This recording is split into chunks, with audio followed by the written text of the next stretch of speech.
Cold. A bone-chilling cold. As if the whole body had been soaked in an icy river for 3 days and 3 nights, even the marrow of the bones exuding a desperate chill. The moment Shen Taotao's consciousness returned, the last thought lingering in her mind still carried the numbness of an overworked office worker. The blueprints were not yet revised.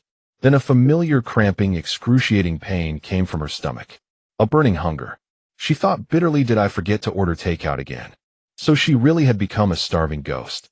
Under the siege of hunger and cold, she suddenly opened her eyes. No blinding white light from a computer screen, no desk piled with blueprints. What met her eyes was a leaden sky, as if it might collapse at any moment. Snowflakes as large as goose feathers whipped by the howling north wind struck her like countless tiny knives. Shen Taotao shuddered and was completely awake. She was curled up somewhere not on the warm sofa of her rental apartment, nor the swivel chair of her office. Beneath her was a hard, uneven wooden board jutting into her bones. The wooden board was still shaking. Creak, creak, a dry, desperate sound like the moan of a dying man. Prison cart.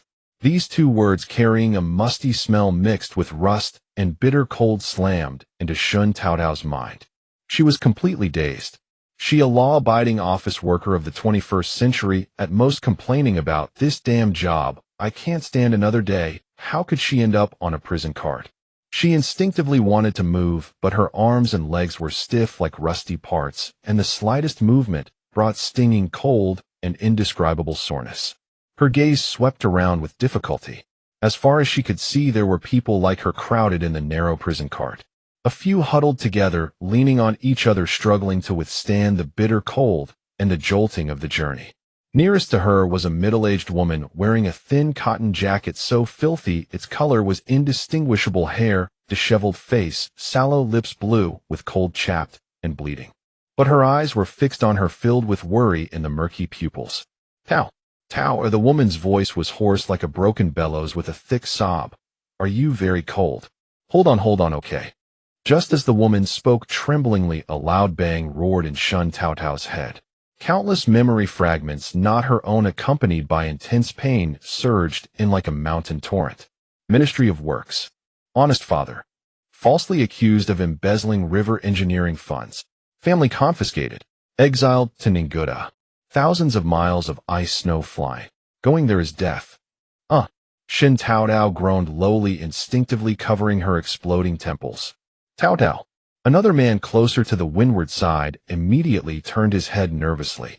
He seemed originally robust, but now he was also thin, unshaven, with frostbite and exhaustion etched on his face. He tried to straighten his back, his broad shoulders blocking the bitter wind madly pouring through the gaps in the prison cart. Bear with it, don't be afraid, big brother will block the wind for you. These simple words, as if carrying a burning warmth, instantly woke Shen Taotao. She suddenly looked up, her gaze sweeping like a searchlight over those strange faces that were full of despair, yet still conveying care to her. They matched the faces in the original owner's memory one by one. These were her family: father Shen Hopu, mother Heisher, eldest brother Shen Dashan, second brother Shen Xiaochuan, and second sister-in-law. They were all here on this hellish road of exile, in this prison cart, heading toward death. The cold reality struck her face more fiercely than the storm outside. She, Shen Taotao, a civil engineering dog from the modern architecture school, who worked herself to death revising drawings and plans, finally died of overwork at her desk. And now she had transmigrated. She had transmigrated into the daughter of a disgraced official with the same name, starting with the whole family exiled to Ninguta. This was a double kill. Tao. He, sure beside her, seeing her dazed expression, grew more anxious. Her trembling hand reached into the deepest part of her bosom, fumbled for a while, and pulled out a small hard piece of something with a suspicious color and unknown origin. She carefully broke off the remaining half. A piece not much bigger than a fingernail. Beside her, Shen Xiaochuan and his wife's throats involuntarily moved, but there was no greed in their eyes, only worry. With a kind of sacrificial devotion, he sure forced that tiny piece into Shen Taotao's cold, cracked lips. Taotao, hurry, hold it in your mouth. Hold it. It's mother's fault I'm useless. There's only this bit of bran cake left. Heisher's voice was broken, tears in her eyes, quickly frozen into ice crystals by the cold wind. It can hold you for a little while. Don't fall asleep, okay? Talk to mother, don't sleep. An indescribable rough sensation, mixed with stale rotten grain and sand, spread in Shen Taotao's mouth, like a blade scraping down her throat, choking her chest with pain. The hunger in her stomach, spurred by this insignificant stimulus, screamed even more madly. But this was their only remaining food. Shen Taotao's heart sank. She turned her head to look at the other corner of the prison cart, at the corner where a withered, thin old man was curled up. That was her father after transmigration, Shen Hopu. He was wrapped in tattered quilts that could hardly be called a coat, his head buried in his knees, shoulders shaking in suppressed sobs. He didn't dare to look up at anyone, especially not at the daughter he had implicated. That thick, impenetrable, deathly aura seemed to freeze even the howling wind and snow for a moment. "Dad," Shen Taotao called out instinctively, her voice hoarse with the confusion of just having transmigrated. Shen Hopu trembled violently, burying his head even lower like a shrunken, dying old beast. This reaction was like a hammer smashing into Shen Taotao's frozen heart. Looking at this father who was silently blaming himself, about to cry himself to death. Looking at this mother who saved the last bit of life-saving food for herself. And at that eldest brother who was clearly freezing to death but stubbornly stood like a mountain at the windward side. And the second brother and second sister-in-law who squeezed close, trying to share the wind, their eyes full of worry. They were all in hell, barely able to care for themselves, but instinctively protecting her, the youngest sister. A great power mixed with anger, grievance, unwillingness, and a strong will to survive suddenly exploded from the deepest part of Shen Taotao's body, like igniting a volcano that had been building up for a long time. No, absolutely not. This hell of starving ghosts wouldn't take her again. And her whole family. Shen Taotao suddenly opened her mouth to inhale the cold air to suppress the exploding fire in her chest, but instead choked on a mouthful of wind-carrying ice shards. The cold snow particles poured into her trachea, making her cough violently, tears and snot instantly covering her face. "Taotao, little sister." Several hands reached out in panic to pat her back. Shen Taotao brushed them away, coughing so much she bent over, her forehead pressed hard against the cold prison cart bars. The rough wood stung her skin, the cold touch, and pain instantly cleared her mind like the sun breaking through the clouds. Ninguta. Wasn't this the hometown where she grew up in modern times? But when she was born, Ninguta was already the rich granary of the north, beating roe deer with sticks, scooping fish with ladles, pheasants flying into the pot. Vast land with abundant resources, even if it was a godforsaken place now. She could, and she would make golden waves of wheat turn into a sea. Thinking of this, Shen Taotao's expression suddenly changed. She raised her head, her face still covered with ice and tears, but a fierce arc was drawn at the corner of her mouth. Her teeth clenched, and her eyes were astonishingly bright. She didn't believe that she, a civil engineering maniac who had rolled through piles of blueprints, couldn't handle a Ninguta. She, Shen Taotao, swore that she would dig out a warm Kong bed with her own hands, so that the whole family could eat warm meals. Dad, mom, big brother, second brother, sister-in-law. Shen Taotao's voice was terribly hoarse, like sandpaper rubbing against wood, but it carried a stubborn strength that would not turn back even if it hit a wall. "Come closer, our good days are coming." The wind and snow wrapped around them like frozen cloth, suffocatingly tight, every breath tasting of ice shards. The prison cart finally came to a halt in a sheltered mountain hollow, though no one knew how long they would be forced to remain there. The escort guards huddled their necks inside, cursing as they crawled into a makeshift tattered leather tent to warm themselves. Their so-called resting place was nothing but a barren clearing in the woods, bare branches encrusted with icicles. The Shen family members, young and old, helped each other tumble down from the prison cart. The moment their feet touched the snow, Shen Taotao's legs buckled and darkness swam before her eyes. The bit of bran cake in her stomach had long since dissolved into nothingness. She clenched her teeth and fought to stay upright. She could not afford to fall, and neither could any of her family. The bitter wind swept across the snow crust, stinging their faces with sharp cold. He sure hurriedly wrapped Shen Taotao in her own soiled cotton robe, but it was thin as paper, fluttering like a withered leaf in the wind. "Taotao, lean on your mother." He sure's own teeth chattered noisily. Shen Dashan silently shifted over, positioning himself as a barrier against the wind, forming a protective triangle with Shen Xiaochuan and their father around the women. Shen Taotao, held by her mother, leaned against the rigid backs of her elder and second brothers, who tried so hard to shield her from the wind, and tears threatened to well up again. She could not cry. If she did, her tears would freeze into icicles on her face instantly. Staring at the compacted ice and snow beneath her feet, her mind raced through calculations. Black earth, the great northern wilderness, high-latitude friction fire by wood drilling. The turfy sod mounds. Where were they? Like a drowning person grasping for a straw, Shen Taotao suddenly pushed away her mother's hands. The force startled he sure. She nearly threw herself to her knees in the snow, her hands frantically digging into the thick accumulation. The bone-chilling cold pierced through her fingertips instantly, yet she seemed unable to feel it. Taotao, what are you doing? Stop it quickly. You'll freeze your hands. He sure cried out, reaching to pull her back. Youngest sister, don't. Shen Dashan was also frantic, trying to drag her away. Leave me alone. Shen Taotao didn't even look up, her voice hoarse yet commanding. Father, elder brother, second brother, do you have any pointed branches? A wooden stick will do too. Quickly. Her movements were too sudden and desperate, bordering on madness. But at this moment, how could the Shen family members care whether her behavior was bizarre? All that remained in their minds was one thought: this is terrible. Our youngest sister has been driven mad by suffering. Even the lifeless eyes of Father Shen finally revealed terror. His trembling hands picked out a finger-thick piece of broken wood from the gaps in the prison cardboards and hurriedly passed it over. Taotao, my dear daughter, your father is useless. Your father has failed you.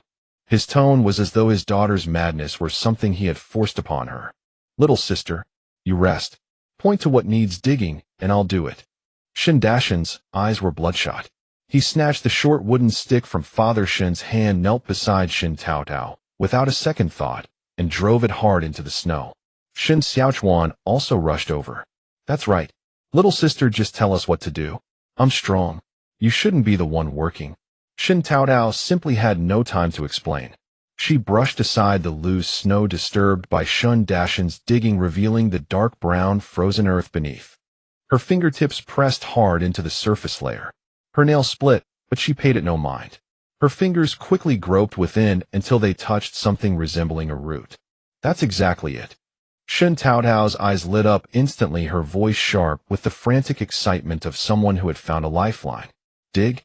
Dig beneath this mound. Quick! The moment Shen Dashan heard dig, he hesitated not at all. Gripping the awkward broken piece of wood, he poured all his strength into driving it hard into the frozen earth. Shen Xiaochuan disregarded his freezing hands and used them directly to help break apart the hard clods of earth that his elder brother had pried loose. Second sister-in-law also hurried over to scrape away the broken soil. The three of them dug as though unearthing treasure, frantically working at the spot Shen Taotao had indicated. The frozen earth was as hard as iron. The calluses on Shen Dashan's palms split from the forced blood mixing with ice fragments, yet he made no sound of complaint. Shen Xiaochuan's fingers had turned crimson and gone numb from the cold. Careful. Beneath. Dig out the core. Shen Taotao urged anxiously from the side. Soon Shen Xiaochuan unearthed a small handful of root-like matter. There wasn't much, just a single handful. This. Shen Dashan looked at the dark clump in his hands, then turned bewilderedly toward Shen Taotao. What did his younger sister want with this? Excellent work, elder brother. Shen Taotao snatched it from him, carefully clearing away the large clumps of soil clinging to it to reveal the dark brown fibrous material inside, resembling cured tobacco stems. Then she quickly passed two thick wooden sticks to Shen Xiaochuan, whose hands were the steadiest. Second brother, let's make fire by drilling wood. She pressed the small bundle of fibrous material against the point where the two sticks would rub together, her voice trembling with desperate hope. Shen Xiaochuan looked at that unremarkable bundle, then at his sister's face, tinged blue from the cold. His lips moved, but ultimately he said nothing. He took the wooden stick crouched in a slightly sheltered spot and began drilling with his teeth, grinding fiercely in concentration. Scritch, scritch. A tiny spark, faint as a firefly's glow, finally struggled free and landed on that small amount of dry, flammable fiber. The feeble orange-red flame suddenly leaped upward. It's lit. It's truly lit. Second sister-in-law cried out in a voice breaking with both tears and disbelief. Quickly, elder brother. Father. Block the wind. Block it fast. Shen Taotao practically roared. Without hesitation, the two men, Shen Dashan and Shen Hopu, immediately crouched like living walls surrounding that fragile flame with their bodies to shield it. With the wind blocked by their bodies, Shen Taotao swiftly gathered the smallest, driest twigs she could find nearby, slowly and carefully adding them to the flame. The flames greedily consumed the twigs with a crackling sound growing rapidly. A warmth, though faint yet entirely real, instantly chased away the piercing cold from their skin. "Oh, Heavenly Father!" He sure gazed at that dancing flame of hope on the frozen snow, her lips quivering, tears and laughter warring within her, before she simply tightened her grip around Shen Taotao's shoulders, hot tears streaming down to pool on her daughter's frozen outer garment. "My Taotao! My clever Taotao! Mother!" Just then, plop! A small round object dropped from the crooked pine tree overhead and landed squarely in the back of his collar. "Moi!" Shen Xiaochuan instinctively reached up to feel for it. Pinching the cold but not hard object between his fingers, he held it up before his eyes. It was an immature pine cone with visible pine nuts peeking out from within. "Little sister, this." Shen Xiaochuan hurriedly handed the half-broken pine cone to Shen Taotao. Shen Taotao's gaze locked intently onto the base of the pine cone, where several tiny bite marks still remained. Her mind instantly connected the dots. If it hadn't frozen solid and had just been gnawed by a squirrel, there must be a squirrel's food cache nearby. Shen Taotao jerked her head up, her eyes sharp as a hawk hunting at night, instantly fixing upon a small tree hollow on the trunk, half covered with snow, barely noticeable, roughly the size of an adult's fist. The tree hollow. That hollow. "Hurry!" Shen Taotao's voice cracked with excitement. "Elder brother. The stick. Poke it in. Not too deep." Shen Dashan wasted no words. He seized the wooden stick, aimed it at the hollow's edge, and carefully inserted it, applying gentle pressure as he probed inside, with a few light twitches before lifting. Rattle! A scattering of miscellaneous small items tumbled down upon them. Slightly hardened pine, nuts from the cold acorns that hadn't been fully eaten, a few red wild hawthorn seeds, and several shriveled nuts of unknown variety. Though dusted with grass clippings and soil sparse and scattered across the snow in this landscape of desolate ice and snow, they gleamed as brilliantly as gold. "Food. Provisions." Shen Xiaochuan's voice trembled with disbelief. Every member of the Shen family felt their eyes sting with tears. Shen Taotao dove forward frantically like a bandit who had at last discovered treasure. "Hurry! Gather it all."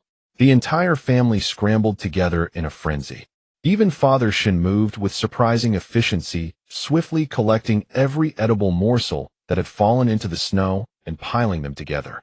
Heads gathered immediately around that feeble fire. Shen Dashan snatched up a stone and struck directly.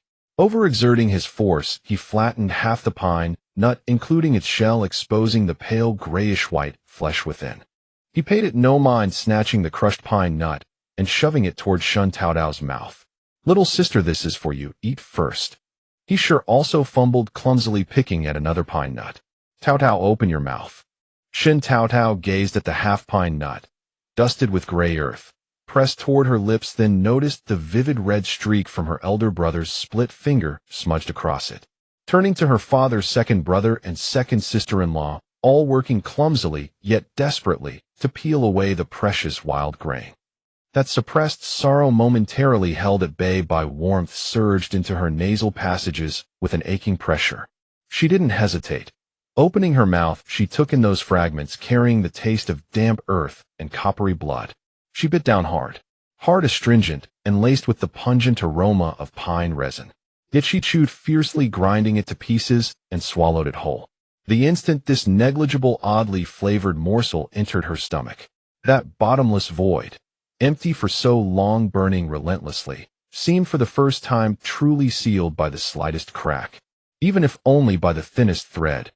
Shen Taotao watched as her family members, fighting back their own desperate hunger, tremblingly pressed into her hands the finest, most thoroughly peeled pine nuts they could find. "Little sister, eat quickly. Taotao, you've starved too long. Mother has failed you." Hot tears could no longer be contained, falling in great clusters onto the mud-speckled wild grains in her palm, more precious than gold itself. Shen Taotao wiped her face vigorously, erasing both tears and all weakness. She scooped up a small handful of the mixture, nuts and fragments, and forcefully pressed it into her mother's mouth, who was still working to peel the grains for her. "Eat, mother." Before he sure could respond, she distributed the remainder, equally forcing portions into the mouths of Shen Dashan, Shen Xiaochuan, and second sister-in-law beside her. Finally, with the smallest remainder left, she pinched it between her fingers, pried open Father Shen's mouth, still cowering in the corner, and pushed it inside. "Everyone eat. Swallow it all." Shen Taotao's voice carried a heavy nasal quality, commanding with the force of an irrevocable order. "We are one family. None shall perish from starvation. Only with strength can we continue digging and searching." The bitter wind continued its relentless assault, the snowflakes still stinging their faces. Yet that meager sustenance from the tree hollow spread through them, like a slender current of warmth creeping into their nearly frozen limbs and bones. The fire crackled and popped, casting light upon their disheveled faces, once gaunt and desperate, now showing the first flickers of life returning. When the wind and snow had numbed his face, the prison cart finally stopped before a clearing enclosed by a dilapidated fence. Ninguta Post Station. But where was the promised station? Shen Taotao glanced up and mentally crossed out this so-called building in her mind. The mud-plastered wall had collapsed on one side, and several crooked log cabins lay huddled in the snow, their roofs sparsely covered with thatch, like hats gnawed to shreds by the northwest wind. The only sign of officialdom was a faded old flag planted before the door of the slightly larger cabin in the middle.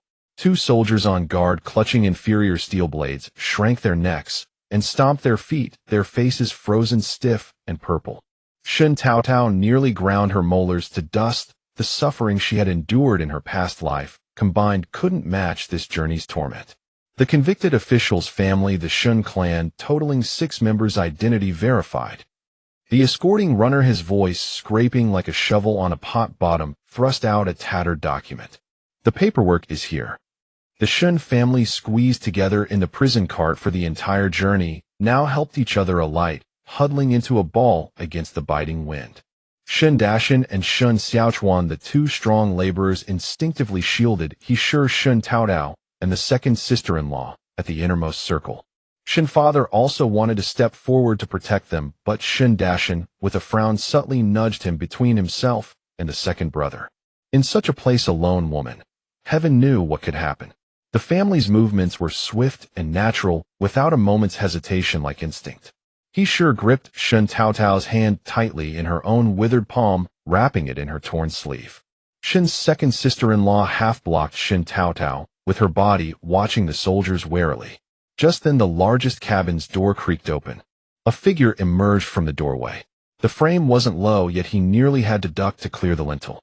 He wore a deep blue close-fitting outfit beneath a half-worn wolfskin coat. The material looked better than the soldiers', but was by no means luxurious. Even the stitches were coarse.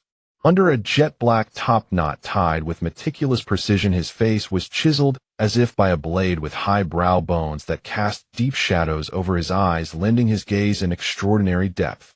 His nose was straight, but his lips were tightly pressed together like a thin, cold, hard strip of iron. No expression, only a chill seeping from the marrow of his bones.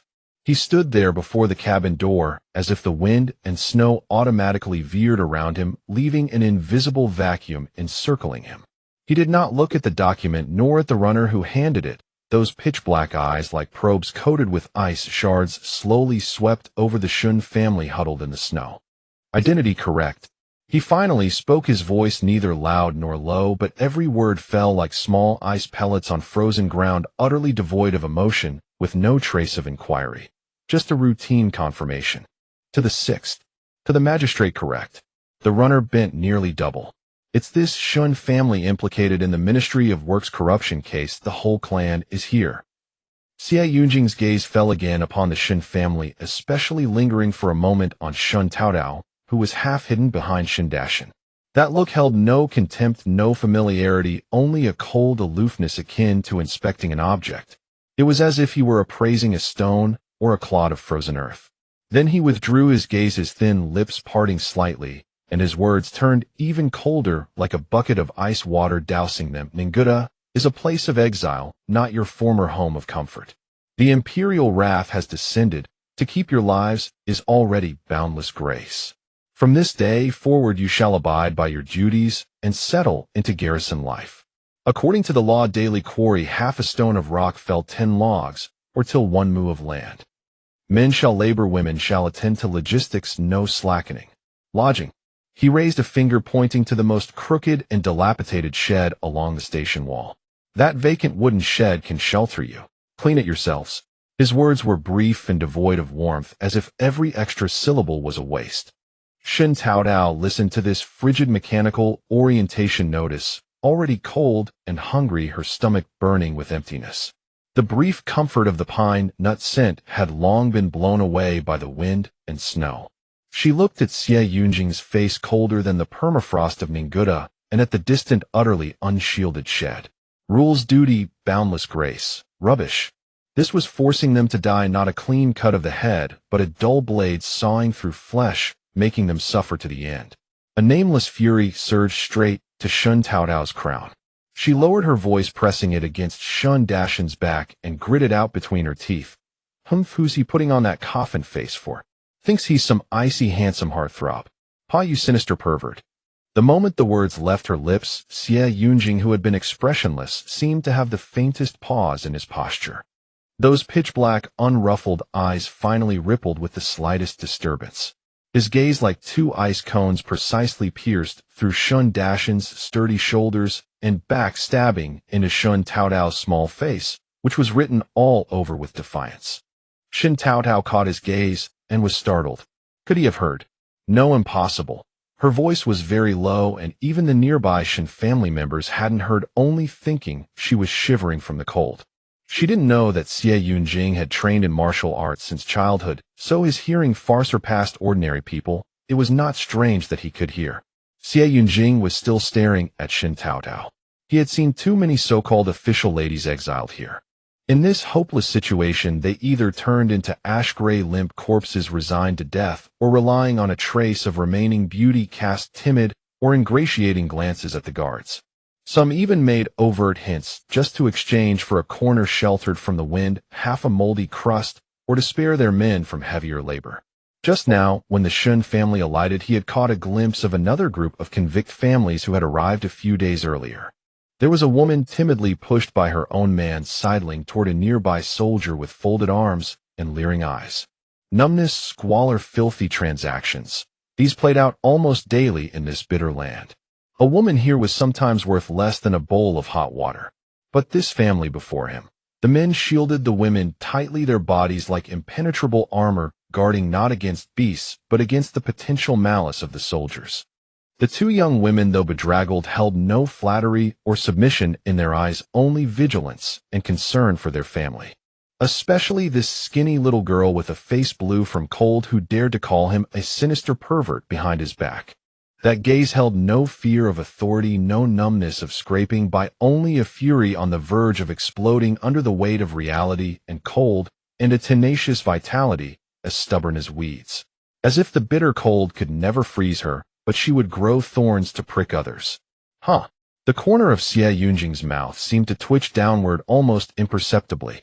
It was not a smile, more like a barely visible crack on the ice. That icy, piercing gaze rested on Shen Taotao's face for about 2 breaths. Then that glacial stare slowly shifted, landing on Shen Dashin's tense frame, sweeping over all the Shen family, and finally withdrawing. As if nothing had happened. Take them there. CivilEngiener's voice was utterly flat, even colder than before. He no longer looked at the Shen family, turned, and walked back into the cabin, the wind and snow filling the space he had just occupied. The soldier he had gestured to stepped forward and barked, "What are you gawking at? Want to freeze to death at the door? Move." His attitude was extremely harsh, and he thrust his steel blade, nearly striking Shen Xiaochuan's back. The Shen family broke out in a cold sweat. Shen Dashin yanked Shen Taotao hard, completely hiding her behind his and Shen Xiaochuan's tall frames. Shen Taotao stumbled forward, biting her lip, watching CivilEngiener's tall, straight back disappear behind the door. Inside her thick, torn sleeve, she secretly pinched her own thigh, forcing back the trembling fear that threatened to overwhelm her. She was afraid she might wet herself, and she only had this one pair of cotton pants. That ramshackle hovel was in Shen Taotao's eyes nothing more than a few skeletal branches. The tattered thatch on the roof fluttered in the wind, gaping holes laid bare like mocking pitch-black mouths. The gaps between the wall planks were wider than a finger, the wind howling through unimpeded. There wasn't even a straw curtain to block the doorway, and snowflakes drifted straight in. The ground was covered with a layer of blackened rotted straw, emitting an indescribable stench. We're supposed to live here. He sure's legs went weak at the sight. If not for Shen Xiaochuan and the second sister-in-law supporting her, she would have collapsed. This place was worse than an animal shed. How can anyone live here? Won't we freeze into ice blocks overnight? Shen Xiaochuan gasped, a chill running down his spine. The surge of anger that had sustained him at the station gate completely dissipated. Even Shen father, who had been listless and vacant-eyed, now stared at the dilapidated shelter with a despair deeper than death itself. No. Shen Taotao's voice was resolute, cutting off He Shure's sigh of "let's endure, just get through tonight." She broke free from He Shure's gripping hand, strode to the entrance of the hovel, and without stepping inside, craned her neck to look toward a nearby slope. The terrain there seemed slightly higher, backed by a dirt ridge with a few half-dead shrubs nearby. It was sheltered from the wind, facing south with a hint of sunny exposure.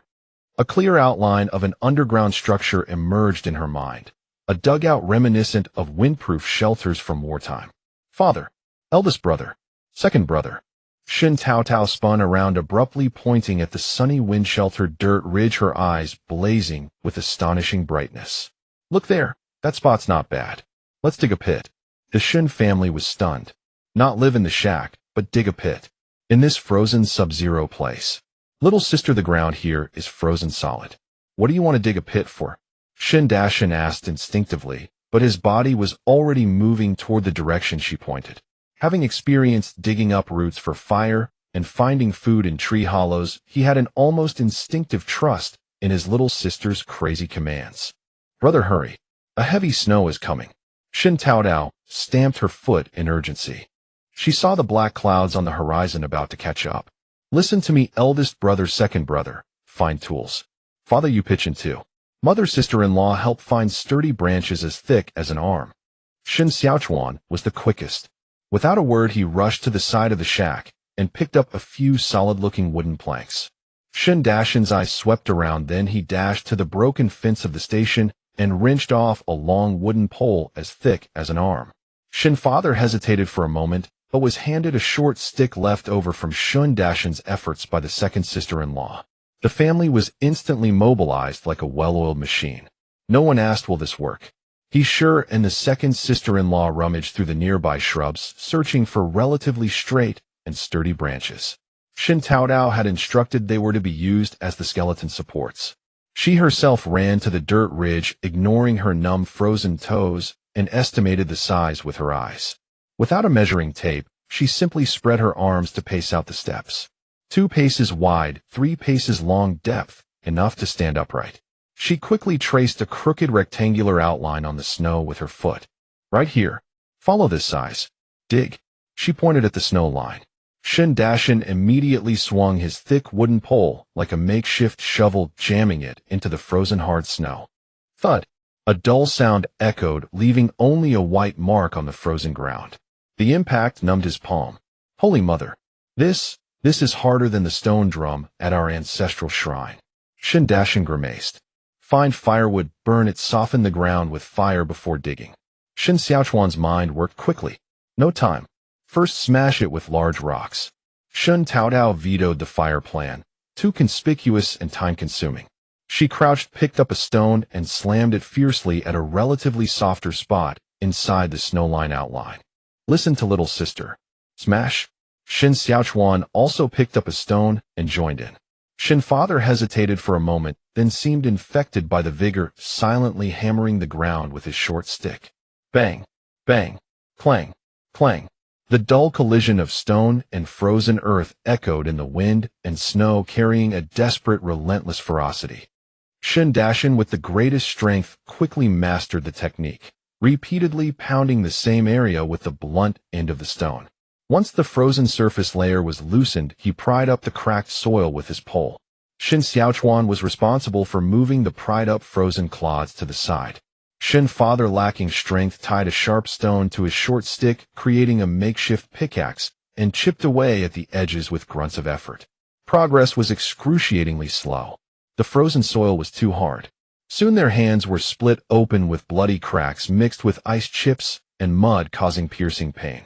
The cold stabbed like thousands of needles at their exposed skin, especially when bending over. The wind funneled down the back of their necks. But no one stopped. He Sure and the second sister-in-law found a few relatively straight shrub poles, and at Shen Taotao's signal set them aside. He Sure watched her daughter face blue from cold, yet silent, focusing on directing the digging, then glanced at the direction of the other broken shacks. The other exiles huddled inside, resigned and shivering. Her eyes reddened again. It was their fault. They as parents were useless.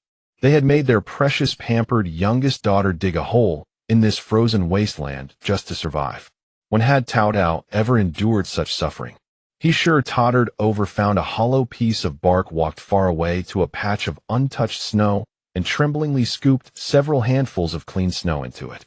She squeezed herself into a relatively wind-sheltered corner formed by the dirt ridge and shrubs protecting the snow with her frozen fingers, trying to melt it with her body heat. After much effort, a tiny amount of water, less than a fingernail, collected in the hollow of the bark. A few bits of bark sediment settled at the bottom. He Sure carefully held the damp bark as if it were a rare treasure, bringing it to Shen Taotao's lips as she bent over the ground. Taotao, come, open your mouth and drink some water. He Sure's voice was choked with barely suppressed sobs, and heartache, her hands trembling violently. Rest a while, stop working, mother. She sniffled, leaned close to Shen Taotao's ear, and whispered with desperate determination, Mother will find a way. I once helped the Empress Dowager, there's a little favor left. I'll risk my life to send a message and get you back to the capital. Shen Taotao's body stiffened abruptly. She lifted her head, her face smeared with several streaks of black mud, a long white breath curling from her reddened nose. She looked at her mother's tear-filled eyes, brimming with boundless pity and reluctance, and at the murky snow water held in her mother's frozen carrot-like fingers. In the dim recesses of the original owner's memory, there did seem to be such a thing. A very small favor she couldn't recall clearly. The Empress Dowager had used this insignificant kindness to change the original death sentence for the Shun men and the consignment of the women to official brothels, commuting it to exile for the whole family. That was already the limit. Shen Taotao couldn't bear to tell her mother. She didn't take the water. Instead, she leaned into He Sure's hand, lightly touching the edge of the bark with her lips, moistening her cracked lips, then firmly squeezed her mother's icy hand. Mother, cut it out. Her voice was crisp, deliberately raised, full of disdain and scorn. What's so good about the capital? The rules are suffocating. You have to count your steps when walking, read people's faces when breathing, and there are 800 formalities just to drink a sip of water. That's nowhere near as good as here. Vast land, great achievements. He Sure was stunned. Great achievements. You bet. Shen Taotao's eyes blazed as she pointed at the men with their hands torn by the frozen soil. See that? Our family is going to take root and sprout here. This pit is our foundation. We'll build our own house, make a heated calm. Later we can plant vegetables if we want, raise pigs if we want. We'll be our own masters. Do whatever we please. Isn't that 1,000 times better than sucking up to the nobles around their belts? Don't you think so, mother? He Sure was stunned by her daughter's heretical, mud-stained, yet vibrant, bold declaration. Even Shen Dashin and the others stopped hammering the frozen earth, staring dumbfounded at their little sister, whose cheeks were red from the cold, but who radiated energy like a shot of adrenaline. It was as if a little sun was glowing on her.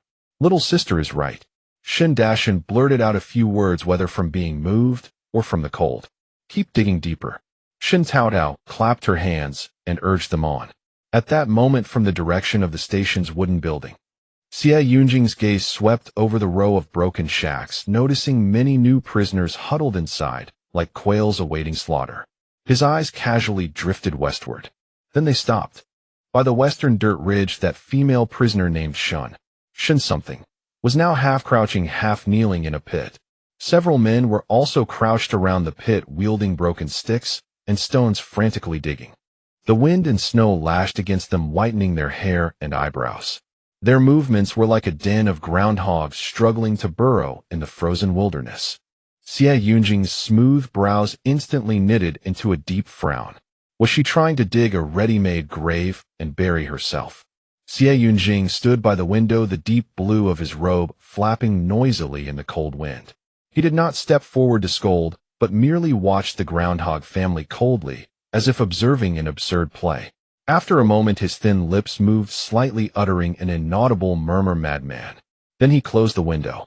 That night the Shen family's pit had only been dug deep enough to barely squat 6 people, but had already sheltered them from most of the gale. The blizzard arrived as predicted. With no time for refinement, Shen Taotao immediately directed the family to place the thick wooden poles horizontally across the center of the pit for support. Then they laid the few shrub poles they had brought back at an angle on top of the thick poles, jamming one end into the pit wall, forming a slanted, crude framework. They frantically plastered the roof and sides with large quantities of half-dead shrub branches, straw, and the frozen mud they had pried up earlier, now slightly softened by body heat. It looked like an oversized, oddly shaped mud hut stuck in the ground. The wind and snow grew fiercer, blanketing everything. From the surrounding shacks came muffled, intermittent coughs and the chattering of teeth, creaking sounds that made one feel even colder. The 3 men, Shun Dashan, Shen Xiaochuan, and Shun Hopu, leaned against the outer wall of the pit, blocking the cracks as much as possible. The 2 women, He Shi and the second sister-in-law, hugged Shen Taotao, tightly squeezing her into the warmest central spot. The space was cramped and tight, but each other's body heat became the most precious furnace. Shen Taotao, crushed between her mother and sister-in-law, could barely breathe. Listening to the howling north wind and the sound of shelters being torn apart outside, she could only sigh inwardly. She couldn't save the others, she could only try to protect her own family. Hunger struck again, but everyone remained silent. They had arrived late today, missed the food distribution, and after digging for so long they were all dizzy from starvation. Sleep. Food will be distributed at dawn.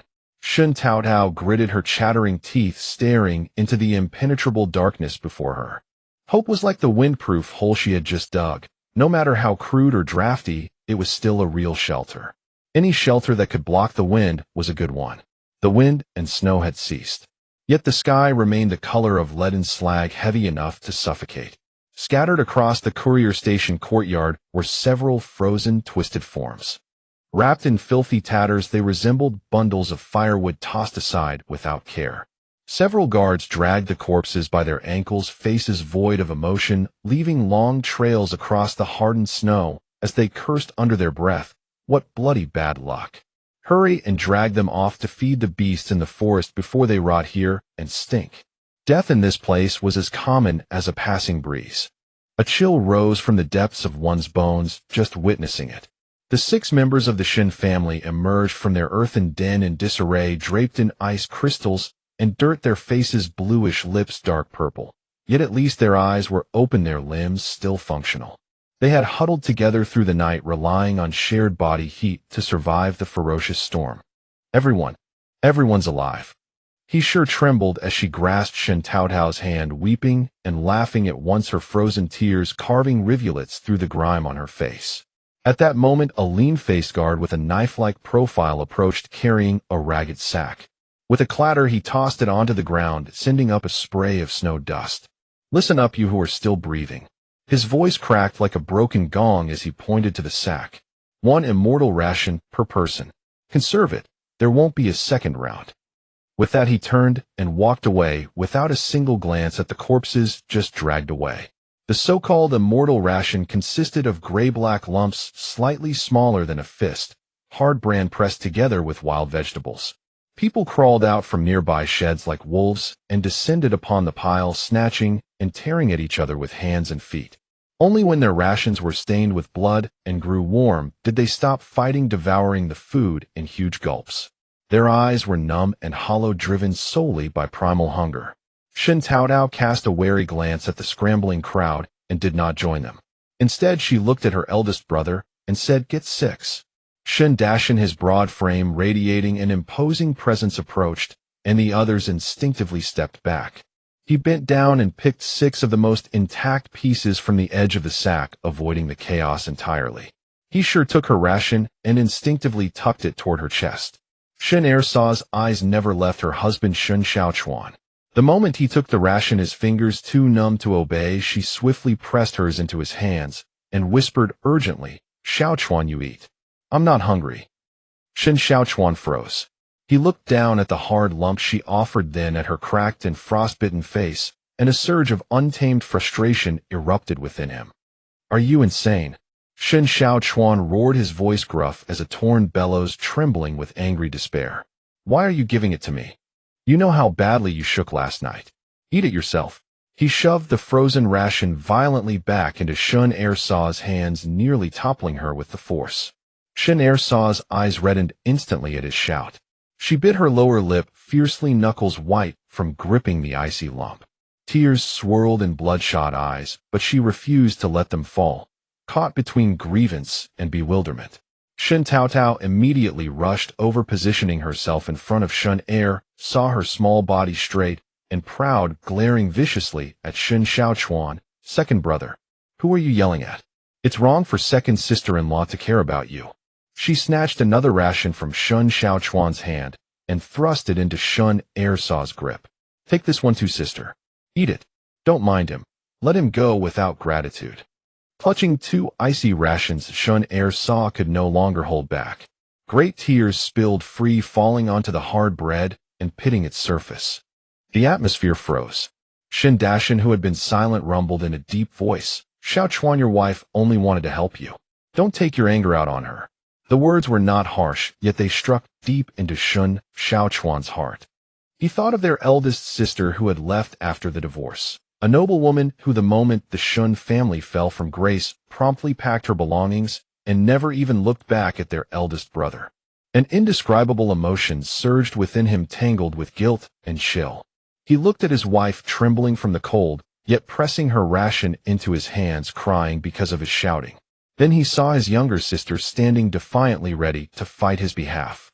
The resentment hardened by the cold in his chest deflated in an instant. His lips moved silently. His dark, chapped face tightened with emotion. After a long moment, he extended his blue-tinged hand, not for the bread, but to grasp Shen Ersa's hand, which clutched it ice-cold and stiff. I didn't mean it that way." Shen Xiaochuan's voice dropped, laced with barely perceptible shame and urgency. "I was just panicked. You're frail, and you froze all night. I was just afraid you'd starve." He struggled for words, then suddenly raised his head, bloodshot eyes flashing. Almost as if swearing an oath, he growled under his breath, "Just you wait. I, Shen Xiaochuan, swear. From now on, I'll make sure you eat well." Shen Ersa gazed at him in a daze. Her tears flowed even harder, but the grievance in her eyes gradually melted away. "Enough. Stop showing off your affection here." Shen Taotao interrupted irritably, turning to the whole family with a ferocious glare that seemed ready to bite. "Right now, chew through those hard lumps in your hands and swallow them. Not a single crumb left behind. And if I catch any of you hoarding or saving it for someone else, whether parents, wife, husband, or sister." Her gaze swept mercilessly over Shen Dash and Shen Xiaochuan, and I will never acknowledge them as a member of the Shen family again." Shen Dashan said nothing, picked up his ration, and shoved it into his mouth. The frozen lump nearly chipped his back molar, but he bit down hard, chewing with his head bowed. Shen Xiaochuan also squeezed Shen Ersa's hand, signaling her to eat. He hesitated, glanced at her daughter's murderous expression, and quickly began nibbling.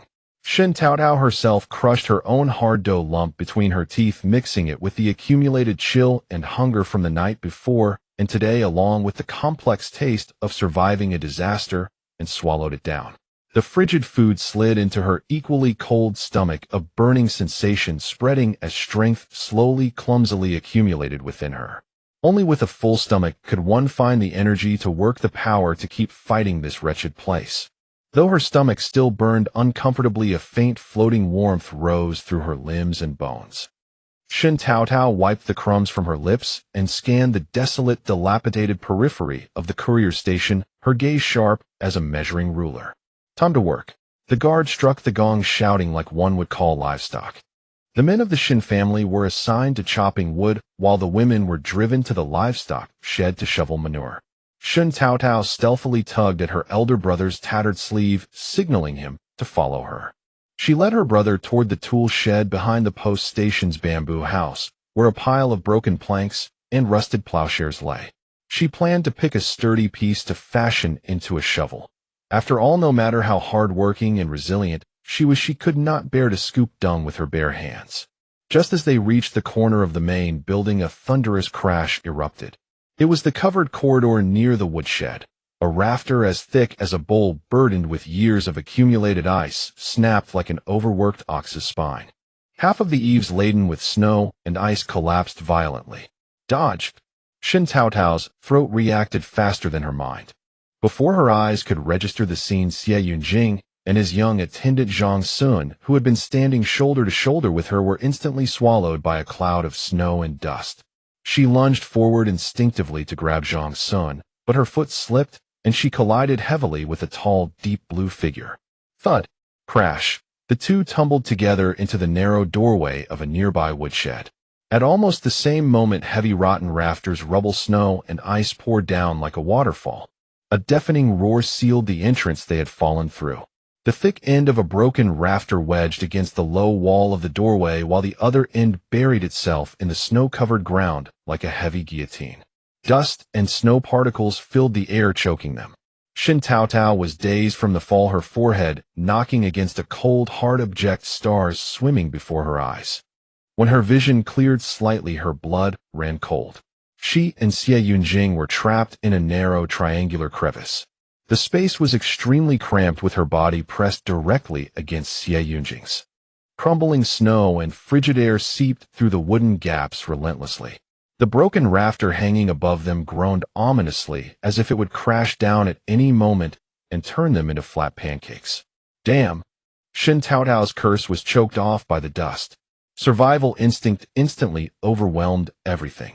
She swiftly scanned their prison. The brick walls on either side of the doorway, the suspended rafter above the frozen earth below. In her mind, blueprints of a CivilEngineer scrolled at lightning speed: structure, load-bearing, stress distribution. A sudden push came from beneath her. "Don't move," she growled, almost against CivilEngiere's icy ear. CivilEngineer froze completely. Since being knocked into this hellish place, he had maintained an extremely awkward posture. His back pressed against the rough, cold brick wall, one leg forced to bend. And in his arms was the very woman he had scoffed at the day before, the groundhog Exile Shen Taotao. Her damp hair streaked with mud brushed against his sensitive neck. Her icy yet surprisingly soft waist, as she moved unavoidably and repeatedly rubbed against his taut abdomen. Her breath, carrying the heat of panic, sprayed in tiny puffs just below his chin. Worse still, in her desperate search for support in the confined space, her knee struck an absolutely unspeakable key area. Boom! An unprecedented flame, mingling searing heat, terror, and the intense discomfort of violation, erupted from the struck point straight to his crown, burning his ears crimson. His body involuntarily tensed to the extreme, like a drawn bowstring, every muscle rigid as stone. The sound of rushing blood exploded in his eardrums. His exhaled breath carried scorching heat, yet in the narrow space there was no way to retreat. Her scent, a mixture of earth, cold snow, and her own unique faint perspiration, seemed to carry countless tiny hooks, layer by layer, prying open the icy shell he had worn for 20 years, burrowing inside. He clenched his molars, his Adam's apple rolling with suppressed agitation, his cheeks burning as if scalded by boiling water. In his deep, pool-like eyes, emotions surged like tempestuous waves. Damn it! Was this woman sent by heaven to torment him? Every inch of her movement was deliberate, a provocation. Yet she was utterly oblivious. At that moment, Shen Taotao's mind was filled with geometric models and structural stability calculations. She twisted her head with difficulty, her small face flushed from exertion, and met CivilEngiere's eyes, turbulent with complex emotions, a mix of shock, embarrassment, and icy shards. Why was his face so red? His ears were about to bleed. Oh no, he must be terrified, poor thing. Probably never experienced a roof collapse this close before. Shen Taotao felt a surge of pity, as if looking at her own frightened second brother. She forced a comforting, twisted smile and softened her voice to an unprecedented gentleness. "My lord, don't be afraid. I'm here." Don't move and don't panic. This place looks precarious, but it's actually very solid.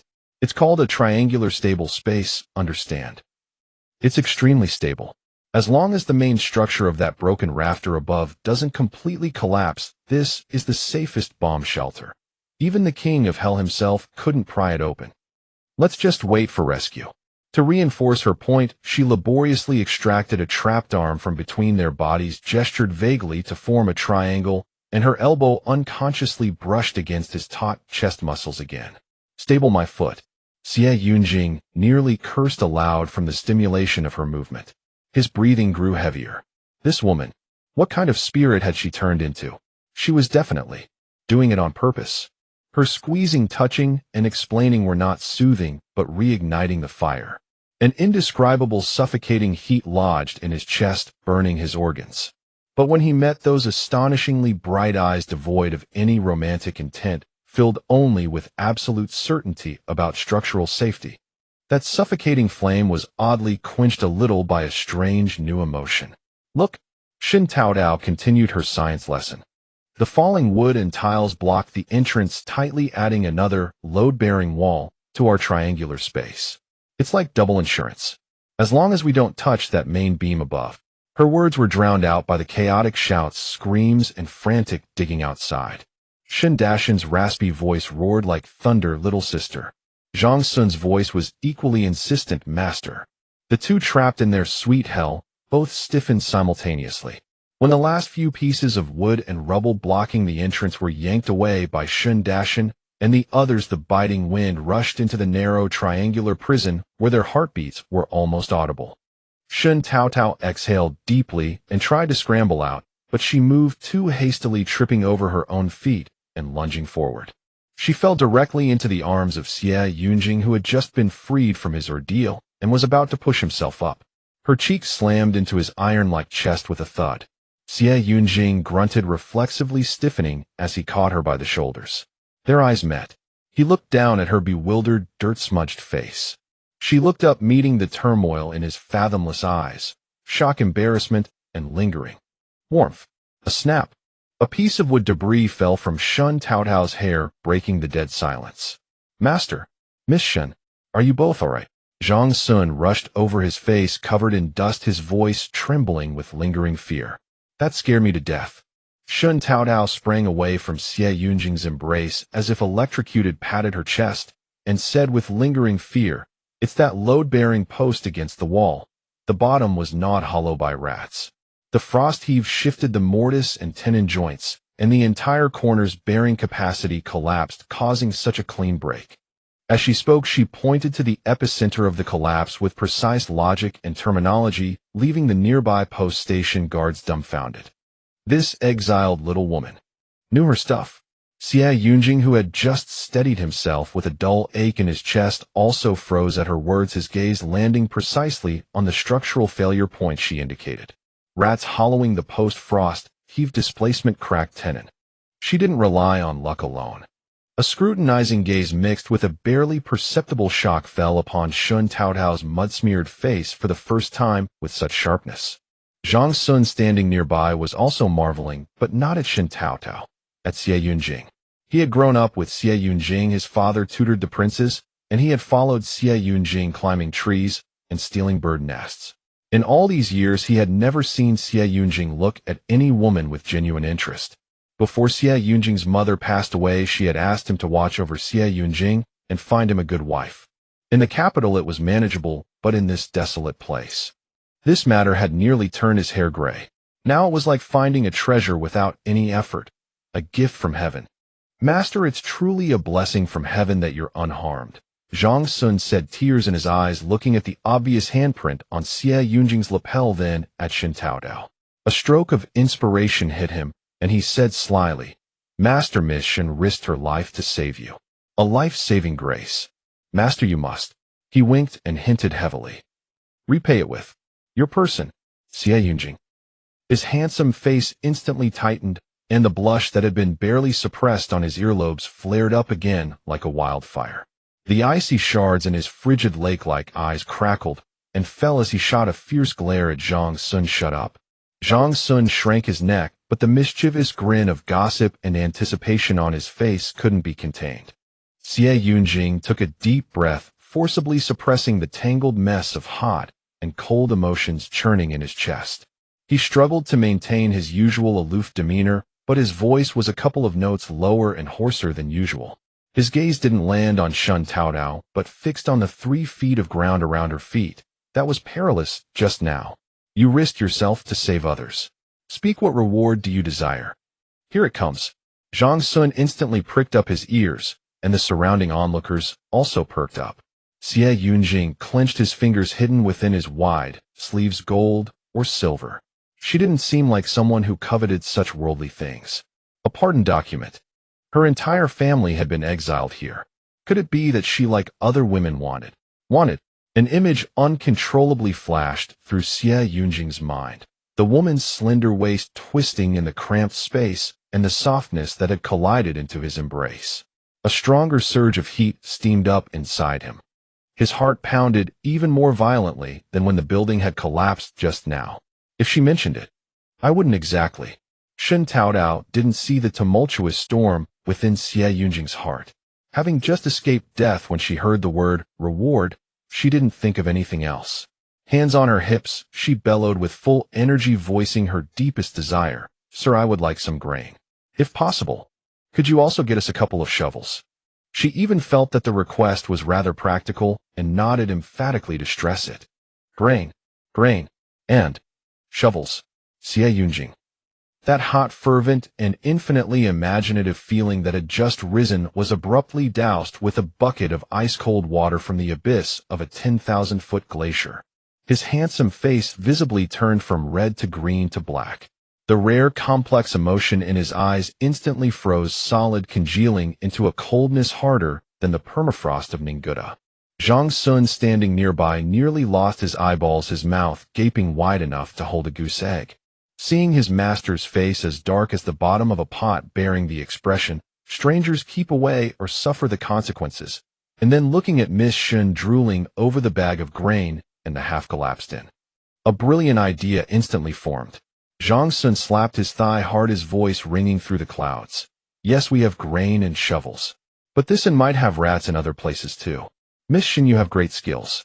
Help us check if there are any other weak spots. The master's safety depends on you. Don't you agree, master? He frantically winked at Xie Yunjing.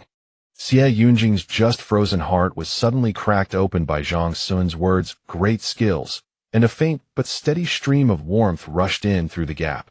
He looked at Shen Taotao, and a glimmer of light instantly infused his previously ice-sealed gaze. Could it be that asking for grain just now was a feint to show off her skills, a way to have more opportunities to perform and incidentally get closer to him? It must be. This sly little girl, she's quite cunning. The stifled feeling was instantly replaced by a subtle, gratified sense of pleasure. Though his icy face remained frozen, the frost in the depths of his eyes seemed to have subtly melted a corner like spring thawing ice. Xie Yunjing hummed a barely audible syllable, which was his response to Zhang Sun's proposal. His gaze fell on Shen Taotao's face, smudged with dust, yet astonishingly bright, and a faint upward curve seemed to appear at the corner of his lips.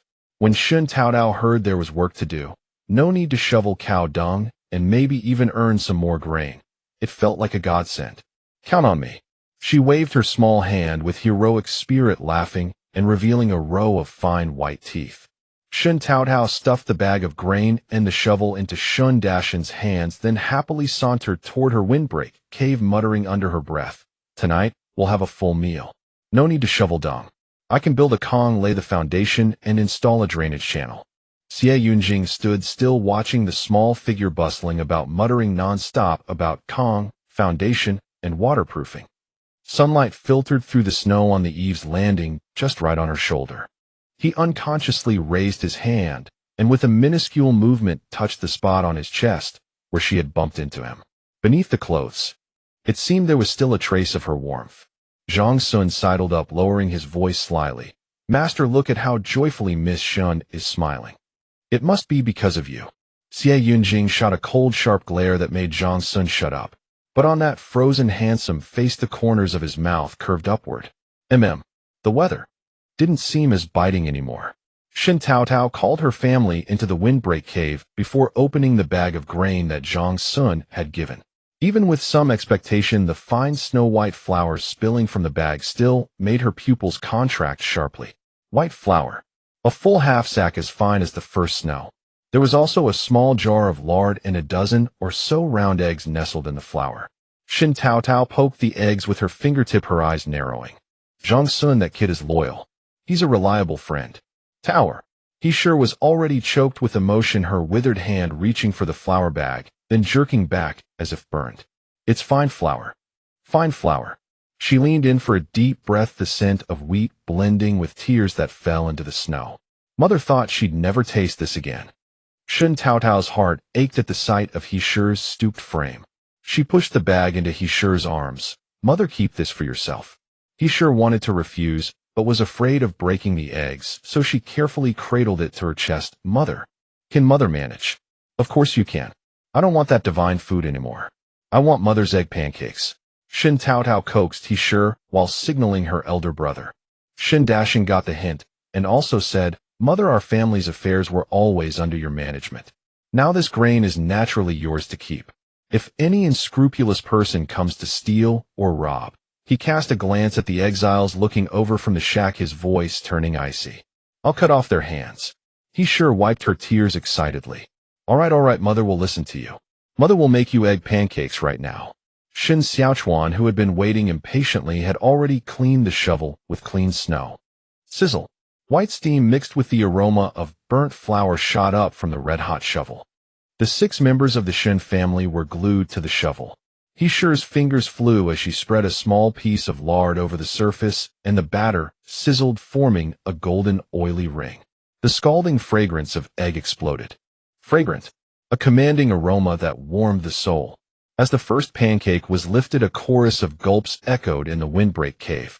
5 pairs of hungry, green-tinged eyes burned into Heeshi's back. She turned with the hot pancake in hand, coming face to face with the whole family's wolf-like, unwavering stares. Heeshi's temples throbbed. Taoa eats first. The others nodded in agreement without a word. Shen Taotao rolled her eyes. The pressure of being the family favorite was too much. Father and Mother eat first. Shen Father quickly waved his hand. No, Taoa, you first.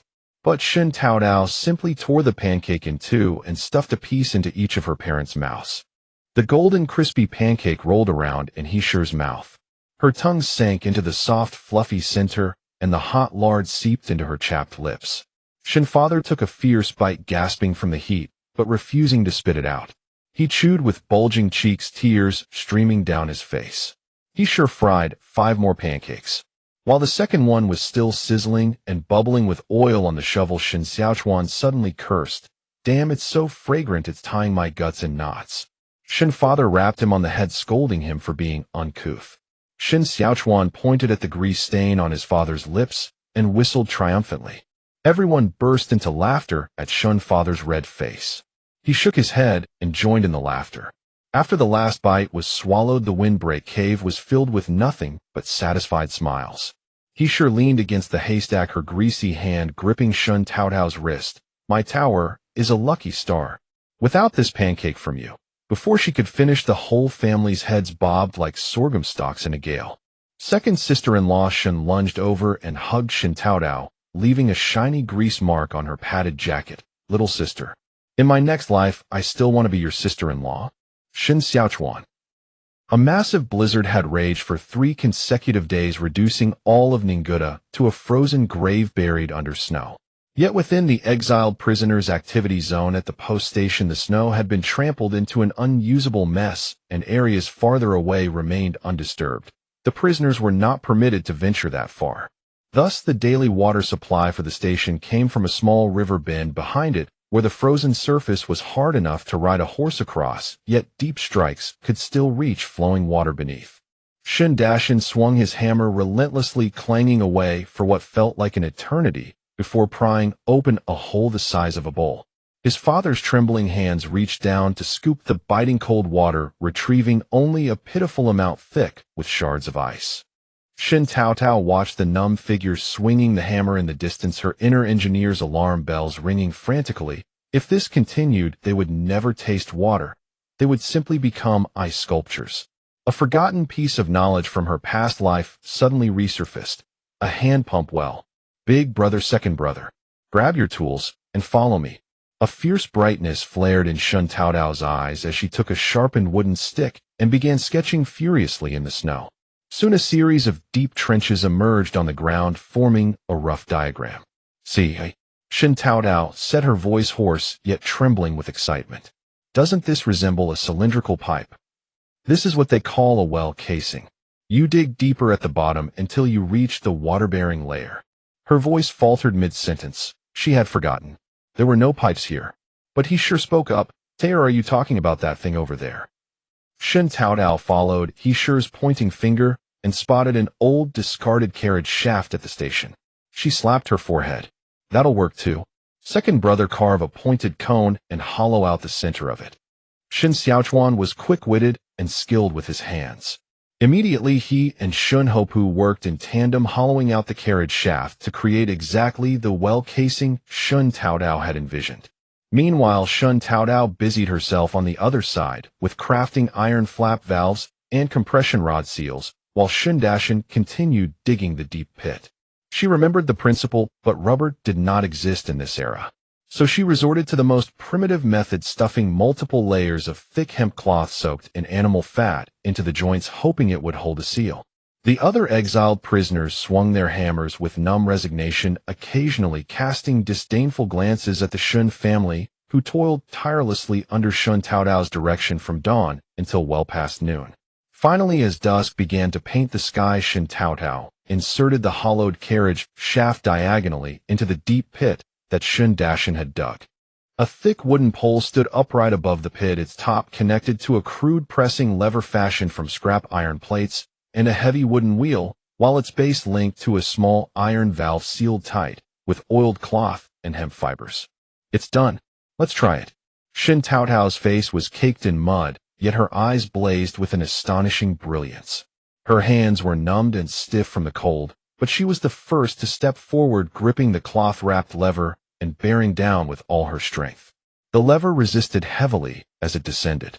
Below, Shen Xiaochuan watched anxiously at the junction between the well casing and the valve. 1 press, 2 presses, 3 presses. Nothing. Only the groaning creak of the clumsy lever being forced downward. The group of exiled prisoners watching nearby had already begun sneering, ready to mock her failure. Just as Shen Taotao's face flushed crimson and her arms grew numbingly sore. Glup glup. Swoosh. A geyser of murky sediment-choked water erupted violently from the diagonally placed carriage shaft. Water. Water's coming out.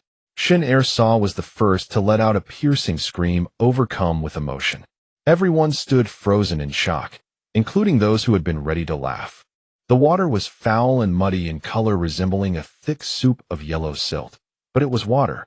It rose on its own from that ragged hole in the ground, without the need to break any ice.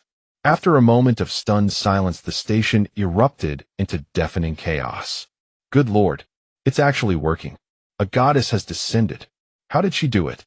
Water dug straight from the earth. The entire post station boomed with upheaval as countless people, drawn by what they could only perceive as a divine miracle, surged toward the scene. Zhang Sun pushed through the crowd and rushed over, his eyes bulging like bells as he stared at the ceaselessly gushing muddy water. Miss Xinyu, incarnate goddess, you are truly a living bodhisattva sent to relieve the suffering of the world. Shen Taotao's face had gone pale from exhaustion, yet she broke into a wide, triumphant grin and waved at Shen Xiaochuan. Second brother, pour the pre-prepared gravel filtration layer into that wooden trough over there. Let the water flow through it and settle before drinking. She pointed to the lever mechanism. This is called a hand pump well. A few presses and the valve below catches the pressure, drawing groundwater up from deep beneath. Far faster than shipping ice, and even a weak girl could operate it. Her voice rang out across the crowd, and the eyes of the women and children among the onlookers ignited with an almost frightening intensity. They would no longer have to wait for men to risk their lives breaking through ice. They could fetch life-saving water themselves. This monumental discovery instantly set ablaze the desperately cold winter that had suffocated the entire post station. Someone let out a wail first, the daughter of the Shen family, is truly a fairy descended to the mortal realm. The overwhelming crowd collapsed to their knees in unison, their foreheads smashing into the muddy snow. But a man with slanting triangular eyes suddenly surged forward, shoving aside second sister Shen and jamming a wooden basin toward the well mouth. "Let me be first." "Oh." Shen Taotao's shadowless kick struck faster than the cursing. A dull crack erupted as bone gave way under the impact, and the triangular-eyed man rolled in the icy water, clutching his calf and howling. Her shoe sole ground through the wet snow, her gaze slicing through the crowd like frozen iron. "Line up. Who do you think you are?" A sinister sneer pierced the biting wind. The crowd automatically parted, and Captain Leaky of the guard unit strolled over lazily, his wolfskin boot kicking over the Shen family's clay jar. His black fat fingers nearly poked Shen Taotao's nose. A banished dog dares to set rules. Spittle mixed with a foul stench sprayed across her face. "This well belongs to me now. As for you." His sticky fingertips suddenly reached toward her cheek, his yellow clouded eyes wriggling with lewdness. "Let me see this tender flesh, you son of a bitch." A thunderous roar swept in with the force of a fist. Shen Dashin's iron fist, as big as a wok, slammed into Leazy's cheekbone, the bone cracking sound chillingly crisp. "Ow." Leazy curled up in agony, blood foam mixed with broken teeth spurting from the corners of his mouth. "Beat this bastard to death." Behind him, 7 or 8 iron clubs swung up in response. Shen Dashin took 2 heavy blows to his lower back, his lumbar vertebrae producing an unbearable cracking sound, yet he roared and locked his arms around Leazy's neck, driving him toward the ice surface. "Brother!" Shen Xiaochuan's piercing scream tore through the air. A thin monkey-like figure lunged at the guard's back, only to be smashed in the forehead with a reverse swing. He was sent flying into the snowdrift like a bird with broken wings, blood spots splattering across the white ground. "Husband!" Second sister Shen surged forward like a mad tiger, her teeth sinking into the guard's wrist bone. "Bitch!" The guard roared in pain, flinging her aside like a sack into the snow. It took her a long while to struggle back to her feet. Blood vessels exploded across Shen Taotao's eyes. The Shen family had become a flesh-and-blood wall to protect her. Shen Xiaochuan's forehead gaped with a bloody wound, yet he still bore down on several guards with his bare hands. Shen Dashin took kicks to his ribs, the muffled sounds making hearts tremble, yet he clung desperately to Leazy's legs. Even their usually dignified father swung snowblocks, wildly roaring, "Protect Taotao." He sure, and second sister Shen cried and fought desperately, their disheveled hair matted with blood and mud. Meanwhile, the refugees who had been kneeling and chanting "Fairy descended" now cowered back into the shadows like a flock of frozen quails. Zhang Sun, who had shouted for them to stop and wait for their master's judgment, was blocked by the guards. Leazy spat on the ground.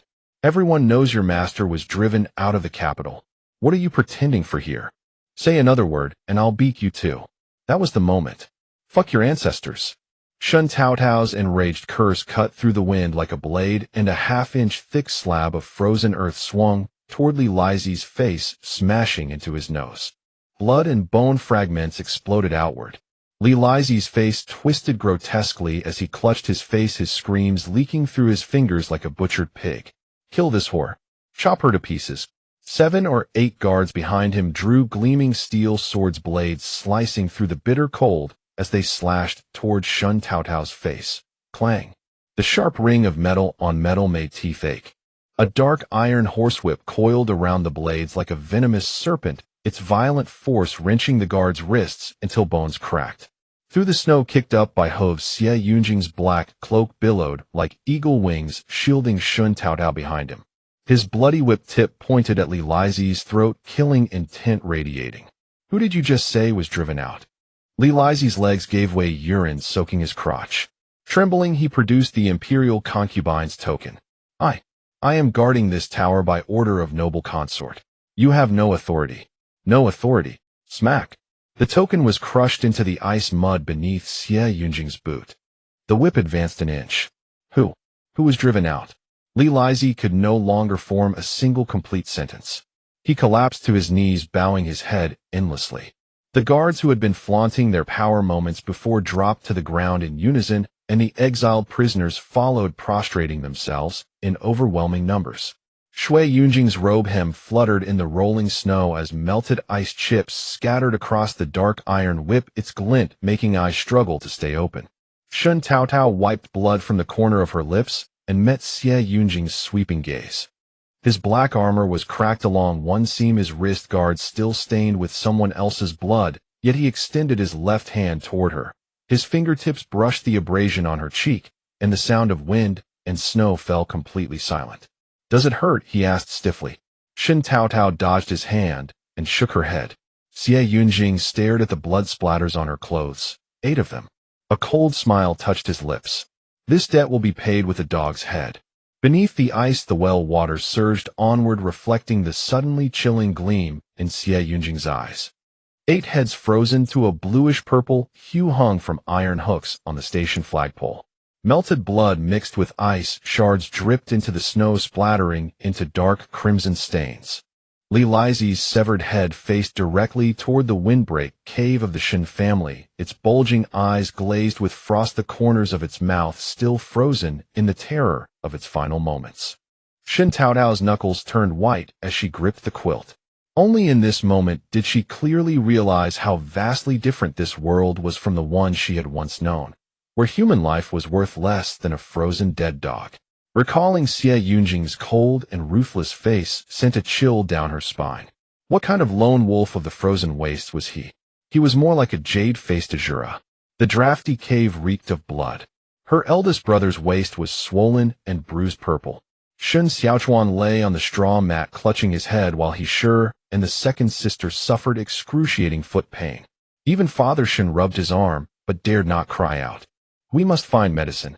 Shen Taotao pinched her palm, rose to her feet, and was about to crawl out of the windbreak cave when her sleeve was tugged.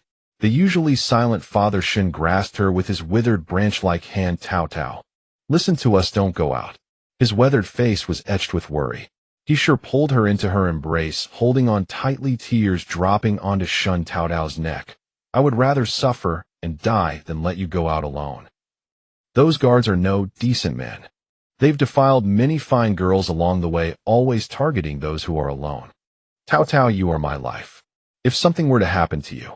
The unlucky words were swallowed by sobs, leaving only a body trembling like shaking chaff. "Big brother can endure it." Shen Dashan forced the words through his clenched teeth, his ashen face pressed against the mud wall to wipe away cold sweat. "On the exile journey. Injuries far worse than this. You just tough it out and survive." He spoke bravely, but his voice was hollow and fading. The purple bruise below his waist already showed a lifeless blue-gray tone. Shen Taotao looked at each of their faces with a clarity she had not felt when she first arrived. They were like a pack of dying beasts, concealing their wounds from one another, yet giving their last breath of life to her. Shen Taotao pried open Heesher's iron-tight grip and pressed her face against hers, tears burning as they streamed down her neck. "Mother, we must survive. Without medicine, none of you will make it." Her voice was soft, yet steady. Li Lizi's head is still hanging from the flagpole. "No one in these parts will dare to harbor wicked thoughts for now." She pushed past Heesher and stepped into the darkness.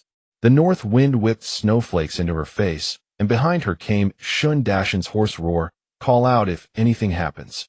Big brother would die before letting anyone bully you." In the vast expanse of wind and snow, the row of severed heads at the station had frozen into gray-purple lanterns. They rolled down with a thud and landed squarely in the footprint she was stepping into. Since she had taken over this body, Shen Taotao would protect this family with her life. Yet as she truly reached the station entrance, her legs trembled uncontrollably. Li Lizi's ice-bead eyes and Xie Yunjing's blood-stained whip entangled into a dead knot in her mind. That voice, "Does it hurt?" drilled into her ears like a ghost burning until an unnatural flush rose to her cheeks. "Stop dawdling." Zhang Sun, assuming she had come to repay a life-saving kindness, shoved her hard on the shoulder. When a woman pursues a man, it's merely a thin layer of gauze. The door hinge shrieked as it creaked open, and Shen Taotao stumbled into the inner chamber. Steaming moisture mixed with traces of masculine essence hit her all at once. Xie Yunjing stood bare-chested before a copper basin, water droplets rolling down the ridges of his corded back. A bowl-sized bruise on his shoulder was dark purple, nearly black. The cotton towel he held splashed into the water with a slap, and a flush of crimson crept up his neck at a visible pace. How dare you? Who gave you permission to? You're wearing pants, you're not naked. Shen Taotao fired back with unwavering boldness. Why was he so flustered? There were plenty of bare-chested laborers lifting steel bars at construction sites. His hip lines peeked from the edges of his loose trousers, and his V-line disappeared into his waistband. Do you have any wound medicine? She held out her open palm, staring straight at him, as if certain he would hand it over. I won't take it for free. I'll trade something with you. Xie Yunjing ignored the latter part entirely. A small sandalwood box clicked open. Wrapped in an outer robe with blood rushing to his ears, he grabbed 2 bottles of medicine and stuffed them into her hands. White bottle for internal use, green bottle for external application. His gaze swept over the scratches on her face, confirmed she was unharmed, then quickly pulled away as if electrified. Shen Taotao seized the medicine bottles and turned to leave, but her gaze lingered on the bruised purple patch on his shoulder. Hit by an ice pillar? Xie Yunjing nodded. Whether he was a lone wolf of the ice plains or a jade-faced Azura, she did not care. If that bruise was not treated promptly, it would ache for a month. Since she had taken his medicine, she might as well help. Consider it payment. The porcelain bottle clattered onto the table. Shen Taotao poured out the blood-dispersing ointment and pointed to the bed. Lie down. No need. Xie Yunjing recoiled as if burned by a branding iron, his robe slipping off one shoulder. Between men and women, proper boundaries. Proper, my foot. She clamped his wrist and twisted it around her, push-in press motion seamless. Her last time doing something like this had been on a rusted water valve. The cool ointment spread across his burning skin, and Xie Yunjing's back instantly stiffened like iron. When her soft fingertips pressed over the bruise, a muffled groan caught in his throat, and the vein at his temple pulsed visibly. The stagnated blood must be worked out. Shen Taotao placed both palms over the wound, applying precise pressure, as if kneading dough. My grandfather used to say, where there is flow, there is no pain. With half his face buried in the cotton quilt, Xie Yunjing breathed heavily. Your grandfather? How would he know massage techniques? He had reviewed the Shun family records. 3 generations of minor officials in the Ministry of Works, with no one having any distinction in medicine. An itinerant country doctor, basically. Shen Taotao flipped her wrist and pressed down again. Specializing in stubborn bones like yours. The pungent medicine, mixed with the iron rust scent of his sweat, filled her nostrils. As she continued massaging, she suddenly paused. She had mentioned her modern grandfather. Would she expose herself? She looked down to carefully observe Xie Yunjing's expression and saw his entire body was rigid with tension. He had likely not noticed. A fine sheen of sweat appeared on his crimson back of neck. It did not look like pain. It looked more like embarrassment. Tisk, relax. If you're this tense, the medicine won't penetrate. She pressed disapprovingly with her palm against the hardened muscle, her knuckles feeling as if they were pushing against raw iron. If it hurts, yell. Holding it in only slows the healing. She applied relentless force to the wound, kneading the stagnant bruise beneath. A stifled groan escaped Xie Yunjing's clenched teeth, a fine sheen of cold sweat instantly forming on his forehead. Yet his Adam's apple bobbed stiffly as he forced out, a soldier of the army, why fear such a small? Before he could finish, Shen Taotao's icy fingertip plunged precisely into the center of the bruise. Hiss! Xie Yunjing gasped sharply, the tendons on his neck jumping with pain. What are you pretending for?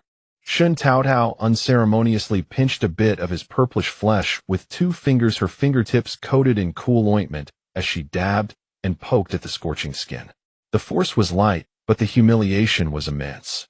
Xie Yunjing's ears turned as red as if boiled, and he abruptly twisted half his face to glare at her. His deep eyes churned with tumultuous waves, a mix of anger and something else. His voice squeezed through his teeth. Shen Taotao, do you even understand? Understand propriety and shame? Understand the difference between men and women? The rest of the words lodged in his throat, swallowed down forcibly. Yet Shen Taotao didn't pause for even a moment. Her sharp eyes swept over his shoulders, instinctively tensed from pain and some awkward emotion. She pressed her palms together steadily, pushing down on the core of the purple bruise using the force of kneading dough, and twisted hard. Oh! A cry that was far from composed, carrying the startled pain of a young man, burst out loud enough to shake dust from the roof. The footsteps of the guards outside immediately became chaotic, as if scabbards were clashing. CivilEngineer twisted his head back abruptly. His usual decisive, battle-hardened face was now flushed with shame and anger tinged with an indescribable awkwardness. He had never been so flustered even when gravely wounded while pursuing the Dirong general. But the moment he turned, Shen Taotao leaned in closer to apply more force, her nose nearly touching his sweat sheen, heaving back. The warm breath sprayed over it without reservation. "Your waist seems bruised too. Bear with it," she said rapidly with a professional no-nonsense tone. One hand moved like lightning, grabbing the loosely tied drawstring of his inner trousers. This was like igniting a powder keg. CivilEngiere's scorching hand clamped around her wrist with immense force, the bones creaking. He spun around abruptly, the complex emotions in his eyes replaced by fierce anger. His breathing was heavy like a beast on the verge of eruption, every word spitting fire. "Shen Taotao, do you know that in bed pulling a man's waist?" The word string hadn't left his mouth. "Does healing distinguish between men and women?" Shen Taotao winced in pain, but her eye roll was faster than her words. Her free hand unceremoniously with index and middle fingers together pressed precisely on a point below his lower back with the certainty of a detective. "It's here, right? My grandfather said that if this area is severely blocked, a man would have trouble even relieving himself. To be accurate, she even gestured a split stream in the air. Puffed. A stifled laugh came from outside the window, followed by hurried footsteps fading away. It was definitely that Zhang's son. CivilEngiere's handsome face could no longer be described as a pot bottom. It went from red to purple to blue. The fingers gripping her wrist under the impact of extreme shame and anger strangely loosened by half a notch. Shen Taotao keenly seized this fleeting opportunity. Her hands, used to moving bricks and crushing stones on construction sites, now became the most precise correction tools. 3 fingers together like a cone, she pressed against the purple bruise on his waist and pushed hard in the opposite direction. Crack! A clear teeth-grinding sound of bone resetting. Ugh! CivilEngiere's body arched backward, a long sigh of extreme pain followed by sudden relaxation, escaping his throat, large beads of sweat rolling down his forehead. Then his taut waist, like a drawn bowstring, suddenly collapsed limply. He collapsed onto the bed, exhausted, his forehead against the pillow's sweat-soaked hair plastered to his cheeks, utterly disheveled and stripped of all edge and defense. Shen Taotao also sighed in relief, clapped her hands as casually as if she had just groomed a pet dog. "A bit misaligned, I fixed it for you." Her proud gaze lingered over her work, and she happened to catch a faint but hideous old scar on CivilEngiere's waist, like a centipede lying across his firm skin. Impulsively, she scooped another bit of ointment, her fingers moving with a gentleness she hadn't noticed, slowly smoothing it over the ridges of the old scar. The smooth pads of her fingers traced the rugged, resilient skin texture, as if polishing a weathered, peerless blade. CivilEngiere's body trembled imperceptibly at the touch of her fingertips on the old scar, the sweat on his nape seeming to thicken. 3 years ago, that Dirong cavalry raid. His muffled voice came from the pillow, carrying a strange vulnerability along with a faint weariness and melancholy. 7 charges in and out left a medal. The dark ointment slowly melted and spread over the old scar that symbolized life and death. He seemed to have a hard life too. Shen Taotao withdrew her hand, habitually wiping the leftover ointment on her clothes. "Good technique, huh? At the clinic. I mean, when I used to work with my grandfather, he'd feel all kinds of bones. He said that if a bone is stuck," she tilted her head, recalling the old man's carefree attitude, mimicking his tone. "Take it apart, put it back, or just give it a good hard whack. It'll always straighten out." CivilEngiere's back, which had relaxed, stiffened almost imperceptibly again after hearing the clinic grandfather theory. He didn't turn around, but pushed himself up silently and swiftly, pulling on his wrinkled outer robe. His fingers were quick and steady as he tied his sash, regaining a sense of control. The dark fabric covered his smooth, powerful waist, hiding all the previous awkwardness and tenderness. Just as Shen Taotao thought he was fully repaired, and was about to leave with her medicine bottle. Xie suddenly turned around. Didn't you say you'd trade something for it? The charcoal in the iron basin let out a couple of feeble crackles, its red sparks as if aggrieved struggled to leap upward before quickly dimming. The bitter cold of Ninguta seemed tangible, seeping insidiously through the cracks in the stone walls, the gaps in the wooden door, and the frozen hard brick floor, burrowing into the very marrow of one's bones. Xie was drinking water, his voice dull and heavy, as if keeping time with the chill that filled the room. He lifted his eyelids and glanced at Shen Taotao, who had already reached the door. Tell me, what does your Shen family have that could catch my official's eye? Me. Shen Taotao extended a finger, pointing confidently at herself. Cough. Cough.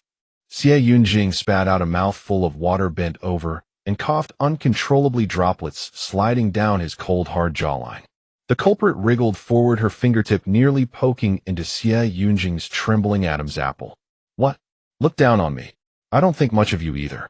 Xie wiped the water from his face and pushed her hand away. Shen Tao. He rasped through gritted teeth. Are you making a fool of me? He didn't even use the title, this official. Shen Taotao didn't argue. She grabbed a frozen pear from the small table and took a crisp crunch bite. The icy shards mixed with cloyingly sweet juice, brimming with the taste of memory. She wiped the corner of her mouth haphazardly, the pear pulp still stuck in her throat, but her voice was resolute. Coal. I said I know where to find coal in Ninguta. The teacup lid clattered to the floor, spinning around several times. In Xie pitch-black, cold eyes a hint of vivid emotion finally flickered, all ice blades mixed with a sneer. Buzz. The air suddenly grew heavy. Shen Taotao's vision blurred, and a massive shadow loomed over her. A hand as hard as an iron hoop suddenly clamped ruthlessly around her fragile neck. The force was fierce and overbearing, with an irresistible weight, like lifting a disobedient kitten, hoisting her off the ground until her feet dangled. Xie strikingly handsome face pressed close, so near that Shen Taotao could see her own terrified, dilated pupils reflected in his eyes.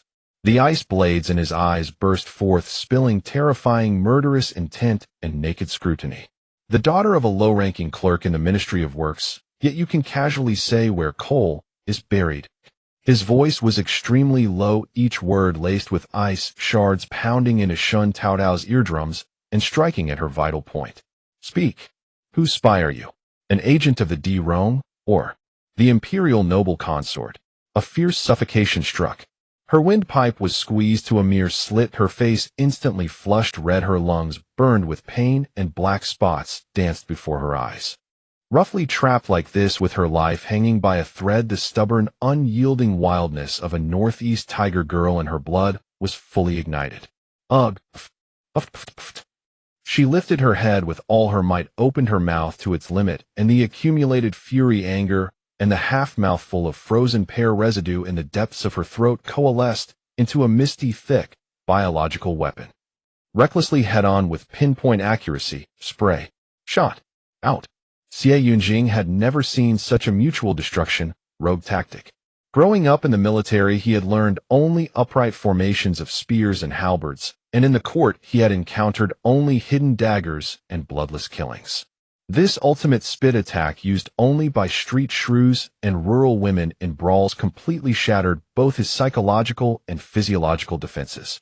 The sticky, cold mixture of saliva with a sweet, fishy smell, like a wet blindfold, precisely plastered his head, face, and neck, with a few most refined droplets even hanging on his eyelashes. The half-sentence of wrath that was about to escape his throat was choked back by the cold, nauseating sensation. Xie body stiffened for a full half-breath, like a master struck at his vital point by the filthiest hidden weapon, then he flung his wrist, as if burned by a branding iron. Shen Taotao, like a thrown sack, landed heavily on the bed, her back hitting the mattress with a solid thud. The wooden bed frame let out a strained creak. Stars burst before her eyes. The suffocation receded, replaced by the sharp pain of her backbones hitting and a fiery, tingling numbness. Her throat felt like it was being cut and burned, yet it didn't hinder her performance. What do you know? I know a lot more. Trading it for 2 bottles of medicine is no loss for you. Besides, everyone in Ninguta is about to freeze into icicles. Once we dig out the black coal, the rooms will be as warm as spring. Outside, water freezes instantly, but inside we can wear single-layer shirts and eat frozen pears. Easier said than done. He snorted, his nasal tone drawn out, full of undisguised contempt, as if hearing a child talk about plucking the moon. Do you take Ninguta for Longshan in the northwest? Those big shots in the capital wearing sable and pearls, shaking the mountains with their stomps. They have to haggle over every penny for the coal dust to warm their pavilions and hand warmers. This thing, he pointed at the brazier that barely gave off a few sparks, is a rare commodity. It's not some rotten tree branch by the roadside. He leaned forward slightly, his oppressive presence like a dormant beast quietly rising beneath the frozen ground. Tell me, in this godforsaken exile where even the wind can tear off your ears, you claim there's coal, eh? Shen Taotao propped herself up, then plopped herself down firmly on the cold, hard bed, treating it as her own territory. Of course there is. On the way here in exile, I've seen the mountains. I say it's there, so it's there. She tightened her worn cotton jacket, its original color unrecognizable, and held up 2 fingers. Heating is just one thing. Second, with coal we can smelt iron, and with iron we can forge more swords, spears, and halberds. Molten iron can be poured into refined steel blades. With one strike you can cleave those D-Rome bastards and their horses in two. Do you understand what equipment superiority means? She grew more excited as she spoke, her words rapid-fire, laced with cold-honed northeastern slang, blunt and straightforward, pounding into Xie Yunjing's nerves still unsettled from the biological weapon attack. In her almond-shaped eyes, round with anger, there was no fear, no sign of weakness. Only a raw, fierce determination that said, I'm going to make you understand. It wasn't over. She squirmed on the bed, using both hands and feet, like a restless caterpillar, slowly inching to the edge of the bed, leaving only a tiny distance between her and Xie Yunjing, who was sitting on the bed's edge. I also know the twists and turns in your heart. Shen Taotao suddenly lowered her voice, her nose nearly touching Xie Yunjing's jaw, her eyes shining brightly with a sharpness that seemed to see through his very organs. Those messengers of death sent by the imperial noble consort, that damned Li Lizi. You didn't kill them earlier or later, but specifically when the snow sealed the mountains and even the carrier pigeons froze to death. Why? Dead silence. Like a frozen river. Even the occasional sparks from the brazier vanished. Only the oil lamp on the table flickered faint and on the verge of going out. The orange light flickered uncertainly on Xie Yunjing's face. His gaze was deep as an ancient well, no longer the cold scrutiny of looking down on an ant, but a piercing examination that scraped through every subtle expression on Shen Taotao's face. The slight arch of her eyebrows raised in excitement, the slight flare of her nostrils, the bloodshot whites of her eyes from lack of oxygen and anger, and in those terrifyingly bright, unyielding eyes, what lay hidden, reckless madness, or the truth after peeling away the fog. The air was taut like a bowstring pulled to its limit. The wick cracked as it burst into a flower of flames, startling Shen Taotao's heart into a tremble. Pinned by Xie Yunjing's ice-laced gaze, her scalp tingled, and a chill climbed up her spine to the back of her head, more biting than the blizzard outside. The boldness of her earlier bombardment instantly deflated. Shen Taotao, forcing herself to maintain her dignity, shrank her neck, tightened her cotton jacket, and let her gaze drift aimlessly left and right. In the crevices of immense fear, a thought of reckless abandon crept in. Besides, she set her throat dry, her voice involuntarily dropping several notches with a sticky quality from eating too many frozen pears. She muttered, Your din, as the highest official of Ninguta, isn't much to boast about. Damn cold. This bed cold as hell. If a person lay on it, it wouldn't even be warm enough for a coffin. Xie Yunjing's thick eyelashes suddenly lifted, and a scorching whirlpool surged in his abyss-like eyes. At the center of that whirlpool was heat, danger, and a certain unexpected, almost absurd inquiry. His fingers, which had been hanging at his side and stained with a bit of pear juice, curled almost imperceptibly. He leaned forward slightly, almost pressing against her cheek, his breath carrying the cold scent of cedar brushing against her raised goosebumps on her forehead. A corner of his mouth curled into a deeply meaningful, almost playful arc. Oh! His voice was low, like the lingering echo of a late temple bell, wrapped in husky magnetism, crashing straight into the depths of Shen Taotao's buzzing eardrums. So you've been waiting for me here. Xie Yunjing's gaze, like the most delicate probe, slowly swept over her slightly stiff shoulder and necklines, her chest rising and falling with tension, finally settling on her clenched fingers. His gaze carried an undisguised physical weight, unhurried, yet scalding like boiling water over skin. First cold, then heating. His thin, sharp lips opened and closed, and the words he cast set the air on fire. All this scheming. To warm my bed. Warm your sister. Xie Yunjing finally said he would consider it, and sent her out. Shen Taotao applied medicine to the purple bruise on Shen Dashan's waist, and thinking of Xie Yunjing's pretense, she unconsciously increased the pressure of her hand, causing Shen Dashan to tremble all over. SSS. Gently, little sister. Shen Dashan gasped through clenched teeth, hissing between his teeth. Oh dear, your hand's strength is greater than even the bone setter in the capital.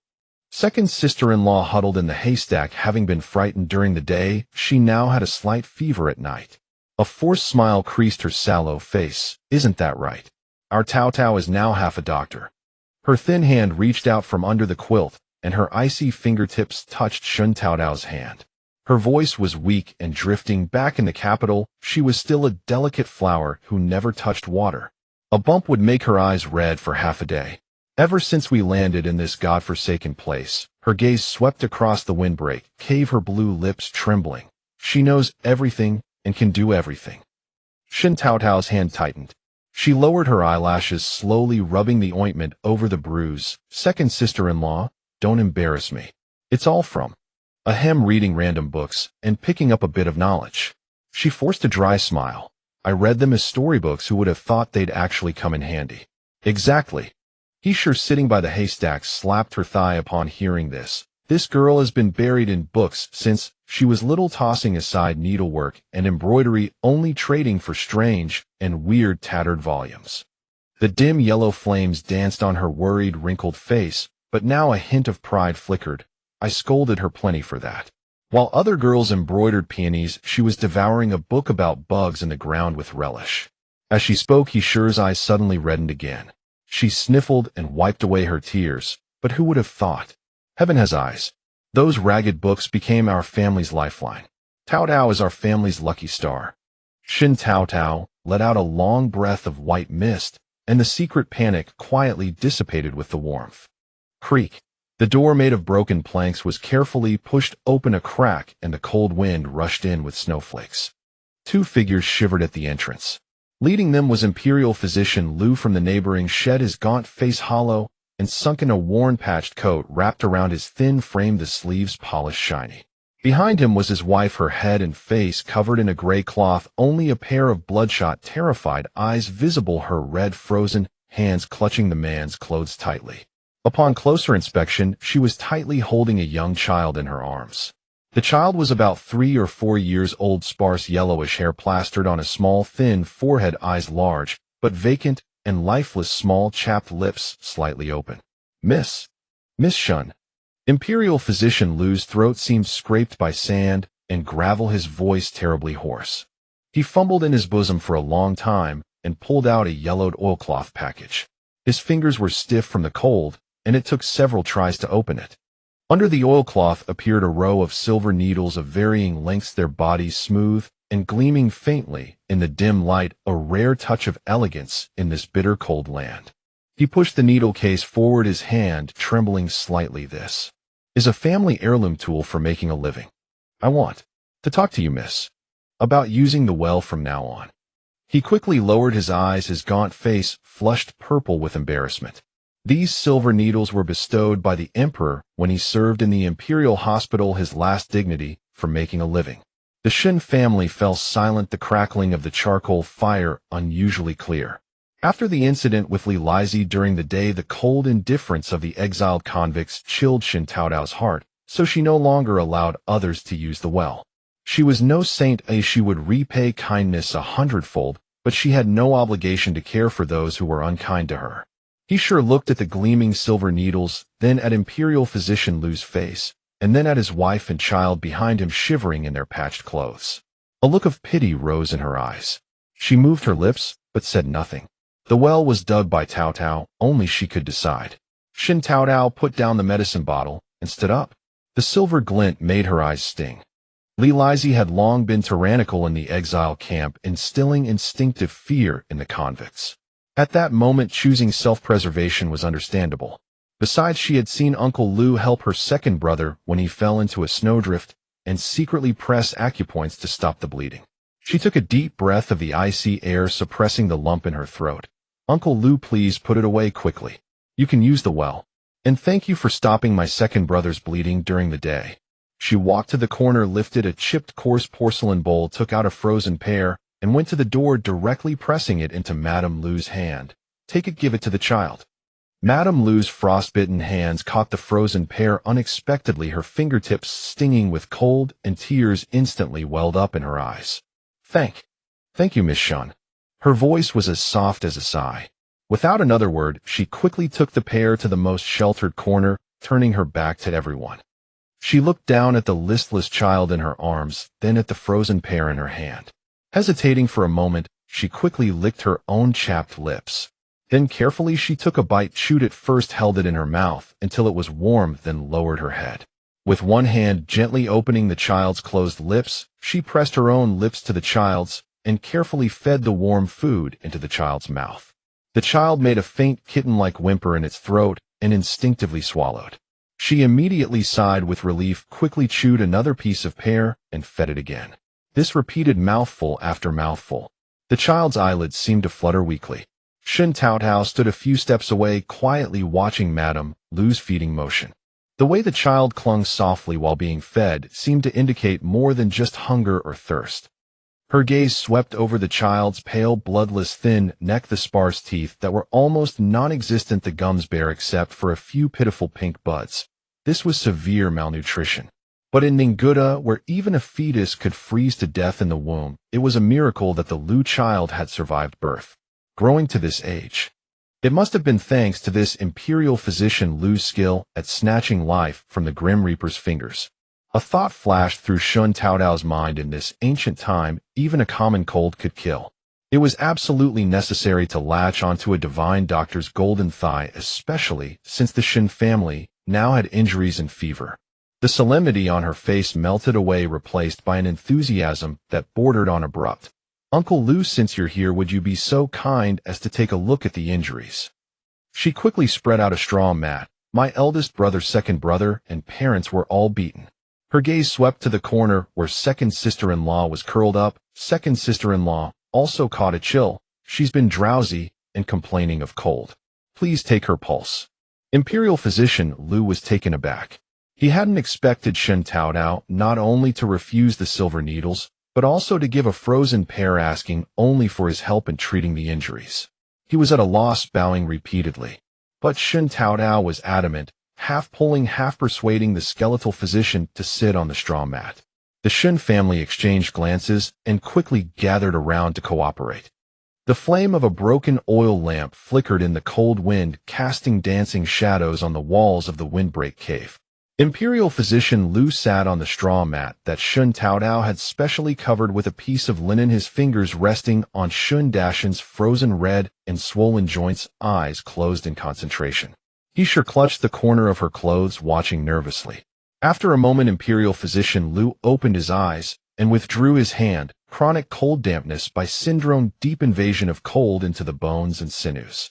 Apply medicine externally to expel the cold dampness. His voice steadier, he gestured for Shen Dashan to lie down and carefully pressed the swollen, shiny purple bruise on his waist. His brow furrowed slightly. After a while he said, severe muscle contusion, but fortunately not damaging the fundamentals. Just reduce the swelling and dissolve the stasis. When it was second sister-in-law's turn, Shen Taotao half supported, half carried her wrapped in a quilt to Imperial physician Lu. Second sister-in-law kept her eyes lowered, her body trembling slightly. Imperial physician Lu said gently, young madam, don't be afraid. Just extend your hand. His 3 cool fingertips lightly rested on second sister-in-law's cold, swollen wrist. The cave was deathly still, only the moan of the wind squeezing through the grass cracks and the occasional crackle of the lamp wick. Imperial physician Lu's fingertips moved slowly over the Cun Guan and Qi positions on her wrist, varying the pressure. His eyes were closed, his brow furrowed tighter and tighter, his withered skin crumpled like crushed paper. After a long time, his fingertips stopped at the right guan pulse. Holding his breath, the pulse beneath his finger clearly showed a slippery, rolling, and flowing beat under the slightly sunken skin. Imperial Physician Lu's eyes snapped open, his pupils contracted like needles, his breath caught in his throat. This pulse was a slippery pulse. You. Imperial Physician Lu withdrew his hand as if stung, his lips trembling, and he almost cried out, "It's not a cold. It's pregnancy." Boom. As if 100 pounds of gunpowder had exploded in their ears, the entire Shen family was stunned. Shen Xiaochuan's mouth hung half open, his eyes wide and round, staring stupidly at his wife's belly. Shen father dropped the straw rope. He was twisting, his old face frozen. He sure's clothes were half soaked by melting snow, but she didn't notice, staring fixedly at second sister-in-law's flat abdomen, as if she wanted to bore a hole through it. Silence. Absolute silence. Even the howling wind and snow outside seemed to have retreated 1,000 miles away, time thick as frozen lard. Until scrape. A harsh scraping sound of something hard against wood broke the stillness. Shen Taotao, as if branded by a red-hot iron, sprang up from the haystack like a rocket. Her movement was so fast it stirred a small breeze, making the oil lamp flame jump wildly. Under everyone's shocked gaze, she scrambled and stumbled out of the drafty wooden door. Like a charging war banner, she ran headlong toward the official post station. Only one thought roared in her mind, 1,000 times more fierce than the wind in her ears: build a house, have a baby. In the government office, Xie Yunjing's fingertips pressed against the massive Ninguta map spread across the desk, the ink-drawn mountains and frozen rivers winding beneath his palm. Tomorrow at the 3rd watch of the Tiger Hour, the scouts will ride out first. Before noon. Before the words had left his mouth, a sharp, rushing sound. The heavy felt curtain door, frozen into a hard board, was violently thrown open, and a human cannonball wrapped in wind and snow crashed into the room. Shen Taotao stood with snow dusting her head and face, clutching her nearly falling apart worn coat, standing rigidly at the opposite end of the map. "Give me a piece of land." Her voice stretched to its maximum, blood trickling from her cracked lips. "I want to build a house." Her breath erupted into the cold air, condensing into urgent white mist. Xie Yunjing didn't even lift his eyelids. "The land under my command only buries the dead. It does not support idle people." Zhang Sun stood in the corner, holding his thermos, his eyes darting back and forth between the two as he clicked his tongue. "TSK, TSK. The Lord just ordered troops, and Miss Shun immediately asks for land. Could this be some kind of spiritual connection?" He chuckled, scratching his head. Before Zhang Sun could finish, the paperweight on the desk thudded heavily. Xie Yunjing's fingers pressed down with sudden force, forcibly swallowing Zhang Sun's joke mid-sentence. "Get lost." Zhang Sun shrank his neck and slipped out the door with his thermos. The moment the curtain fell, Shen Taotao leaned forward, almost pressing against the map spread with the mountains and rivers of Ninguta. "Are exiled convicts only worthy of freezing to death? Can't exiled convicts have a warm place to live?" Xie Yunjing finally raised his eyes. The candlelight flickered in his bottomless pupils. "There is no precedent for convicts building houses." Each word fell like frozen stones striking the ground. "My second sister-in-law is pregnant." Shen Taotao roared back, her voice echoing and vibrating through the empty room. A barely audible sound escaped. A bitterly cold curve touched Xie Yunjing's lips. "She's carrying someone else's child anyway." He leaned back into the large armchair upholstered with a full white tiger skin. "The D-Rong to the north watch us with predatory eyes. I have no extra attention to spare for exiled convicts. That's exactly why we need to build houses." Shen Taotao slapped the table hard. "Do the math with your precious fingers. In this wretched place of Ninguta, how many soldiers are added each year? Are the dead enough to fill the ice holes?" Her pointing finger nearly poked Xie Yunjing's nose. "You can't defeat those D-Rome brats because your soldiers aren't strong enough. Where do soldiers come from? They don't pop out of rock crevices. They're human. Living, breathing humans who need fathers and mothers. Right in the eyes of you officials, we're nothing. We're worthless lives like grass and weeds, cannon fodder dragged to block arrows." She panted heavily, her chest heaving violently. "But cannon fodder are also humans. Cannon fodder also bear children. When those children grow up, the blood feud against the D-Rome is carved into their bones. They'd be 100 times more useful than the able-bodied men you drag from the capital. Believe it or not, their parents would dare to twist off a D-Rome's head and kick it like a ball to protect this land where life can be born and nurtured. She shouted with earth-shaking fury, her breath condensing into rolling waves of rage in the icy room. The candle flames jumped in alarm, stretching and twisting Xie Yunjing's immovable statue-like figure against the tent walls. A long silence passed. Xie Yunjing leaned slightly forward, his elbows pressing against the cold map. The scattered ink lines beneath his dark arm guards seemed to carry scorching heat. "Where do you want the land marked?" His voice was colder and harder than a blade scraping iron, yet it severed the invisible shackles, hiding an imperceptible hint of indulgence. Shen Taotao pulled out half a charred charcoal stick and leaned over the massive Ninguta map to sketch rapidly. The black charcoal lines hissed against the coarse parchment like a fierce little beast gnawing at the territory. The relay station was outlined with a winding charcoal line drawing from the mountain valley in the southeast, precisely avoiding the snowy slope's wind gap, pointing to a gentle slope sheltered from the wind with sunlight. Right here. The charcoal tip pressed hard against an inconspicuous mark on the map. 3 feet underground is blue stone. We can't lay foundations now, so build wooden houses first at the curved base of the mountain ridge. In winter it shelters warm wind and avoids northern snows. In summer mountain streams bring cool air. This location was chosen after I meticulously calculated every feng shui bone of Ninguta. She threw down the charcoal and straightened up her young face, smudged with black and red from the cold, like a calico cat. Exiled convicts' lives are worthless, but if those lives can bear children smelt iron, burn coal, and wield swords, would a plot of land that sees sunlight be worth it? Xie Yunjing nodded, gazing deeply at her. Shen Taotao grabbed the cup from the table and drained it in one gulp.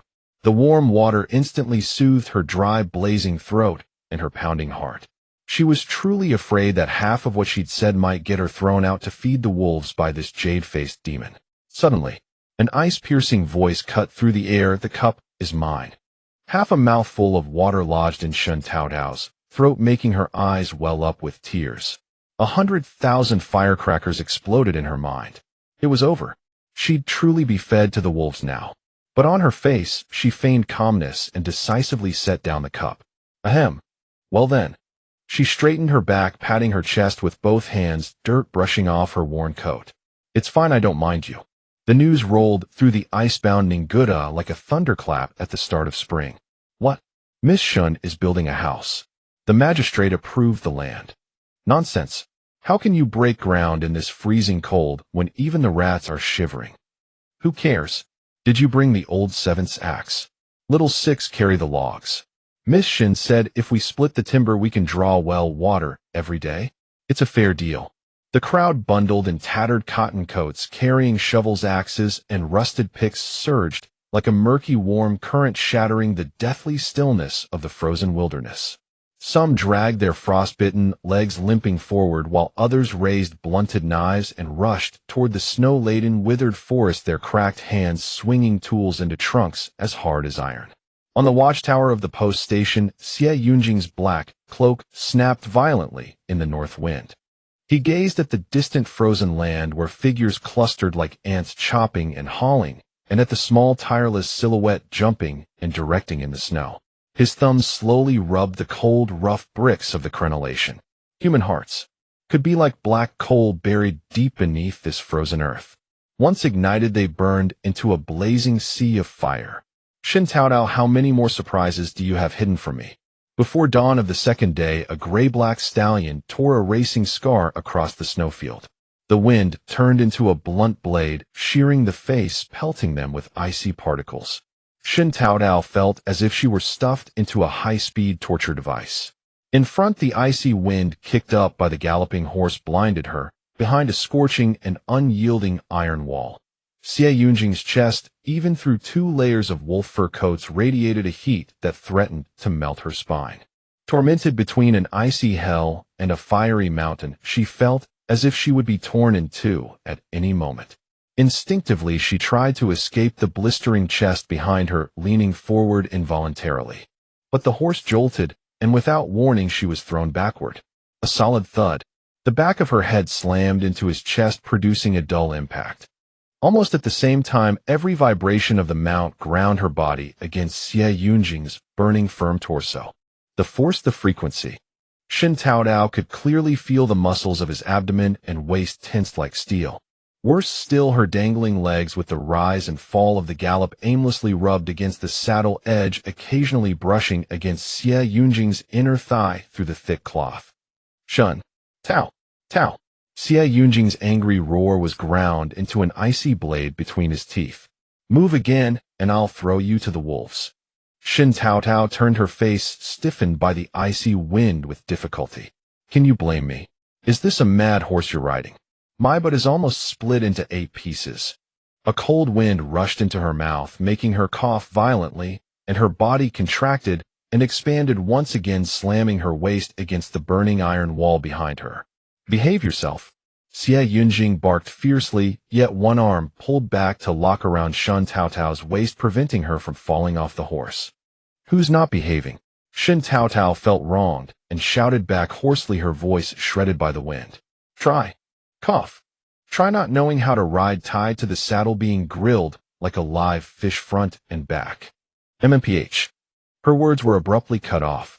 Xie Yunjing's arm around her waist suddenly tightened, lifting and pressing her down. The whole of Shen Taotao was slammed into his solid, burning chest by this domineering force, her head nearly touching his neck and jaw, which were beaded with fine sweat. The man's hot, rapid breath sprayed onto her frozen, numb earlobe. Say one more word. The cold sound ground from between his teeth, mixed with the crisp crack of hooves breaking ice crust, piercing straight into Shen Taotao's bones. I'll teach you right now what true grilling means. Shen Taotao wisely shut her mouth, only emitting 2 puffs of white mist from her nostrils. But every jolt became a secret grinding. The veins on the back of Xie Yunjing's hand, which locked around her waist, bulged like knotted ropes, as if he were using all his willpower to restrain the wild beast within. The frequency of his chest rising and falling grew faster, the sharp line of his jaw taut enough to slice the wind. Zhang Sun, leading the way, glanced back at the overlapping figures on the horse. His gaze swept over the sweat beads on his master's forehead and the slightly reddened neck, half hidden by Miss Shun's disheveled hair. Zhang Sun's mouth twitched violently, and the reins in his hand nearly slipped. Heaven above! This wasn't searching for coal. This was clearly lighting a wildfire that could burn hearts and melt bones between the two of them. When the horse's hooves shattered the last mile of ice crust, Shen Taotao rolled off the saddle stiff as a frozen pole and fell straight into a snowdrift. Xie Yunjing, without thinking, swept his arm across and locked her waist, pulling her back. Bam! Shen Taotao's forehead hit his shoulder, sending stars spinning before her eyes. Stand straight. Xie Yunjing growled, his fingers gripping her waist, turning white from the force. Shen Taotao had no energy for a verbal battle. She shook her head covered in snow and probed forward with one deep step after another toward the dark mountain ahead. Here. After observing for a moment, Shen Taotao pointed at an ice waterfall on the shaded side of the mountain. Chisel it open. Call me when you see black stone with bright veins. The guards swung sledgehammers against the icy rock. Xie Yunjing stood behind her with arms crossed, his black cloak spread to shield her from the mountain wind. Shen Taotao half knelt in the flying ice chips and stone debris, digging her frozen red fingers into a rock crevice. She pulled out a handful of black gravel and brought it to her nose. The sulphurous smell of low-grade coal mixed with the icy breath hit her. Without blinking, she flung the gravel into the snow. Not hard enough. Dig 3 feet deeper, aim for the dark rust-colored rock layers. The hammering intensified. The guards pried open 3 feet of frozen rock with iron bars, revealing a layer of fine scale-like frost crystals beneath, winding like an ink dragon through the gray mountain body. Shen Taotao pounced, grabbed a pickaxe, and struck fiercely. Clang! Sparks burst as a palm-sized, jet-black, glossy coal nugget rolled into the snow like a slumbering black sun. Cover it tightly. Shen Taotao quickly grabbed a handful of snow and masked it. Xie Yunjing knelt on one knee in the deep snow, pinching the coal with his fingers. He pressed and twisted. Black powder sifted down. He lifted his eyes, their depths reflecting the profound black. If a single word of what you saw today leaks. His frostblade gaze sliced across each guard's face. Your entire clan will be executed and your bodies rendered into oil. Hoofbeats crushed the drifting snow, and Xie Yunjing's front robe brushed against Shen Taotao's frozen ears, which ached from the cold. She shrank her neck to evade the icy fabric, yet her mouth refused to relent. Listen to me. Among those guards, who knows which big shot in the capital they're propping up? Let them dig the mine. Huh. I'm afraid we'll have our heads hanging on the D-rung flagpoles before we even see a single coal nugget. She slapped the saddle hard, jolting herself backward, her spine crashing against the searing warmth seeping through the gaps of Xie Yunjing's wolfskin cloak, jolting both of them tense. Exiled convicts are different. Shen Taotao stiffened her neck and inched forward half a step to escape that scorching heat source. Their lives are in your hands. Their parents and wives are waiting anxiously at the post station. Who would dare to leak secrets? Fear is etched into their very bones. The personal guards just need to crack the whip and keep an eye on the mine shaft. Isn't that better than keeping watch over those scheming guards? The wind flung snow pellets against her lips. She licked off the ice crystals, a surge of triumphant excitement burning in her throat. Before spring comes, I'll root out all the spies among the guards. By then, you'll surely admire me to the point of prostrating yourself and begging me to be your strategist.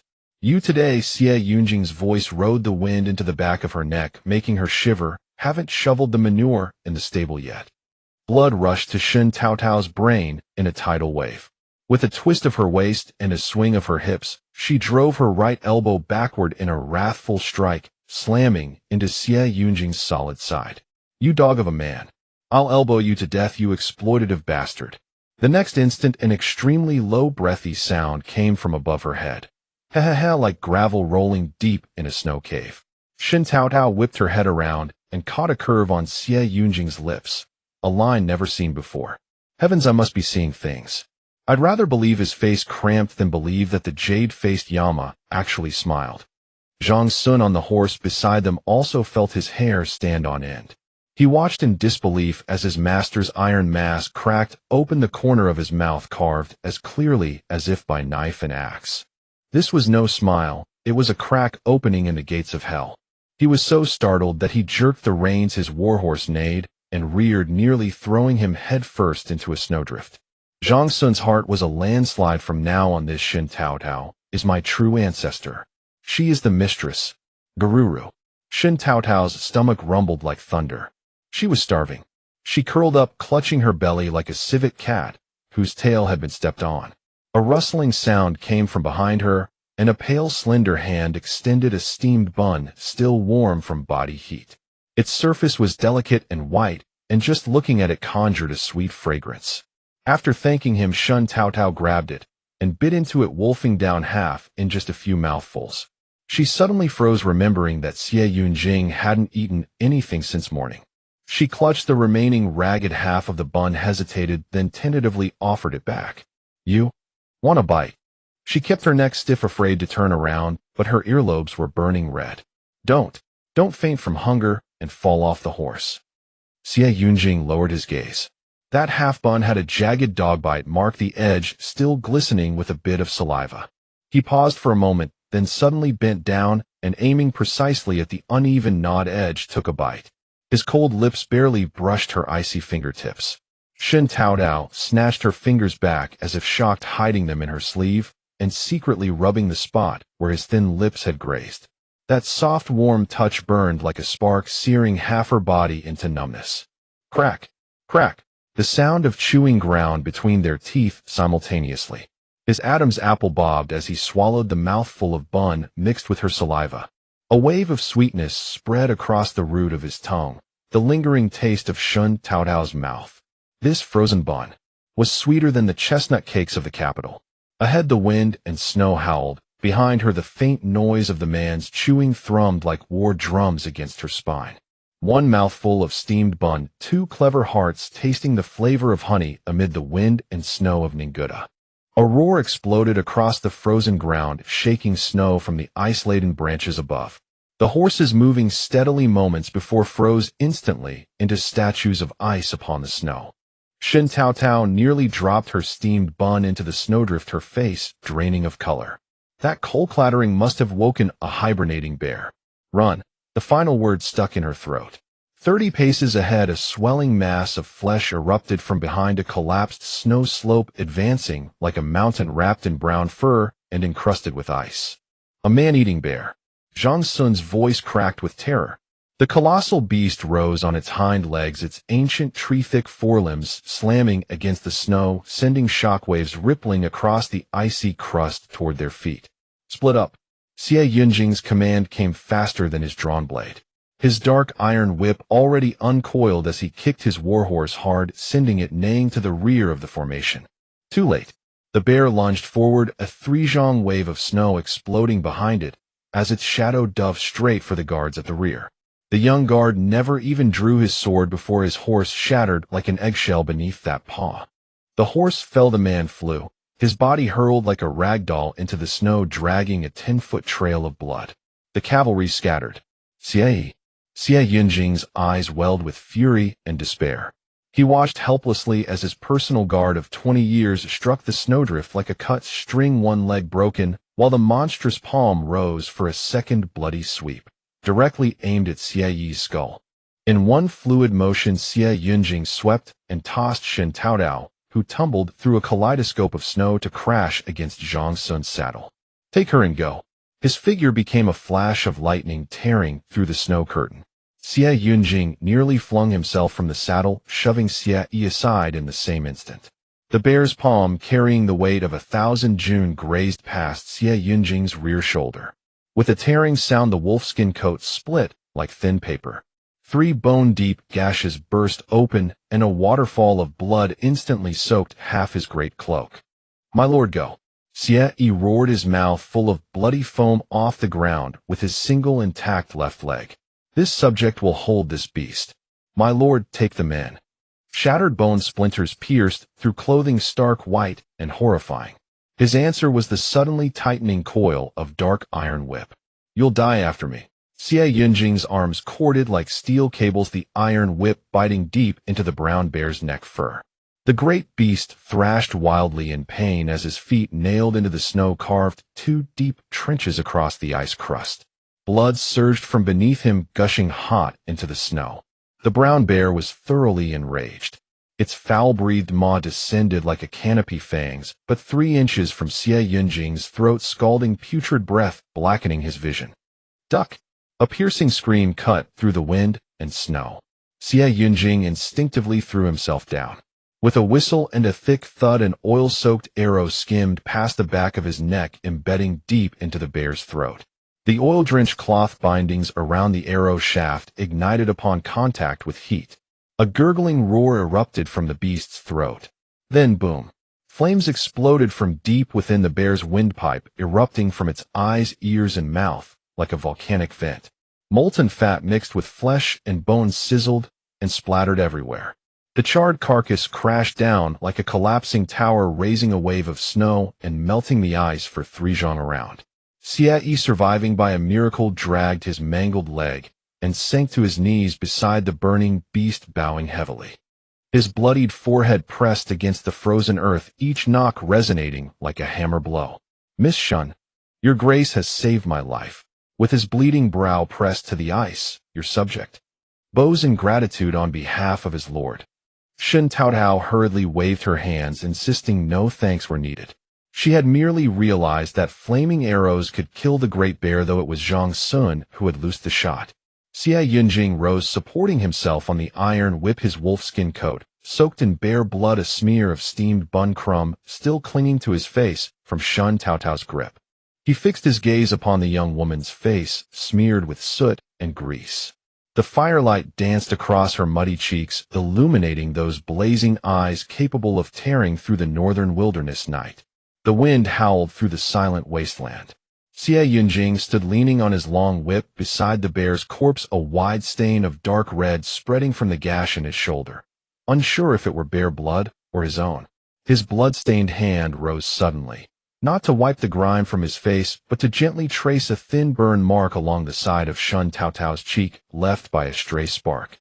His rough, scorching fingertips moved with astonishing steadiness, as though handling the most precious treasure.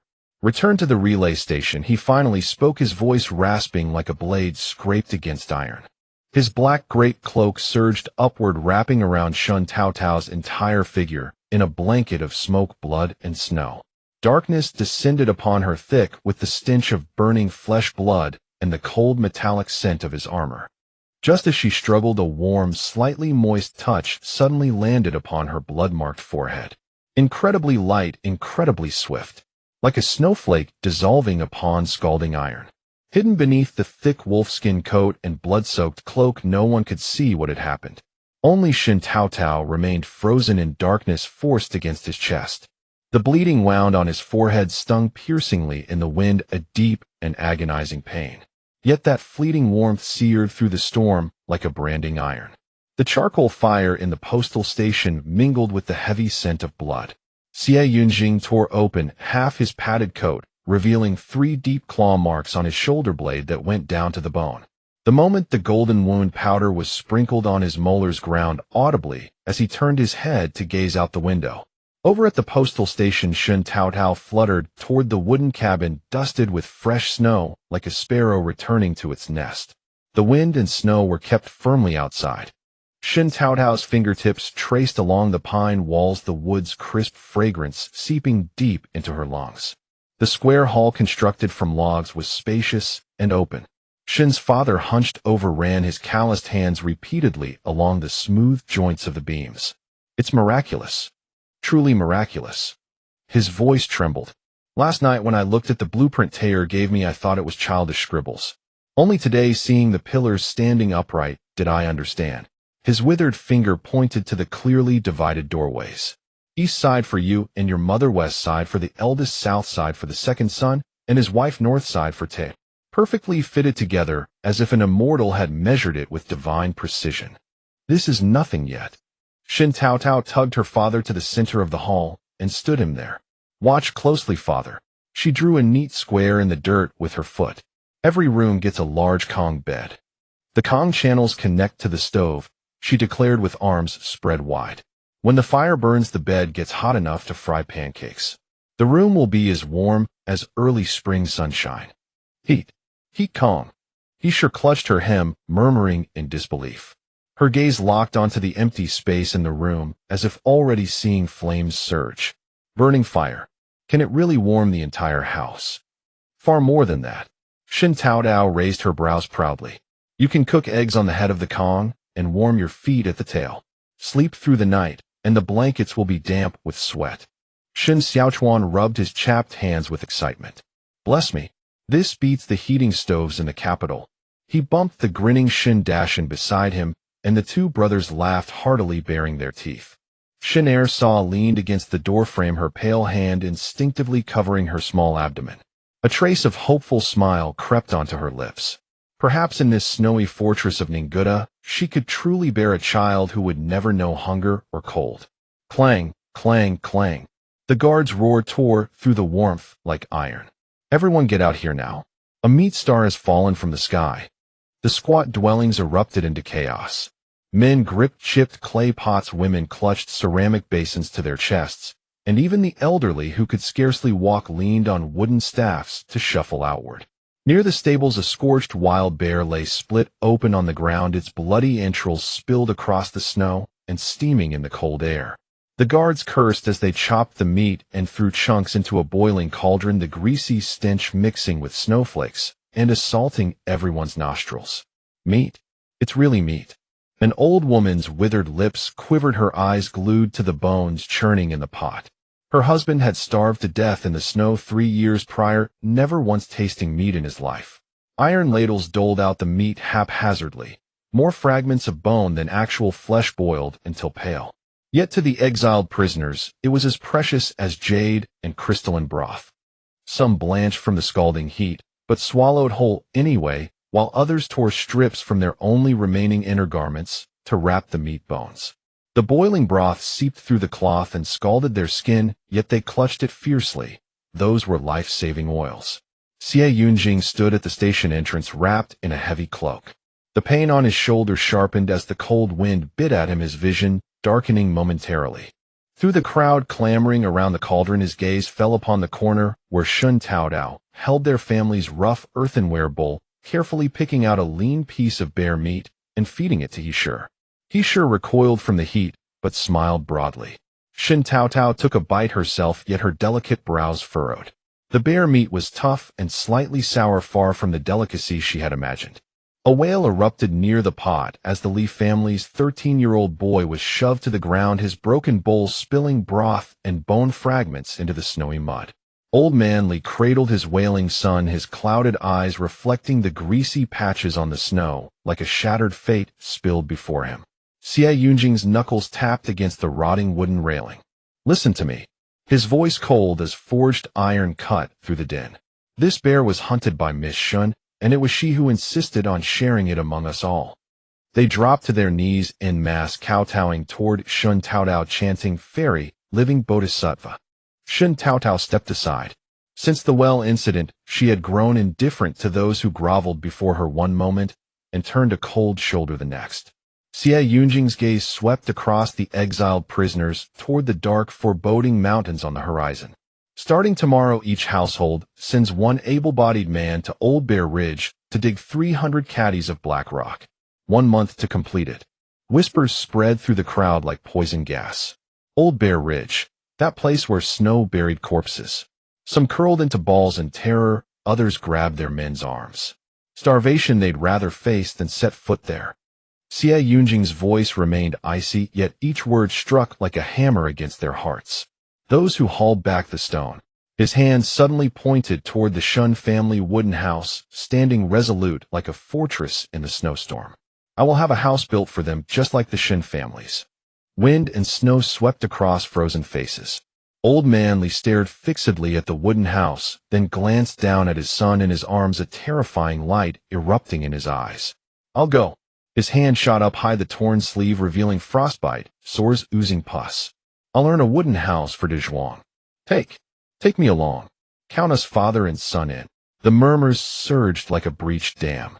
Countless cracked palms pierced through the wind and snow reaching toward the sky. At the station entrance, Xie Yunjing watched the suddenly excited crowd and found himself drifting back many years, to when he first arrived in Ninguta and poured strong wine for each of his personal guards, those eyes blazing with fierce devotion. Zhang Sun approached quietly. "Master, Miss Shun is watching us." Her gaze is rather unnerving. Xie Yunjing turned his head. Under the wooden eaves, Shen Taotao stood in the snow, clutching an empty clay bowl. She gazed quietly at the bustling crowd signing up, then turned her eyes to Xie Yunjing. Firelight danced across her face while her pupils swirled with anger. Like a small cat whose fur had been ruffled. He wanted them to mine coal. On what grounds did he expect to appropriate her wooden house blueprints for nothing? Shen Taotao burst in through the crushed ice shards, catching Xie Yunjing dabbing medicinal salve on the claw-like wounds on his shoulder. His robe slipped, revealing jagged dark red flesh. Shen Taotao had grown accustomed to his muscular frame. Xie Yunjing had also become used to her barging in and staring. "Here's the cabin blueprint." She slapped it on the table. "But you can't have it for free." Xie Yunjing didn't even lift his eyelids. "What do you want this time?" 10 pounds of rice, 5 pounds of flour, a jar of oil, and a jar of salt. Shen Taotao counted on her frostbitten fingers, her eyes gleaming with determination. 20 fresh cabbages, and a whole slab of pork ribs. The medicine bottle slammed heavily onto the table. Shen Taotao. Xie Yunjing gave a cold, sinister smile. "Even the Dirong Royal Tent's ransom list is more dignified than yours. Plus the heated brick bed blueprint." She suddenly pulled out a warm sheepskin scroll from her bosom and unfurled it with a sharp SHI over the cabin drawing. The ink lines of the flue twisted like a coiled earth dragon, densely annotated, "Build a heated brick bed. Blue stone as bones, yellow clay as flesh. Light the fire in the stove, and the smoke climbs through 7 openings into the wall channels. Warm in winter, cool in summer. If your freezing bed were to have such a heated platform." "Zhang Sun." Xie Yunjing abruptly cut her off. Zhang Sun popped his head in with a grin, but saw Xie Yunjing point at the snow pit outside the tent. Dig mud quarry stone. Today get this heated brick bed built for me. While the guards swung ice picks to break stones, Shen Taotao was already slapping black mud mixed with chopped straw onto the ground. As she worked, she ordered Shen Taotao to memorize the steps and hurry to build a heated brick bed for second sister-in-law's room. Splat! The yellow mud splattered on the stone, covering Xie Yi's face. The guard, still on crutches with a broken leg, stood in the wind, and Snow wiped his face with a grin and said, "Splattered well. Let me share in the good fortune of the mistress." Shen Taotao nearly dropped the mud lump. "Who are you calling mistress?" Zhang Sun carried a stone slab over, grinning. "Sooner or later, everyone can see the master's feelings for you." The surrounding crowd burst into laughter. The guards from 1st to 19th shouted in unison, "The mistress is teaching us to build the heated brick bed." Shen Taotao's ears burned. She shot a sharp glance toward the room where Xie Yunjing sat, like a statue, fingers holding a volume on military strategy, not even lifting his eyelids. Pretending. Let him play deaf and dumb. As if venting her anger, she slammed a lump of cold mud onto the window. The wooden bed inside was soon dismantled. The blue stone foundation was coated with thick yellow clay. The serpentine flue wound along the cold wall, and the mud seams were filled with chopped straw that Shen Taotao had deliberately added. Ignite. Oiled cloth wrapped around pine branches was stuffed into the stove. The flames leaped up, greedily licking the blue stone. Sizzle. Sizzle. Strange sounds emerged from the crevices of the stone. The wet mud blocking the chimney swelled from the heat. Fine cracks spread like a spider web, and a few wisps of acrid smoke mischievously seeped through the gaps. Zhang Sun crouched by the stove, his eyes almost popping into the firebox. Suddenly, warm. Xie Yi's crutch thudded against the stone edge. He yanked his hand back, scalded, then shakily touched it again. The bed is heating up. The guards went wild, rushing to the wall. Their chapped hands scrambled to touch the mud-covered flue. By heavens! It's scalding. Heat. The heat is climbing through the wall. Roaring cheers nearly lifted the roof. The burly men jumped and laughed, their scabbards clattering like a clumsy, giant war formation dancing. Not so fast. Shen Taotao kicked Zhang Sun, who was jumping the highest. The wet clay is still wrapped around. If you sleep on it before the moisture is baked dry, you'll end up with a chronic backache. She pointed at the swollen wet mud at the flue opening. Keep burning for 3 more days before this bed is ready for sleeping. Xie Yunjing, who had been looking down, finally raised his eyes. Oh. He put down the military book and paced over to the heated brick bed, his boots crushing the spattered mud. Where will I sleep tonight? The air suddenly fell silent. Zhang Sun slapped his forehead. My quarters are so cramped that even a fart would have to queue. Your Highness's noble body cannot possibly. Farewell. Before finishing, he had already bolted out of the room. The guards recoiled as if shocked. Xie Yi hopped away on 1 foot. Our room is full of snoring which would disturb your Highness. We'll take our leave. In an instant, everyone was gone, leaving only the crackling pine branches in the stove. Xie Yunjing's gaze slowly turned back to Shen Taotao's face. When the wooden door creaked open, a warm current mixed with the scent of pine resin rushed in.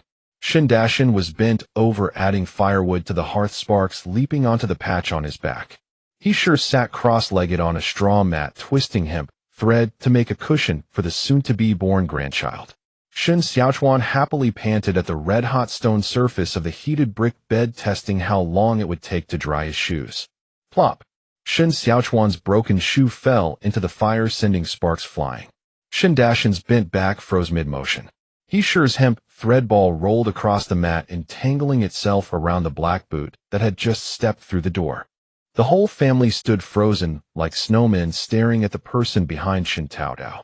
His shoulder wrapped in glaring, white linen bloodstains blooming like red plum blossoms on snow, his chilling aura dimming even the firelight. Shen Taotao pushed Xie Yunjing forward, her voice clear. His heated brick bed isn't dry yet. He'll stay with us for a while. Clatter. He sure's sewing basket tipped over. Shen Taotao trembled, groping for the firewood, and inhaled sharply, coughing violently from the chimney's smoke. On the heated brick bed, Shen Erseo instinctively clutched the thin blanket over her belly. The fierce blood aura of the man mingled with the bitter cold from outside, made the new life within her shiver. But Xie Yunjing's gaze swept past the stunned family to the coarse earthen bowl warming on the edge of the heated brick bed. The rim bore 2 clear bite marks of canine teeth, and half a bowl of clear water steamed gently.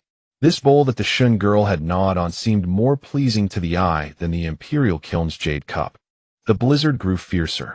The first group of figures carrying stone baskets had already vanished into the shadows of Laoxiong Ridge, like a column of ants marching toward the abyss. The blue smoke from the chimney of the Shun family's wooden cabin curled gently upward silently, dividing the warm nest from the frozen abyss above the permafrost. At dawn, Zhang Sun burst through the thick felt curtain at the Shen family's door, sending it fluttering. "Miss Shun, your order has arrived." 10 sacks of rice and flour piled like a snow tower in the corner, 5 jars of lard gleamed with a yellowish sheen, and atop the salt jar sat several strings of bright red chili peppers. The most eye-catching was a half-side of pork ribs tied with straw rope, the bare frost-covered meat crashing onto the stovetop, the frozen, oily smell mingling with the heat in a sudden explosion. Zhang Sun craned his neck, his sharp eyes sweeping northward. The door curtain to Shen Taotao's small room hung down, revealing faintly the outline of Xie Yunjing's wolfskin coat hanging on the edge of the Kong. The west room, however, was wide open. Shen father, wrapped in a tattered padded coat, curled up on the Kong, while Shen Dashan and his younger brother snored thunderously, half a worn straw mat pressed beneath them. Then Shen Taotao, and he sure stepped out from another room. "What's going on?" The prince slept alone. Zhang Sun's eyes betrayed a burning anxiety, his voice trembling as he cried out, "Heavens! Your shoulder wound hasn't healed, and you were made to sleep alone in a room with no one to attend to you." Yet his hands deftly pressed 2 plump pheasants into Heeshure's arms, winking as he said, "Please stew these, auntie, to nourish our master." Heeshure had never seen such things. The pheasants, wrapped in ice, kicked their stiff legs, their bright red combs covered in a thin frost. But since the official had spoken, she couldn't refuse. Trembling, she took the birds and dashed into the kitchen. "Dashan, get up and light the fire." Shen Dashan sprang up with a start, threw on a tattered cotton coat, and crouched by the stove. The dry twigs in the firebox crackled, and half a scoop of congealed lard slid into the iron wok, the white steam hissing up. The aroma, an intoxicating, soul-stealing fragrance of meat. Golden bubbles rolled in the oil, the scent of burnt fat piercing straight to the crown of the head. Heeshure grabbed the cleaver and chopped the pheasant with a rhythmic thud-thud-thud. Pale chicken chunks coated in ice crystals plunged into the hot oil. With a sharp crack, the sizzling oil erupted, the fragrance of fried meat mingling with the fresh essence of chicken, instantly filling the entire kitchen. Golden brown chicken pieces leaped and tumbled in the wok. Shen Dashan crouched by the firebox, blew hard, sending sparks flying. He didn't even notice the black holes scorched into his sleeve. With a swoosh, potatoes joined the sizzle, releasing their fragrance. After adding seasonings, the golden chicken pieces took on a deep brown glaze. Heeshure ladled a scoop of icy water and splashed it into the wok with a whoosh. White steam billowed like a cloudburst in the pot. Shen Dashan quickly added a few more handfuls of blazing fire, and soon the bubbling broth gurgled with a rolling boil. Shen Taotao deftly broke apart frozen hard cabbage stalks, the emerald green pieces sinking into the soup, quickly absorbing the oil and turning translucent. Heeshure kneaded the dough, the white ball spinning in her palms.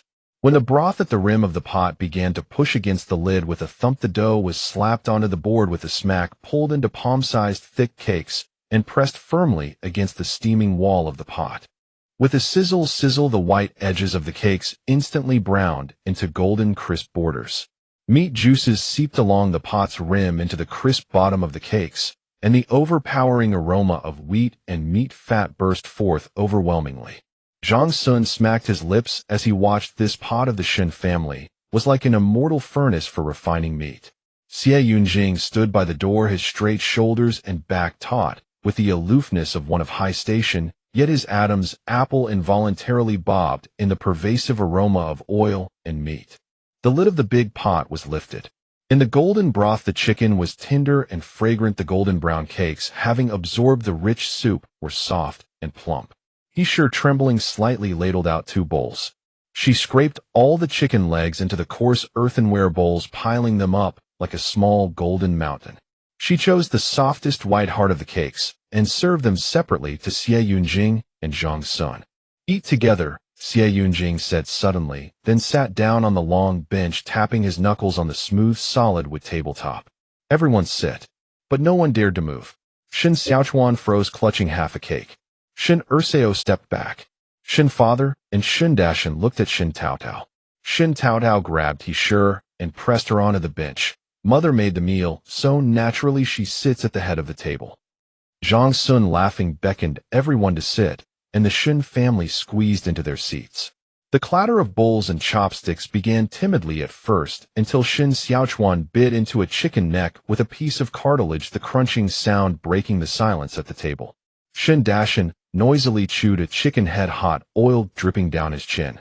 He sure secretly slipped a chicken drumstick into the bottoms of Shen Taotao's and Shen Erseo's bowls, but then worried that Xie Yunjing might think it too shabby and nearly knocked over the salt jar in her fluster. Xie Yunjing pretended not to notice, eating with refined grace. The chopsticks of the Shen family gradually grew bolder, and the chicken meat in the coarse bowls quickly disappeared. Shen Taotao stared at Xie Yunjing's chopsticks, growing anxious. He was excessively polite, picking up a single leaf of cabbage after 3 attempts.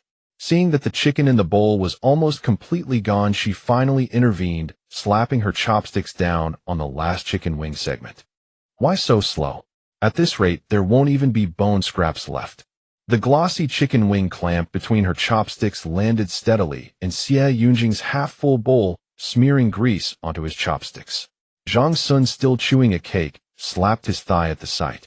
"That's Our Lady." Before he could finish, a chopstick smacked him on the head with a crack. "Can't even meet, keep your mouth shut." Shen Taotao's chopsticks flew, and she casually tossed a piece of chicken backbone into his bowl.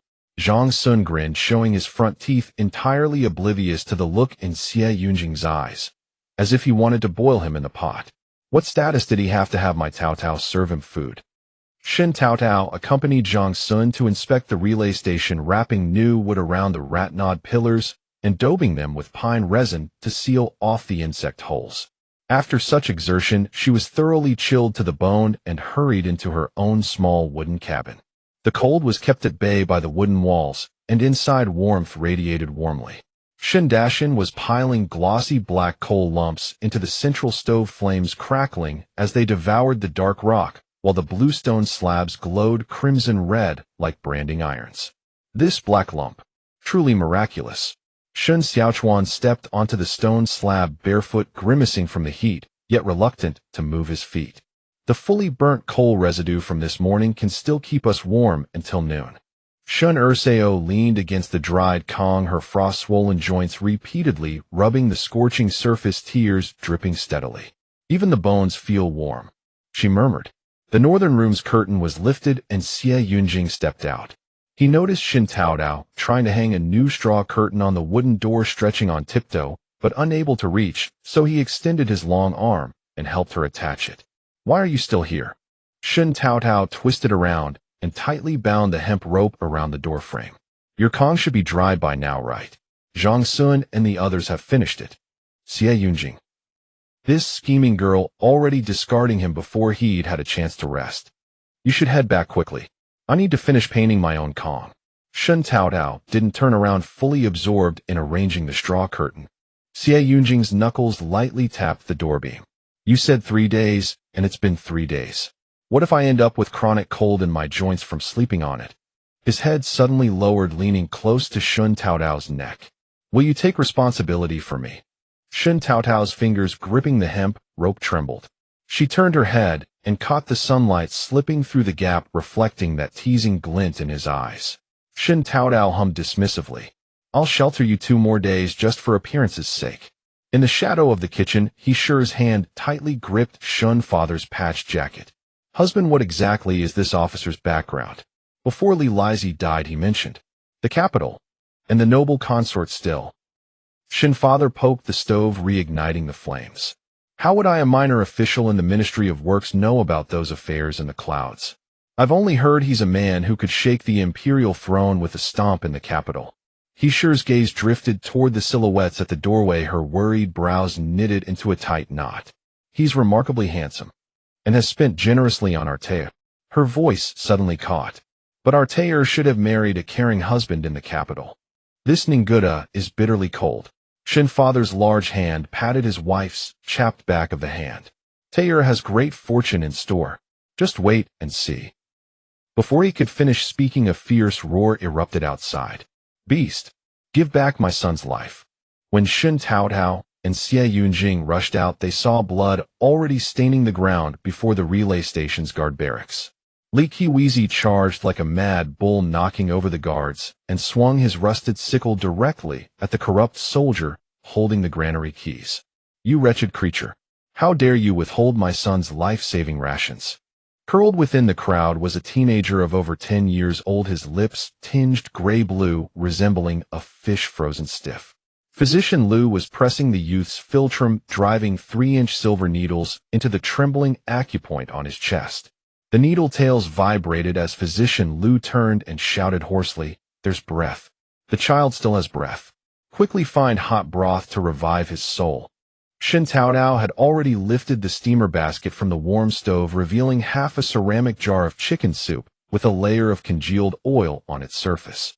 She held the bowl and pried open the youth's clenched teeth, allowing the life-sustaining, oily broth to slide down his throat.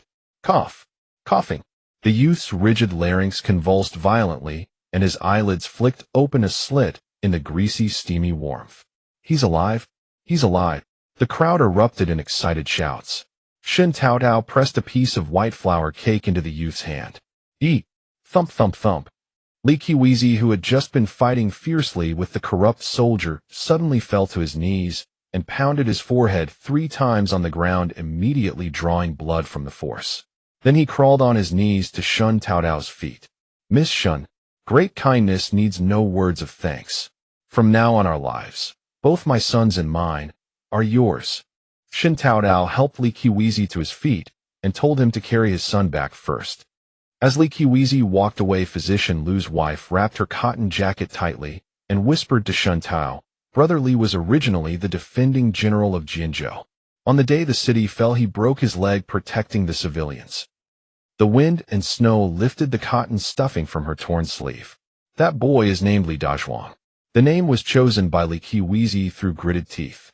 His mother died shortly after giving birth, and he hoped his son would grow strong enough to survive the biting winds of this place. He went to dig black rock, leaving Dazhuang alone at home. The guards deliberately didn't give today's ration. Shen Taotao watched from afar as Leaky carried Li Dazhuang on his back, struggling through the snowy terrain.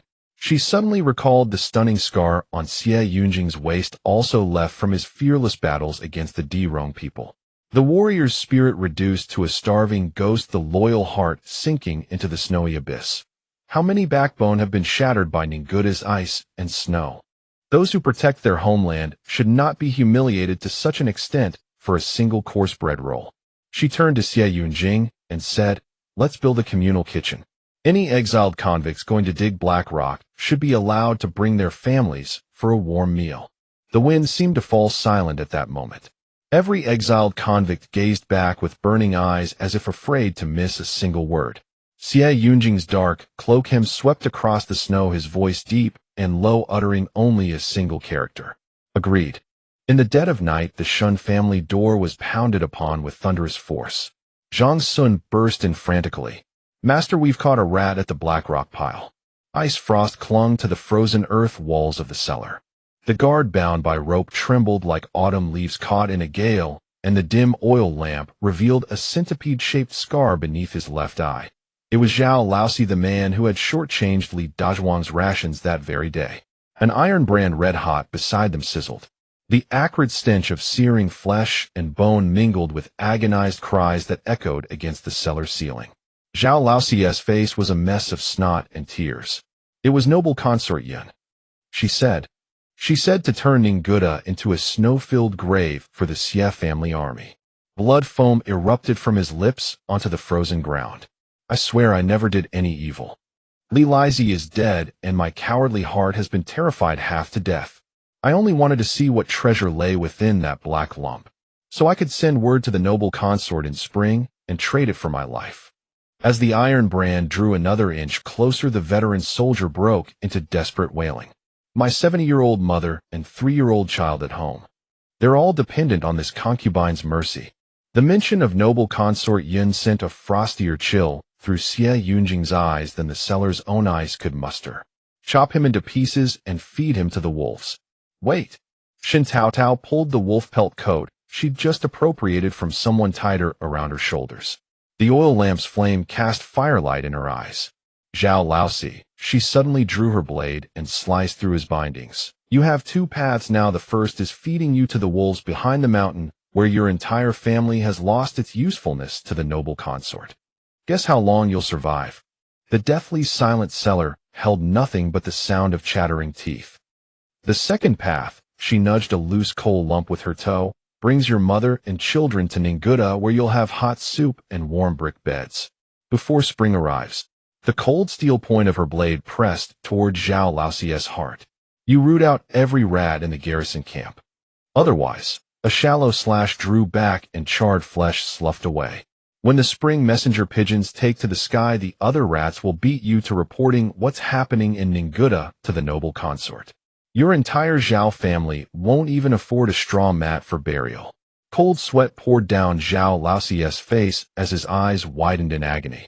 Yet he remembered the warm glow of the Shun family's wooden cabin windows, and the ghostly fragrance of hot brick beds and rice porridge drifted into his nostrils. He threw himself to the ground, bowing his head frantically.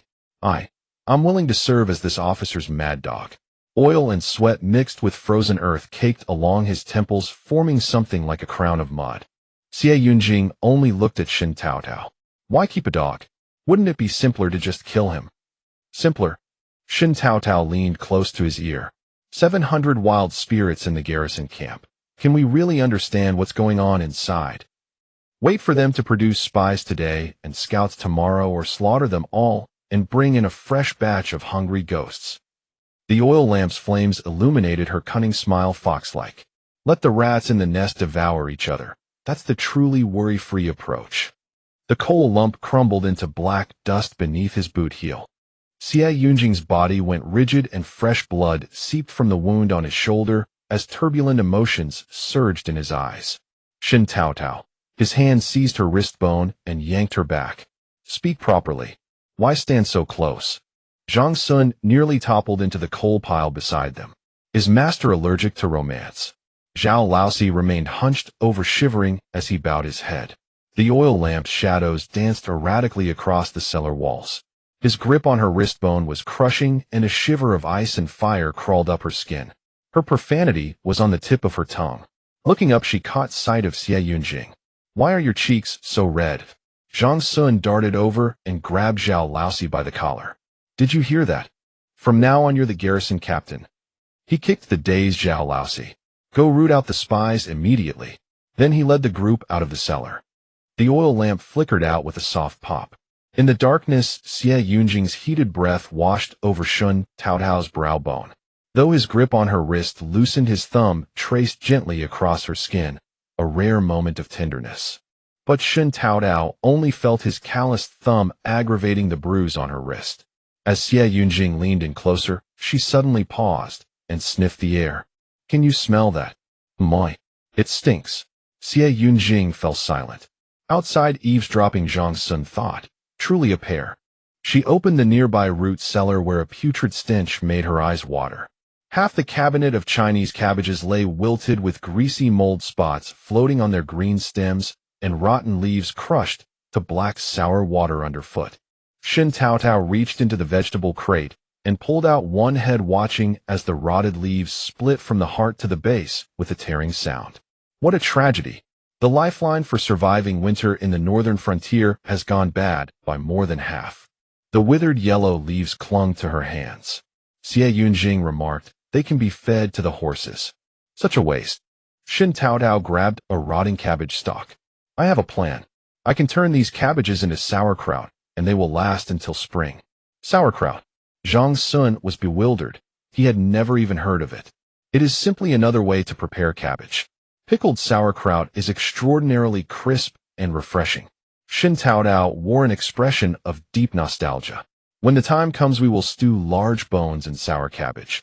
It will make your tongues fall off.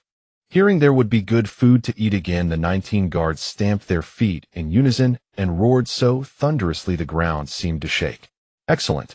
The deafening shout startled icicles from the cellar ceiling, cracking as they fell. Xie Yunjing clenched his fingertips. When had the sky of Ninguta changed its surname to Shun? By early morning, 20 large vats had been set up in the station courtyard. Where the snow had been swept clean, freshly removed old door panels were laid flat. The wives of exiled convicts grabbed chipped kitchen knives, their fingers blue and purple from the cold, the dull thud of blades against wood, carrying a raw, awkward vitality. Thump, thump, thump. Shen Taotao stood on a stool, directing operations with calm authority. Trim away the rotten leaves, split them down the middle, then coat them with coarse salt, and pack them in layer by layer. The women swung their knives without hesitation, and soon the cutting boards were surrounded by mounds of cabbage stalks piled like small hills. You must not be stingy with the salt. Shen Taotao took the salt basin from Heesher's arms and poured in half a basin with a rushing sound. If there is not enough salt, the cabbage will rot. Never be cheap about it. Dozens of frostbitten hands reached out, pressing the cut cabbage firmly into the bottom of the vat. Each time a layer was filled, Shen Taotao sprinkled another layer of salt crystals from her basin. The pale yellow salt grains danced between the emerald-colored gaps of the cabbage, fine as gemstones. Place heavy stones on top. Only when the brine rises to the rim of the vat is it properly done. Shen Taotao patted the vat brimming with its jade-green tower, her eyes shining with an intense brightness. The exiled convicts hauled over broken stones meant for waiting pickle jars, piling them haphazardly on top, yet the cabbage leaves still stubbornly pushed their greenish-yellow tips through the gaps. Shen Taotao wiped the juice that had splashed onto the corners of her lips, then looked up to meet Xie Yunjing's gaze. He stood at the entrance of the station, watching her bustling about with such fervent energy that his eyes swelled with an unnameable scorching torrent. Zhang Sun crept up silently behind him. Master, our mistress is working hard for the public good. You should show your appreciation. At the very least, give her a gift. Xie Yunjing furrowed his brows. A gift? Indeed. No young lady would refuse pearls, jade, or gems, such as that chest in the station's wine cellar. Zhang Sun left it at that, and quietly slipped away, content to let his contribution remain unheralded. The moment the figures around the pickled cabbage vats dispersed, Shen Taotao was bundled back into the wooden cabin. The heated Kong inside burned brightly, and on the table sat a substantial piece of snow-white mutton fat jade carving. The jade was nearly half a person's height, translucent like frozen river ice, carved with cranes riding clouds, a touch of caramel color at the wingtips, like a setting sun sinking into the sea of clouds. Whole seed jade from the northern seas offered as tribute. Xie Yunjing's fingers traced the cold cloud patterns. My maternal grandfather's treasured heirloom when he established his mansion. The warm glow of the mutton fat jade illuminated Shen Taotao's dirty cheeks.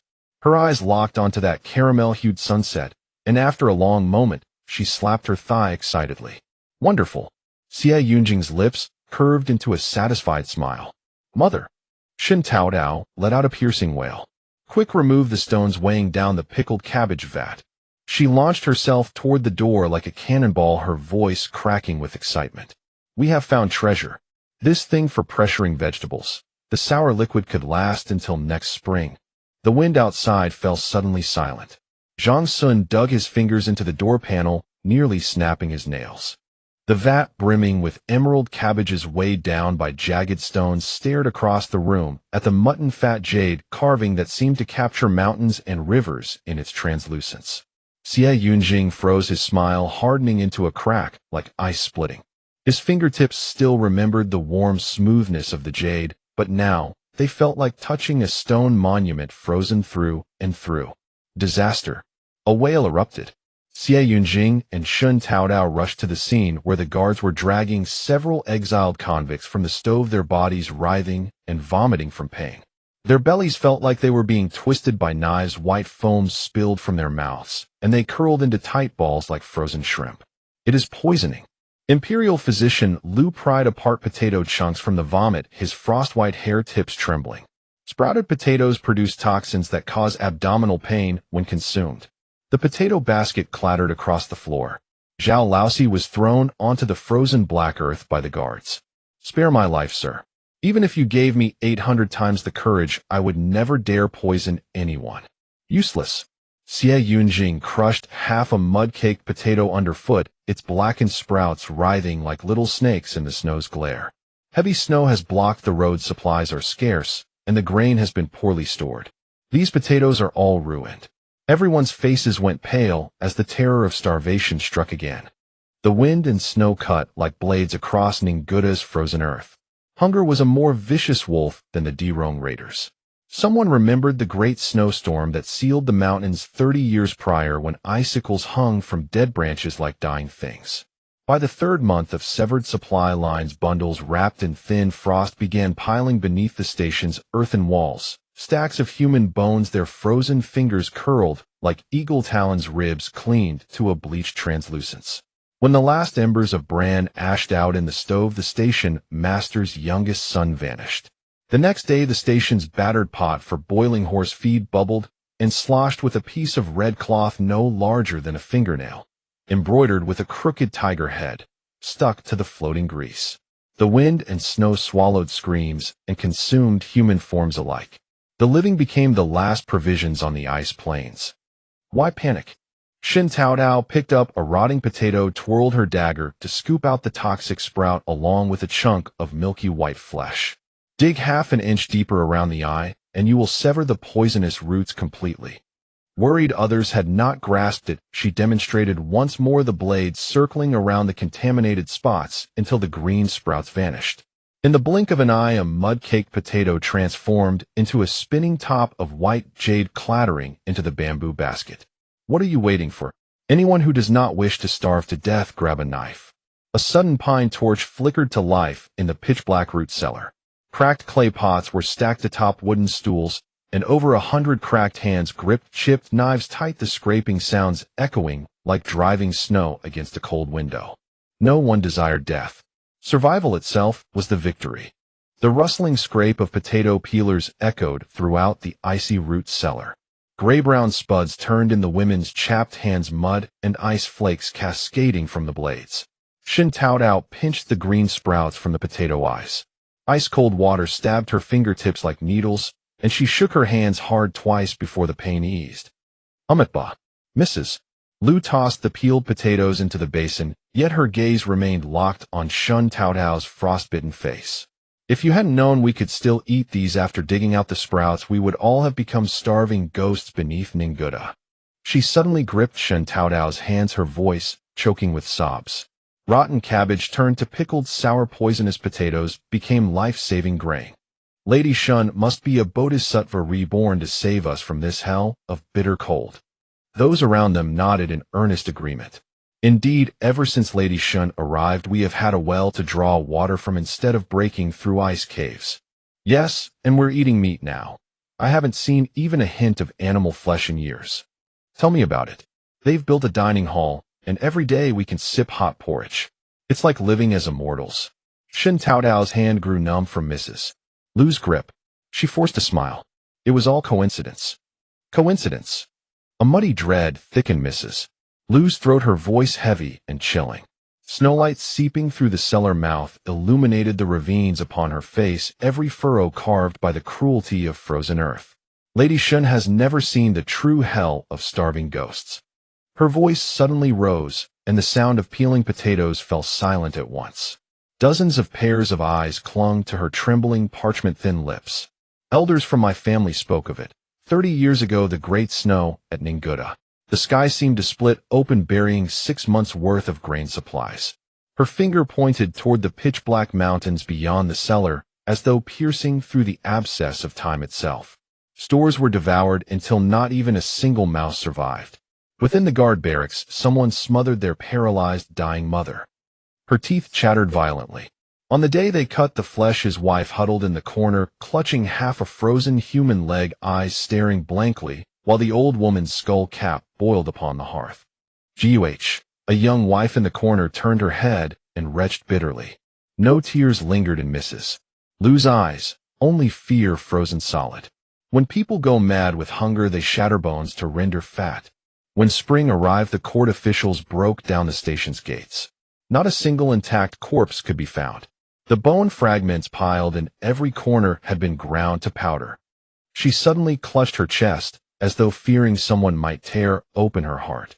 If not for Lady Shen, come spring, among those bone piles our own crushed teeth and rotted fingers would surely be found. Clang! The potato slipped from Shen Taotao's grasp and fell into the basin. Ice water splashed onto her cotton trousers, yet a deeper chill surged from her spine straight to the crown of her head. Rotten cabbage, poisonous potatoes. This was no accident. Someone was deliberately replicating the same great snow from 30 years ago, pushing Ninguta back into a bloody abyss where humans devour one another. Deep within the dark cell, a kerosene lamp cast CivilEngiener's shadow onto the water-trickling floor. The heavy thud of whip-tearing flesh had ceased. Only Zhao Laosie's hoarse wails reverberated through the cramped space. The imperial concubine did issue a secret decree to cut off Ninguta's grain supply. He collapsed in blood and tears. But I dared not. I truly did not lay a hand. Everyone has elders and children at home. Someone dared. Shen Taotao burst in, her voice colder than the frost on the prison walls. And that person intends to kill every last one of us. Shen Taotao briefly recounted the great snow of 30 years ago and the events of today to CivilEngiener. He looked at her, admiration shining in his eyes. How do we draw this person out? Lure the snake from its hole. Shen Taotao said, her lips drawn taut, her fingertips rolling a blackened potato sprout. Have the guards hunt 2 wild boars, and let everyone know we'll be stewing pork tomorrow. Fear receded from her eyes, replaced entirely by the thrill of hunting prey. At midnight, the wind howled like a chorus of ghosts. 3 wooden stakes stood outside the western wall of the station, 2 skinned wild boars hanging upside down, their blood dripping steadily into earthen basins below. The pungent stench of blood was swept away by the northern gale, driven wildly toward the exiled prisoners' shelters. A faint glow leaked from the kitchen window, enough to make out the patch of snow where the boars hung. Shen Taotao huddled behind a haystack in the station kitchen, half-cradled in CivilEngiener's arms, her eyelids growing heavy and fighting to stay open. Beside her, CivilEngiener sat with closed eyes, meditating, his scorching body heat seeping through his wolfskin coat, burning and unsettling in the frigid night. An extremely faint crunching sound came from beneath the snow. CivilEngiener's hand locked onto Shen Taotao's waist like an iron clamp. In the darkness, his eyes snapped open, sharp as a falcon spotting prey by the throat.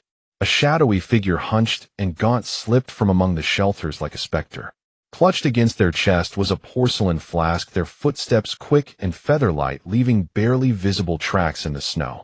The shadow moved directly to the hanging boar, but did not touch the bloody meat. Instead, they bent down and poured the contents of the flask into the basin brimming with pig's blood, poisoning the blood so everyone gets their share. A meticulously calculating old demon. CivilEngiener's breath hissed between his teeth, spraying cold air onto Shen Taotao's face. Before the words had faded, the shadow shot its head up, those cloudy old eyes locking straight onto the kitchen window crack.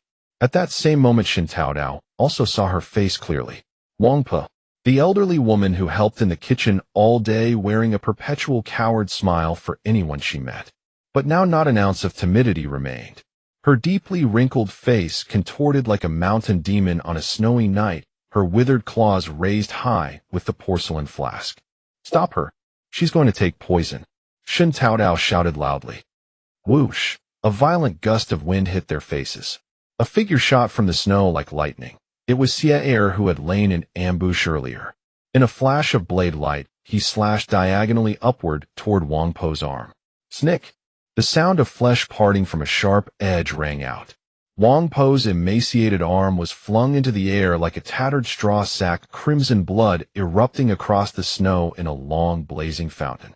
Upon that withered arm was a gilded bracelet, its surface glaringly engraved with the cloud and crane motif, the exclusive mark of those serving inside concubine Yun's palace. Clatter! The severed arm fell, shattering the porcelain flask. Wang Pe still clutched tightly. Bluish powder splashed onto the warm blood, hissing dreadfully. Shen Taotao's legs went weak, the metallic stench of blood surging to her throat. CivilEngiener's hand remained locked around her waist, his hot breath puffing against her damp forehead strands. So she's a maidservant from the concubine's palace.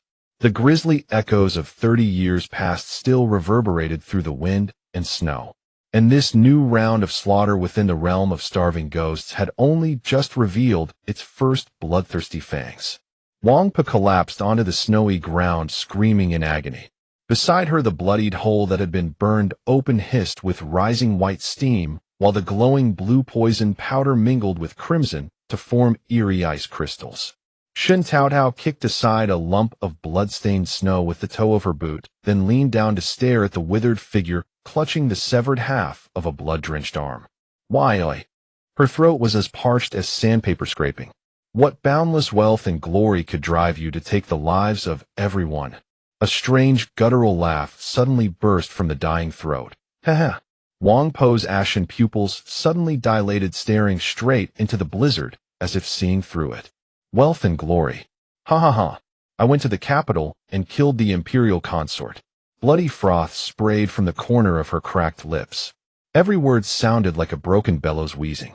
She promised, as long as I stirred chaos in Ninguta, she would give my son a position as a sixth-rank clerk in the Ministry of War. Blood gushed from the stump of her arm. But last month, the grain wagons from the capital carried a secret letter. My son. She suddenly shrieked, her body jerking half an inch like a fish out of water. That beast. He was the third prince's horsegroom, and because he was a step too slow pulling the reins, the wretch whipped his throat to pieces with a riding crop. The wind drove icy pellets of blood against Shen Taotao's face. Wang Po's eyes blazed with a feral gleam. That bastard spawn of the imperial consort. They killed my son, so I'll make them pay in blood. Her broken body trembled with extreme hatred. Ninguta must fall into chaos, must be strewn with corpses. Only then, when the imperial consort summons me to report in spring. Her throat emitted a horrifying sucking sound, as if she were gnawing on invisible bones and flesh. That will be my chance to bite through her throat. Fool. Shen Taotao stomped down hard on the hand that was clawing at the snow. If Ninguta truly becomes a purgatory on Earth, do you think the imperial consort would keep a blood-drenched blade like you alive until spring? Between her fingers, she held a secret letter that Xie Er had retrieved from Zhao Laoxi's inner lining. Look, it wasn't just your son. Even your husband's starvation was orchestrated by the imperial consort, all to drive you mad and poison everyone. The letter's edges were smeared with blood-stained fingerprints, but every word was clear. Aya.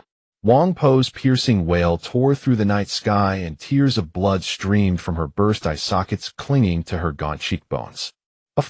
A gush of dark blood shot out, splattering onto Shen Taotao's wolfskin boot with a burning warmth, but the woman herself had gone completely cold. The wind and snow grew fiercer, stinging the face. Shen Taotao no longer looked at the corpse on the ground. She raised her head and stared at Xie Yunjing's frost-hardened face. Who exactly are you? Her voice swirled in the wind.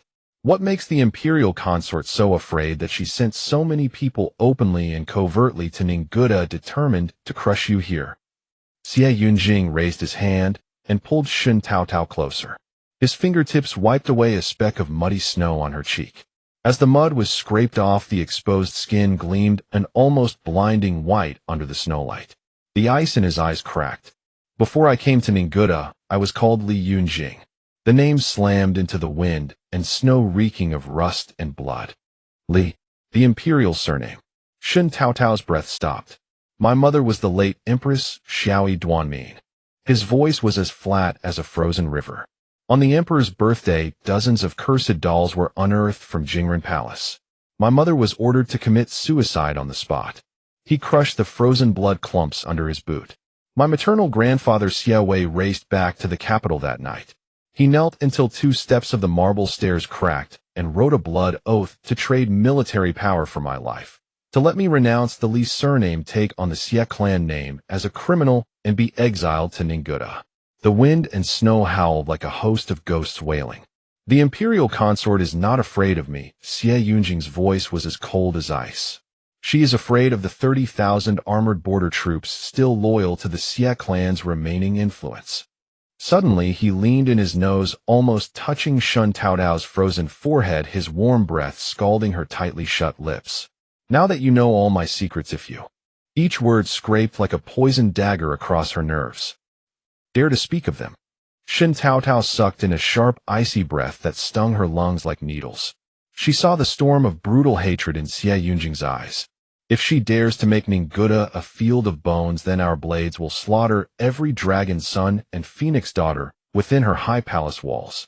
The first rule of survival was to pledge loyalty. The capital was far away.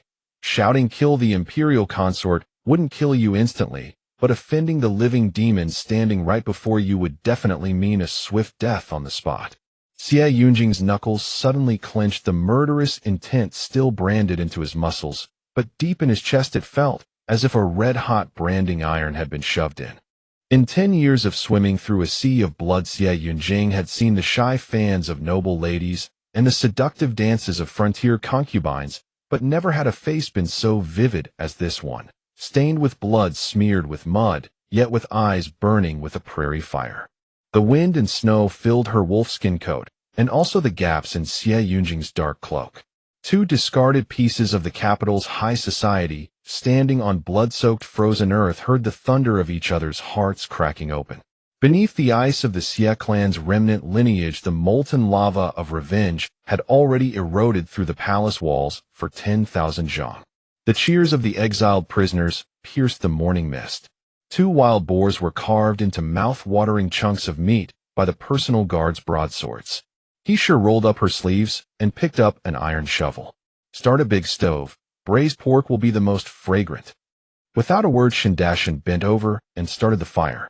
The sizzling sound of back fat sliding into the cast-iron pot became the sweetest music the exiled prisoners had ever longed to hear. The fragrance of oil hit like a fierce beast, making one's feet feel unsteady. When the pork fat was rendered golden and translucent in the hot oil, the despouted potato chunks were poured into the pot with a rush. Swish! The boiling oil instantly devoured the snow-white potato chunks, sending greenish-white steam billowing up like clouds. He sure wielded her iron shovel, the meat chunks coated in dark sauce splashing against the pot's edge. Star anise and cinnamon bark mixed into the bean paste, their salty, spicy aroma transforming into golden hooks that drew everyone to the stove. Hundreds of pairs of eyes locked onto the churning pork in the pot, the stove fire reflecting on rows of swallowing Adam's apples. The bubbling sound of braising meat struck straight at their eardrums. The moment Heesher's iron ladle touched the pot's rim, the crowd suddenly, in chaos, terrified of being too late to get a share, nearly pushing Heesher right into the pot. Fortunately, Shen Taotao, tending the fire, was quick-eyed and swift-handed, pulling Heesher out in one motion. "Line up!" Shen Taotao barked angrily, her greasy ladle striking the stove with a sharp bang. Guards formed the right line. Brotherly, lead the exiled prisoners on the left. Understood. Li Xiuzi organized the exiled prisoners into lines with the women and children in front and able-bodied men behind. Anyone who dared to grumble fell silent when they saw Li Xiuzi's hardened fists. Only when Shen Taotao saw the lines properly formed did she give Heesher an encouraging nod to begin serving the meat. Heesher hesitated not at all, immediately sinking her shovel into the golden-red whirlpool. Lifting a full shovel, the marbled meat chunks quivered atop the oily foam, while the potatoes, saturated with rich broth, swelled translucent and plump. When the first bowl was handed to a young wife with disheveled hair, her hands holding the earthenware bowl trembled uncontrollably. This much.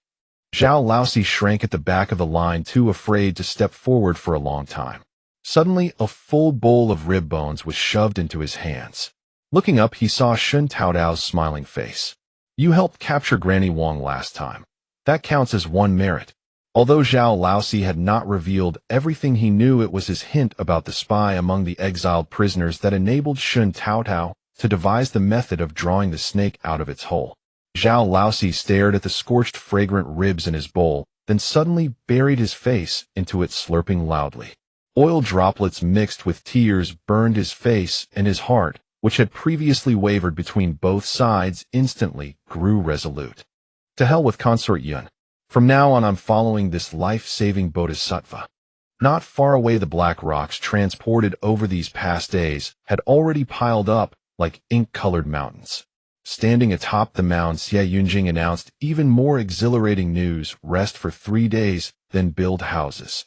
Zhao Laosi swallowed the meat whole and led the guards in throwing themselves to the ground with a thud, shouting loudly, "Long live! Long live the commander!" Li Xiuzi and the exiled prisoners joined in chanting, "Long live Miss Shen! Long live!" Shen Taotao waved her hand while continuing to gnaw on the pig's trotter. She didn't dare to think of being hailed as long-lived. Having transmigrated to this place, building wealth and prosperity was what truly mattered. After eating and drinking their fill, the crowd surged toward the forest like worker ants whose nest had been disturbed, axes in hand. The guards were stunned by the roar, but quickly joined in, silently helping to drag the heavier tree trunks across the ground. The crooked footprints on the snow gradually merged into a river of united resolve. CivilEngiere's gaze fixed on the figure beside the pile of timber. Shen Taotao held up a forked branch, gesturing toward the newly erected wooden beam. "This is called a washroom. Bury a water channel beneath the latrine. The branch scratched trenches in the snow, and come spring the manure water flows through this pipe to the fertilizer pool." She rose on tiptoe and patted the wall panel. "Thin manure for composting, thick manure for fertilizing fields. Both golden and silver fluids are treasures." Good heavens! Zhao Laosi dropped his saw on his foot. "Miss Shen can turn even dung into gold." Zhang Sun's shoulders shook as he struggled to suppress his laughter. "Master, do you think Miss Shen might truly be a fairy who slipped out of some immortal cave?" Before he could finish, he received a heavy kick to the rear. "Get lost and return to the capital to report your message." Zhang Sun rubbed his rear and bounded 3 zhang away. "I'm not going. My father is also your master. You know his temper. He'd beat me to death if I went back."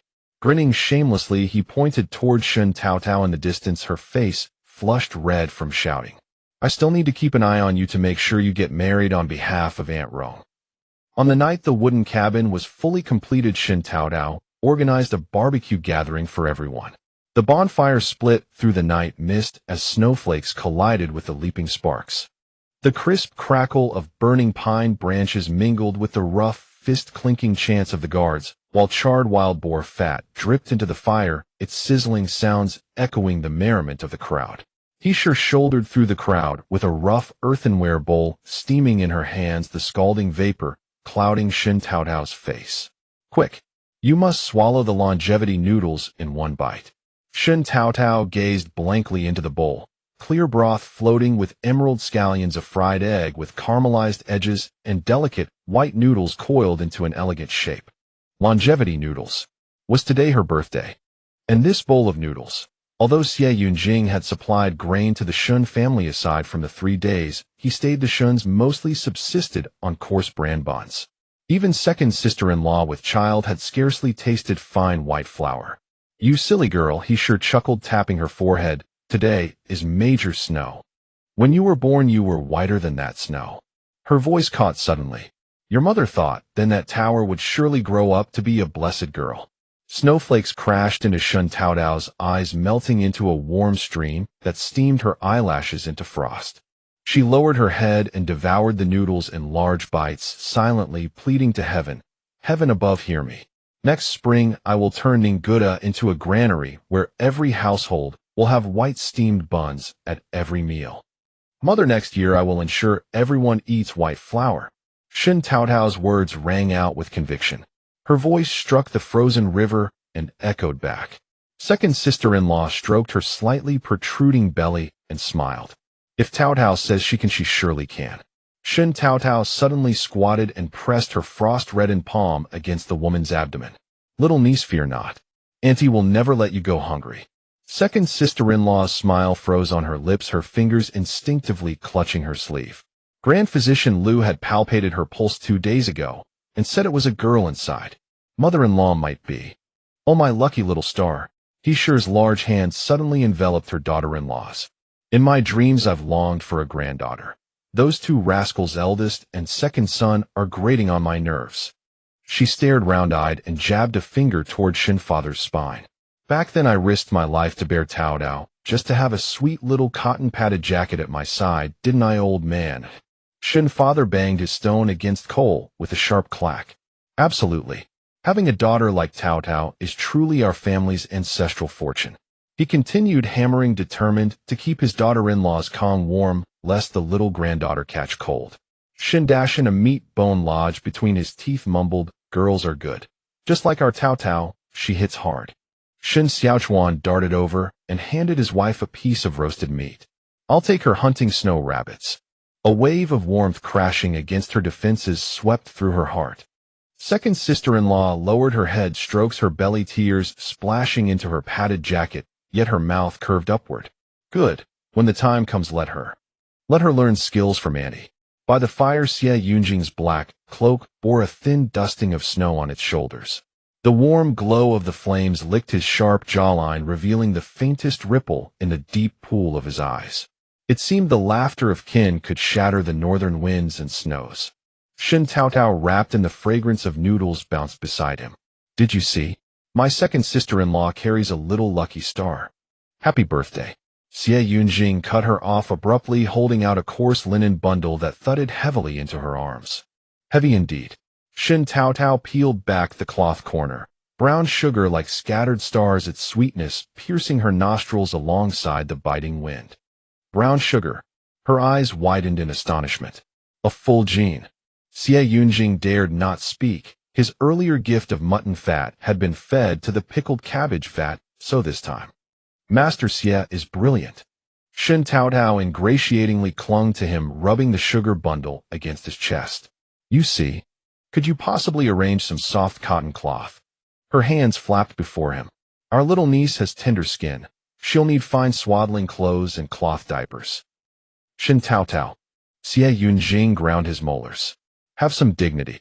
Shen Taotao was not offended at all, hugging the sugar bundle and chuckling.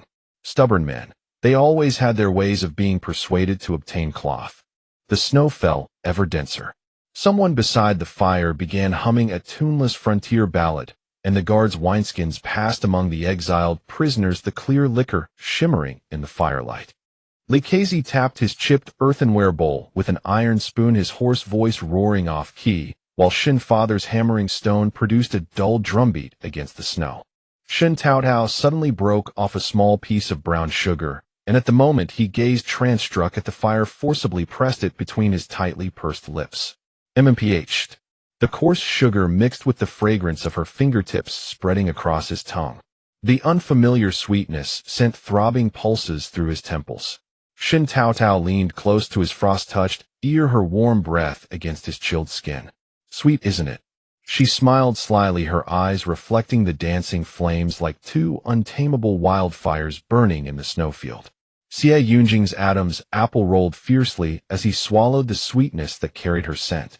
The wind howled past his ears, yet he heard only the drum-like pounding of his own heart. She was no immortal fairy. She was a tormenting little siren.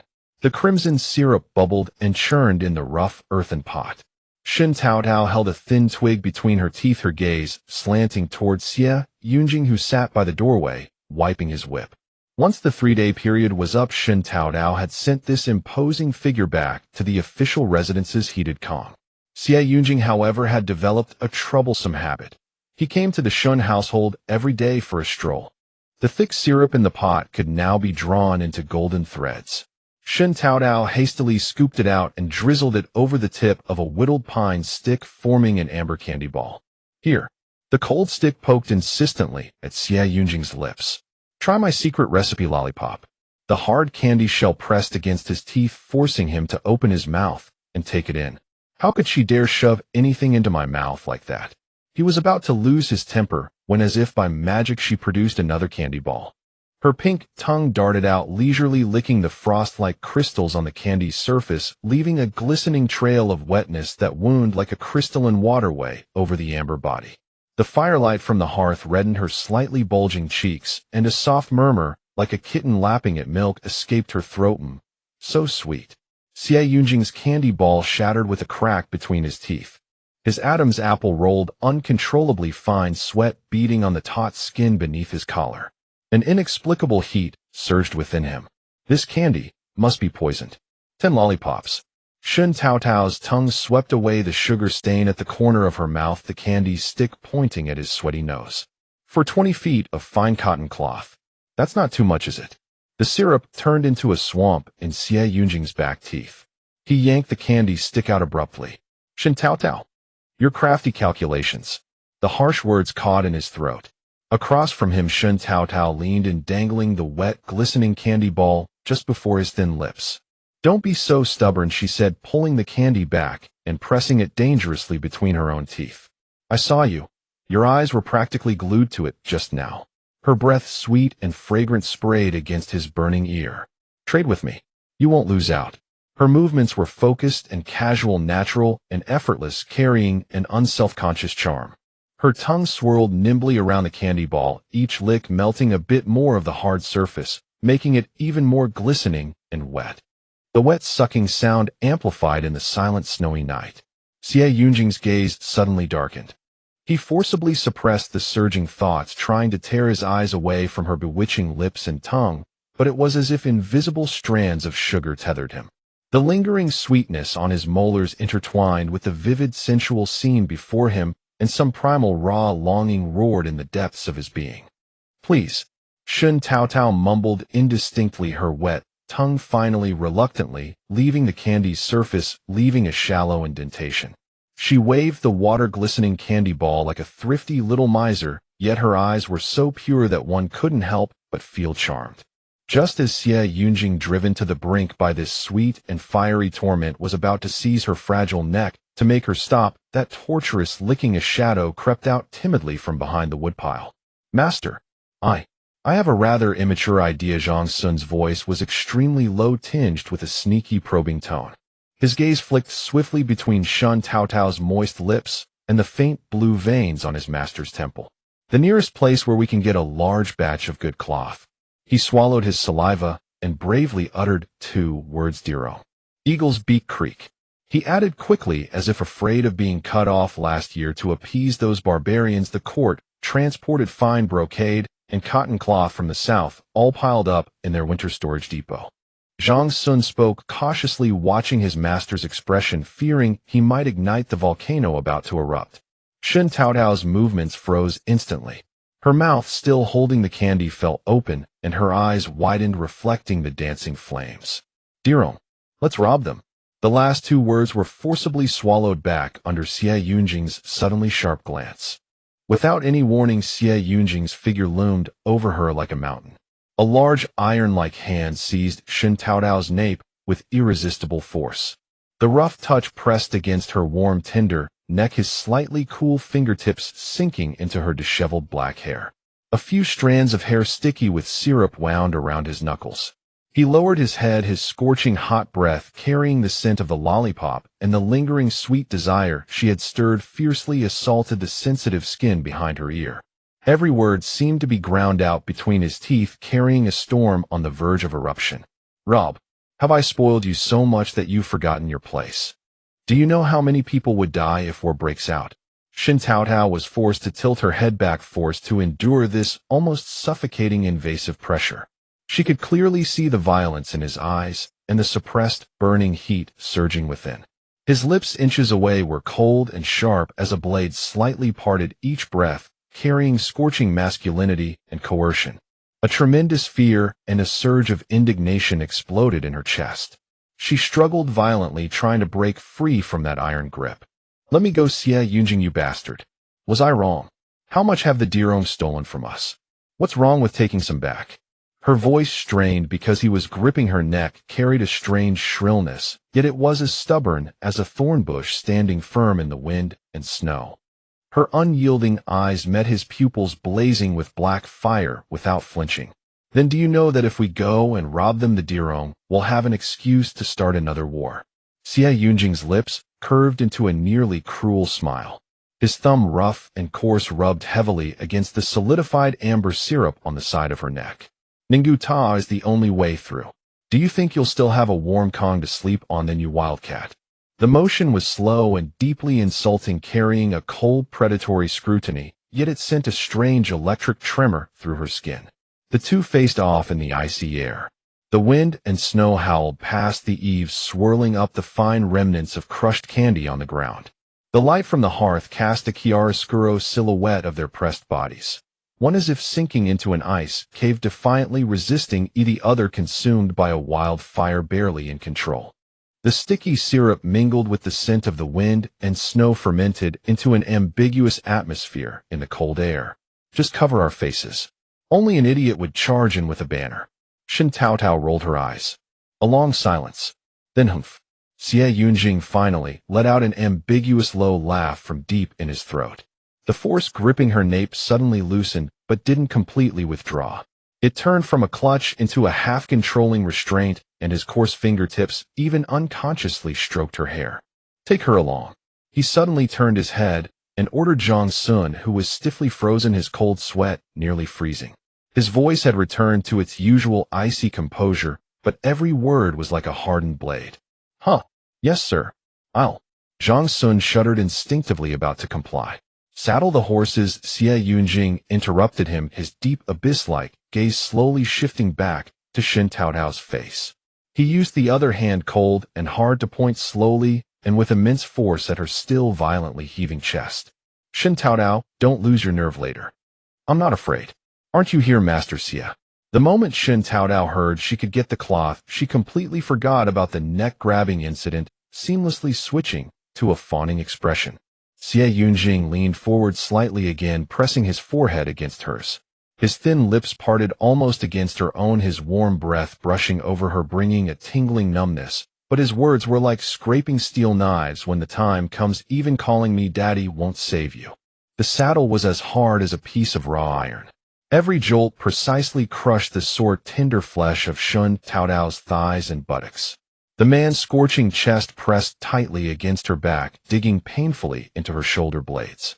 Heavy, ragged breaths mixed with hot air sprayed onto the side of her neck like countless ants fiercely gnawing along her sweat-soaked skin. Slow down. Shen Taotao clenched her teeth, her voice trembling and breaking with the jolts more like a sob. Slow. CivilEngineer's voice dripped with deep, cold mockery. He abruptly tightened his arms, holding the reins, pulling her even more fiercely into his embrace. The rough reins rubbed against her taut lower abdomen with every rise and fall of the horse. A dull ache mixed with an unmentionable numbing sensation shot from her tailbone all the way to the top of her head. Call me daddy, and I'll slow down.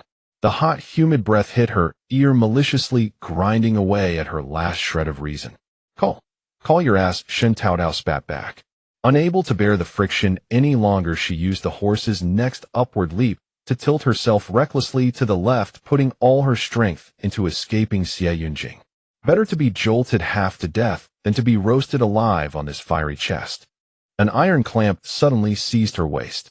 CivilEngineer almost broke her spine with one hand, his rough fingers digging deep into her flesh through the cloth, yanking her airborne body back hard. Looking for death. The roar rattled her ears.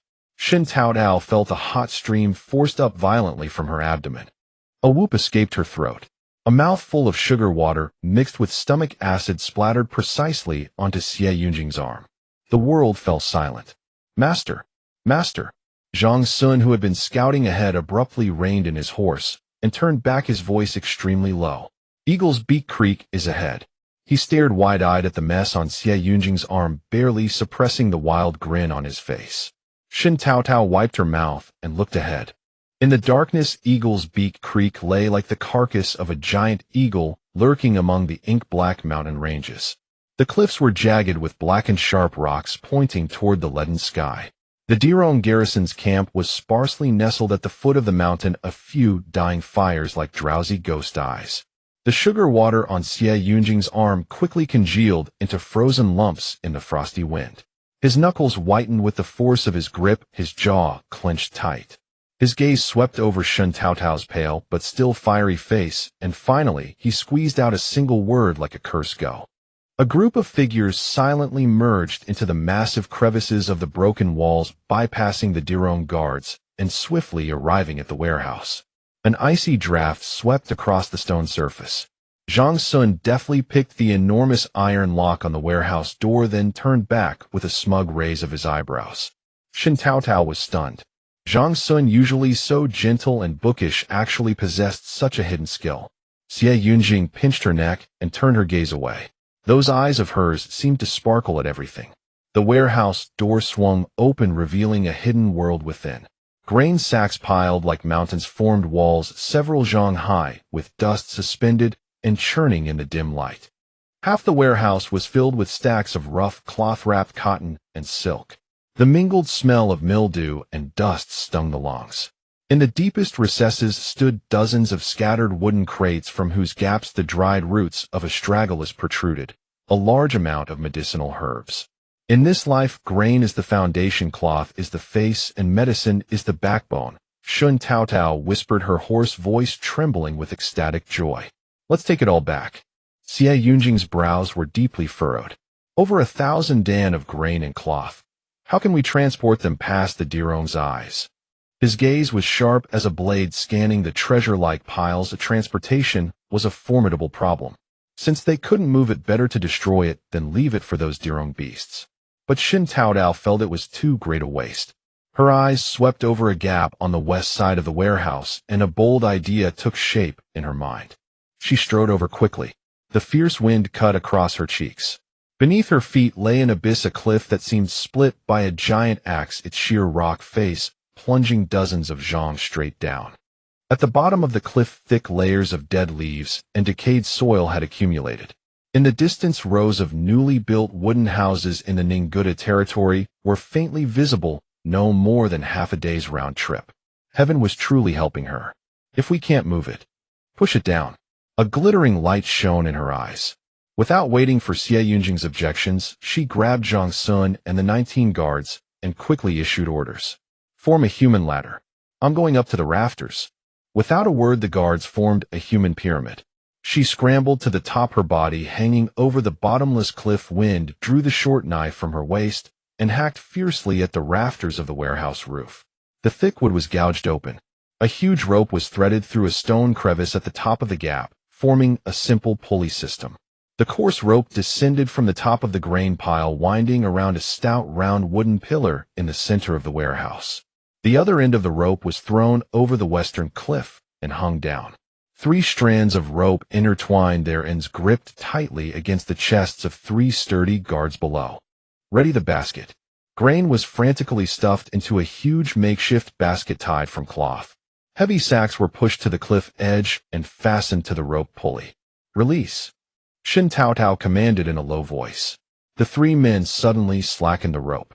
The grain sack descended silently, the coarse rope grinding against the wooden beam with a teeth-grating creak, sending a few splinters and dust showers trembling down.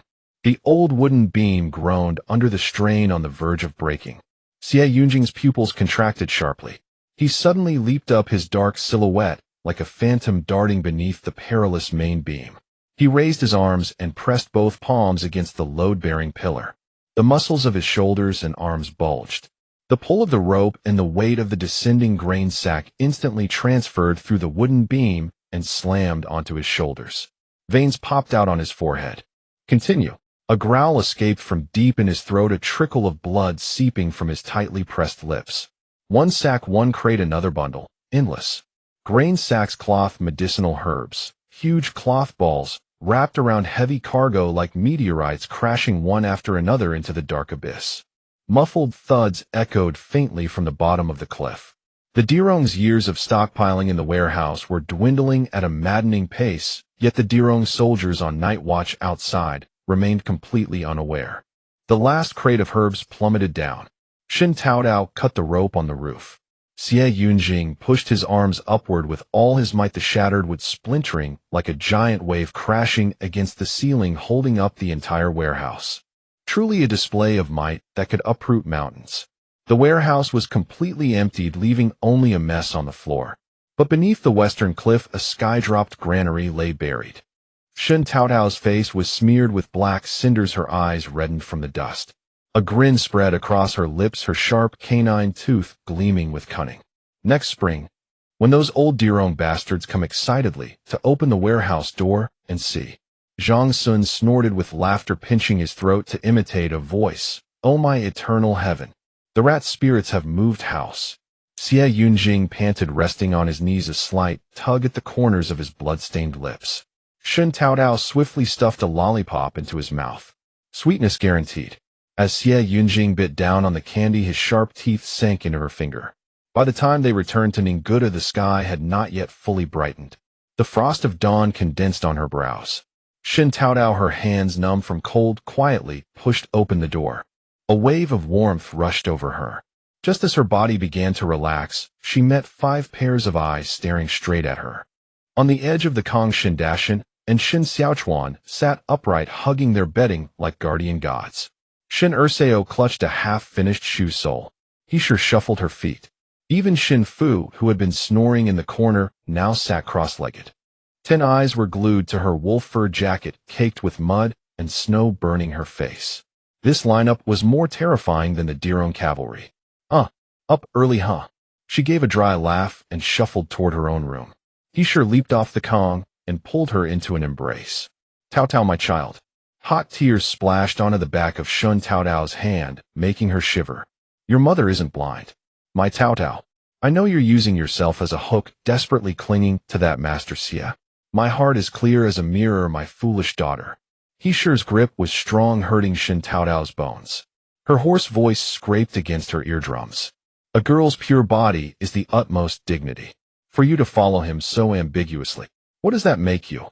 Not even the lowest of concubine maids.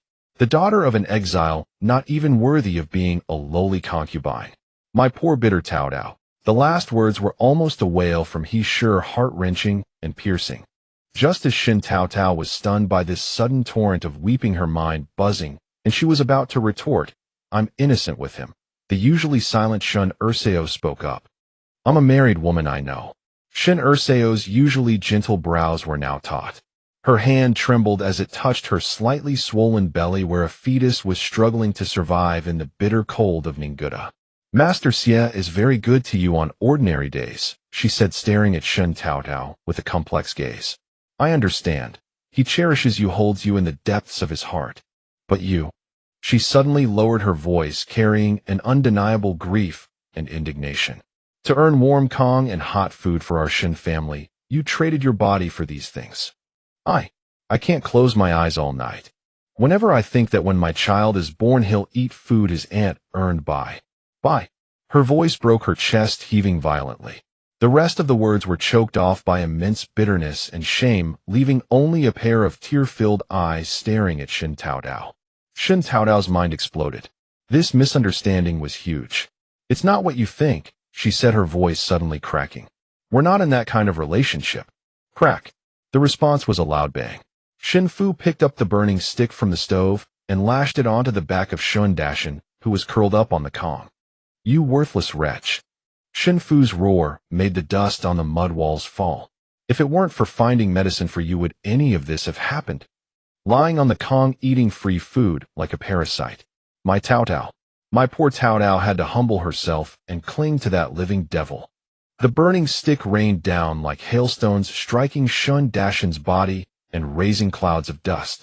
Still not satisfied, Shen Fu turned and delivered a vicious kick to the heart, landing squarely on Shen Xiaochuan, who was trying to shrink even smaller. Ow! Shen Xiaochuan howled like a cat, with its tail stepped on, clutching his backside as he bolted upright, only to crash heavily into the wash basin. The basin clattered over, sloshing water everywhere. Shen Xiaochuan, both shocked and pained, curled up on the floor, gasping in agony. Meanwhile, Shen Dashan was beaten into silence, clutching his head and instinctively trying to shrink into a deeper corner. In his panic, he lost his balance, and his elbow knocked over the old sewing basket on the edge of the Kong. Oh my heavens! Shen Erseo cried out as the threads and scraps of cloth showered down on her like a celestial scattering of flowers. He sure watched in terror, letting out a pitiful wail. Stop hitting them. If you want to beat them to death, beat me first, this old bone. She threw herself forward without a care, wrapping her arms tightly around the enraged and out-of-control Shen Fu. The old couple immediately tumbled into a tangled mess. In the chaos, Shen Fu slipped, and the stick flew out of his hand, spinning with a clang into the iron pot on the stove. The pot lid rattled noisily. Shen Taotao watched the utterly chaotic, absurd, and dangerous commotion before her, her mind buzzing. A surge of anger mixed with suffocation overwhelmed all reason. Everyone stop.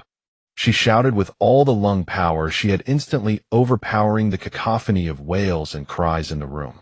Shen Taotao planted one foot on a stool, spreading her legs, one hand on her hip, the other slapping her own chest.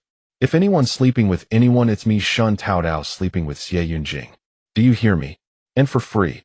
She purposely roared the last two words, her small face flushed with anger and exertion, her canine teeth gleaming under the dim oil lamp. For free, understand. He's the one without a name or status. Everyone was frozen as if under a spell, their movements arrested in that ridiculous and pitiful moment. Shun Urseo automatically protected her belly with one hand, the other resting on the edge of the calm. Shen Xiaochuan stood frozen, clutching his backside, his mouth hanging open as if his chin would drop to his feet. Shen Dashin, forgetting his pain, looked up in shock at his sister, who was acting like a mountain bandit. He sure, still holding Shen Fu's waist, tears still wet on her face, was utterly stunned. Even Shen Fu's hand raised to strike was petrified in midair. The next second, everyone pointed trembling fingers behind Shen Taotao, making strange guttural sounds, their eyes bulging almost out of their sockets. The door was pushed open by a sudden gust of cold wind. Outside, the pale light of dawn was already faintly visible, silhouetting a tall figure at the entrance. He was wrapped in a thick, dark cloak, frost clinging to his brows and eyelashes, almost obscuring his deep pool-like eyes. Only his frost-bitten, livid fingers were visible, holding a neatly rolled bundle of cotton cloth.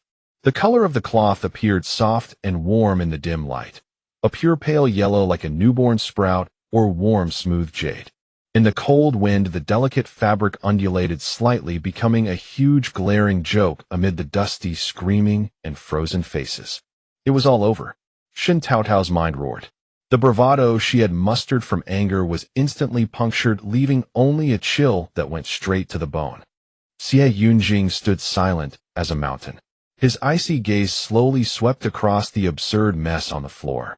Finally, his dead water eyes passing over all obstacles, fixed firmly on Shen Taotao.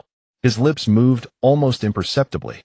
Cloth, he said a single word devoid of any emotion, as flat as a frozen lake 3 feet thick.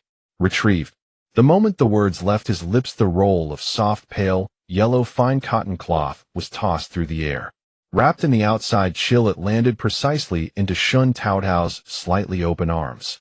Shen Taotao instinctively caught at her neck, stiff, but her hands trembled slightly from an indescribable pressure. Xie Yunjing's gaze, piercing through the silence of the room, lingered briefly on Shen Taotao's oily, sweaty face, then focused on her fingers. On that delicate white knuckle, a faint dark red bite mark was clearly visible. It was a brand. From the night before in the Dirong warehouse, when Shen Taotao had handed him a lollipop, and he had left his mark with teeth burning with desire. Can't get it for free, Xie Yunjing's voice finally rippled with a slight tremor, like the first crack in ice cold enough to freeze the marrow. Need to pay extra. His thin lips parted and closed as he uttered these 3 words, his gaze still fixed on that tiny bite mark. Those 3 words from Xie Yunjing, need to pay extra, had been like a fishbone lodged in Shen Taotao's throat for 3 full days and nights. She squatted by the stove opening, poking at the ashes with a firestick, her brows knitted so tightly she could have crushed a fly between them. Pay extra. Extra for what? Shen Taotao was so poor she had nothing left but the scent of wolf fur clinging to her clothes. Grain and herbs. Even a fraction leaking from Lord Xie's tight fingers would be more than she'd ever seen in her lifetime. Finally, her gaze fell on a cracked clay jar in the corner. Hidden inside was a wrapped portion of brown sugar reserved for Sister Shun Heir's labor, treasured as dearly as her own eyes. Lollipops. He seemed to quite enjoy them. Shen Taotao recalled that night in the warehouse when Xie Yunjing had one in his mouth and the ice around his brows had melted away in an instant. Her heart gave a sudden sharp pang that made her wince. This wasn't paying extra. It was carving out her own flesh. She closed her eyes tightly. Fine. Done. Shen Taotao kept her word. Grinding through the pain, she made another 10 lollipops. Clutching those 10 heavy payment bars, she braved the biting wind to find Xie Yunjing mustering troops in the square. The man stood clad in black armor, facing the howling cold wind as he issued cold orders, assigning men to haul supplies from the cliff base. Below, soldiers and exiles stood in dense ranks, shoulders hunched against the freezing cold, yet their eyes carried a glimmer of hope. Lord Xia.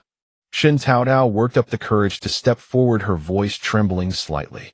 She drew out the 10 lollipops carefully wrapped in cloth and shoved them into Xia Yunjing's arms in one go. Here, the extra payment. Xia Yunjing looked down. In his palm lay 10 small, exquisite sugar blocks, their sweet fragrance seeping into his nostrils thread by thread. As though the sudden fortune still carrying warmth had burned him, the sharp lines of his face tightened. Then unmistakable blush spread from the base of his ears down his neck like cinnabar dropped into ice water. His fingers holding the reins tightened involuntarily. The soldiers and exiles around them nearly popped their eyes out. Their commander was blushing over a few round spheres on sticks. Xia Yunjing's Adam's apple bobbed violently. He clenched the packet of sweets tightly, then nearly shoved it roughly into the inner layer of his breastplate, pressing it against his burning chest. He urged his horse forward with a sharp kick, his voice carrying a barely perceptible tension. Move out. His black cloak swept up snow and wind as he charged ahead. A suppressed cheer erupted from the crowd behind him. The soldiers lifted their spirits while the exiles trembled with excitement. Hearing they could haul considerable supplies and Ninguta would be saved, truly saved. Supplies were hauled back to camp and piled like mountains. Countless bags of grain bundled, thick cotton cloth, wooden crates exhaling medicinal fragrance. All things as vital as life itself in this bitter frozen land now laid bare before their eyes. Heavenly Lord. Grain, refined rice, cloth, thick cotton, medicinal herbs, so many. A tide of wild rejoicing swept over everyone. In the desperate winter, at last a beam of scalding sunlight named Hope broke through. Shen Taotao stood at the edge of the noisy crowd, watching Xia Yunjing give calm, methodical orders. His black armor gleamed cold and hard in the snowlight, save for the slight bulge at his chest, where a trace of untimely sweetness still seemed to linger. She pursed her lips. The ache of carving out her own flesh faded, somewhat inexplicably diluted by the lively scene before her. But distribution became a problem. Shen Taotao watched the exiles, eyeing the grain longingly yet shrinking back in fear, especially the skeletal elders and the numb-eyed women, and felt a sharp stab in her heart. The work point system. Only those who work shall eat. Repair houses, dig coal, gather herbs, spin thread, cook, watch children. Regardless of gender or age, anyone who puts in effort earns work points, which can be exchanged for grain, cloth, medicine, and coal. Ninguta does not support idle hands, nor will it mistreat anyone willing to work. Silence fell for a moment after her words, then broke into sobs more violent than when they'd seen the supplies. Work and earn grain. An ancient man, white-haired and huddled in the corner awaiting death, wept cloudy tears as they rolled down his cheeks. This old carcass of mine can still trade for food for my family. Women can also earn work points. No longer have to accompany the soldiers. The rest choked in their throats, erupting into wails of survival. The little ones. They can help mother gather firewood, earn points too. A woman clutched her child tightly, her withered face lighting up for the first time with the radiance of dignity. Miss Shun, Lord Xia, living bodhisattva, was saving us from suffering. No one knew who led the shout, but the crowd surged forward like a tide, kneeling and bowing before Shen Taotao and Xia Yunjing. They had no gold, silver, or jewels to offer. Only their most precious possessions, a handful of roasted soybeans, saved for years, a smooth amulet stone, a beautiful bird feather found somewhere. Rough, warm offerings of gratitude piled heavily at Shen Taotao's feet. And Miss Shun. The crowd naturally parted, forming a narrow path. A woman in a thin, worn jacket, her beauty undeniable despite her circumstances, led forward a tiny girl equally thin and shivering from the cold. Tightly clenched in the woman's hand was an exquisitely embroidered handkerchief of vivid red plum blossom in its corner, an object of unmistakable refinement in this bitter frozen land. Miss Shun. Chuanyang's voice trembled, her cheeks blue from cold, yet she forced a humble smile.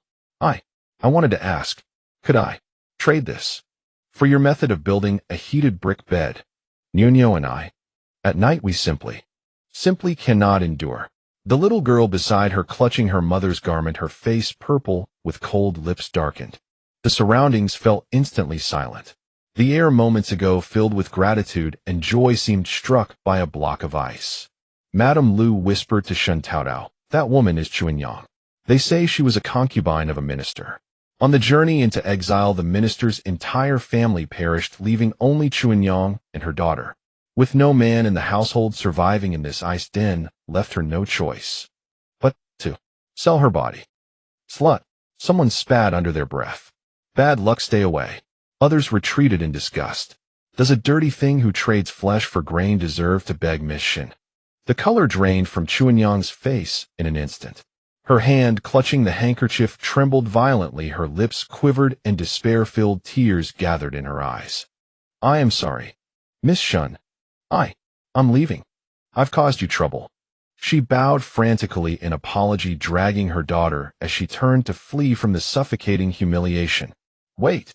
Shen Taotao's voice was not loud, but it cut clearly through the whispers. She stepped forward quickly and seized Chuanyang's frostbitten wrist. Chuanyang stiffened, turning back in astonishment. Shen Taotao looked at her with clear, open eyes. No contempt, only a heavy, almost compassionate understanding. "It is not your fault," she said slowly and clearly. "The world devours people. You've managed in this wretched place." Shen Taotao's voice rose, her gaze sweeping over those wearing judgmental looks. "Keeping yourself and your daughter alive on your own, not starving to death, not freezing to death, not driven mad." She paused, her tone resolute. "You are extraordinary." Chuanyang's pupils contracted sharply. Not scorn, not rejection, praise. A tremendous, unprecedented wave of bitterness and grievance surged to her nose, and scalding tears broke forth without warning. "Keep the handkerchief." Shen Taotao gently pushed back what Chuanyang had offered, pressing it into her icy palm. "I'll teach you how to build the heated bed." Big brother Shen Dashan, a simple and honest man, didn't hesitate. Wiping his sweat, he agreed immediately. "Leave it to me." Hoisting a shovel and trowel, he called out to familiar men. "Brothers, lend a hand." Chuanyang looked at Shen Taotao, then at Shen Dashan and his party heading toward her home with tools. Tears fell like broken beads, splashing onto the snow in great drops. She opened her mouth, throat tightly closed, and in the end could only bow deeply, profoundly, to Shen Taotao. The smell of kiln fire mixed with the earthy scent of grass mud filled Chuanyang's wooden house. Shen Dashan led several men, digging furiously at the frozen ground, sweat streaming down his rough chin and splashing onto the packed earth, staining dark circles. "Dig the opening wider here." "Yes, that's right." Shen Dashan wiped mud and sweat from his forehead, directing his companions to lay stone slabs. "The flue must be smooth. If coal smoke gets trapped, it'll choke someone right there on the bed, straight to the underworld. This opening faces the fire door. Leave a crack when burning for ventilation. Smoldering smoke is warmer. Remember that." Chuanyang, holding her little daughter Nyonyo curled in her lap and half asleep from the cold, nodded eagerly. Out of the corner of her eye she saw Shen Dashan's black mud-caked hands, rough as old tree bark, gesturing near the stove, opening dirt embedded beneath his nails. Her nose tingled. The kindness the Shens had shown her exceeded everything she'd ever known. Gathering her courage, she stood and picked up a cracked clay jar from the corner, holding the half-dipper of water she'd barely managed to save. "Duh, big brother Dashan." Her voice was thin and tentative. "Would you like some water?" Holding the water dipper forward, her fingertips trembled slightly from nervousness. Shen Dashan was bent over, inspecting the gaps in the newly built brick stove, raising his head at the sound. His honest face was splattered with mud, but his mouth split into a grin, revealing a row of white teeth. "Oh, just in time. I'm thirsty." Instinctively, he thrust out those mud-caked paws to receive it, but stopped dead when he saw the murky water trickling down his dark-stained back of hand in such a wretched state. Those mud-streaked hands hovered in midair, neither extending nor retracting, and the shame made his rough face burn crimson all the way to his neck. How could he possibly accept a water ladle from Chuanyang with hands dirtier than the trough used for feeding livestock? Chuanyang watched his suddenly flushed neck and ears, then glanced at his mud-caked hands, and her heart gave an inexplicable little leap. She pressed her lips together as if steeling herself, and carefully leaned forward with the ladle, the clear well water catching and shimmering in its curve. She gently pressed the rim of the ladle against his tightly pursed lips. "Open your mouth." Her voice was barely above a whisper, and a faint blush rose to her cheeks. A sudden rush of dizziness hit Shen Taotao as his lips brushed the cold rim of the ladle. It felt like burning. By instinct alone, he mechanically opened his mouth as she tilted the water toward him. The cool well water slid down his parched throat, carrying that earthy mineral taste, but it was sweeter than anything he'd ever known. The sound of his gulping echoed distinctly through the cramped wooden cabin. A few drops traced paths down from the corners of his mouth, carving muddy trails across his sweat and dirt-streaked chin. Chuanyang kept her gaze lowered, her long lashes hiding whatever emotion swirled within her as she carefully maintained the position, steady-handed with the ladle. His heavy breaths washed over her wrist, carrying the scent of sweat and earth, and without warning her skin grew hot beneath it while her heart hammered against her ribs. Only when the last drop disappeared did she snatch her hand back like a startled bird. Thank you, Brother Dashin," she murmured, clutching the empty ladle to her chest, the crimson spreading deeper across her cheeks all the way to her ears. "Oh, no need for thanks. It's only right, only right." He waved his muddy paws about, helplessly turning back to the earthen bed with renewed determination. "Quick, press that stone right here." The words rang out sharp enough to scatter rats from their holes.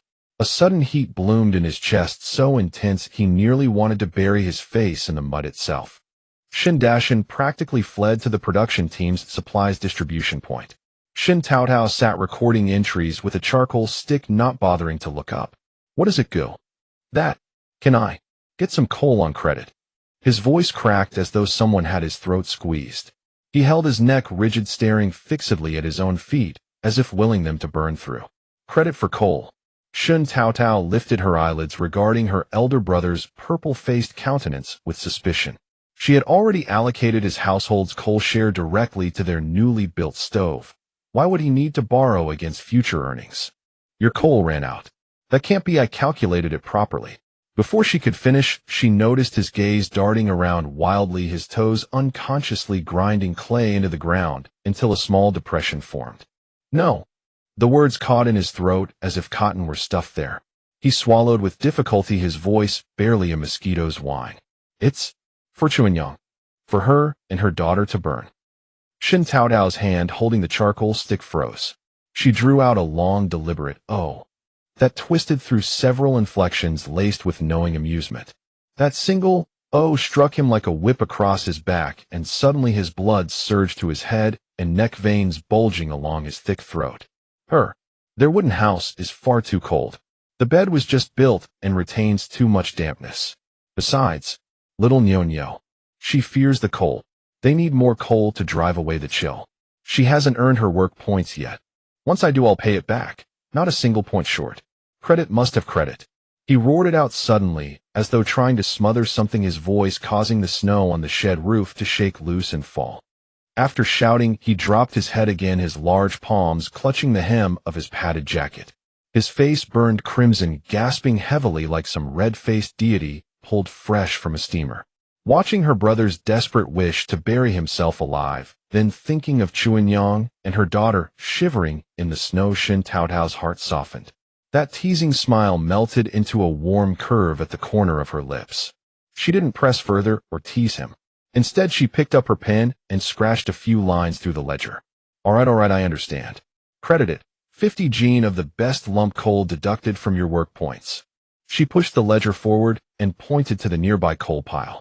Go on, pick out the larger pieces. They burn longer.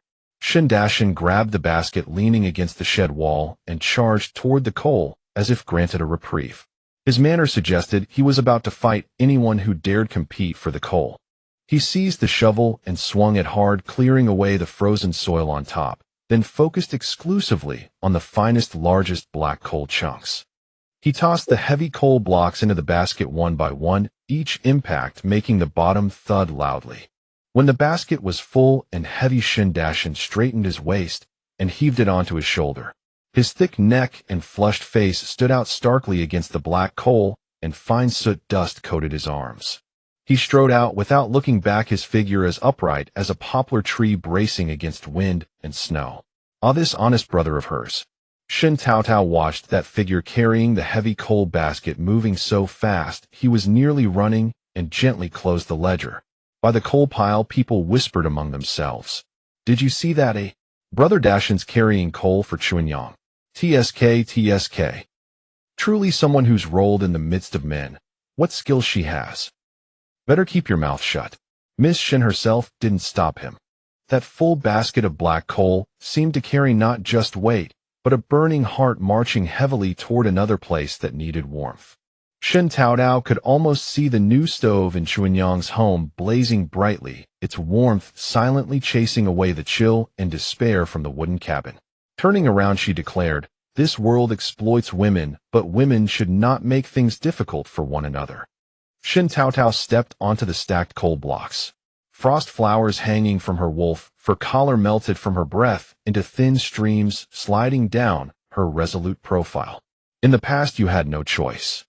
Her voice tore through the biting wind, ice particles striking the numb faces of the women. When your husband is gone and your natal family falls, you become wandering ghosts without a household.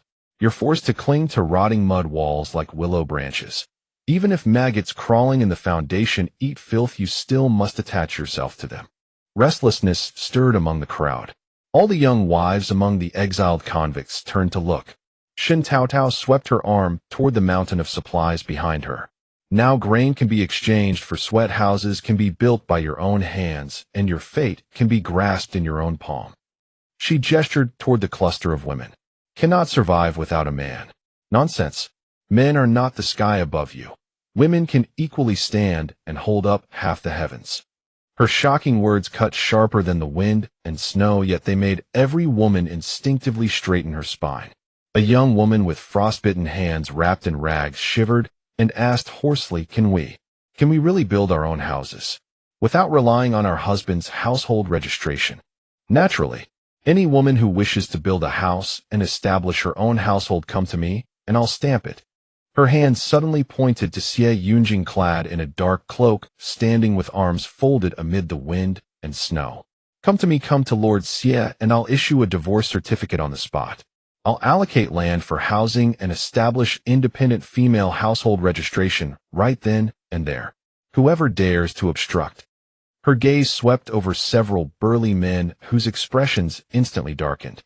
Ask yourself whether Lord CivilEngier's blade recognizes your worthless bones. The women's whispers erupted like water thrown onto hot oil. Earn grain by ourselves? Can we survive?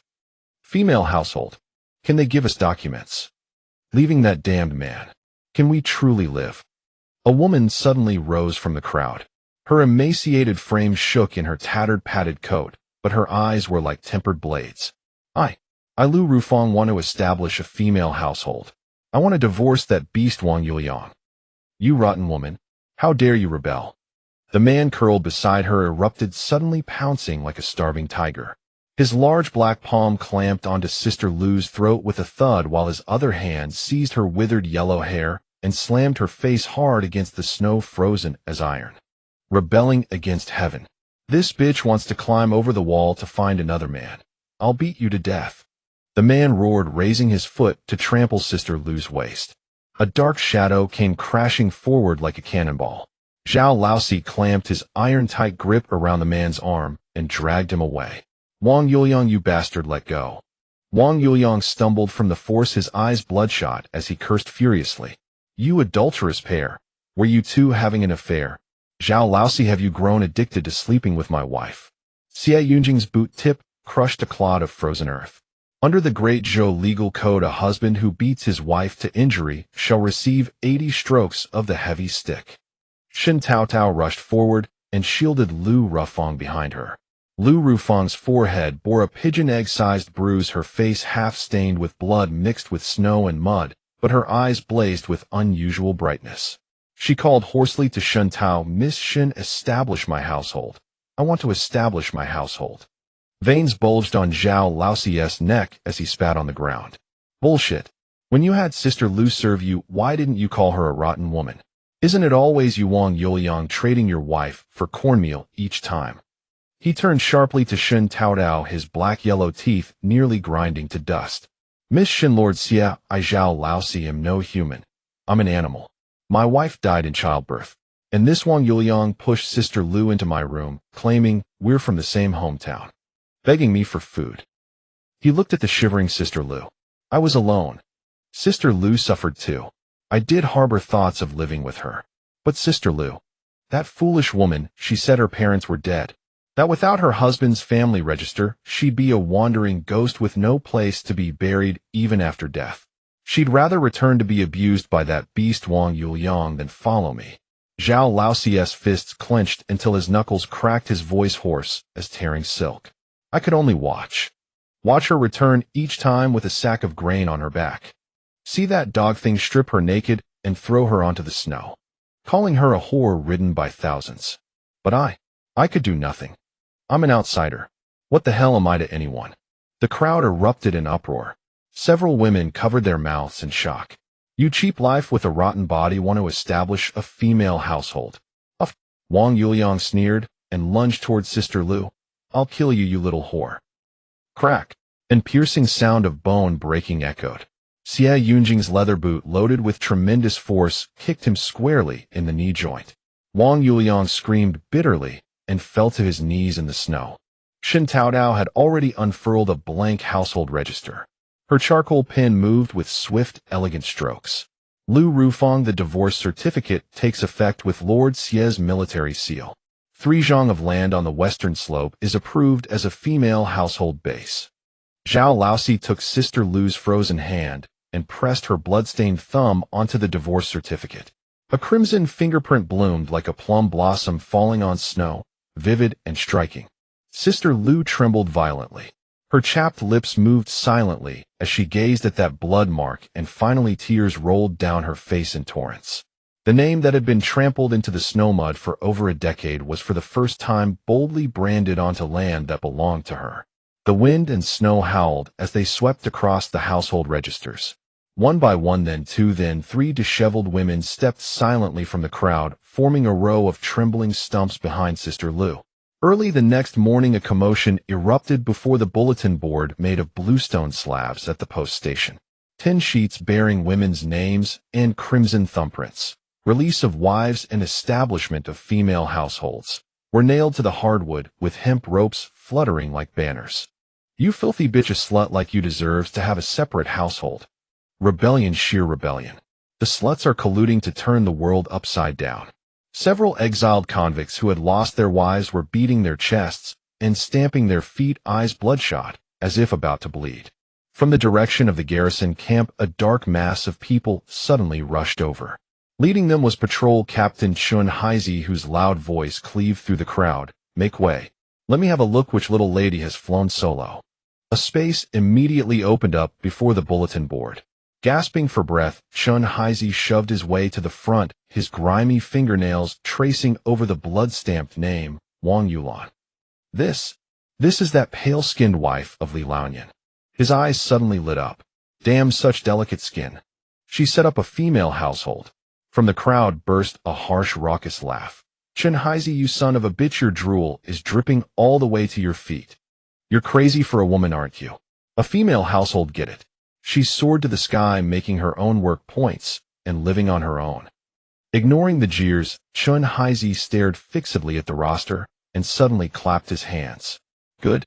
Flown well saves her from being used like a donkey by that cowardly Laonian. His iron-like palm slapped the bulletin board with a crack. Brothers, did you hear? These girls are phoenixes that have landed, unclaimed. Let's each win a wife by our own skills. A thunderous cheer erupted from the crowd. Right? A female household means no man. They can be married and properly. I've saved 80 work points, enough to exchange for 2 feet of red cloth. Screw off? Wang Yulan is my fellow townsman, who I'll propose first. The exiled convicts were instantly pushed to the periphery by the tide of garrison soldiers. Zhang Sun, chewing a straw, nudged Xie Yunjing. Master, Miss Shen's move is brilliant. Look at those starving wolves. Their eyes are all green. Xie Yunjing stood with his hands behind his back in the wind and snow, watching in the distance as a garrison soldier pointing at the female household roster bowed and scraped to Shen Taotao. Miss Shenai, can I get a piece of floral cloth on credit? My mother said giving floral cloth is the old custom for proposing. Shen Taotao, holding a wicker basket full of cloth, flashed her canine tooth in the morning light. Sure, take one bolt on credit, and also build a heated Kong for her as a betrothal gift. The soldier dropped to his knees in the snow and kowtowed. Thank you, Miss Shen. You are a great bodhisattva. After distributing the cloth, Shen Taotao turned and unexpectedly collided with the unfathomable coldness in CivilEngiener's eyes. Ahem, she wiped a non-existent thin sweat from her face. Lord Xia, what do you think of my establishing female household's plan? He looked at her sparkling eyes and finally understood where the odd feeling from last night's words came from. When something is rare, it becomes precious. Women ought to be well cared for.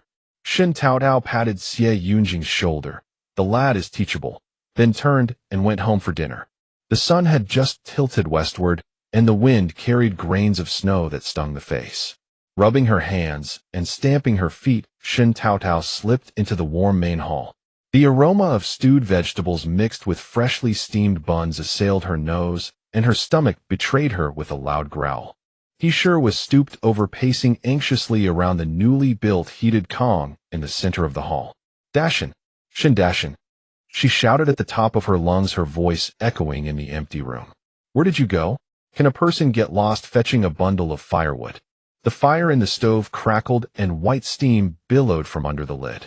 The buns in the pot were not yet cooked, but the firewood underneath was sparse and about to run out. Shen Taotao quickly kicked off her wolfskin boots caked with mud and snow and moved to the Kong to warm her hands. On the edge of the Kong's second sister-in-law, Shen, was sewing a soft little cotton jacket for the baby in her belly by the dim light of an oil lamp. Her belly had already swelled into a gentle curve, looking especially tender under the dim yellow light. Hearing her mother-in-law's call, she didn't even lift her eyelids, but her fingers holding the needle paused for a moment and quickly shot a meaningful glance at Shen Taotao.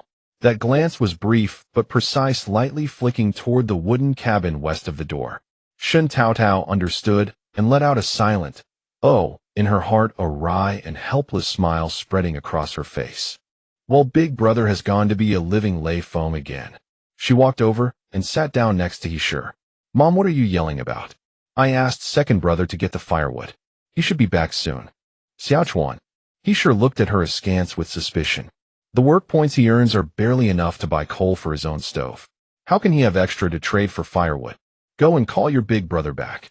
Shen Taotao chuckled, grabbed a frozen pear from the Kong table, and took a bite. Mom, don't underestimate second brother. My big brother must be inspecting the newly built Kangs in a few households. Don't you know? He watches those stone cracks more closely than he watches his own wife.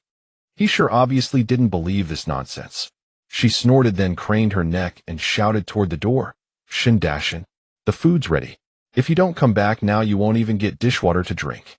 In this scolding, 7 parts were habitual anxiety and 3 parts were a long-hidden worry that she dared not probe too deeply. Second sister-in-law Shen gently set down her needlework and edged closer to Shen Taotao, asking in a faint whisper only the two could hear, Taotao, do you think Big Brother really? She glanced at her mother-in-law's back and swallowed the rest of the sentence, but the worry in her eyes was unmistakable. Shen Taotao brushed the pear remnants from her hand and leaned close to second sister-in-law Shen's ear, lowering her voice to a whisper. Sister-in-law, don't talk about brother. Let's ask ourselves, if it weren't for father, mother, big brother, and second brother protecting us along the way, could we have come through this cleanly? She watched as second sister-in-law Shen's face flushed red and then pale. Someone like Chuanyang, she had no choice. If there were any way to survive, who would willingly wallow in the mud? She sighed, her tone more serious than ever. Falling into the mud is bad luck, but if you crawl out and wash yourself clean, you're still a living person. Second sister-in-law Shen was stunned for a long moment. She lowered her head and gently stroked her belly, which carried the future hope of the Shen family, and made her empathize with the hardships of being a mother. After a long while, she lifted her head, a warm smile curling at the corners of her mouth. Taotao, you're right. Back then, if it hadn't been for your second brother pulling me out of that dark den of human traffickers, I don't dare to think about it now. Her voice was light, yet carried a heavy gratitude. Gazing at the warm Kong in the hall and her busy mother-in-law, she said, this place is my blessed nest. The firelight from the stove cast a glow on the sweat beads on Heesher's forehead. She scooped half a ladle of thick gravy and poured it over the dried vegetables, producing a sizzling sound as a fragrant mist of oil rose. "What are you two whispering about? Time to eat." Shen Taotao squeezed to the head of the Kong with her coarse earthenware bowl. Heesher ladled 3 scoops of pork belly into her bowl, the glossy sauce staining the steamed bun an enticing amber color. "Mom, your cooking is good enough for the imperial kitchen." Shen Taotao teased, sucking on her scalded red fingers when suddenly a light bulb went off. "Mom, why don't you contract the post-station cafeteria?" Heesher was taken aback and quickly waved her hands and shook her head. But Shen Taotao had made up her mind to let Heesher take the top seat in this cafeteria. "Mom, take a look." Shen Taotao pointed to the mountain-like piles of grain sacks, dried wild boar strips, bundles of dried vegetables, and a large basket of frost-covered radishes stored in the backyard of the cafeteria. "The stoves and utensils are all ready, and the oil, salt, sauce, and vinegar are stocked. We're just waiting for you, the great chef, to work your magic." Heesher circled the half-worn iron wok 3 times, rubbing her hands over the cold rim. Her heart thumped with unease like a drum. "Taotao, can this work? My skills are just enough to feed the family, to serve so many people." The old woman, who had spent her whole life around the stove, felt for the first time that her hands could not bear the responsibility of feeding hundreds of mouths. "What's there to fear?" Shen Taotao pressed a heavy spatula into her hands. "Mom, we don't need dragon liver or phoenix marrow. Just remember one rule: meat and vegetables and balanced seasoning just right, and plenty of soup." She picked up a rough wooden sign and hung it in the most prominent place at the cafeteria entrance. On it, with charred charcoal sticks, were drawn grids and clearly written: 1 work point 1 bran flour steamed bun or 1 bowl of brown rice. 1 work point 1 bowl of stewed vegetables. 2 work points braised pork chunks or braised wild rabbit in sauce, generous portions, and plenty of meat. Vegetable soup is free to refill. Clear prices, no cheating. Shen Taotao clapped her hands. "Everyone earns work points by working, spends points on meals. It's only natural. Mom, you just focus on cooking. Leave the accounting to Dad." And so it was done. The next afternoon, the men from the coal mine, dragging legs heavy as lead, clutching their earned work point cards, followed the aroma and flooded toward the cafeteria. Heesher's heart drummed even louder at the sight of the crowd, but when her calloused hands touched the heavy, well-used spatula, a miraculous sense of calm washed over her. The oil heated up and the sizzle of meat chunks hitting the wok was like the most familiar charge. Within 3 days, the name, Aunt He's Cafeteria, had spread throughout Ninguta. Delicious, goddamn delicious. A man sitting on a bench shoveling rice, his mouth stuffed with pork belly, mumbled indistinctly, "It's as good as the braised meat at Drunken Immortal Tower in the capital. Free soup, my God. There are even oil droplets floating on the surface." Another man, slurping soup from a coarse bowl, had oil spots on his beard. The best part was that they could afford meat. A man clutching a few work points could scoop a generous ladle of glossy braised pork onto his brown rice, eat with greasy mouthfuls, and burp contentedly. Was this still the hell of Exile? It was heavenly. At dusk, the cafeteria gradually emptied, leaving only Heesher, the nimble Lu Rufong, and Wang Yulan scrubbing piles of dishes. Shen Taotao helped carry the last bucket of steaming bone soup to a corner outside the door, leaving it for those truly destitute souls to warm their bellies. With warm food in the belly, one gained the strength to endure this bitter cold. Just at this peaceful moment, filled with the aroma of cooking, a woman's scream, sharp as tearing silk, pierced the air. "Oh, get away, beast." The sound came from the wooden cabins in the west, so shrill it was distorted. It was Chuanyang's voice. Shen Taotao's heart plummeted as the soup bucket she was carrying crashed to the ground with a deafening clatter, the scalding, oily broth splashing over her boots. She was oblivious to the pain. The clatter of washing dishes in the canteen ceased instantly. Heesher's coarse earthenware bowl shattered on the floor, breaking into countless fragments. Then came Nyonyo's heart-wrenching wails, "Mother! Mother!" Shen Taotao shot off like an arrow from a bow, sprinting toward the wooden shack. Behind her, the exiled convicts who had been resting around the canteen were startled by the commotion. They rose to their feet, hesitating or curious, and surged forward. Before she even reached the shack, the scene inside was already enough to make one's eyes burn with fury. The door hung crookedly open. Inside the dim light came only from a crude oil lamp made of a broken clay pot. Zhang Datu, a convict notorious for bullying women and children, had pinned the frail Chun Yang to the cold, muddy ground like a ravenous wild dog. Chun Yang's only worn padded jacket had been torn, exposing large patches of her blue-tinged skin. She kicked and clawed desperately, emitting a hopeless roar like a trapped beast. Zhang Datu crushed her throat with one hand, nearly suffocating her, while his other filthy hand brutally tugged at her waistband. He spewed foul breath and roared hideously, playing the virtuous maiden you slut you whore. 1 work point. I'll give you 1 work point for a night. What's the big deal? Huh. His spittle splattered all over Chun Yang's face. Before you'd spread your legs for half a moldy, stinking corn bun. Now I'm raising the price and you're still not satisfied. Shameless. Pot. Chun Yang spat a mouthful of blood and saliva onto his face, her eyes burning red. With a surge of strength she didn't know she broke free of his grip on her neck and grabbed a gleaming kitchen knife from the pile of straw beside her. Get out, you beast. Get out of here, she screamed with all her might, swinging the knife wildly in the darkness, the blade cutting through the air with a chilling whoosh. I won't sell myself, not even if I die. Nyonyo. Run. Nyonyo, curled up in the corner, was already terrified out of her wits, her small body shaking with sobs and her voice hoarse from crying.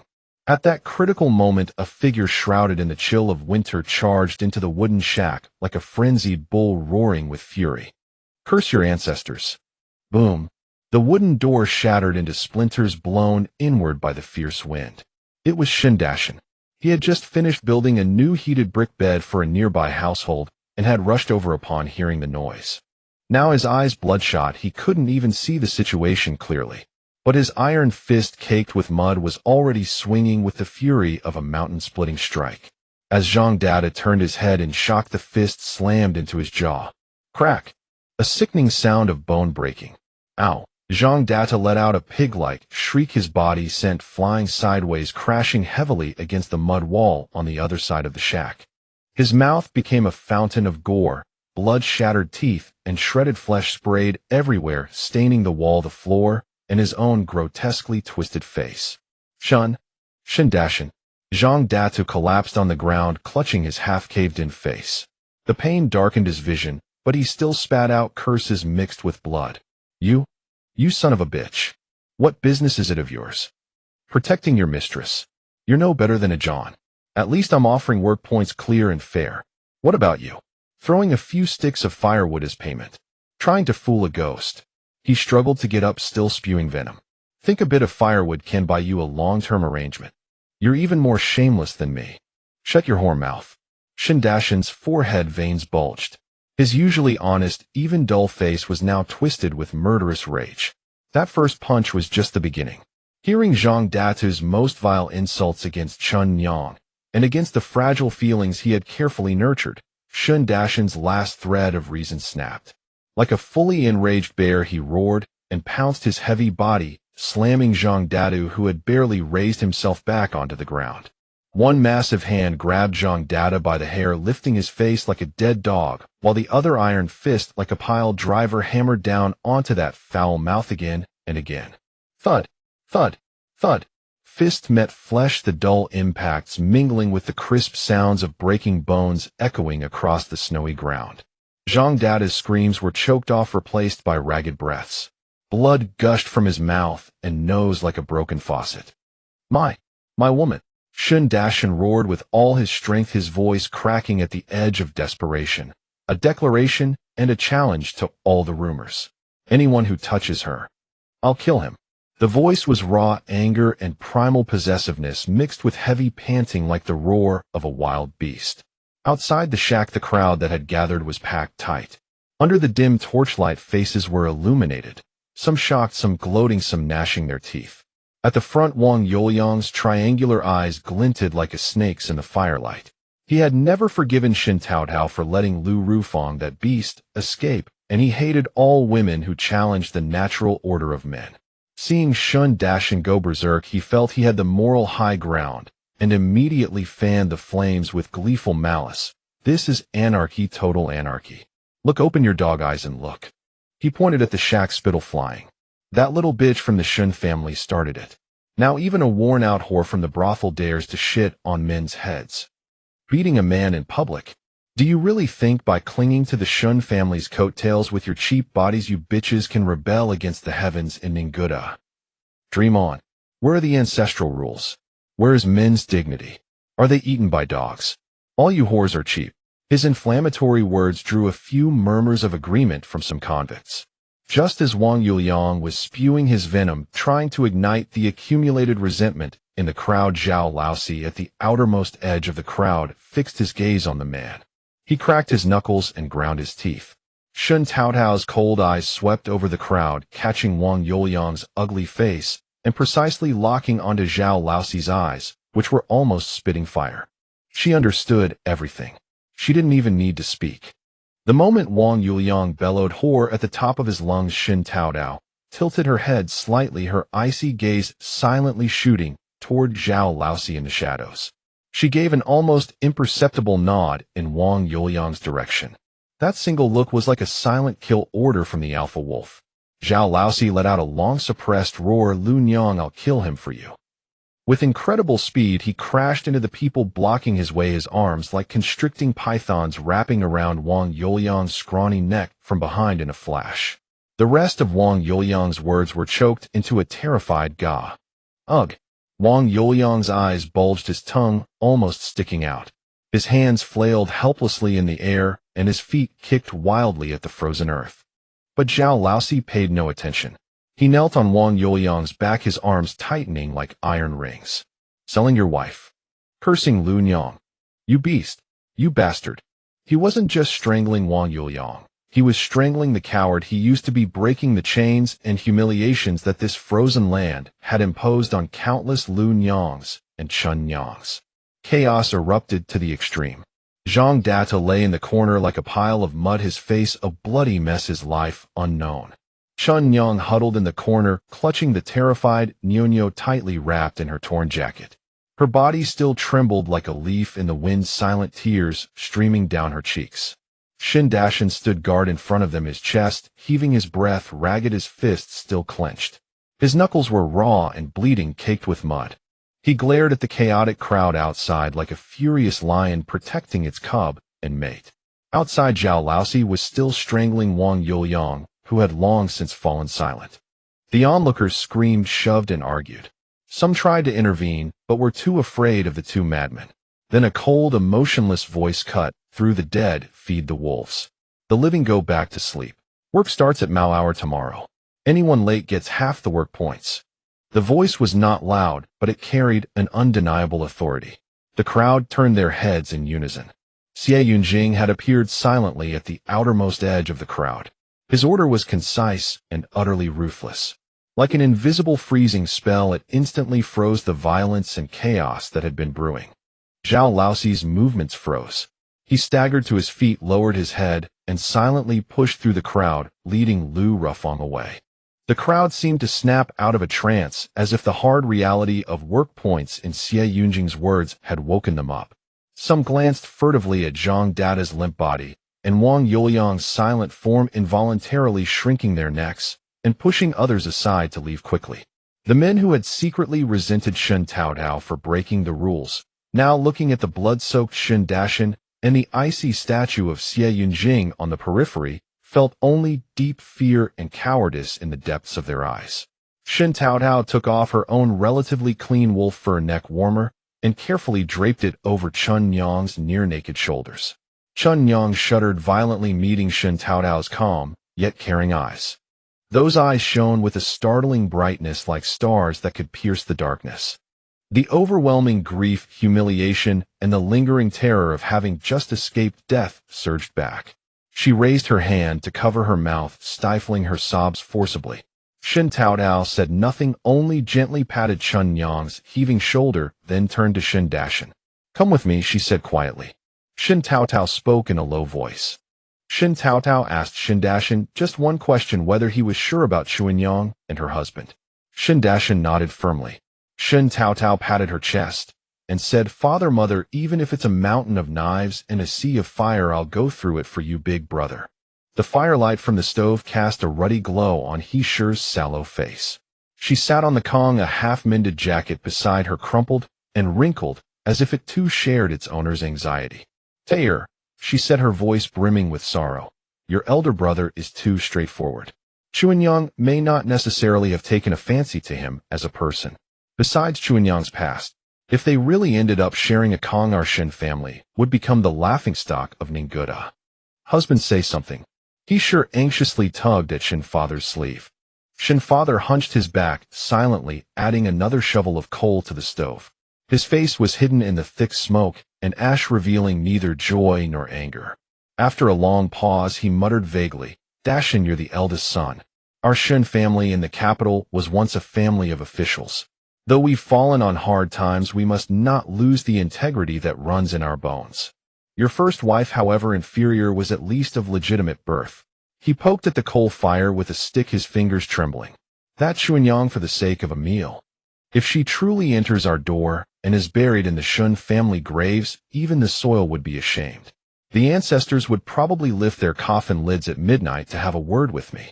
Shen Xiaochuan had just finished a bowl of rice porridge and was licking the rim.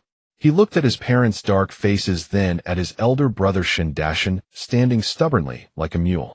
Sensing trouble, he quickly interjected, "Brother, next spring another batch of exiles will arrive. There are bound to be some virgins among them. Why cling to one whose reputation is utterly ruined?" On the edge of the Kong's second sister-in-law Shen remained silent, head-bowed, fingers twisting the hemp rope tighter and tighter until the hard fibers dug into her flesh without her noticing. Chuanyang becoming her sister-in-law. She dared not even think about it. That Chuanyang was like a reincarnated enchantress. Walking through the snow, her waist was slender, her hips round. Even the soft grunts she made while working were like soul-stirring songs. Though she had given birth, her face was still so dewy and delicate that it seemed to yield water at a pinch.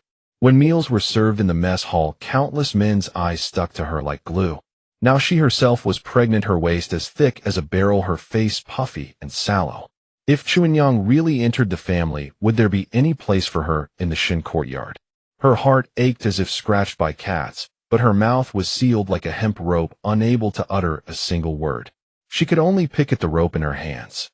Shen Dashin's knees ached fiercely from kneeling, but he endured stubbornly, his neck stiff. Mother, she drags little Nyonyo along. By day she scrapes for food in the icy fields, and at night she holds her child, afraid of wolves. The way she stood at her own door with a cleaver. Father, mother, you didn't see it. His voice was hoarse as torn silk. I, Shen Dashin, have been a coward my whole life. Back then I couldn't protect my parents when they were exiled from the capital to this frozen wasteland to die. I couldn't keep my own wife who just walked away, leaving me a laughingstock. This time I will protect her. You look down on her disgraceful past. Fine. Throw all that disgrace onto my face, Shen Dashin. I accept it. From now on I will bear all the spit and mud on Chuanyang's body. I want her. I am determined to marry her. The air in the wooden cabin froze. He Shi's chest heaved violently like a broken bellows. Shen Father's hand holding the fire poker trembled uncontrollably. Shen Xiaochuan's lips moved, but meeting Shen Dashin's reddened eyes, he couldn't utter a single word. Second sister-in-law Shen lowered her head even further. Bang! Everyone was startled. Shen Taotao slammed the coarse ceramic bowl in her hand heavily onto the table. All eyes in the room instantly fixed on her. She first looked at the trembling He Shi. Mother, your heart is only filled with the gossip and spittle of old women. What is Chuanyang like? She is a wild weed that sprouts on the wasteland. Her husband's family died out, and she supported herself. Dragging her child along, she danced at the gates of hell without breaking her back. A woman like that planted on your Shen family's lintel would be gilding your family's name. She turned her head, her angry gaze shifting to Shen Father. Father, you still go on about a proper lady. Where is that proper lady you once served like a goddess? Huh? The day the Shen family was raided and exiled, did she show any old affection when she walked away without a backward glance? Why didn't the ancestors crawl out at midnight to slap your face and ask how you chose such a good mistress for the Shen family? Finally, her burning gaze fell on Shen Xiaochuan's face with undisguised contempt and mockery. And you, Shen Xiaochuan, after 2 days of eating your fill, you've forgotten who you are. That bit of dandy spirit in your bones has gone to your head, huh? Choose. What do you have to choose with? Every inch of ground in Ninguta has to be scraped from Big Brother's hands for you. Big Brother earns work points to buy coal to keep you alive. And now you dare to meddle shamelessly here. Do you think Ninguta is your harem where you can choose concubines? Should we hire a troupe to perform for 3 days before you make your selection? Her blade-like gaze finally swept over second sister-in-law Shen. The fire in her eyes flickered, but ultimately did not burn onto her. Second sister-in-law Shen touched her belly and let out a long sigh. A crackling outburst of fury like a red-hot branding iron seared each person in the room in turn. Their faces burned, stinging with shame, and pain-stunned mouths agape, unable to utter a single word in response. Only the echo of Shen Taotao's final words, "It's not for your muddled brains to argue," buzzed in the air. Shen Dashan's frozen heart seemed to melt under an invisible warm current. He clenched his teeth tightly, his jaw muscles bulging, forcing back the hot tears that threatened to spill. His gaze at Shen Taotao was filled with admiration and fervor. He sniffed, then roared hoarsely like an oath or a cry, each word striking the ground with resonance. "Tao, your brother. Your brother will remember this for life. From now on you are my ancestor. I will take care of you in your old age and see you off." It sounded sincere, but Shen Taotao only wanted to smash the bowl in his face. Outside under the icy eave, CivilEngineer had been standing for a long time. A thin layer of snowflakes had settled on his dark cloak, making his features appear even more clear and cold. He stood like a silent black tower, motionless. Zhang Sun, on the other hand, shrank his neck, wishing he could bury himself behind CivilEngineer, only sticking his head out with a seeing a ghost expression, listening to the unrestrained scolding inside. He turned and leaned close to CivilEngineer's ear, whispering hoarsely, his eyes nearly popping out, "Heavens, master. This Shen Taotao. Her temper is really fiery. Look, she's almost torn this whole family apart. If you really marry her in the future, HSS." He seemed to foresee CivilEngineer's future, miserable life, rubbing his hands with a face full of sympathy and a hint of schadenfreude. Can this life still be good? You can't escape being henpecked. CivilEngineer's eyes, as deep as a cold pond, passed through the gap in the wooden door and landed on the figure standing straight in anger inside. He slightly moved the corner of his mouth, and his low voice clearly reached Zhang Sun's ears. "That still has more flavor than some people sleeping alone on a cold Kong with no one to rein them in." He paused, and when he spoke again, his voice carried a tenderness that he himself hadn't noticed. "Besides, I like spicy." The last 3 words, spoken lightly, yet carried weight. Zhang Sun sucked in a cold breath as if strangled. "What?" He widened his eyes in disbelief, looking CivilEngineer up and down. "Your taste is too wild, isn't it?" He exaggeratedly shrank his neck, looking terrified. Just then Shen Taotao had already walked out of the house, closing the wooden door behind her, as if sealing off all the gloom and discontent inside. The wind and snow howled, beating against her wolf fur coat. The sharpness on her face had mostly subsided, leaving only a faint flush on her cheeks. She walked straight up to CivilEngineer.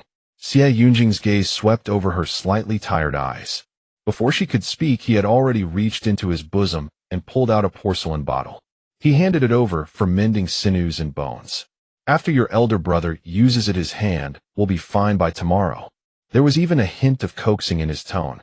Shen Taotao didn't stand on ceremony. She took it directly and stuffed it into her bosom. The bottle still carried CivilEngineer's body heat seeping through the thin cotton cloth, bringing a slight warmth. "Thanks." Her voice was not loud, a bit hoarse from the outburst. She looked up at CivilEngineer and said seriously, "After this busy period, I'll make you some lollipops." CivilEngineer nodded, his demeanor unexpectedly docile. This sudden contrast made Zhang Sun's eyes almost fall into the snow. That little candy had really become a rein in her hand to tame a man.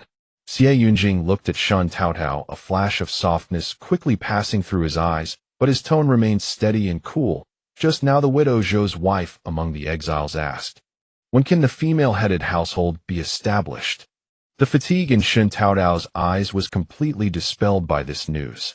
She had thought that today's disastrous scene in the cabin would make those women who had been barely encouraged to become self-reliant shrink back like quails into their dark cages, and that the matter of establishing female-headed households would be completely ruined. But she never expected it. because they saw the way of life they wanted. It was as if Xie Yunjing knew what was in her mind. So that's it, she murmured lowly as if suddenly enlightened. Then she looked at Xie Yunjing, a light suddenly igniting in her eyes. Zhao Laosi and my elder brother. Her voice suddenly rose with uncontrollable excitement. It was them. The two of them protecting the women they loved had taught all the women in Ninguta a lesson no matter what the past was like. Even if they have children from a previous marriage, even if they bear stains that can never be washed clean, as long as they grit their teeth and get up, there are still men like Zhao Laosi who would risk their lives for Lun Yang. There are still men like Shen Taotao who pour out their hearts for you without hesitation. A life where someone protects you, someone cherishes you, and you can stand tall and live with dignity. That is the way a person should live. Establish them. Shen Taotao's back straightened instantly. The last trace of gloom in her eyes vanished, leaving only vibrant vitality and blazing hope. Set them all up. If we don't, they'll be nothing but livestock, bullied by their in-laws and husbands for the rest of their lives. Like a warrior who had regained her strength, she suddenly turned her head and shouted at the door behind her. Big brother, first thing tomorrow morning, take that jar of mother's cured meat and go propose to Chuanyang. The Shun family is going to hold a wedding and do it grandly. The sun had just emerged from the gloomy leaden clouds, casting a pallid light upon Shun Dashan's broad back. He had deliberately changed into a relatively neat cotton-padded jacket, dampened his unruly hair, and combed it flat, and meticulously shaved his stubble clean. He carefully brought out that jar of aged cured meat and retrieved the 2 bolts of cloth that had been pressed at the bottom of the chest. Standing before the familiar wooden cabin, he drew several deep breaths of the icy air, trying to suppress the thunderous pounding in his chest. He raised his reddened frozen hand, hesitated for a long moment, then finally let it fall, gently tapping on the door. Thump thump. The sound was muffled, swallowed by the biting wind. There was no sound from within. He knocked again, harder this time. Chuanyang, it's me, Shen Dashan. Open the door. Still no response. The hope on Shen Dashan's face faded little by little in the cold wind. Unwilling to give up, he tried gently pushing the door. Chuanyang was holding Nyonyo, who had already fallen asleep, in her arms, sitting on the brick bed, her face toward the wall, her back to the light flooding in from the doorway. Chuanyang. Shen Dashan's heart sank. Clutching his offerings, he stood awkwardly at the entrance, half his body still exposed to the wind and snow outside. I. His tongue felt as clumsy as a block of wood. Veins bulged on his forehead in his agitation. I came to ask about you and Nyonyo. That my mother pickled the meat, it's delicious, and this cloth is soft to make Nyonyo a warm padded jacket. That if you're willing, I want one. The final words Mary you stuck in his throat like a boulder, refusing to roll out, yet burning his entire face until it felt as if it were cooked. He was flushed with embarrassment, his eyes full of hope fixed on that rigid back. A long silence ensued. So long that Nyonyo in her arms was awakened by the chill whimpering and stirring. That back finally trembled almost imperceptibly. Chuanyang did not turn around, but only hugged Nyonyo tighter, so tight that the little girl let out a discomfort whimper. Brother Dashan. Her voice was very low, very hoarse, like withered grass swept by the north wind. You are a good man. The very best man under heaven.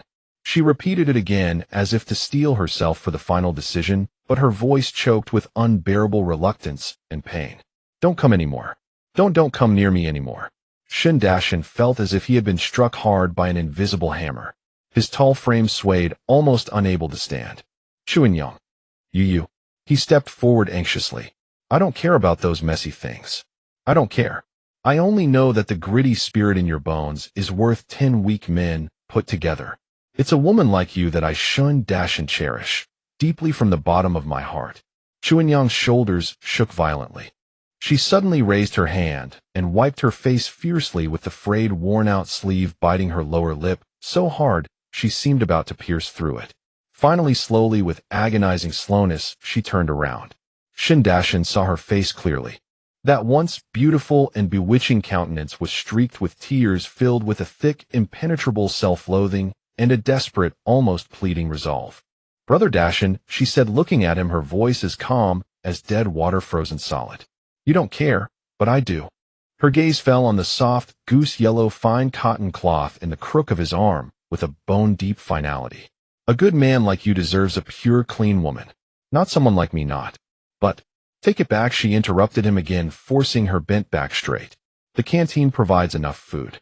I can carry coal myself and earn work points to raise Nyonyo. To have enough to eat and wear warm clothes, that's already the Buddha's mercy. I dare not be greedy anymore. Brother Dashin, please go. Just have pity on my last shred of face. His tall, sturdy frame staggered, stumbling out into the overwhelming wind and snow beyond the door. The jar of cured meat and the 2 bolts of cloth were left behind, abandoned on the icy threshold. Inside the Shen family's wooden cabin, he sure pricked up her ears, listening intently to the approaching footsteps. When that familiar figure burst through the wooden door, bringing a gust of cold air, he sure took one look at her son's expressionless ashen face, and her taut heartstrings snapped with a pop, completely slackening. Back! Hurry, get on the Kong and warm your feet. There's rice porridge warming on the stove. I'll ladle you a bowl. Her voice carried an exaggerated, forced warmth, trying to dispel the congealing chill. Shen Dashin seemed not to hear. He walked straight into his own room, curled up and sat against the wall, hugged his knees, and buried his frozen head deep into them. Like a stone statue that had completely collapsed at the foot of a mountain, he shut out all sounds and light from the outside world. Dashin, Dashin, have a sip of something hot. He sure approached with the steaming bowl of porridge, calling softly. No response. The ease on he sure's face vanished, instantly replaced by a cloud of worry. She stood frozen, the bowl of porridge suspended in midair, staring blankly at the son, who had shrunk into a huge shadow in the corner. A heavy burden of anxiety pressed down on her heart, which had just been relieved of its load. Her son had truly lost his soul. In the days that followed, Shen Dashin became the silent shadow of the Shen household. He worked in silence, returned in silence, ate in silence, slept in silence. He was like a beast of burden that knew only to toil, without rest, never tiring. Dinner was the most unbearable time for the Shen family. The whole family gathered around the small square table in the main room. He sure placed the deliberately oily bone-in vegetable soup before him. The rich aroma of meat, which used to be his first motivation to rush home after work, now meant nothing. At this moment, he was like a stone statue without a sense of smell, only shoveling coarse rice grains into his mouth, completely oblivious to the mound of meat slices piled in his bowl. Eat, go on, eat the meat, he sure's voice carried a sob. Only then did Shen Dashin chew a mouthful of meat. After finishing, he put down his bowl and chopsticks, and without looking back slipped into his small ice-cold side room. The sound of the door closing and latching struck he sure's heart like a blow. Lying on the Kong, tossing and turning, she could no longer bear it. She shook her feigning sleep husband hard. Old man, it's over. Dashin has truly sealed himself up. Look at his eyes. He doesn't want to live anymore. Shen Fu looked at his son's tightly shut door and let out a long sigh. One noon, after he sure had finished cooking for everyone in the canteen, she wiped the sweat from her forehead, walked over to the desk where Shen Taotao was tallying accounts, cleared her throat, and avoided eye contact. Tower. Shen Taotao didn't look up, her charcoal pen flying over the rough straw paper, jotting down the consumption figures of grain. Your mother was thinking. He sure twisted her greasy apron edge with her fingers. Look at this canteen. Every day the bowls and dishes pile up like a small mountain. Washing them takes so much effort. Just me and those few women, our hands are nearly soaked raw. We really can't manage. Shen Taotao stopped her pen and raised her eyes. Her crystalline eyes, as clear as a mirror, distinctly reflected the forced embarrassment on he sure's face. Under her direct gaze, he sure grew even more uncomfortable and looked away, her ears burning. A faint, almost imperceptible smile twitched at the corner of Shen Taotao's mouth before she quickly pressed it straight. Short-handed. Didn't you say just a couple of days ago that it was more than enough? That was... He sure was at a loss for words, her face flushed. After a long while she finally forced out a sentence, her usual tough demeanor crushed by her son's silence. It's not that we can't manage, but I see your eldest brother. Her voice grew quieter, laced with a weakness she had never shown before. On the construction site, he's working himself to death like a stubborn ox. My heart aches. It might be better if Chuanyang came to help in the canteen, and the two of them. Shen Taotao looked calmly at her mother. This woman who had always valued face more than anything was now, for the sake of the son who had made her lose face, setting aside all her stubbornness and begging her humbly. The sharpness in her heart softened. Finally come around. Shen Taotao's voice carried a rare warmth, no longer cutting. Not calling her dirty anymore. Not afraid of the ancestors of the Shen family. Or do you just want to keep her under your watchful eye? He Shi's face flushed crimson, as if she had been publicly slapped. She glared at her daughter in annoyance, a stubborn defiance in her tone. Stop mocking your old mother. She slapped the chopping board, making the coarse earthenware bowl jump. If she enters the Shun family door, I'll treat her as my daughter-in-law. I won't give her a cold shoulder or trip her up. Shen Taotao smiled. I'll go ask for you. In the evening, the canteen was in the middle of the dinner rush.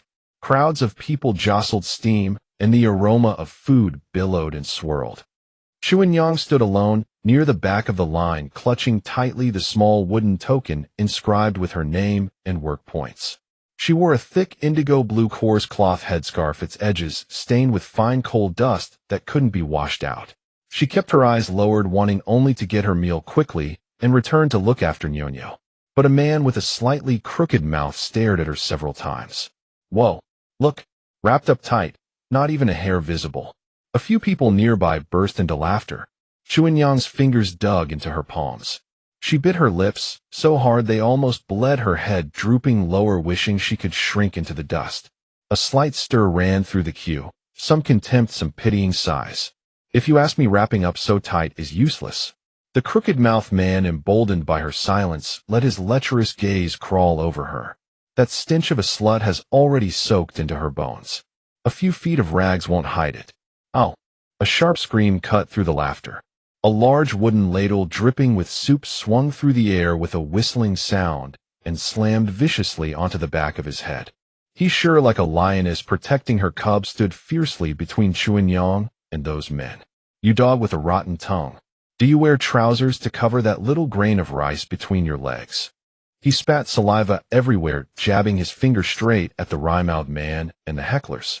Open your dog eyes and see. This is my canteen, my territory. If you want to chew the fat, go crawl back to your dog kennels. Don't come farting in front of me.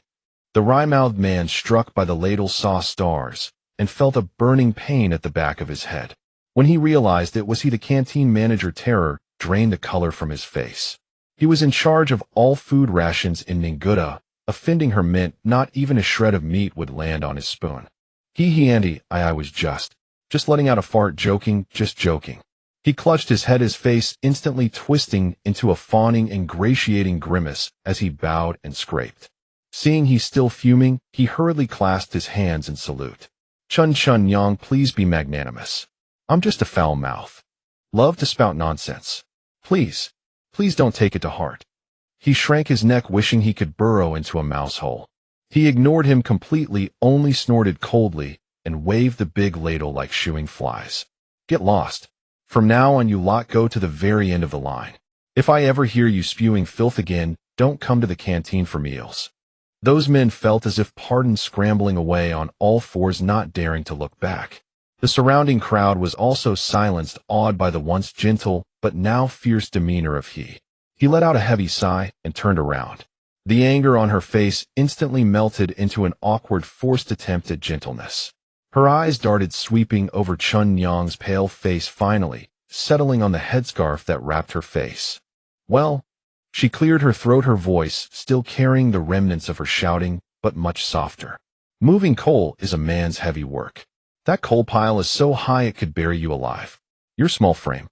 Her gaze landed on Chuanyang's chapped hands, paused, then, with an unyielding authority, don't go anymore. Come follow me to the back kitchen and help. Pick vegetables, wash dishes, and the work points. Higher than moving coal. With that, she took Chuanyang's hand without further ado. That usually steady hand, when holding Chuanyang's icy little hand, carried a cautious tenderness. Chuanyang's eyes were already misty.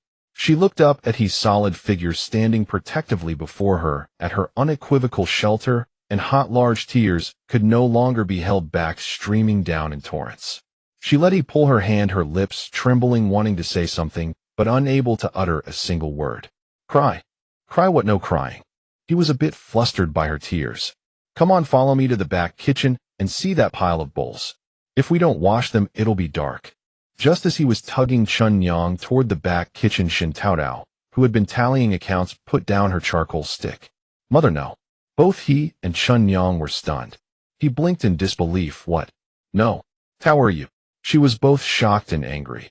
This was the hard-won concession she had made. Shen Taotao ignored he and walked straight to Chun Yang, who was still sobbing softly. Her eyes fell on Chun Yang's hands stained with coal dust. She had already asked Zhang Sun, before marrying Chun Yang, was a top embroiderer in the Imperial Wardrobe Bureau. Those hands had once threaded priceless silk, embroidering dragons and phoenixes, and even the Empress Dowager had praised her skill as unparalleled. Shen Taotao gently brushed a small piece of coal dust off Chun Yang's hand, her movements as delicate as if wiping the most precious glass. These hands, she said with a mysterious excitement, her voice clear to everyone, are not for working now. First go and heal them, wash them clean, apply some frostbite ointment, make the skin soft and smooth. They have a great use waiting. Chun Yang was astonished and confused. He was even more bewildered. But Shen Taotao's lips curled into a broad grin. In spring, our Ninguta will build an embroidery workshop. She raised her voice abruptly. All those women who have established independent households and don't want to rely on men anymore, those families with girls who want to learn a skill to stand on their own. Come to the embroidery workshop to sign up. Her eyes burned into Chun Yang's face. Our Chun Yang will be the master of the workshop. Shen Taotao's voice rang out. From now on, you'll teach all these sisters. The clever hands that once served the Empress Dowager in the palace will surely embroider a new, brilliant future on this frozen soil. What? Chun Yang's mind went blank, then a huge roar filled her ears, as if a long, silent giant bell had been struck inside her. The palace. The Empress Dowager. Gold thread. Those fragments of memory long buried surfaced one by one in her mind. The plaque of the Imperial Wardrobe Bureau, the bright yellow dragon pattern on the embroidery framed the smile of the Empress Dowager as she praised the round fan she embroidered, the mists of the past, and Shen Taotao's sincere eyes now overlapping sharply. I will work hard. Chun Yang's habitually bent back straightened instantly. She could live by her real skills from now on. The news reached Shen Dashin's ears only in the evening.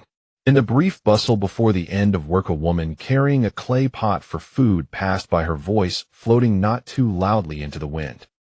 Shen Taotao. Embroidery workshop. Chun Yang. Become master. Teach sisters skills. The sound of the stone pestle pounding the frozen earth abruptly stopped.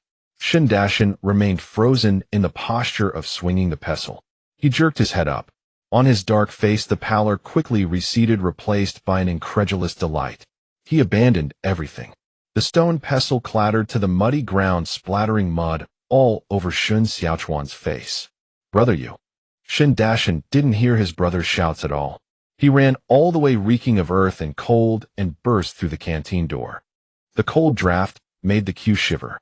Shen Dashin panted heavily, his burning eyes like searchlights piercing through the noisy crowd and locking onto Chun Yang behind the stove. The stove fire blazed, illuminating half her body. He was waving the big ladle, ladling soup for the men queuing by the pot. And Chun Yang standing slightly behind, he head bowed sideways, carefully using her just-washed frostbite ointment smeared hands to move bowls to the side table. Her movements carried an indescribable gentleness. The indigo old headscarf still wrapped her hair, hiding most of her face, but revealing a slender fair neck. The flickering stove fire cast a warm halo around her. Shen Dashin swallowed a big gulp of saliva. He moved his feet, walking toward the back of the long queue, but his eyes couldn't bear to leave Chun Yang for a moment. When he reached the front, the stove fire clearly illuminated his face, and his infatuation became even more naked. He looked up and saw her son's staring eyes. Her face darkened as she gave Shen Dashin a sharp warning glare. Shen Dashin shuddered hastily, withdrawing his gaze, and dropped his head, staring at his own shoes. F-food. He dared not look at Chun Yang again, only squeezing his wooden token until it creaked, handing it over. He grunted unpleasantly, deliberately, not giving him a big bowl of meat as usual, but casually scooping some vegetable paste onto the rice. Just then a soft voice came from behind the stove, almost making Shen Dashin drop his bowl. He, Auntie, It was Chun Yang's voice restored to its former gentleness with a hint of ease. It's dark. Nyo is alone in the cabin. Can I go get her? It won't delay work. Just let her sit in the corner for a little while, and when I'm done we'll go back together. He didn't let Chun Yang finish. Her big ladle clanged loudly against the pot rim, her voice booming over all the canteen noise. Of course, go quickly bring Nyo over. Her voice carried an inexplicable familiarity. It's not right to leave the little girl locked in the house alone. Bring her over, and when the oil residue is fried, I'll scoop a bowl for her. Saying that he herself felt the words were scalding. Especially the word carry made her heart skip awkwardly. But seeing Chun Yang's eyes finally regain some life, and seeing the corner where her son acting like an ostrich perked up his ears again. Oh well, Chun Yang was clearly taken aback, then a grateful glimmer rose in her eyes. Aye, she answered crisply, then hurriedly lowered her head, weaving through the crowd waiting for food, and disappeared into the raging snow outside. Shen Taotao stood rooted like a wooden post. The door opened and closed as Chun Yang went out, letting in a gust of cold wind, and the howling of the blizzard came clearly inside. His burly chest heaved more violently, as if his heart would burst from his chest. Brother!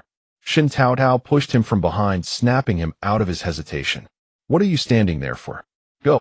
Shen Taotao stomped his foot, shoved the bowl of freshly served food into Shen Taotao's hands, and charged out after Chun Yang's figure. The storm intensified. Snowflakes like goose feathers stung the face, blurring vision. Fresh footprints were instantly covered. Chun Yang wrapped Nyo tightly in her arms, burying her own face in her collar, hunched over, trudging against the wind through calf-deep snow.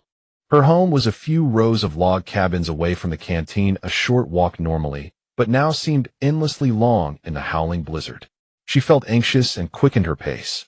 Suddenly her foot slipped, whether stepping on frozen ice or tripping over something hidden under the snow. Chun Yang felt a force yanking her forward. She screamed, instinctively twisting to protect Nyo in her arms. Chun Yang! A roar pierced through the raging snowstorm, ringing in her ears. Immediately after, a thick arm descended from the sky, encircling her waist and back, effortlessly lifting both mother and child up, while another arm followed suit, steadily scooping under her bent knee. The next second, she and the little Nyo in her arms were suddenly airborne. Then they fell into an indescribably solid embrace, a familiar scent enveloping them like an airtight cocoon, wrapping them tightly. It shut out the raging snowstorm and all the bitter cold of the world. Duh! Dash and go. Chun Yang, still shaken, stared wide-eyed at Shen Taotao, who was right in front of her. His breathing was rapid and heavy, his scorching breath spraying onto her forehead, making her eyelashes flutter. Let go. Dash and go, put me down. Coming to her senses, Chun Yang felt both flustered and embarrassed. Two rosy clouds bloomed on her cheeks as she futilely struggled to break free from this burning confinement. The places where her waist and knee were firmly clamped felt like two small stoves had been lit, their scorching touch searing straight into her heart. Shen Taotao didn't listen. Instead, he tightened his arms around her. He even gave a slight heave with the arm under her bent knee, adjusting the position so that mother and child could lean against the warmest spot on his chest. The snow is heavy.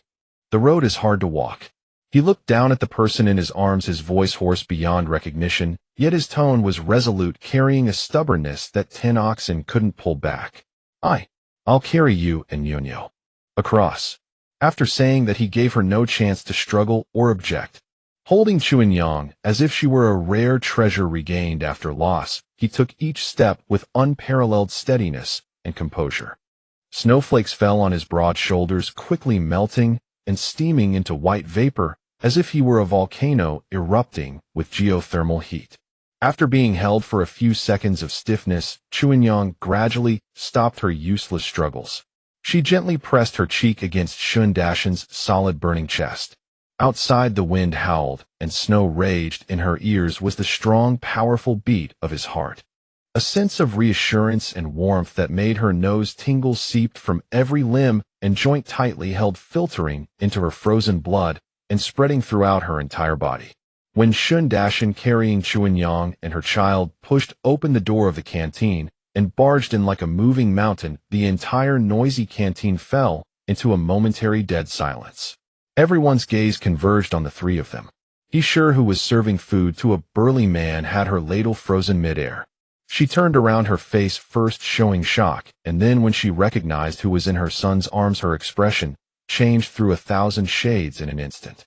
But the embarrassment and faint displeasure on her face ultimately yielded to her son's unwavering posture, turning into a vague hi from her mouth.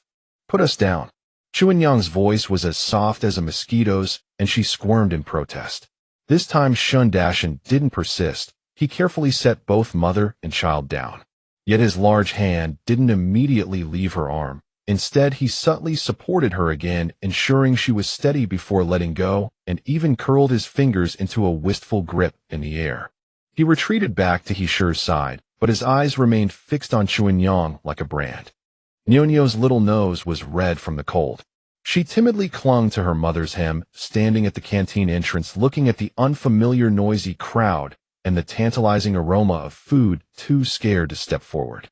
Heesher's gaze passed over the crowd and landed on the small figure. Her brow first furrowed out of habit, then she forced it to relax. She took a deep breath and said gruffly, "You little girl, come here." Nyonyo looked blankly at Chuanyang, then at the stern-faced old woman by the stove. Chuanyang nudged Nyonyo, signaling her to go. Encouraged by her mother, Nyonyo shuffled step by step to the huge stove, her height just reaching the countertop. Heesher's big hand scooped out a full ladle from the pot. Not the usual bone broth or vegetable mush served to everyone, but sizzling, golden crisp pork lard cracklings.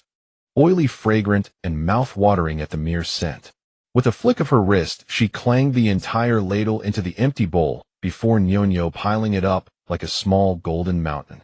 "Here for you, eat up." Heesher's voice was still loud, but the ladle handle tapped lightly on the bowl's rim, carrying an indescribable note of affectionate urging.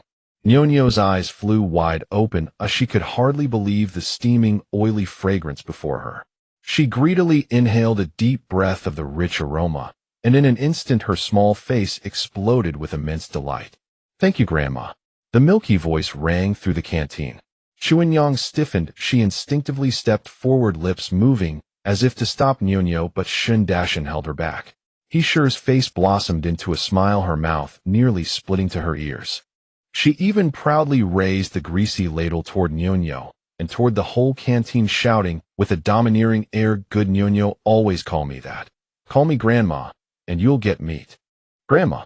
Nyonyo immediately responded loudly, her little face buried in a bowl bigger than her head, eating with greasy lips, her eyes curved in crescents, bubbling with happiness. Chuanyang stood by, watching Nyonyo's carefree smile, listening to the repeated "Grandma," and secretly glancing at Heesher's warm and gentle face. At that moment, her anxious heart finally relaxed completely. Large burning teardrops burst from her eyes, silently falling and splashing onto her clothes. Yet for the first time, a faint smile of hope for the future bloomed on her face. The stove fire leaped. The aroma of oil rose. The clatter of pots and bowls and the noisy hum of voices resumed. Everything returned to its usual bustle. Only in the corner was a little girl contentedly gnawing on golden fried cracklings. Tall and silent Shen Taotao stood guard at the edge of the firelight, his gaze like warm sunlight lingering long on the two figures, one big, one small, by the stove. Heesher, wielding her ladle, scolded the burly men, but her eyes kept darting to the little girl, eating cracklings, the corners of her mouth curling up uncontrollably. Chuanyang, with tear streaks still fresh on her face, moved more and more briskly, carrying bowls, handing out ladles, wiping the cutting board. At the other end of the bustling canteen, Zhang Sun, holding a bowl, was noisily shoveling rice into his mouth. He elbowed CivilEngineer, who was also holding a bowl, but clearly out of place in this canteen, and lowered his voice with a mischievous grin. "Master, see that? Your in-laws. They really are." He jerked his chin toward the direction where Shen Taotao was doing accounts, then raised his eyebrows meaningfully toward Chuanyang's side, his expression extremely excited. "One hasn't even married in yet, but is already scheming to build an embroidery room. The other. Hey, even the kids already calling her Grandma for meat. TSK. What a style, what a hand." He gulped down a mouthful of hot vegetable soup and deliberately lowered his voice, even more full of teasing. "I heard it in a play once. When a woman takes charge, the house collapses." Ouch! Before he could finish, he received a heavy stomp from CivilEngineer on his instep, making him wince in pain. Xie Yunjing leisurely put down the white flour-steamed bun, a special treat that Shen Taotao had asked he sure to prepare for him. He wiped the corner of his mouth elegantly, his narrow phoenix eyes glancing at Zhang Sun. In the depths of his inscrutable gaze there was no irritation at being offended, but rather a flow of smugness. His eyes swept over the noisy crowd of the canteen and landed on Shen Taotao. Shen Taotao sat at a small desk surrounded by a pile of complicated workpoint ledgers, occasionally sketching a draft of the embroidery room design. The charcoal pencil moved across the rough paper like a blade. A few strands of hair at her temples were stuck to her fair neck by sweat. Under the lamplight, her focused profile radiated an indescribable brilliance. The abacus beads clicked and clattered under her fingers as if she were playing a melody of clashing weapons. Meanwhile, he sure lifted Nyonyo onto a high stool by the stove and handed the little girl a small piece of piping hot mixed grain bun. Nyonyo held it in her small hands, blowing and blowing, then nibbled with her cheeks puffed full. Chuanyang, with her back to the crowd, quickly washed a large basin of dishes. Her slender but resilient back was straight and her movements carried a cheerful rhythm.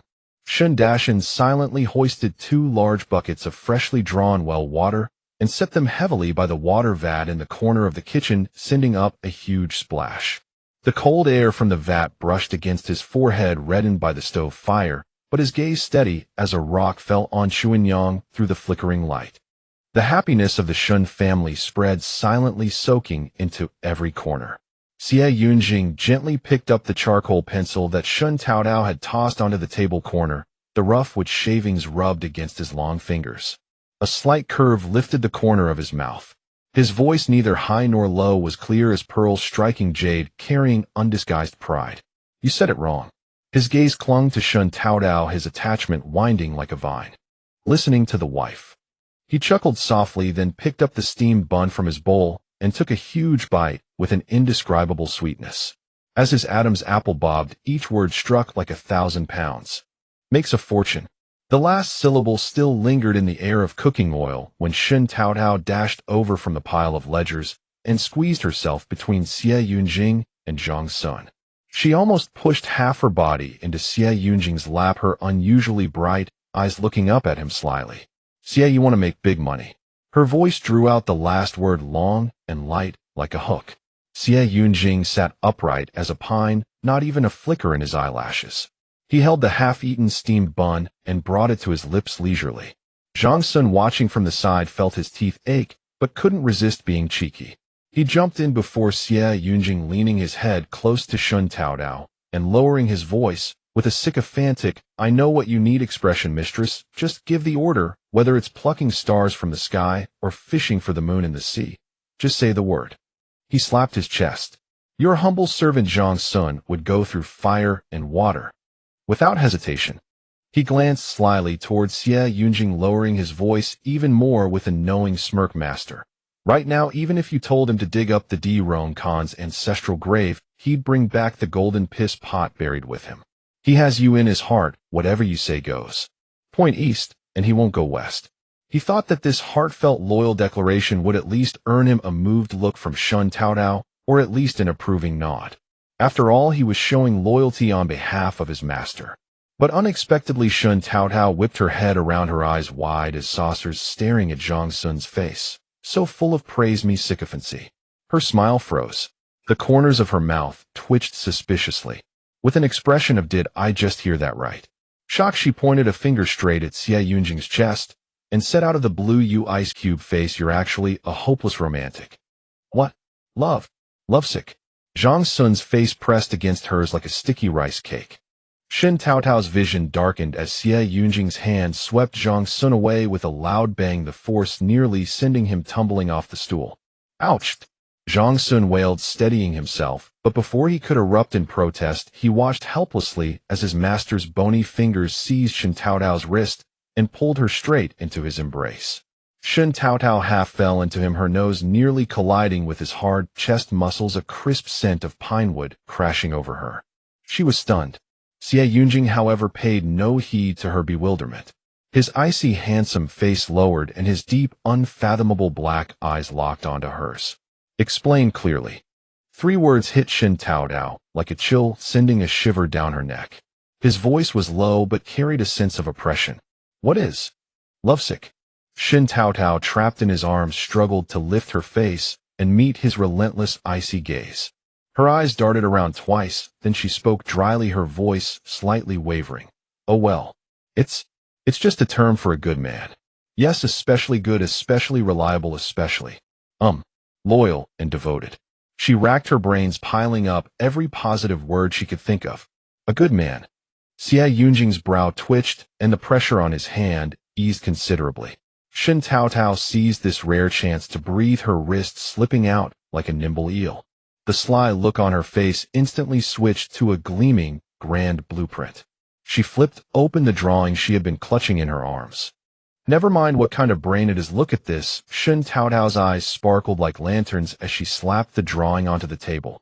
We're not just building embroidery workshops. We're building multi-story buildings. The drawing spread out on the table, crisscrossed with lines as square and precise as if measured by a ruler. Pillars were marked with unheard-of Arabic numerals, and small squares divided the space, clearly labeled kitchen, bedroom, bathroom. Inside each square there were even finer grids. The most eye-catching was the towering big box in the center of the drawing. It was clearly marked with 5 stories, each floor neatly divided into several units. Tiny annotations on the side read, Floor 1 unit area 200 square meters, internal rooms separated. With bright bathroom. Large balcony. What the heck is this? Zhang Sun craned his neck, his eyes nearly popping out. Piling up boxes like that, can people live in them? They'd fall and smash to pieces. Shen Taotao slapped her hand on the big box in the center of the drawing, her voice crisp. A building, this is called a building. Built with cement, it's sturdy, 100 times stronger than the wooden houses we have now. She pointed at the divided squares. And in winter you won't have to huff and puff, freezing your butt off, stoking the stove pit yourself. She raised her voice abruptly, sweeping everything with her momentum. Once the snow melts in spring, we'll lay the foundation, build the building, install central heating, lay the pipes. Heat one place, warm the whole area. Every home will be cozy. What? You can get warm without lighting a fire yourself. Living in a tall building, that's like a fairy's life. A 5-story building. That's like standing on the roof to touch the clouds. The people who heard it exploded into a frenzy. Countless heads pushed forward, crowding around the drawing. The light in their eyes seemed to brighten the gloomy sky of Ninguta. And Shen Taotao's voice cut through the buzzing discussion, dropping another bombshell as she pointed to another mark on the drawing. We'll build a hospital. A real big hospital, not Dr. Lou's little wooden shack. A place for seeing doctors, for staying overnight, for delivering babies. All under one roof. Delivering babies? Not at home, but in this. What's it called? Hospital. A woman in the crowd exclaimed in surprise. Yes, giving birth is like walking through the gates of hell. It's too dangerous at home. Pregnant women should stay in the hospital before delivery and be attended by specialized obstetricians. This maximizes the safety of both mother and child. Shen Taotao also explained the benefits of giving birth in a hospital. The people looked at each other, half believing, half doubting. Shen Taotao ignored their skepticism. Once the hospital was built, her sister-in-law would be the first to give birth there. Then facts would speak louder than words. She cleared her throat and continued, the hospital is a place that saves lives, and it will definitely need people. If anyone in your family can read, no matter whether they were once a master or a servant, a cleaning girl or a bedpan boy. As long as you can read, you can go to Dr. Lou for an assessment. Pass it, and you can work in the hospital. The crowd, already stirred, was sent into another frenzy. Among the exiles, many were once stewards, accountants, nannies, or maids from wealthy families, and some had even held official posts up to the 5th rank. At this moment their breath caught. Their dim eyes were suddenly lit up by the words "can read." Literacy in this desperate, bitter land could actually bring such a lifeline. Don't worry if you can't read. Shen Taotao saw the anxiety in the eyes of others and immediately added, we'll also build a school and hire a teacher. Whether you're 70 or 7 after work, as long as you still have breath, come to the school for lessons. Universal literacy. If you can read prescriptions and account books, you'll have opportunities for promotion and earn more work points. Heavy panting. The cafeteria was filled with coarse breathing, like a pack of starving wolves spotting prey. I'll do it. I can read. I was an accountant. I'll take the exam. I'll go to school after work. I want to learn to read. An unprecedented surge of drive nearly blew the roof off the cafeteria. The majestic 5-story big box in the center of the drawing was no longer just lines in their eyes. It was a ladder to change their destiny. Miss Shen, a man with a scraggly beard and sunken eyes, squeezed to the front, his voice trembling with excitement. His finger pointed shakily at the divided small squares on the drawing. This building, how will it be distributed? Can we exiles deserve to live in it? This question was like a bucket of cold water instantly dousing the flame in many eyes. Yes, this divine kind of house was probably reserved for the officials. Shen Taotao slapped her hand on the table, her tone resolute. Not by status, only by work points. Accumulate 10,000 work points, and you're eligible to apply. The more work points you have, the higher the floor you can choose. Let me tell you, the higher the floor, the better. From the balcony on the 5th floor, you can see the sunrise. The building is for those who earn it. The selection is fair, just, and transparent. Heavens! The crowd exploded completely. Work points. Those 2 words became a thunderclap that ignited all their passion. Those who had been worrying about their future now had their minds tightly packed with work schedules, moving coal, breaking stones, carrying timber. As long as they could squeeze out one more drop of strength, they would put it into work points. 10,000 work points, a room upstairs. For that they would work until midnight, even if it meant dying on the construction site, their bones rotting in the ground. It would be worth it. In the midst of the boiling crowd, Chuanyang stood silently behind the serving window. Her face showed little emotion. She simply watched the unprecedented spectacle, watching Shen Taotao's radiant figure standing in the center of the crowd. She felt that if there were ever a bodhisattva who saved the suffering, it would be someone like Shen Taotao. Shen Taotao squeezed out of the excited crowd and walked to the window, looking at Chuanyang. Your hands are your capital. From now on, don't do any rough work or boiling water. Just stand here at the window and help record work points. After washing off the cold dust and applying frostbite ointment, the fine scars and calluses on the back of Chuanyang's hands were clearly visible. But she smiled, looked up, and nodded firmly. I'll help the Annie keep accounts. Otherwise, eating free meals with Nyonyo without doing anything. It makes me uneasy. Shen Taotao grinned. All right, as long as you feel comfortable. CivilEngineer had silently appeared behind her like a solid shadow. It's late. I'll see you back. Shen Taotao turned around naturally and walked away. Once they were out of the cafeteria, she turned her head and said in a businesslike tone, "Oh, by the way, I'll go to your place tonight." CivilEngineer, walking behind her, froze in his tracks. His lips were tightly pressed together as if trying to suppress a violent surge. His voice was extremely low, carrying an incredulous hoarseness. Go to my place. At this hour. What for?"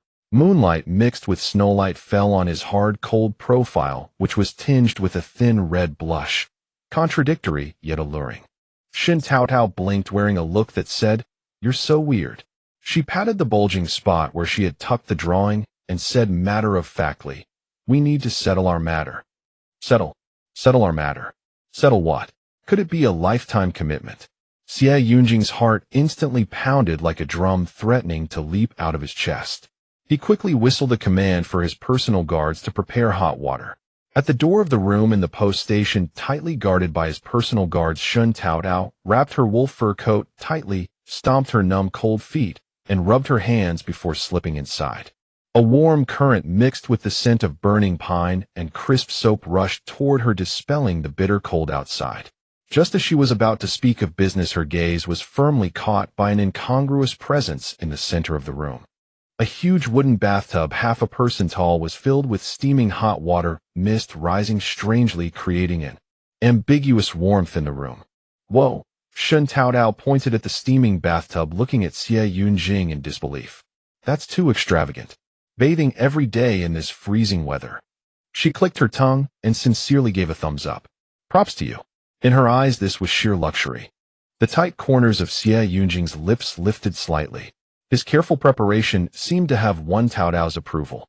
His eyes rippled with a smile, his Adam's apple bobbed lightly, and his voice carried a warmth tinged with steam.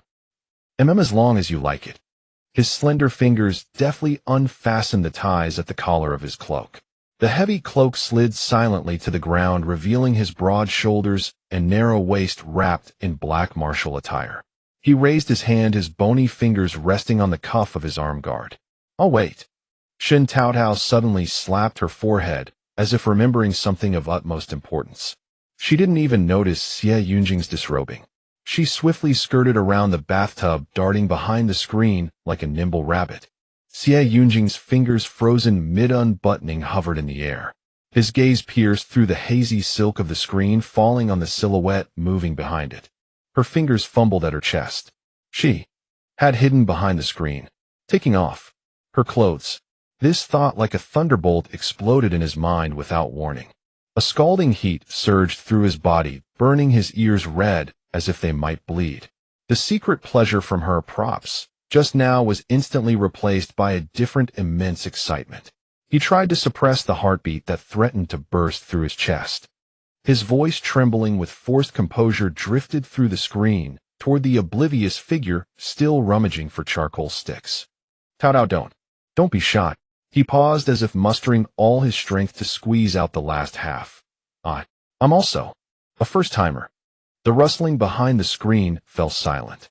Shen Taotao finally fished out her treasured charcoal pencil from her bosom, feeling relieved, and hearing Xie Yunjing's incoherent, slightly stuttering words, assumed he was referring to reviewing the blueprints. Without a second thought, she replied casually, "Oh, it's nothing. Practice makes perfect after all. Who hasn't had a first time?" Xie Yunjing could only feel a thunderous roar erupting in his mind, his blood surging to the crown of his head, and then instantly cascading back to his feet, churning violently within him. Practice makes perfect. She actually, so casually dismissive. Was she confident in him? A colossal wave of joy instantly seized him. But what if he performed poorly? That thought coiled through his mind like a venomous serpent, biting viciously at his nerves. He, Xie Yunjing, the killing god of the northern frontier, had never known such moments of self-doubt.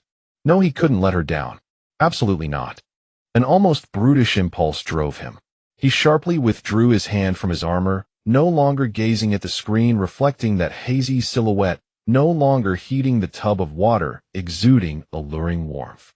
Like a cornered beast driven to desperation, he lunged to the center of the room in one stride. Thud! His palms slammed onto the ground, his broad back tensing instantly, the sinewy muscle contours bursting through his dark combat garments with astonishing definition. Push-ups. He began doing them frantically. 1, 2, 3. The pace quickened, the range of motion expanded. Each descent brought his nose nearly to the cold floor. Each ascent erupted his arm and shoulder muscles with terrifying power. Sweat droplets the size of beans rolled along his jawline, plummeting onto the icy ground like shattered pearls. His heavy, ragged breathing filled the pine-fragranced room, composing a symphony brimming with raw primal force. Behind the screen, Shen Taotao clutched her charcoal pencil, having just sketched a few swift strokes on the blueprint, and blew satisfied at the charcoal dust. Listening to the increasingly urgent and labored breathing from outside, she furrowed her brows in confusion. Curious, she peeked half her face around the screen's edge. There in the center of the room, Xie Yunjing was frantically rising and falling with a speed and ferocity that bordered on self-torment. Shen Taotao stood dumbfounded. Her fingers clutching the charcoal pencil froze mid-air, her small mouth slightly agape, wide enough to fit a frozen pear. "Xie Yunjing," she stammered, What on earth are you doing? In the middle of the night, instead of sleeping or coming over to look at the blueprints with me, you're practicing some kind of martial art." Xie Yunjing's arms pressing against the ground stiffened violently. "Blueprints?" He slowly lifted his sweat-drenched face, glanced at that little head peeking from behind the screen, looked at her neatly dressed figure, then examined the blueprint she held up. Nothing more needed explanation. Embarrassment, humiliation, and a trace of anger at having his secret exposed flickered across his face in succession. The air froze solid. Only the crackling of burning coal in the brazier and the turbulent heartbeat within his chest remained. Shen Taotao, clutching her charcoal pencil, had absolutely no awareness of the tempest her words had unleashed within him. Watching Xie Yunjing with his flushed face and swollen neck, his eyes fierce enough to devour someone, she found it utterly baffling, yet somewhat amusing. She stepped out from behind the screen, circled the enormous bathtub still wreathed in rising steam, and walked straight towards Xie Yunjing. "Say, Master Xie." She bent down, leaning closer to scrutinize the man on the floor who looked as though he'd just been dragged from the water, working so diligently in the middle of the night. As she spoke, she extended her toe and gently prodded the arm supporting Xie Yunjing's side. That mischievous touch sent a subtle current zipping through his inflamed nerves. He jerked his hand back violently, his entire body springing from the ground, as though scorched by fire, moving with such speed that it kicked up a gust of wind. His towering frame erupted upward in an instant, radiating a chilling, oppressive presence that engulfed Shen Taotao entirely within his shadow. He panted heavily, his chest heaving violently. His handsome face remained flushed, crimson sweat droplets rolling down his taut jawline to drip into the hollow of his collarbone, leaving a glistening wet trail. Looming over Shen Taotao within arm's reach, his eyes churned with an emotional storm. Shame and indignation, humiliation, a flicker of flustered exposure, and a profound sense of helplessness at being thoroughly defeated by this woman. After several gasps for breath, he managed to force out a few words through his clenched teeth. "The blueprints. Give them to me." Startled by his sudden movement and raspy voice, Shen Taotao instinctively stepped back, half a pacer back, nearly colliding with the bathtub. She blinked twice, observing Xie Yunjing's disheveled, yet stubbornly composed appearance, feeling utterly bewildered. "Here," she extended the blueprints forward. "I just added a few things, take a look mainly." Before she could finish, Xie Yunjing snatched the rolled blueprint from her hands. He turned his back on Shen Taotao, strode to the spacious desk, and with a flourish spread the blueprint open. Xie Yunjing forced his gaze to focus on the intersecting lines and densely packed annotations. Yet behind him, that bathtub exuding warm steam, and Shen Taotao's presence gnawed at him like countless tiny insects crawling across the very tip of his heart, stirring his agitation until the writing on the blueprint blurred into an indistinct mess. He drew a deep breath, attempting to subdue the restless fire roiling within his chest. But the more he compelled himself to remain calm, the more her earlier words, "Practice makes perfect," and her present oblivious, innocent stance by the bathtub spiraled madly through his mind. A nameless rage mingled with indescribable suffocation pressed against him, making his eyes burn with frustration. At that moment, Shen Taotao also leaned in, standing beside him on tiptoe, extending a finger dusted with charcoal powder and precisely pointing to a spot on the 5-story big box at the center of the blueprint. "Look here," her voice crisp with focused dedication. "I'm thinking merely having buildings isn't enough. We need supporting facilities. Look at this spot. Left vacant, it's a waste. Why not set aside an area to build? A community center. Just somewhere for everyone to gather after work, play chess, listen to storytelling, or practice martial arts or whatever, rather than spending all day eating, sleeping, and working until they're stifled. What do you think?" As she spoke, she unconsciously traced patterns on the blueprint with her finger, her fingertip merely inches from Xie Yunjing's hand braced against the desk's edge. Xie Yunjing's gaze locked onto that finger, pointing at the blueprint. The finger was remarkably slender, her nails neatly trimmed, yet the fingertip stained with soot-black charcoal dust, creating a stark contrast against her fair hand. Charcoal dust. Blueprints. Community center. These words churned into a tangled mess within his disordered mind. A powerful impulse drove him. He violently raised his hand, not to grab the blueprint nor to point to the location she mentioned, but with brutish force he seized Shen Taotao's hand, still gesturing over the blueprint. "Ah!" Shen Taotao, caught completely off guard, cried out in pain from his scalding grip. Xie Yunjing himself was stunned. He hadn't expected to make such a gesture. Beneath his palm were her slender fingers, skin delicate and cool. Her pulse beat rapidly against his fingertips. That sensation struck him like an electric current, instantly piercing through his chaotic thoughts. Like a man burned, he violently released his grip. Shen Taotao rubbed her bruised wrist, her brows arching in indignation, equal parts startled and furious. "Xie Yunjing, what madness has taken you? You won't even look at the blueprint, and yet you grip my hand." The shout sent Xie Yunjing stumbling backward a step, colliding with the desk behind him and jolting the oil lamp to sway. All color drained from his face, only to flood back with a deeper crimson. His eyes darted frantically about, too afraid to meet her gaze. Overwhelming embarrassment and a mortified shame at his own foolishness crashed over him like a tidal wave. He opened his mouth, but his throat felt clogged with scalding cotton, unable to utter a single word. Shen Taotao observed his desperate appearance, as if caught in adultery, consumed by shame and mortification, wishing for nothing more than to sink into the earth, recalling his inexplicable frenzy of push-ups and that steaming bathwater. A thought utterly absurd yet crystal clear struck through her sluggish mind like lightning. She suddenly widened her eyes, lifting the wrist he'd gripped in disbelief. Her trembling fingertip pointed at CivilEngineer, then at the bathtub still emitting steam, and finally at the dark stain of sweat on the ground. You. She stammered, her voice rising in pitch as though she'd uncovered some earth-shattering secret. CivilEngineer. You don't mean to tell me. You actually thought I came here tonight? Was. Those final words were too shameful to speak aloud, turning her face crimson. She could only gesture wildly with her hands, her expression a mixture of shock and utter bewilderment, as if questioning whether his mind had been crushed by a door. Boom. CivilEngineer felt the final thread of reason in his mind snap completely. Shen Tao's astonished expression, "You actually harbored such filthy thoughts," slapped him across the face like a massive blow. An overwhelming tide of shame and fury burst through his rationality. He turned his back and drove his fists into the hard stone wall with crushing force. Bang, bang, bang. The muffled, thunderous impacts shook the roof, causing dust to sift down in showers. With his back to Shen Taotao, his broad shoulders heaved violently. On his clenched fists, the knuckles split open, instantly bleeding deep crimson drops that mingled with wall dust and fell to the cold ground. Shen Taotao was silenced by fear at his sudden violent outburst, instinctively stepping back. Gazing at that towering figure with his back turned, radiating a predatory aura, she experienced for the first time the chilling realization of genuine danger.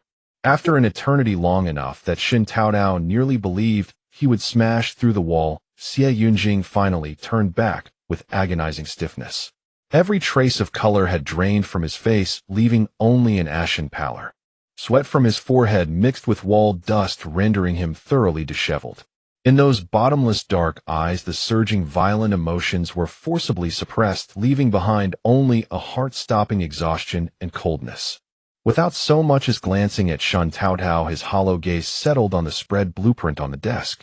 His voice was as dead and still as water, devoid of any inflection. The blueprints are excellent. He paused, grinding his teeth as though drawing upon his last reserves of strength, then forced out the rest of his words in a whisper so faint it resembled a sigh. Yet each syllable struck Shen Taotao like a hammer to the heart. Community center. At it. With those words spoken, he did not linger, nor did he cast another glance at Shen Taotao. Dragging his body as though every ounce of strength had been drained from it, he stepped out through the doorway, one foot falling after another. His dark-clad silhouette cast a long, lonely, and oppressive shadow beneath the dim yellow light. Shen Taotao stood alone in the warm, yet deathly silent room, her gaze drifting between the dark, sweat-stained mark on the floor, the bathtub of cooling water, the blueprint on the desk, with its edges soaked in fresh blood, and the pencil lying abandoned in the corner. Slowly, ever so slowly, she crouched down and retrieved the charcoal pencil. Her fingertips absent-mindedly traced the rough wooden shaft, still carrying the ghost of his palm's scalding warmth. An indescribable emotion crept into her heart, bitter, bewildered, and laced with a dawning regret she could barely name. She sprang to her feet, threw open the door, and cried out, "CivilEngineer." She stuffed the charcoal stick into her coat and rushed out of the house. The biting wind and snow hit her face, instantly stinging like blades and making her shiver violently. The courtyard was empty save for a clear trail of footprints in the snow leading straight out of the station. Shen Taotao didn't hesitate for a moment and took off in pursuit. Her cotton boots sank into the ankle-deep snow, crunching with every step.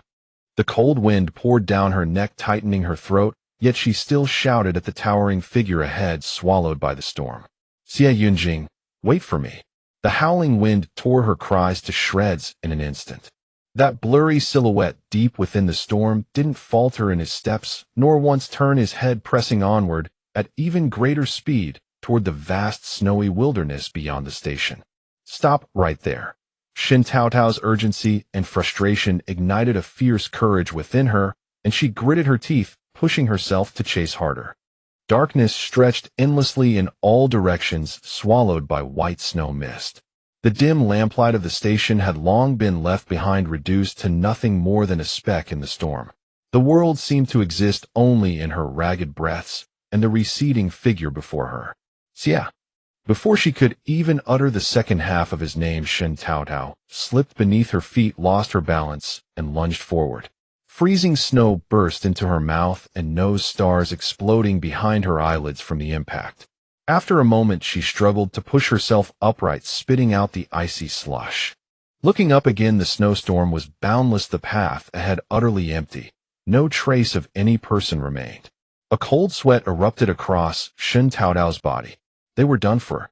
She couldn't even make out the direction of the station anymore. She glanced around in all directions, finding only the weeping wind and twisted dead trees swaying in the blizzard like monstrous creatures brandishing their clawed limbs. Darkness pressed inward from every direction, threatening to swallow her whole. Just then a faint rustling sound pierced through the low moaning of the storm coming from behind. Shen Taotao's stiff body turned slowly 1 degree at a time. From the shadows of the snowdrift, one glow appeared, then two, then three. Phosphorescent green eyes ignited, multiplying endlessly, carrying the cruel hunger of prey locked upon. Vague silhouettes of beasts emerged from the darkness. Wolves. A pack of wolves. Shen Taotao's blood turned to ice, her heart hammering against her ribs like thunderous war drums.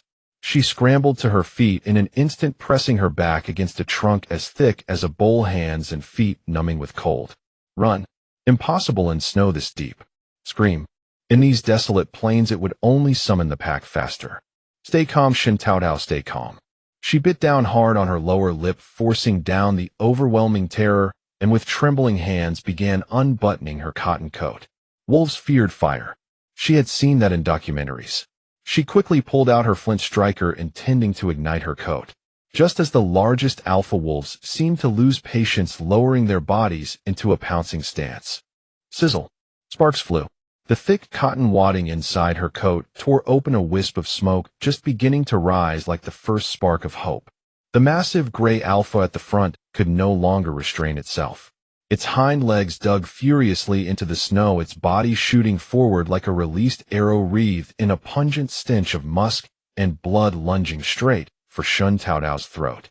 In those green eyes, now mere inches away, her pale, despairing face was clearly reflected. "Aunt!"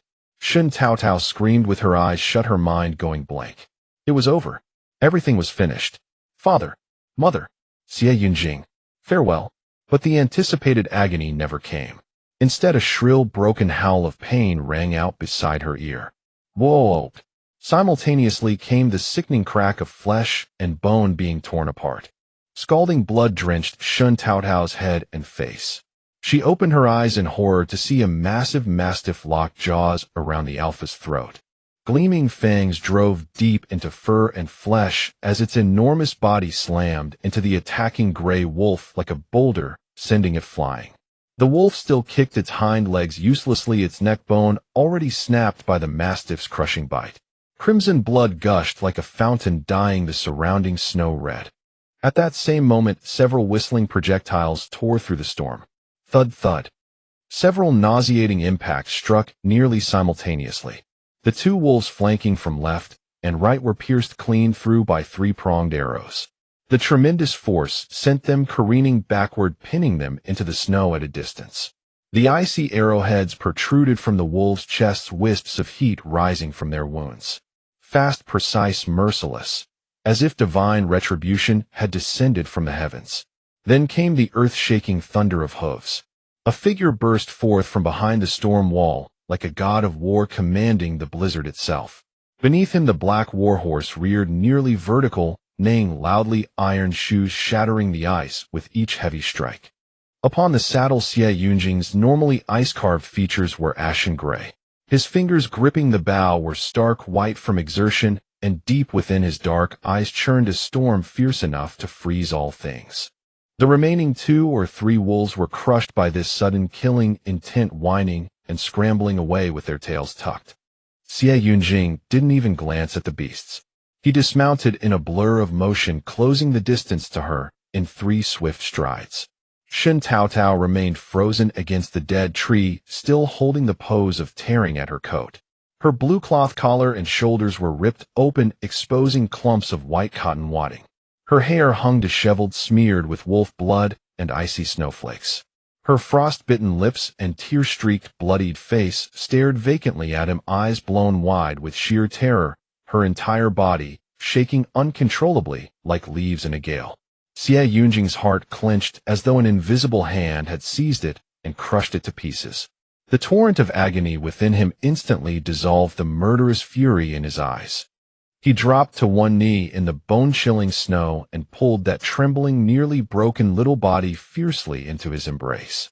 The hard chest against her cheek hurt, but the surging warmth radiating from him threatened to melt her entirely. Shen Taotao slowly raised her face. She recognized the lingering terror etched across Xie Yunjing's features. Every ounce of strength, every grievance, every fear, and the overwhelming relief of survival collapsed upon confirming the person before her, flooding forth like a breached dam. Wah! She clung to the front of Xie Yunjing's robe like a lost creature, finding shelter, hot, tears gushing forth.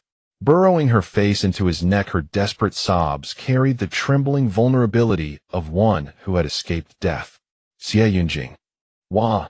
Xie Yunjing. I thought I'd never see you again. Wah!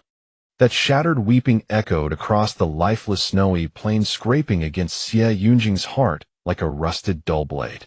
He said nothing, simply pulling her closer, as though trying to merge her into his very bones and blood.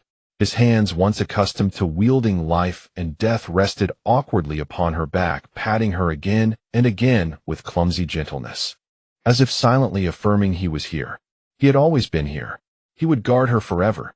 Deep within the station's dungeon, torchlight cast distorted shadows upon the walls. Shen Haizi hung suspended from iron chains on the rack. His bare upper body was crisscrossed with whip marks. Head bowed, he endured his guards beating him until flesh tore, his jaw clenched shut, without uttering a single word. My lord, we've investigated. Zhang Sun approached Xie Yunjing, clutching yellowed ancient records. His voice dropped to a whisper. Shen Haizi ancestral home in Jizhou, 3 generations of honest farming folk. Fled famine during heavenly disaster and entered the capital, served 5 years as a patrol guard in the military affairs office, then was transferred to Ninguta after injuring his superior while drunk. Nothing connects him to the palace whatsoever. Xie Yunjing stood with arms folded in the shadows, his heavy gaze fixed upon Shen Haizi's bloodied, torn back. So he wasn't one of the noble consort's people after all. Shen Taotao huddled on a bench behind him, wrapped in a thick wolfskin coat, her face pale from cold. She clutched a bowl of steaming ginger soup, yet the rising warmth could not dispel the chill lingering in her eyes. Staring at Shen Haizi's stubborn silence, she suddenly set down her bowl. Her voice was low yet pierced through the stalemate like an icicle. Wang Yulan.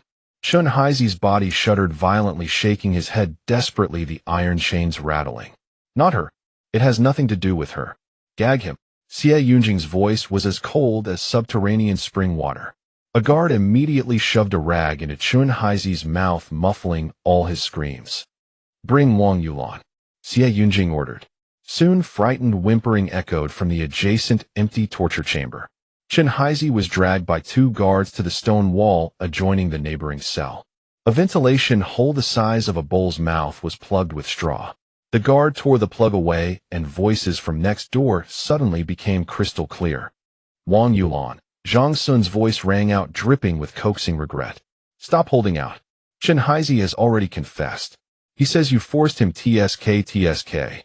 What were you thinking? Giving up a good life. Zhang Sun eagerly anticipated them turning on each other, a dog-eat-dog spectacle. What he didn't expect was for Wang Yulan to simply confess outright.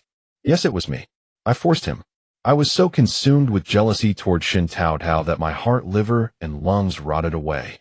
Her voice trembled uncontrollably, laced with a reckless madness born of surrender. Why did her parents, brother and brother-in-law, guard her like precious jewels throughout her exile?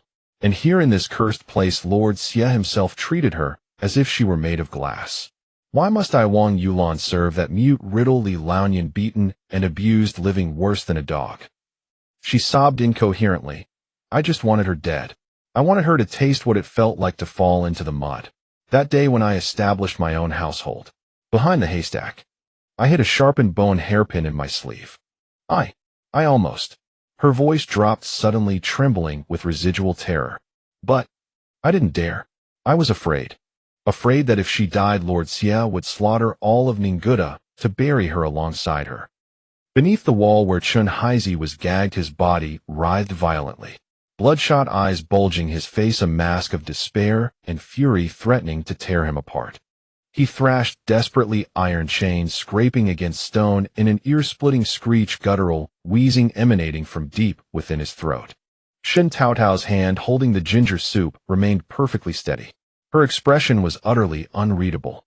She spoke only a single cold remark. Wang Yulan, even your lies deserve some coherence.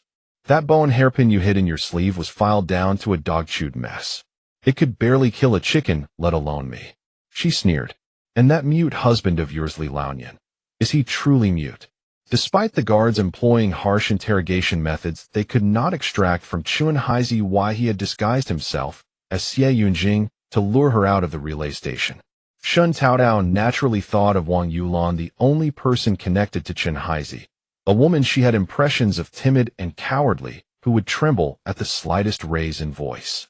At this moment Wang Yulan was curled up on the icy ground like a plucked quail, shivering uncontrollably. Shen Taotao squatted in front of her holding a yellowed old register, the torchlight dancing across her face and revealing those sharp eyes. Wang Yulan. Shen Taotao's voice was low but every word clear. Before your exile you married a traveling peddler. Her fingertip traced a blurred line in the file. A peddler. Eloquent, smooth-tongued, always smiling at people and singing auspicious songs during festivals to earn tips. Wang Yulan shuddered violently, burying her head lower, her cracked lips murmuring yes. Yes. But Li Laonian couldn't speak nor argue. Shen Taotao sneered, her laugh piercing through the cold dungeon like an edge of glass. For years apart from him, and he never even managed another sound. And that face of his, harder than stone, frozen in Ninguta for 3 years. Ask him to sing an auspicious song. He'd likely curse your ancestors straight into their graves. Wang Yulan's body trembled even more, her nails digging deep into the muddy ground beneath her with a crisp cracking sound. Shen Taotao suddenly leaned forward, closing in the torchlight, casting her sharp features onto Wang Yulan's wildly dilated pupils. Wang Yulan, Li Laonian is not your husband. Wang Yulan shrieked like a stung creature, recoiling backwards so violently that her back slammed against the cold wall. Her face went ashen as paper, lips quivering, eyes frantic. I don't know anything. He's just taciturn, it's innate. Don't know. Shen Taotao stood up, gazing down at her with icy eyes. Fine. Then let's talk about Chen Haizi. Before she finished speaking, a sound of chains being violently thrashed came from the adjacent interrogation room, striking every heart like a hammer blow. As if she hadn't heard it, Shen Taotao's voice remained terrifyingly calm. Chen Haizi is hard bones. Even when the whip tears his flesh to shreds, he doesn't utter a sound. He protects you as if you were his own eyeball. Tell me. A cruel smile curled the corners of her mouth. What if I have them drag him out to that snowdrift we passed earlier, strip him naked and tie him to a tree, then round up a pack of wolves with red, starving eyes? Tell me, how many days would his tough bones last before those wolves gnaw them bare? You wouldn't dare. You're the kindest person alive. You're a living bodhisattva. Wang Yulan's lips quivered as she tried to grab Shen Taotao's robe hem in supplication, only to be kicked away. Should kindness be tricked into feeding the wolves on your behalf? I'm no bodhisattva. I'm an evil spirit. And today I'll make one thing clear. I didn't bring you here to hear the truth. I brought you here to make a choice. Will Chen Haizi be scraped limb from limb and fed to the wolves swiftly? Or will the wolves tear him apart piece by piece, crunching him alive while he screams until his last breath?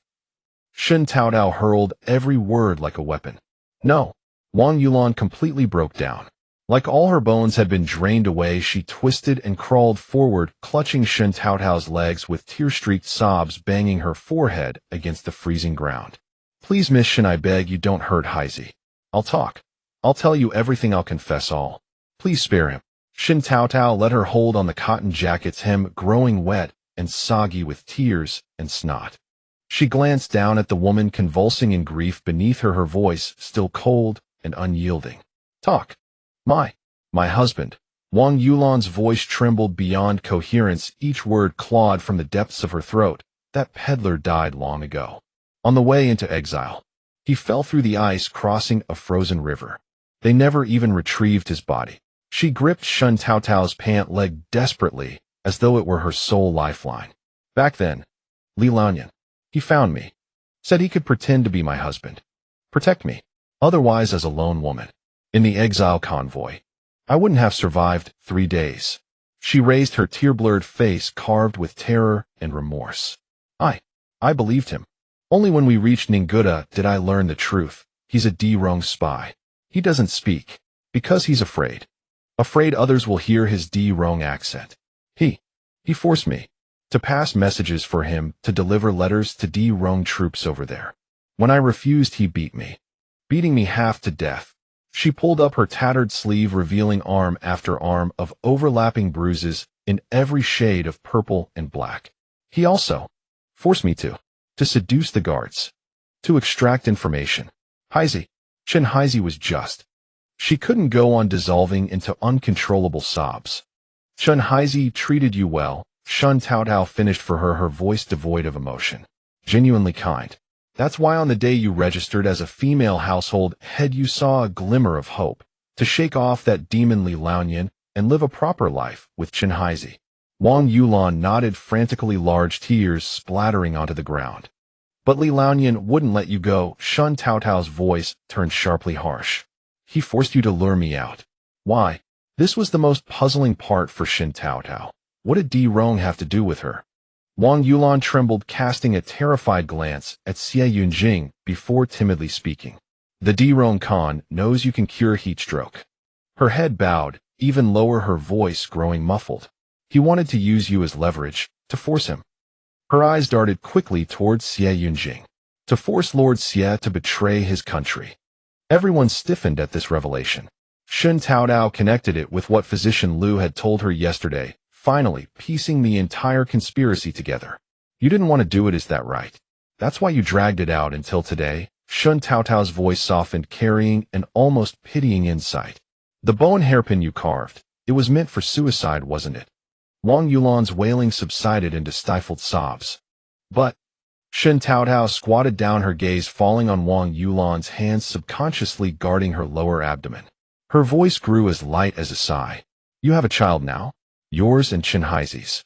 Wang Yulan shuddered violently, lifting her head. Suddenly her eyes filled with shock at being so thoroughly seen through.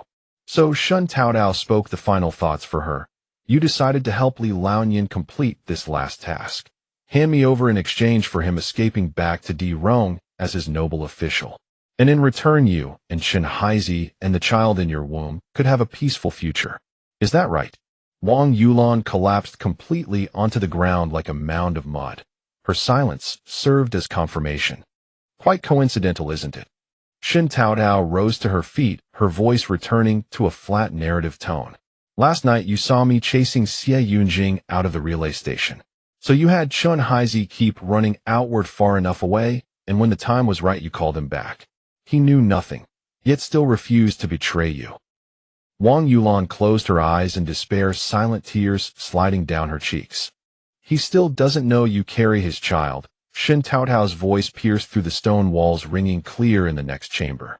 Nor does he know he nearly delivered both you and his unborn child straight into the wolf's den of D-Rong. In the adjacent interrogation room, deathly silence fell. Even the rattling of chains stopped.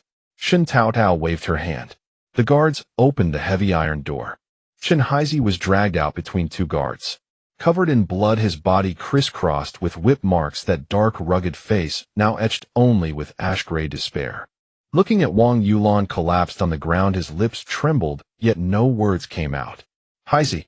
Seeing his condition, Wang Yulan let out a piercing cry, struggling to crawl toward him. Shen Haizi broke free from the guard's grip and staggered toward Wang Yulan. There was no blame, no anger, only heartbreak as he roared. Foolish woman, how could you be so stupid? That Li Laonian. He's a man-eating jackal without a trace of mercy. His words. You actually dared to believe him. He promised we could live peacefully. He was lying through his teeth. He'd have chewed us down to nothing. Not even crumbs would remain. You. How could you? How could you? His voice cracked at the end, overwhelmed by grief and anguish, his entire body trembling. Wang Yulan wept with her heart torn to shreds, clinging desperately to Chen Haizi's legs. I was blinded by greed. I was foolish. I deserved this fate. Haizi, I'm sorry. I'm sorry to you. And to the child. Chen Haizi let her hold on, reaching up to wipe her tears. Then he turned to Shen Taotao and knelt, pressing his forehead hard against the ground. Bang! The dull impact echoed through the dungeon. Miss Shun, his voice was hoarse, laced with desperate resolve. Chen Haizi nearly brought harm to you. I deserve to die. 1,000 cuts would be too kind. But Yulan. Yulan lost her temper in a moment of confusion. She's carrying my child. I beg you. Show mercy. Spare her and the baby. Let me bear all the guilt alone. Kill me or torture me. I accept it without protest. I only beg. Leave these mother and child a chance to live. His forehead pressed hard against the frozen ground, his broad back heaving violently, every word heavy with desperate plea. Shen Taotao's gaze swept over the wretched couple on the ground, one sobbing heart-wrenchingly, the other kneeling until his spine seemed ready to break. She fell silent for a moment. Only muffled sobs and the rhythmic thud of foreheads striking stone filled the dungeon. Li Laonian, Shen Taotao interrupted her tone, leaving no room for argument. And Rome. Over the years, the methods of transmitting messages, the meeting places, the secret codes. Do you? Her gaze fell again upon Wang Yulan. Know all of this. Wang Yulan's crying stopped. She lifted her tear-filled eyes, staring at Shen Taotao in astonishment, then nodded instinctively. Good.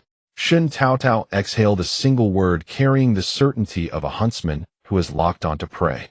She looked at Chen Haizi kneeling on the ground, then at Wang Yulan, shielding her belly with both hands, offering them a sliver of hope. Chen Haizi, Wang Yulan. You now have an opportunity to redeem yourselves through merit. Both Chen Haizi and Wang Yulan stared at her, without blinking, nodding frantically. Pull out Li Laonian, and the entire Rome network behind him, root and branch. A sinister curve touched her lips like a curved blade sharpened in the snow. Give it to me. Extract it from me. The cold wind swirled with snowflakes lashing against Li Laonian's wooden cabin. A faint light seeped through the window, casting elongated phantom-like shadows upon the ground. Wang Yulan tightened her tattered coat, licked her parched lips, and glanced back. Near the post station, Xie Yunjing and Shen Taotao lurked in the darkness of the night. Shen Taotao's face was mostly buried in a thick wolf fur scarf, leaving only her round eyes visible, fixed on the wooden door. Wang Yulan had told Shen Taotao that Li Laonian always used a whistle to summon his hawk for delivering messages. But that whistle was well hidden by Li Laonian. He never let her touch it. A spark of inspiration flashed in Shen Taotao's eyes, and she leaned close to Wang Yulan, whispering a few words. The plan they had devised began to unfold amidst the snowstorm. Wang Yulan took a deep breath. The cold air sliced into her lungs like a blade, sending a shiver through her entire body. She raised her hand and knocked twice on the door. Thump, thump. Almost as the second knock fell, a creak sounded, and the door was yanked open from within. A large calloused hand shot out like a tiger's claw, seizing a rabbit, grabbing Wang Yulan and dragging her roughly inside. A short stifled cry from Wang Yulan was swallowed by the wind and snow as she was pulled into the room. The door slammed shut with a heavy bang, sealing off the storm outside, leaving only the stifling rancid air inside to ferment, suffocating. Under the dim flickering oil lamp, Li Laonian's sinister face loomed before Wang Yulan.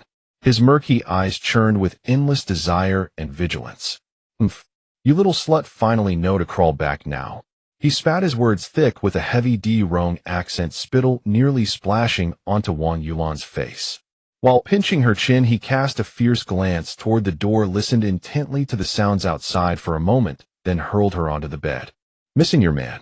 Li Laonian grinned, revealing a mouthful of yellow teeth, his breath foul enough to make one retch. He leered as he closed in, rudely tugging open Wang Yulan's collar. Can that fool Chen Haizi satisfy you, huh? You little slut of mine. You little slut of mine. Wang Yulan's stomach churned.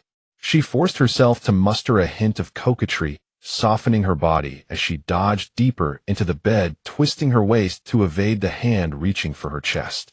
In a syrupy voice, she dragged out a sticky, lingering tone. "Oh, you rascal. Go easy. Shunheezy is just a block of wood, dull as can be." She tilted her head slightly, casting a sidelong glance at Li Laonian, her eyes a mix of grievance and feigned pout. No one cares for me like you do." Outside the thin wooden door, Shen Taotao and Xie Yunjing stood like frozen statues pressed close against the wall. Li Laonian's hoarse De-Rong accent, Wang Yulan's feigned coyness, even their heavy breathing, all filtered clearly into the ears of the two listeners.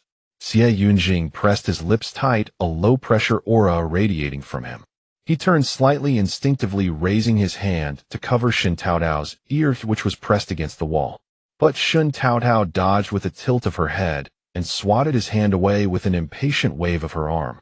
She rolled her eyes, a look of disdainful rookie contempt on her face, and silently mouthed to Xie Yunjing, "What's the big deal?" She had seen countless live sex shows far more intense than this. Shen Taotao's mind raced with silent mockery. 20 years of modern TV dramas and a vast library of hard drive resources had forged her into an indestructible being. The commotion inside the cabin now was in her eyes at best a foreplay appetizer. No, not even an appetizer. There was a wooden wall between them. She even had the leisure to muse, Xie Yunjing, this ancient man was so priggish, couldn't handle a little noise like this. Xie Yunjing, having his hand swatted away, furrowed his brow tightly, a glint of suspicion flashing in his eyes. He stared silently at Shen Taotao's utterly nonchalant expression. She was supposedly a daughter of an official family, a refined lady raised in a cultured household of the capital. This was utterly improper. She listened with such equanimity, not even a blush. An absurd thought flashed through Xie Yunjing's mind. Was Shen Taotao truly a member of the Shen family? Shen Taotao, oblivious to the tempest raging in the icy prince's mind beside her, even felt a hint of smugness. She lifted her chin slightly, silently mouthing exaggerated words to further irk Xie Yunjing and flaunt her transcendent superiority. "Your sister has seen all the world's erotic art. No code in my heart, naturally high def." Xie Yunjing. No code. What is code? High def. What does that mean? Each character was understandable on its own, but together they read like a celestial script. Yet it didn't stop him from clearly receiving the blatant boast and the so-provincial contempt in her tone. Xie Yunjing felt a lump in his chest, nearly choking. He looked at the appraising expression in Shen Taotao's eyes and momentarily forgot the danger unfolding inside the cabin. Within the wooden house, the rustling sound of undressing arose, mingled with the ambiguous friction of fabric and heavy breathing. Shen Taotao's eyes grew even brighter as she peered through a narrow crack in the wooden wall. In the dim, flickering lamplight, she could vaguely see Li Laonian, his tattered leather coat and grimy undergarment thrown open, revealing a large expanse of chest covered in curly black hair and a belly that had already sagged and loosened. Shen Taotao silently curled her lips, inner thoughts scrolling like a barrage. Tisk, no, that belly. Soft and flabby like a sack stuffed with garbage, greasy, truly greasy, pure mental pollution. And then the arm. Shen Taotao's gaze suddenly froze. On the inner side of Li Laonian's thick arm, illuminated by the lamp, a blurred, yet ferocious pattern was faintly visible. It looked like a fierce bird about to take flight. Was it the totem of a De-Rong tribe? Just as she tried to get a clearer view, the commotion inside grew louder. Li Laonian impatiently began to shed his trousers. Shen Taotao's pupils dilated instantly, not from excitement, but from professional curiosity and assessment. Here it comes. Key area data collection. Let her see how this De-Rong spy's hardware stacked up. Suddenly a darkness tinged with the smell of iron descended. Xie Yunjing, unable to bear it any longer, covered Shen Taotao's eyes. Those eyes that were about to peek through the door crack, with his large hand like an iron net. At the same time, he leaned forward slightly, completely shielding her in the shadow cast by his own body, solid and impenetrable. Shen Taotao. The world plunged into pitch-black darkness, leaving only the cold hand and the intense masculine scent. She fumed, clawing at Xie Yunjing's wrist, struggling silently. Move away now. Just as Shen Taotao was about to go mad from being smothered, Wang Yulan inside the cabin had also reached her limit. Wang Yulan looked at Li Laonian's eager demeanor. She quickly reached out, bracing herself against his heavy, burly body, her fingernails nearly digging into his flabby flesh. "Wait." Her voice rose, quivering with a hint of cracking, as she gasped, "Master, wait, the real business is urgent." Li Laonian's movements halted. The lustful excitement was interrupted, and his murky eyes churned with impatient brutality. "Bitch, why spoil the fun now?" Wang Yulan seized the opportunity to struggle half her body out from under him, piling on a look of urgency and concern on her face. Shen Taotao, I've already tricked her out of the post station. She's wandering in the woods outside.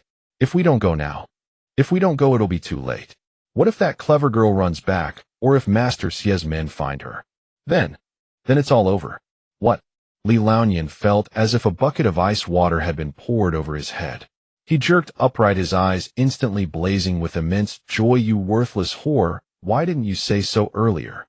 He jumped off the bed as if his rear was on fire, ignoring his open clothes, and paced hastily in the cramped cabin before stopping abruptly. Although Shen Taotao could only hear muffled sounds through Xie Yunjing's hand over her eyes, her body instinctively tensed. The critical moment had arrived. Li Laonian turned his head, his gaze burning with greed and urgency, fixed on Wang Yulan's face with a beast-like wariness. The wind and snow outside seemed to fall silent for a moment. Wang Yulan's heart pounded wildly, nearly leaping out of her throat as a wave of immense terror engulfed her. She could clearly see the spark of murderous intent ignited in Li Laonian's eyes. It's over. He's about to seize Shen Taotao and return to Rong, and now he's going to silence her. It was almost an instinctive burst of survival drive. The forced anxiety on Wang Yulan's face collapsed, instantly replaced by a vast despair and grievance. Her eyes reddened and crystal tears rolled down, without warning, a thin sob escaping her throat. Wah! Wah wah! I knew it, she wept, her voice heartbreakingly desolate, her body crumpling, as if all bones had been removed, collapsing onto the cold edge of the bed, her thin shoulders heaving violently. I knew it. At this moment, when you're about to achieve great merit, to return to Rong, to live a good life, you find me repulsive, look down on me. Her accusation, laced with sobs, sharp and piercing, struck directly at the most secret calculation in Li Laonian's heart. I've been with you for all these years. I've served you food and drink. I've given you. She choked, unable to continue, lifted her tear-blurred face and glared at Li Laonian with bitter resentment. I've done everything for you, but what about you? You guard against me like a thief, not even daring to tell me where you hide the whistle to send messages. You've been planning to kick me aside once the deed is done, haven't you? Wah! Wang Yulan sobbed uncontrollably, her pitiful, wretched appearance a stark contrast to the coquettish allure she had feigned moments ago. This sudden outburst, like a heavy punch, caught Li Laonian off guard and shattered his vigilance. Li Laonian's eyelids twitched. Looking at the tear-streaked Wang Yulan before him, the murderous intent and caution in his heart were unexpectedly dispersed by the sorrowful weeping. A flicker of smugness and desire mingled and rose. Such a delicate, captivating woman, even in tears, exuded a seductive charm, far more enticing than the thick-waisted women of the Rong grasslands. Li Laonian was about to achieve a monumental feat and return to the Rong court to collect his reward. He absolutely had to take this little slut back with him. First, this slender waist, this plump backside, a body made of water. Even a few sobs made his bones melt. Playing with her was an ecstasy 10,000 times better than the rough Rong women. Second, a beauty like this presented to those high-ranking officials with fiery tempers and a taste for such pleasures might even secure him a chieftain position. With that thought, the restless heat stirring in Li Laonian's chest grew even stronger. He grinned, revealing yellow-black teeth, and let out a dry, raspy laugh. His voice softened considerably, even taking on a coaxing tone. Ah, you little minx, where did your mind wander? Your crying makes my heart ache. He stepped forward 2 paces, extending his rough hand to touch Wang Yulan's face. Wang Yulan recoiled like a startled rabbit, turning her face away, her shoulders still heaving as tears streamed even more fiercely. Her performance of utter despair was impeccable. Li Laonian's hand missed its mark, but he cared not. Instead, he grew more confident in his dominance over the woman. He rubbed his hands together, his tone carrying a boorish arrogance, as if granting a favor. All right, stop your wretched wailing. Your lord cherishes you. How could I ever abandon you?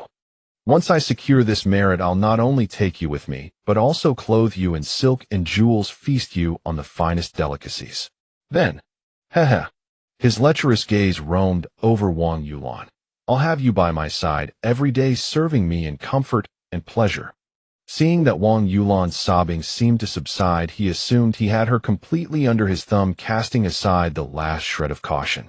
Enough. Li Laonian waved his hand impatiently, a renewed ferocity gleaming in his eyes. Stop shedding your cat's tears here. He no longer looked at Wang Yulan, but turned his gaze toward a hidden corner of the ceiling. Through the gap in the storm outside, Shen Taotao's heart leaped into her throat. Xie Yunjing's hand, which was covering Shen Taotao's face, unconsciously tightened. Shen Taotao felt she was about to suffocate, but she bit her lip hard, afraid to make a sound. At last, Li Laonian hooked the pole leaning against the wall and deftly probed it deep into the corner. With a gentle scrape, a black mud-like object was hooked out and fell with a thud onto the earthen floor. Li Laonian bent down, scraping at the mud with his fingernail, revealing a piece of withered bone inside. Wang Yulan's heart nearly leaped out of her mouth. It had been hidden in the rafters. Li Laonian pinched the cold black bone, casting a sinister, wary glance at Wang Yulan.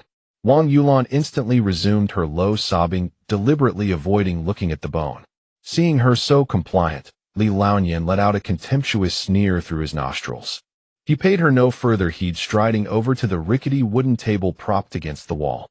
Without a moment's hesitation, he pressed firmly on a small protrusion on the inner side of the table leg. The second piece of bone was pried off. He brushed away the dirt, holding in one hand the main body of the bone whistle, a short, thick tubular bone, and in the other a bird beak-shaped bone fragment. Click! An extremely faint sound of fitting.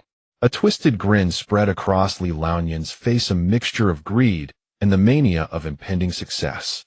The two pieces of black bone were now securely joined together.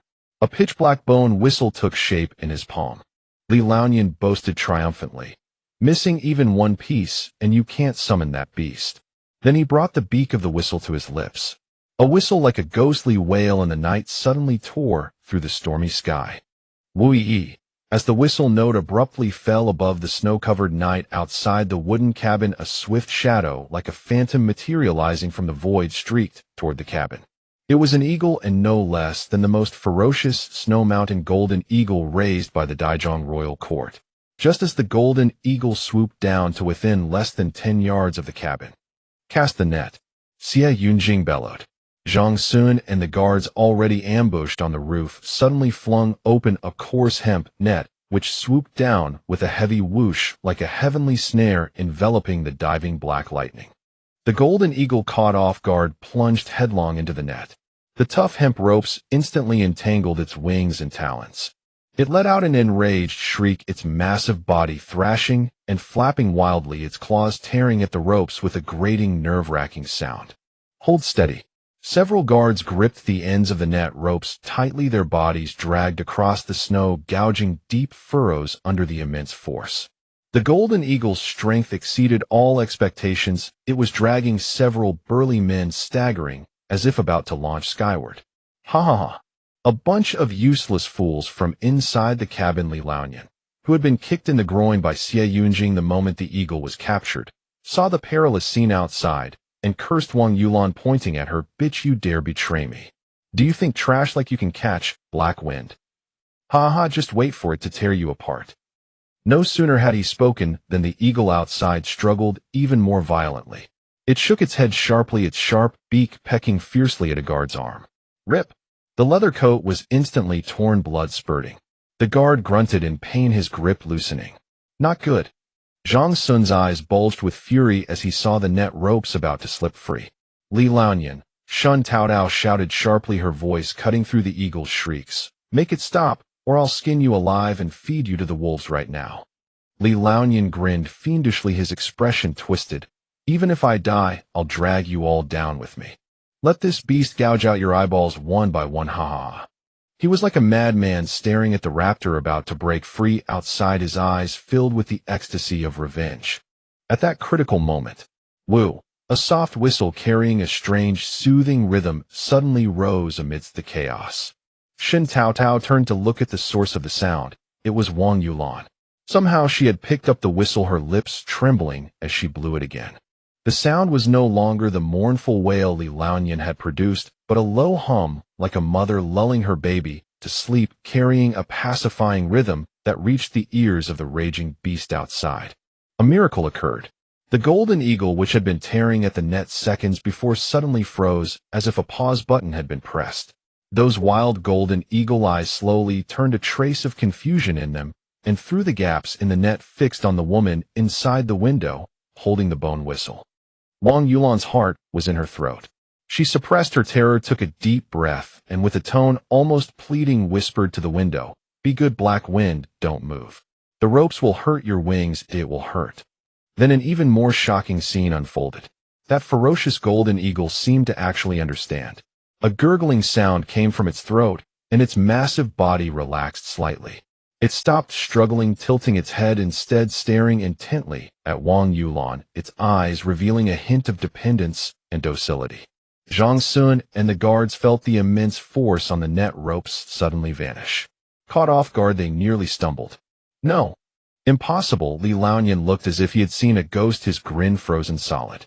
"This beast. How can it obey you?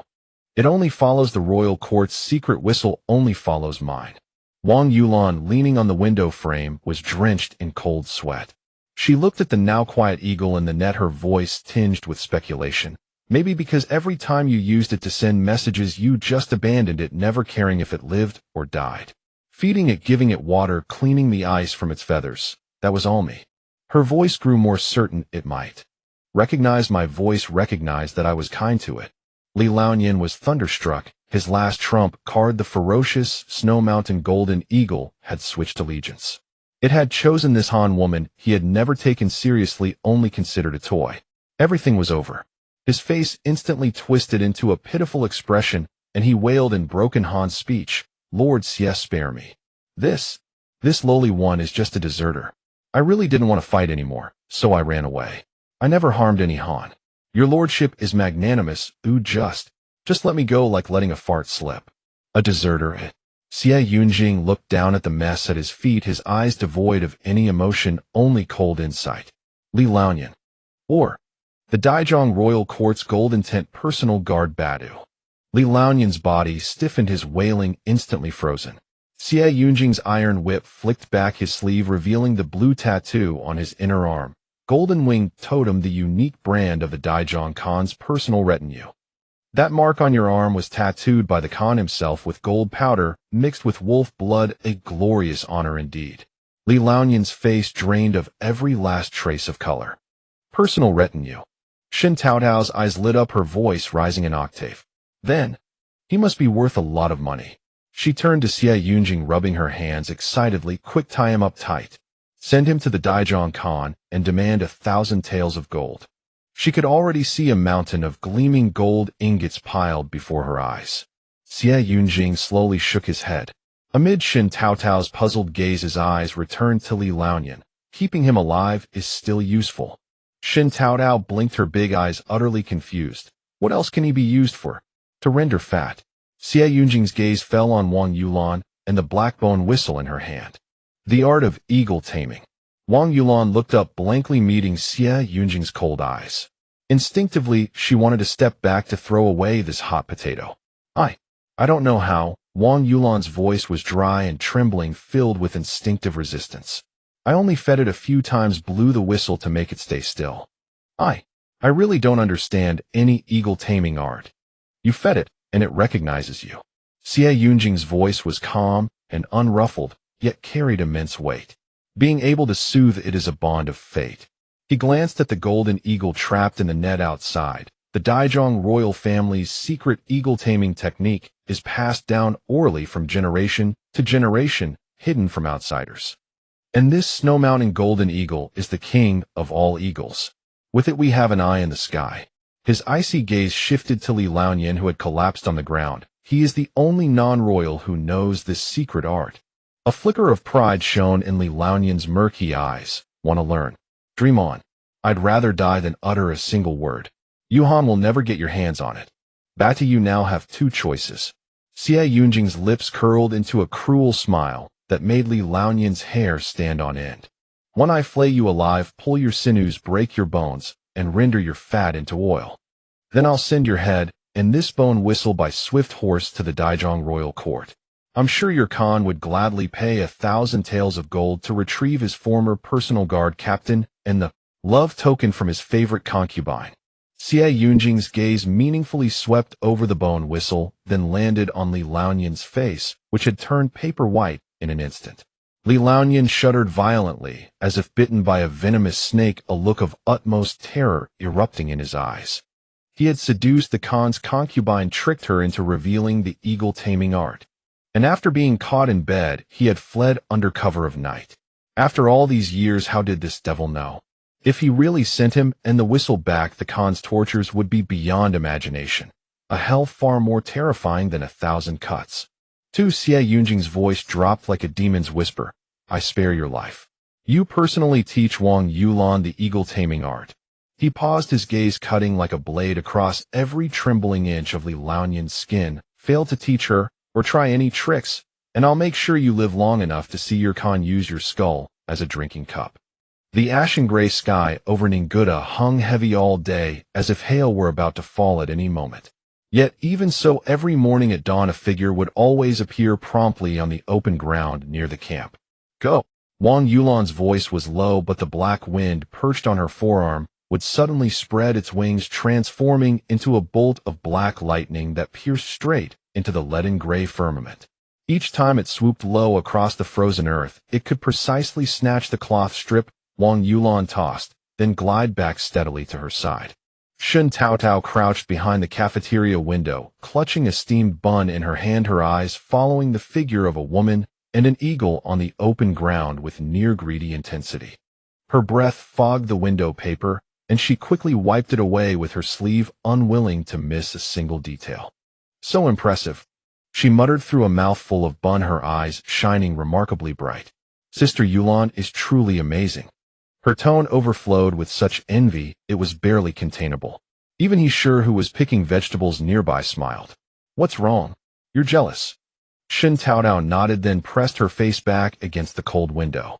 More people gradually gathered around her, all tacitly gazing out through the glass. The sight of Wang Yulan standing in the biting cold wind had subconsciously injected a sense of strength into the hearts of the women in this bitter land.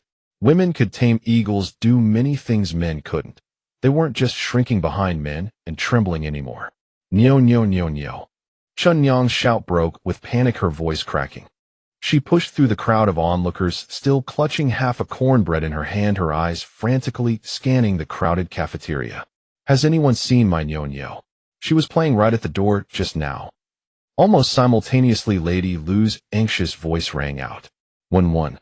Where has that child run off to again? Several wives beside her had already risen and started looking between the wooden tables. Everyone put down their bowls and chopsticks, helping to scan the area and ask around. Just as the commotion was beginning to spread, crash! The cafeteria door was slammed open by someone stumbling in their face, deathly pale voice cracking as they pointed toward the snow-blanketed direction outside, almost screaming through their throat. No, not good. Foxes. So many foxes, they've surrounded the station. Could the child have been carried off by a fox? Someone cried out. The cafeteria erupted into chaos. Crisp sounds of bowls and pots shattering on the floor mingled with women's panicked screams and men's guttural gasps. A buzz exploded in Shen Taotao's head. She jumped up so suddenly the table shook, and without a second thought she bolted for the door. She pushed open the wooden door to a world ravaged by wind and snow. But what sent chills down her spine were the countless pairs of eyes gleaming with eerie green lights scattered across the snowfield. She had never seen so many foxes, let alone a camp being actively besieged. It was a scene chilling enough to freeze the courage of even the bravest man.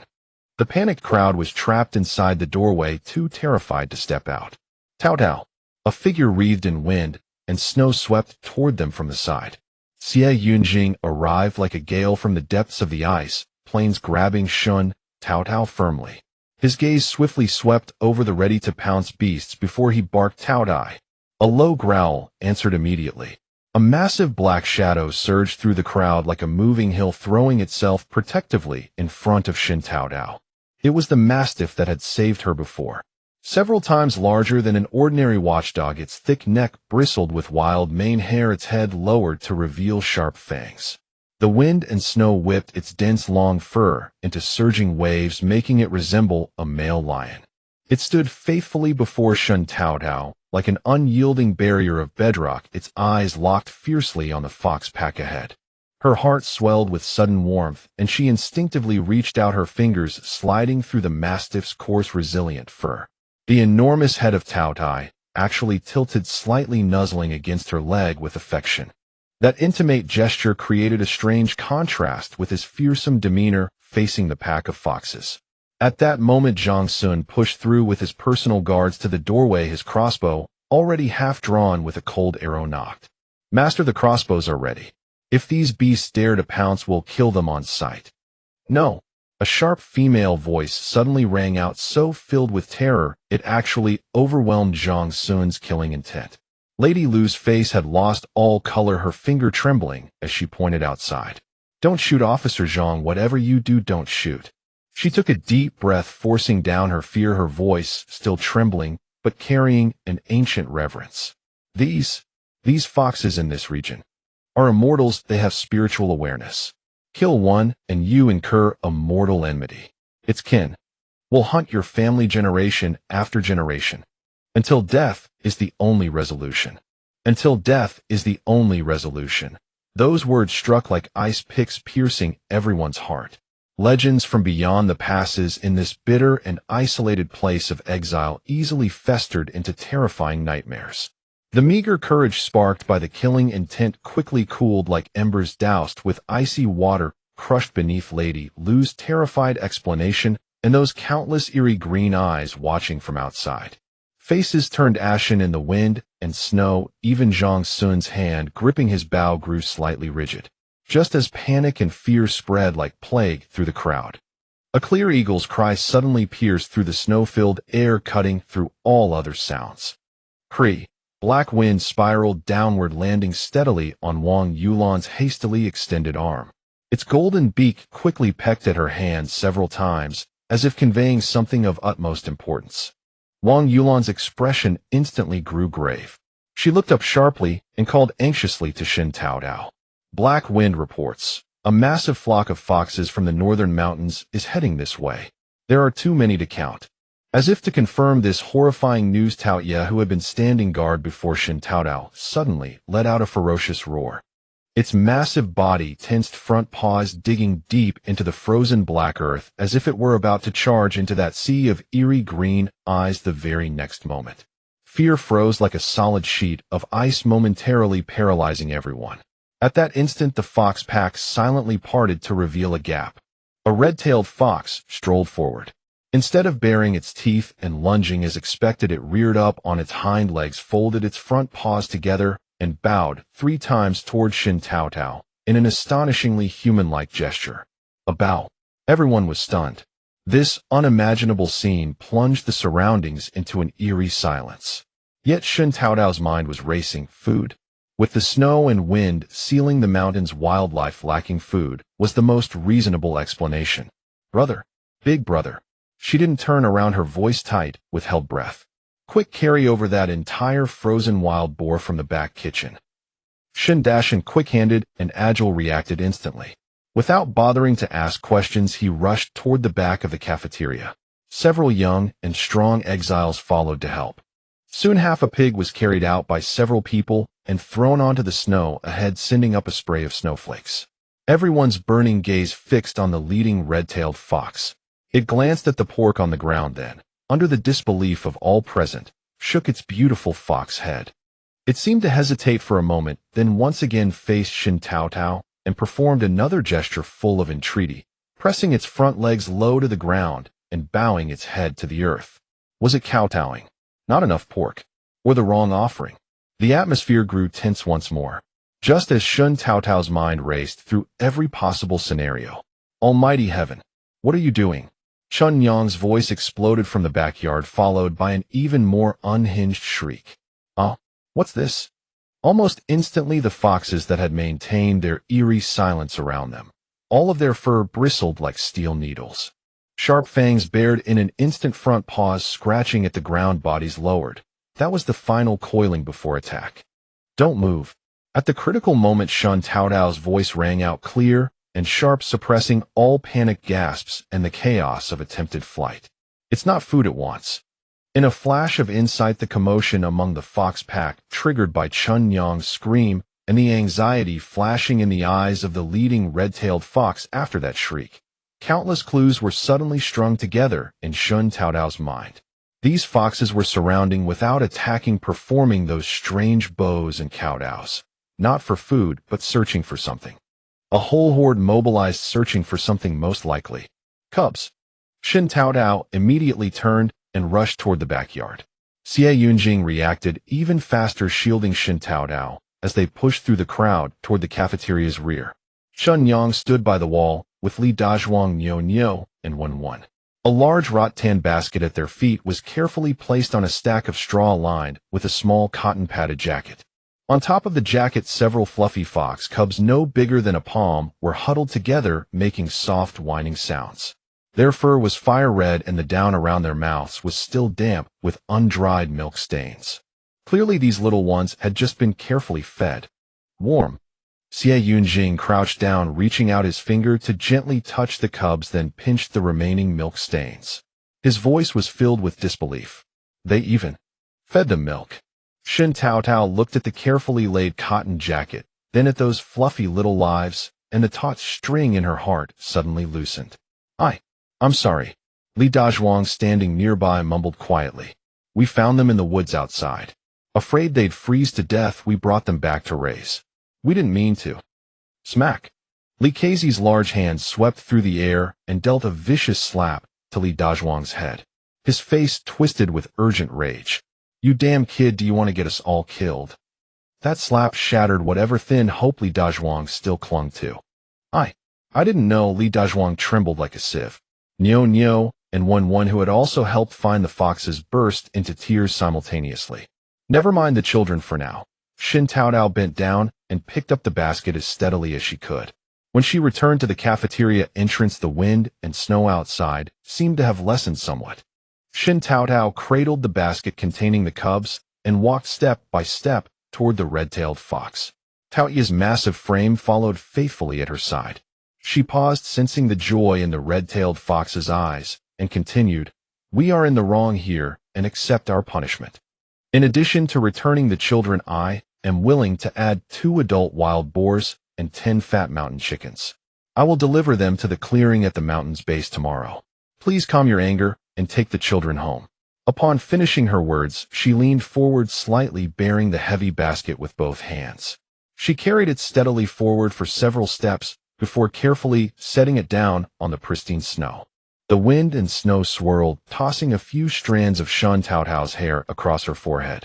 Everyone was so tense they had forgotten to breathe. The red-tailed fox nearly threw itself at the basket's edge, but instead of immediately taking the cubs, it swiftly thrust its head inside, using its warm tongue to check on each tiny life. When the smallest cub stirred by its presence, whimpering as it nuzzled against the fox's cheek, a mournful sound rose from the red fox's throat.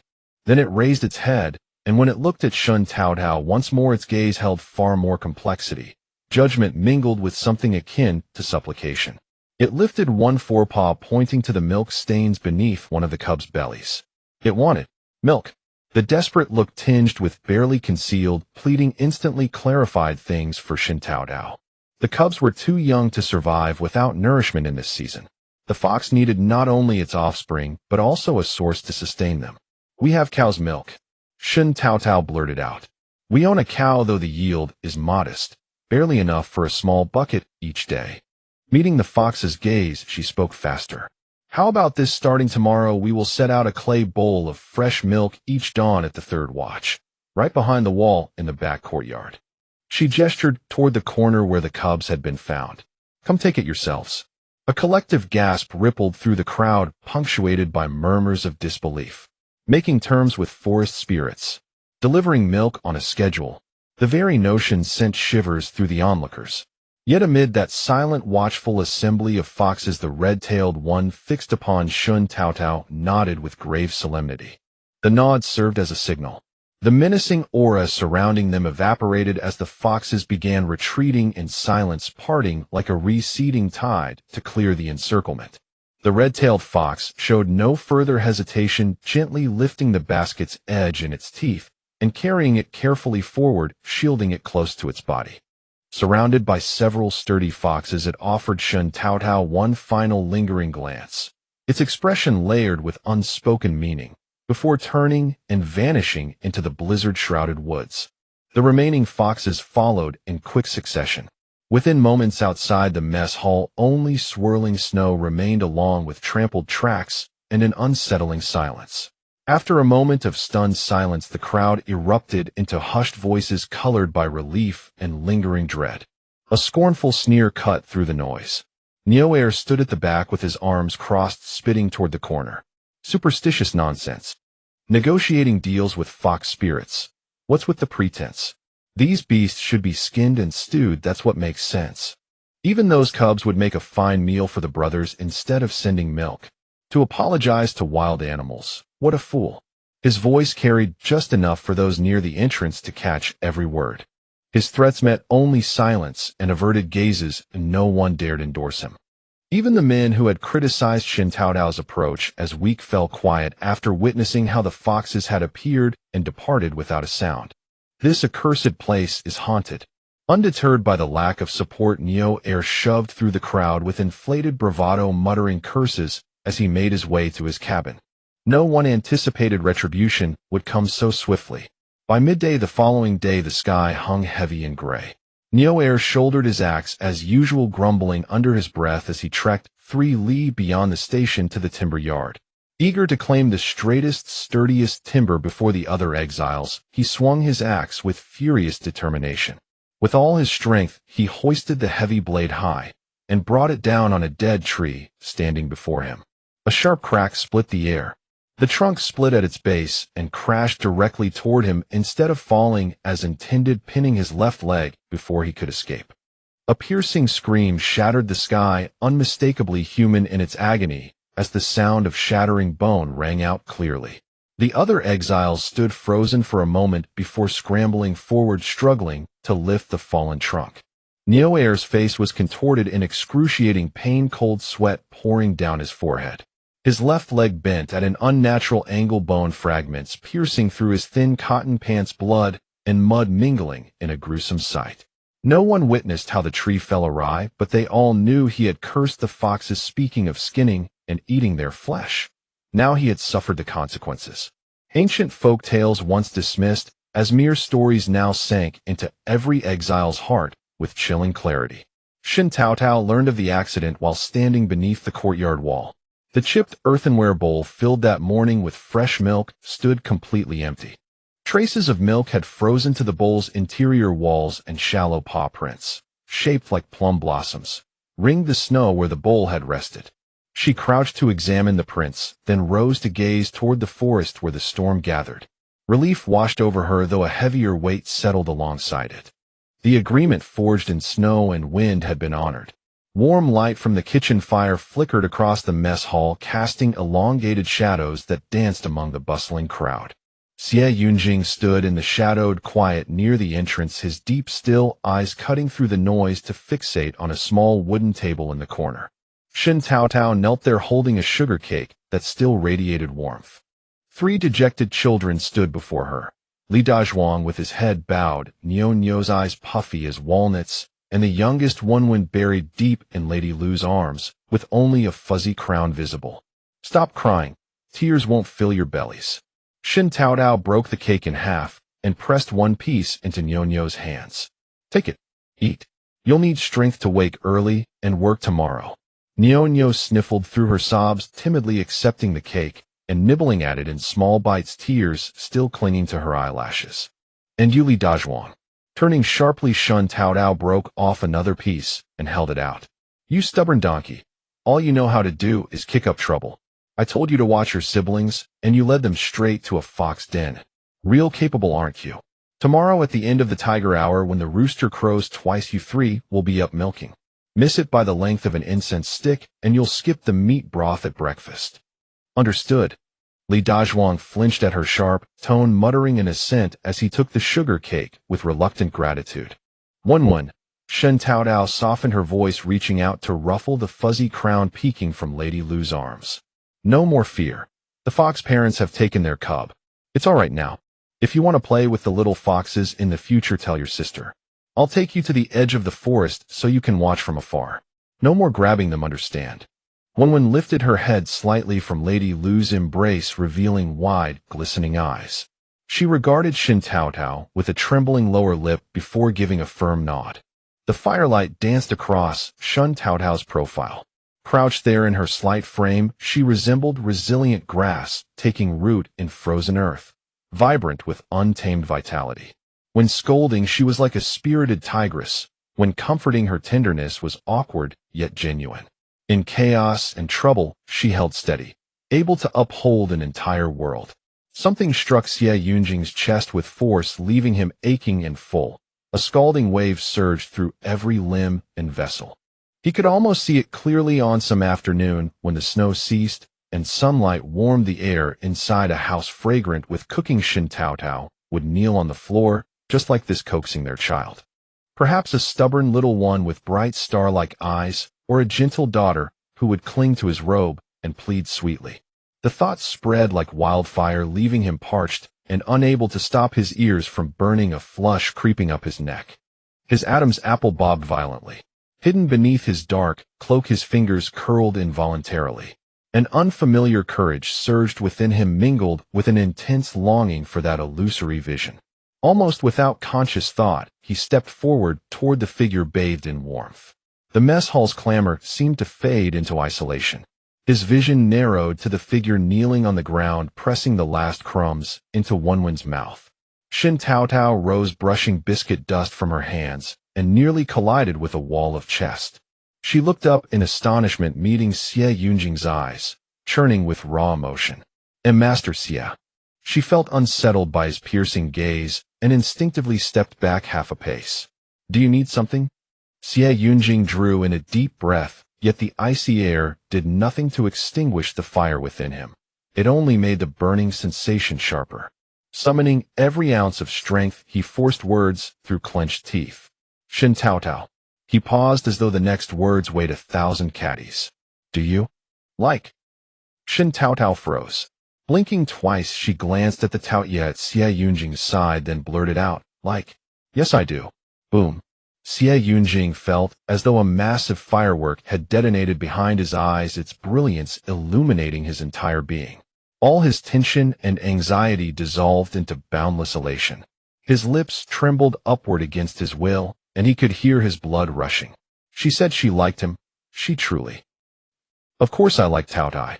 Shen Taotao's crisp voice carried unreserved admiration. Yet it was like a basin of snow water poured down from above, instantly extinguishing the firework that had just exploded in Xie Yunjing's heart. She didn't even glance at Xie Yunjing's instantly frozen expression. Instead, she bent down with remarkable naturalness and vigorously rubbed Taoye's massive furry head. A deep, contented purr rumbled from Taoye's throat, and it nuzzled against her leg, as if coaxing for more affection.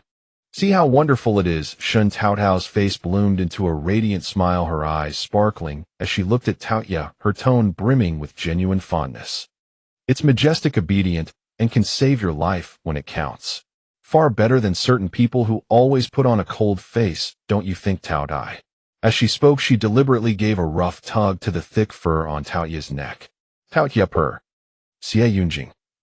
The wind and snow howled past the eaves of the canteen. The fire in the hearth continued to crackle. Nuonyo was still nibbling on her pancake. Li Dazhuang was picking at the mud under his fingernails, and Wenwen, nestled in Madame Lu's arms, let out a small yawn. Only Xie Yunjing stood there like a forgotten shadow in the corner. Oblivious, Shen Taotao continued to indulge in the joy of petting the giant dog, murmuring, Taoye, my precious treasure. From now on you'll follow me, and you'll have meat at every meal. A man is worse off than a dog. That was Xie Yunjing's forward summary of today's ill-fated start. Tower, come quickly. Outside, he's sure rubbing her frozen red hands and exhaling white mist called out excitedly. Startled by the shout, Shen Taotao wondered what the fuss was about. Taotao, look, he sure dragged her into the storeroom and opened a tattered hemp sack. Whoosh. Glittering plump golden corn grits spilled out. Opening the next sack, she revealed red beans. Not perfectly full, but dry and clean. Then she uncovered another slightly smaller cloth bag, which contained round, plump mung beans. And there's more. Plenty of soybeans, too. Heesher's voice trembled with delighted surprise. From behind a large salt jar, she dragged out several heavy sacks of soybeans. These were all seized from the Rong last time. How did they have so many beans? Shen Taotao looked at the array of golden, red, yellow, and green beans, her crisp voice brimming with irrepressible excitement. The Rong are bandits. They plunder every passing merchant caravan. They'd squeeze urine out of a toad, let alone beans. She grabbed a handful of beans. Mother, tomorrow is Laba Festival. Let's cook a huge pot of laba porridge. Everyone will eat it warm and celebrate together. The soybean sacks were the heaviest. Shen Taotao weighed them, her eyes darting. So many soybeans. Besides sprouting them, Mother, can we do something else with them? Oh, what a coincidence. He sure lowered her voice, carrying a hint of womanly knowing amusement. Rufang's family used to run a tofu workshop. The men secretly called her Tofu Beauty. Lu Rufang. Shen Taotao's eyes lit up. Zhao Laoxi's wife. Go fetch her. Soon he sure returned with Lu Rufang, a woman with gentle features. She wore a worn-out padded jacket, her cheeks slightly hollowed from long-term labor and hunger, but her eyes remained fairly clear. Facing Shen Taotao, Lu Rufang seemed a bit nervous. Sister Rufang, Shen Taotao said, softening her voice with sincere eyes. I hear you're an expert at making tofu. Lu Rufang nodded, then quickly shook her head, her voice very low. Yes. I know how, but that was all in the past. Now, I have none of the tools. Knowing how is enough, Shen Taotao interrupted, her eyes blazing like a treasure hunter's. We have plenty of soybeans. All we need is your skilled hands. Do you want to pick up this craft again? Lu Rufang raised her head abruptly, overwhelmed by the sudden wave of joy. She looked at the soybeans piled in the corner of the storeroom, her lips trembling, and nodded heavily, almost on the verge of tears. I've dreamed of it. Thank you, miss, for giving me this chance. I'll give it my best, I promise. I'll make it tender and fragrant. But the joy was instantly doused by reality. But there's no stone mill. We can't grind the beans. Stone mill. Shen Taotao waved her hand, nonchalantly confident. Leave it to me. There's plenty of stone in the mountains. Whatever we lack, we'll make. Shen Taotao immediately crouched down, picked up a piece of burnt charcoal, and began drawing on the frozen hard-packed earth. A stone mortar, a stone disc, a round hole, and grinding teeth chiseled into the upper stone. The lower stone fixed a wooden axle inserted in the center. The lines were simple yet clear. Heesher and Lu Rufang watched in amazement. Such a labor-intensive and ingenious object seemed as simple as building blocks to Shen Taotao. As soon as the drawing was finished, Shen Taotao went straight to Zhao Laoxi. Take a few strong men and carve 2 usable stone mills for me according to this pattern. Zhao Laoxi looked at the clear diagram, then glanced at Lu Rufang standing nearby and grinned. Got it, Miss Shen. I'll get on it right away. I'll make sure they're carved fast and well. The mountain stones were frozen as hard as iron. The clanging chisel sounds rang out especially strong in the snowy wind, a rare burst of vitality in the gloomy winter.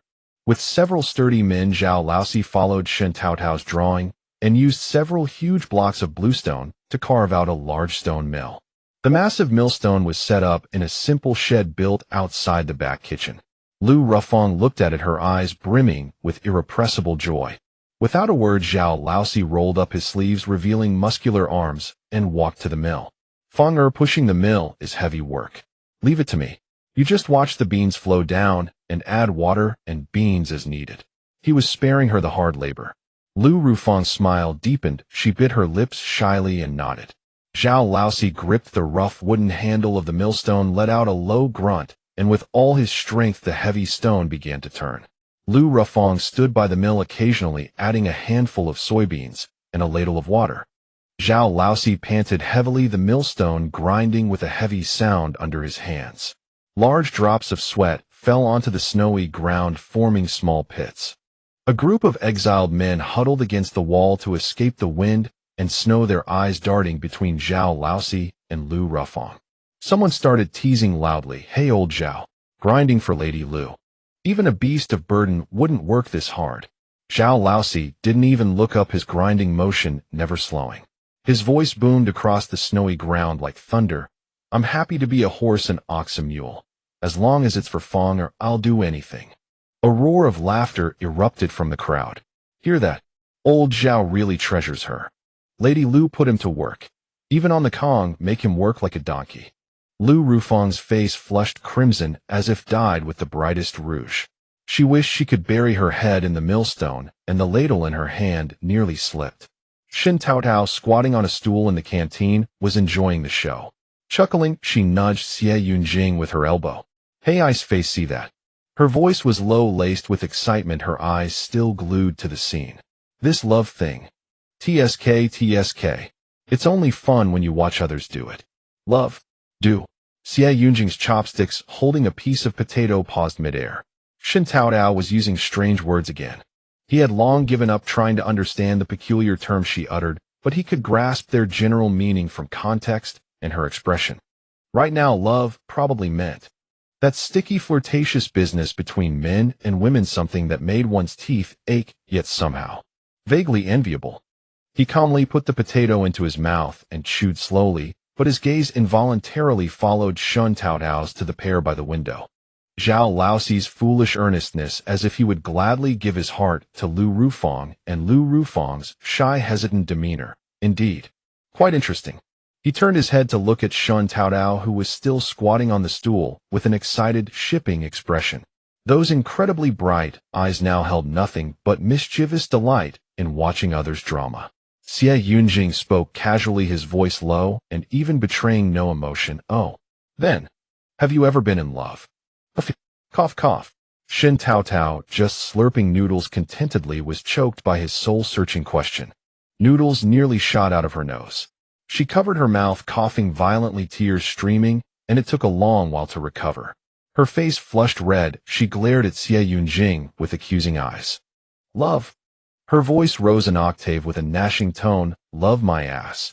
I wanted to, but before I could find a handsome guy to whisper sweet nothings under the moon, bam, I got thrown into this godforsaken frozen place." The more she spoke, the angrier she got, waving her chopsticks as if stabbing at the cruel fate. "In my whole life, I never even touched a handsome guy's hand. What a huge loss."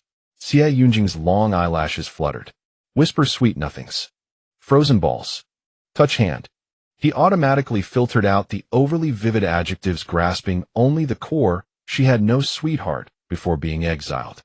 A hint of joy flickered in his heart. He replied softly, his voice low, almost drowned by the canteen noise, but clear to Shen Taotao then. "We're about the same." "Huh." Shen Taotao, having just wiped away her choked tears, whipped her head around and stared at CivilEngierer with wide eyes, her face full of disbelief. "The same? You're kidding me, right?" She leaned in her nose, almost touching his chin, and lowered her voice, teasing with a "you can't fool me look. I've read history books. It's written in black and white. After the coronation ceremony, the palace would arrange bedchamber maids for young nobles to instruct them in matters of the boudoir. All kinds of beauties, take your pick. And you say we're the same. Tell that to a ghost." Uffed. CivilEngiere's handsome face burned crimson. He turned away, avoiding her probing gaze, and after a moment of silence spoke with a hint of embarrassment. "Before the coronation, I was already exiled to Ninguta." "Off." Shen Taotao's mouth formed a perfect O, big enough to fit a potato. She stared blankly at his rarely seen, flustered and embarrassed profile. Information whirled in her mind, reassembling. He, a prince stripped of his status, hastily exiled, never even instructed in the ways of the bedchamber. A young man. She, a modern woman who had never experienced office romance before being thrown into a group of exiles. A lifelong single. An overwhelming sense of absurdity and the joy of finding a kindred spirit engulfed Shen Taotao. She grabbed CivilEngiere's hand resting on his knee. CivilEngierer stiffened at her sudden move, instinctively trying to pull away, but she held on tighter. "Oh my!" Shen Taotao stammered with excitement, her eyes bright enough to be light bulbs, her voice trembling with joy, her other hand slapping his arm vigorously. Both adrift meeting by chance. Why need we know each other before? She shook their joined hands forcefully, as if performing an alliance ritual. So we're both lifelong singles. Lifelong single. This one he couldn't guess at all. It means you've been a virgin since you came out of your mother's womb. Never touched a woman. Shen Taotao explained helpfully. The words struck Xie Yunjing like a thunderbolt buzzing in his head. Nonsense. He rose abruptly, his dark cloak knocking over the stool with a loud crash. He didn't dare look at Shen Taotao again, nor did he care about the surprised stares from others. He fled almost in panic. Shen Taotao was stunned by his violent reaction. Then watching his retreating figure, almost stumbling over his own feet, and replaying her own words, lifelong single, she finally realized belatedly she had accidentally exposed the noble Lord Xie's most private secret. She stood there blinking, looking at her own hands still warm from his touch, then at the empty doorway, then recalling his blood-red face. She couldn't hold it in anymore. Bent over, clutching her stomach amidst the bustling noise of the canteen and the aroma of food, she burst into a wild, uninhibited laugh. Ha ha ha. Ha ha ha. Lifelong single. Ha ha ha. Xie Yunjing, even you. Ha ha ha. Xie Yunjing, standing outside the door, heard the wild laughter coming from the canteen behind him. He felt the heat he had barely suppressed surge back to his face. He gritted his molars and squeezed out a few words through his teeth. Shen Taotao, just you wait. On the other side, Lu Rufang was pressing and filtering the freshly ground raw soybean milk through a fine gauze, removing the okara and leaving behind the thick soybean milk, which she poured into a large iron pot to boil. Her expression was focused as she carefully measured the amount of gypsum water, gently stirring the scalding soybean milk in the pot with a long-handled ladle. When the soybean milk began to show cloud-like bean curd fragments that coagulated into lumps and floated to the surface, her eyes lit up. Using a gourd ladle, she carefully scooped the white bean curd into a wooden frame, covered it with a wooden board, and placed a clean, heavy stone on top to press it firm. Daylight gradually faded, and the snow stopped. In the dining hall, Lu Rufang removed the pressing stone and lifted the damp gauze, revealing square after square of pristine white tofu before everyone's eyes. The fresh, soft aroma of the beans penetrated deep into one's heart. Lu Rufang carefully cut the most perfect square, held it in her hands, and walked up to Shen Taotao. Miss, it's done. Please have a taste. Her voice trembled slightly. Shen Taotao did not stand on ceremony. She reached out and broke off a small piece. The tofu was warm and smooth, melting on her tongue, without any need for chewing, leaving behind only endless sweetness and tenderness. She nodded firmly, a smile spreading in her eyes. Delicious, tender, and fragrant. Sister-in-law Rufang, your skill is absolutely remarkable. As she spoke, her gaze swept over the remaining half-board of tofu, and then looked outside. Such good tofu. It would be a shame to eat it all now. She then directed several women. Take those thickest pieces outside to a windy spot. Place them on clean stone slabs to freeze into frozen tofu. Tomorrow for the festival we'll have the kill pig stew. Although they didn't know what kill pig stew was, the mere mention of food drew cheers from everyone. The next day, smoke rose once again from the dining hall's chimney, enticing souls to drift outward. A large iron pot was set on the stove, glowing red hot. Shen Taotao personally took the ladle, slicing the wild boar's fatty parts thinly and tossing them into the scalding pot. With a sizzling sound, the sharp crackling of oil exploded. The white, greasy fat quickly curled under the heat, releasing golden oil. The rich, dominant aroma of meat burst through the dining hall door, permeating the entire post station, drawing countless people to crane their necks and inhale deeply, their mouths watering. The nearly spent cracklings were quickly scooped into a bowl by Shen Taotao. These were the eagerly awaited treats for the children. At that moment, he sure brought over a large earthenware basin filled with sauerkraut that had been pickled until it gave off a sour, fragrant aroma and had been cut into fine shreds. Shen Taotao lifted the basin and with a splash poured all the shredded sauerkraut into the hot oil pot. With a loud sizzle and hiss, water vapor and oil vapor clashed violently, erupting into an even more intense white smoke that forcefully rose to the crown of the head, sour enough to whet the appetite, fragrant enough to captivate the soul. Shen Taotao seized a large iron spatula and vigorously stirred the pot, ensuring every strand of sauerkraut was evenly saturated with the hot lard, fully releasing the sauerkraut's distinctive aroma. Tofu, Shen Taotao commanded. Lu Rufang immediately handed over the frozen tofu. Shen Taotao took it without mercy, and with a smack, she broke the hard frozen tofu on the cutting board and dumped it all into the pot.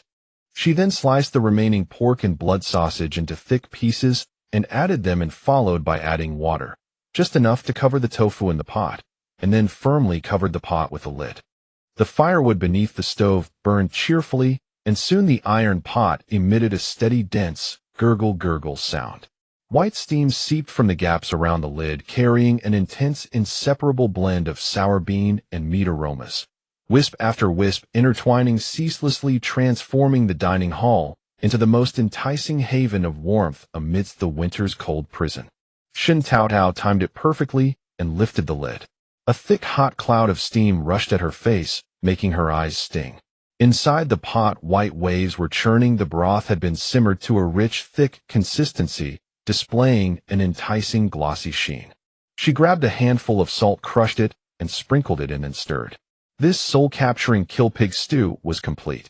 However, as Shen Taotao looked at the bubbling delicacy in the pot, she felt something was missing. She picked up a chopstickful of sauerkraut and a piece of frozen tofu that had absorbed the broth. It looked incredibly flavorful, but as she tasted it, that chewy texture, that resilience that could hold all the flavors. Vermicelli.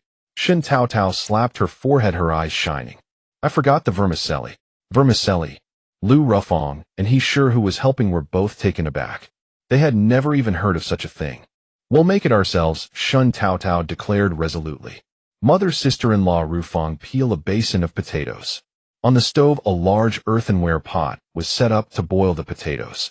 Lu Rufang busied herself around the stove like a spinning top, pressing until the potatoes turned into grayish-white, wet starch lumps. This tedious process, Shen Taotao only explained it once, yet Lu Rufang had already grasped 70 or 80% of it. Shen Taotao rolled up her sleeves. Standing before the large pot billowing with steam, she swung her arm and forcefully pressed the bottom of the ladle. The hot, viscous starch slurry under the powerful pressure transformed into thin, even translucent long strands falling like silver threads from the sky, strand after strand into the boiling water pot. Inside and outside the dining hall, a peculiar sweet aroma of starch permeated, mingling with the lingering scent of braised pork with sauerkraut, forming a complex symphony that made one's mouth water. By noon, the large basin in the center of the dining hall was filled to the brim with kill pig stew, golden sauerkraut, soaked in fat, each strand crisp, large pieces of half-fat, half-lean white meat, translucent and glistening, frozen tofu that had absorbed the rich broth, its pores filled with essence, freshly made handmade vermicelli gleaming with a lustrous shine, and the blood sausage was the crowning touch. Steaming hot, the sour, meaty, rich tofu and distinctive sticky vermicelli aromas were so fragrant they made one drool. Shen Taotao carried a large bowl piled high with vegetables and meat and trotted all the way to push open Xie Yunjing's door. Xie Yunjing, who had just finished handling a batch of urgent military reports, was rubbing his brow. In the corner, the mighty Taotai was taking a nap, resting its furry head on its paws. The cold air and the intense sour aroma that burst in with the opening door instantly disturbed the quiet of the room. Tao Ye's amber beast eyes snapped open the moment it caught the scent of food, emitting a low, excited whimper from its throat, its tongue instinctively licking its black nose. Shen Taotao's steps were as light as a mouse that had stolen oil. Smiling, she approached Xie Yunjing and set the bowl of kill pig stew glistening with enticing oil along with a wave of hot food aroma directly down with a thump in front of him. Xie Yunjing was startled and lifted his eyelids to look at her. Shen Taotao stood there, her face flushed red from the stove fire, smiling with eyes curved and lips almost stretched to her ears, radiating an unabashedly ingratiating light. Her naturally lively big eyes now sparkled with the glint of a calculating mind, as if she were scheming down to the very bones of the person opposite. A nearly imperceptible twitch tugged at the corner of Xie Yunjing's mouth. This girl, When she's being overly nice, there's always something afoot, either treachery or theft. Every time she came under some pretext to fleece him. He lowered his hand from his brow, leaned back slightly, his gaze darkly fixed on Shen Taotao's overly enthusiastic face, his voice low, yet carrying a hint of fondness he himself didn't notice. Come on. This time what have you set your sights on again? As his words fell, Shen Taotao's righteous voice struck back crisply. We're going to build a greenhouse. Shen Taotao's wolf fur jacket sleeves were rolled up high. The charcoal pencil scratched across the rough sheepskin, producing a rustling sound, leaving bold and clear lines. An arc-shaped structure resembling an inverted bowl gradually took shape on the sheepskin, with tiny annotations beside it: double-layer thick straw mats, fire channels, translucent thick oilcloth chimney for moisture removal. The prototype of the greenhouse emerged vividly on the paper. Purpose. CivilEngineer had just divided the meat in the bowl between himself and Taoya, and when he looked up again his face was full of astonishment. Without looking up, Shen Taotao gave a heavy dot with the charcoal pencil and drew a neat row of squares beside the greenhouse structure diagram. A greenhouse is about creating a warm little spring on this frozen land. She looked up, her eyes shining like stars tempered in fire. With it we can raise seedlings. Get them strong and sturdy before the snow melts in early spring. When the frozen ground outside thaws, we transplant directly. The key is to seize this time advantage. Seedlings. CivilEngineer pushed away Taoya's big head that was nuzzling in. What kind of seedlings? In this godforsaken place, besides potatoes and cabbage, what precious things can we grow? There's plenty we can grow. Shen Taotao counted on her fingers. First, cabbage. Not the old outer leaves we're pickling now, but the tender hearts that can grow into large winter storage cabbages. Second, radishes, the red-skinned white-fleshed water radish and the green-skinned long-top big radish. Buried in soil, they can be stored until next spring. Third, spinach. It's cold-resistant, it can sprout green shoots even in the snow. Sow the seeds, cover with a thin layer of soil, keep the greenhouse warm, and they'll sprout quickly. Fourth, green onions, garlic sprouts, chives. These aromatic greens can be cut and regrow. With them our sauerkraut soup can have scallion blossoms, and our braised meat can be sprinkled with minced garlic. The taste would be divine. And also chili peppers, eggplants, cucumbers, tomatoes. With each item, she listed. CivilEngineer swallowed hard. Those names of fresh, succulent vegetables were like hooks fiercely tugging at his long, numb taste buds. Tender cabbage hearts, water radishes, green spinach, endless chives. Just thinking about them made his throat tighten and his stomach growl. And more. Shen Taotao's voice suddenly rose, carrying a seductive power. The charcoal pencil stabbed fiercely at a blank area extending beside the greenhouse diagram. Not just for ourselves. If we have more than we can eat, we'll sell them. Sell it. CivilEngineer laughed at her naivety. In this godforsaken Ninguta, who would they sell to? Ghosts. Who would we sell to? Shen Taotao seemed to read his mind, a sly smile curving at the corner of her lips. Once the snow melts in early spring, the trade route at Exile will open. The caravans traveling north and south will be desperate for the fresh vegetables we grow in this icy wasteland. Scarcity makes value. When that time comes, our tender spinach, water radishes, little cucumbers with flowers and spines. They'll be rare treasures worth their weight in gold. We'll trade for grain, salt, iron tools, cloth. Everything Ninguta lacks. Not a bad idea. CivilEngineer fed the last piece of meat to Taotai. You think well. But when the snow melts in spring, those wolf cubs of the Derong will likely attack. Once war breaks out, who would dare to travel the trade route? Shen Taotao's smile did not diminish in the slightest. Instead, it grew sharper, like a drawn cold blade.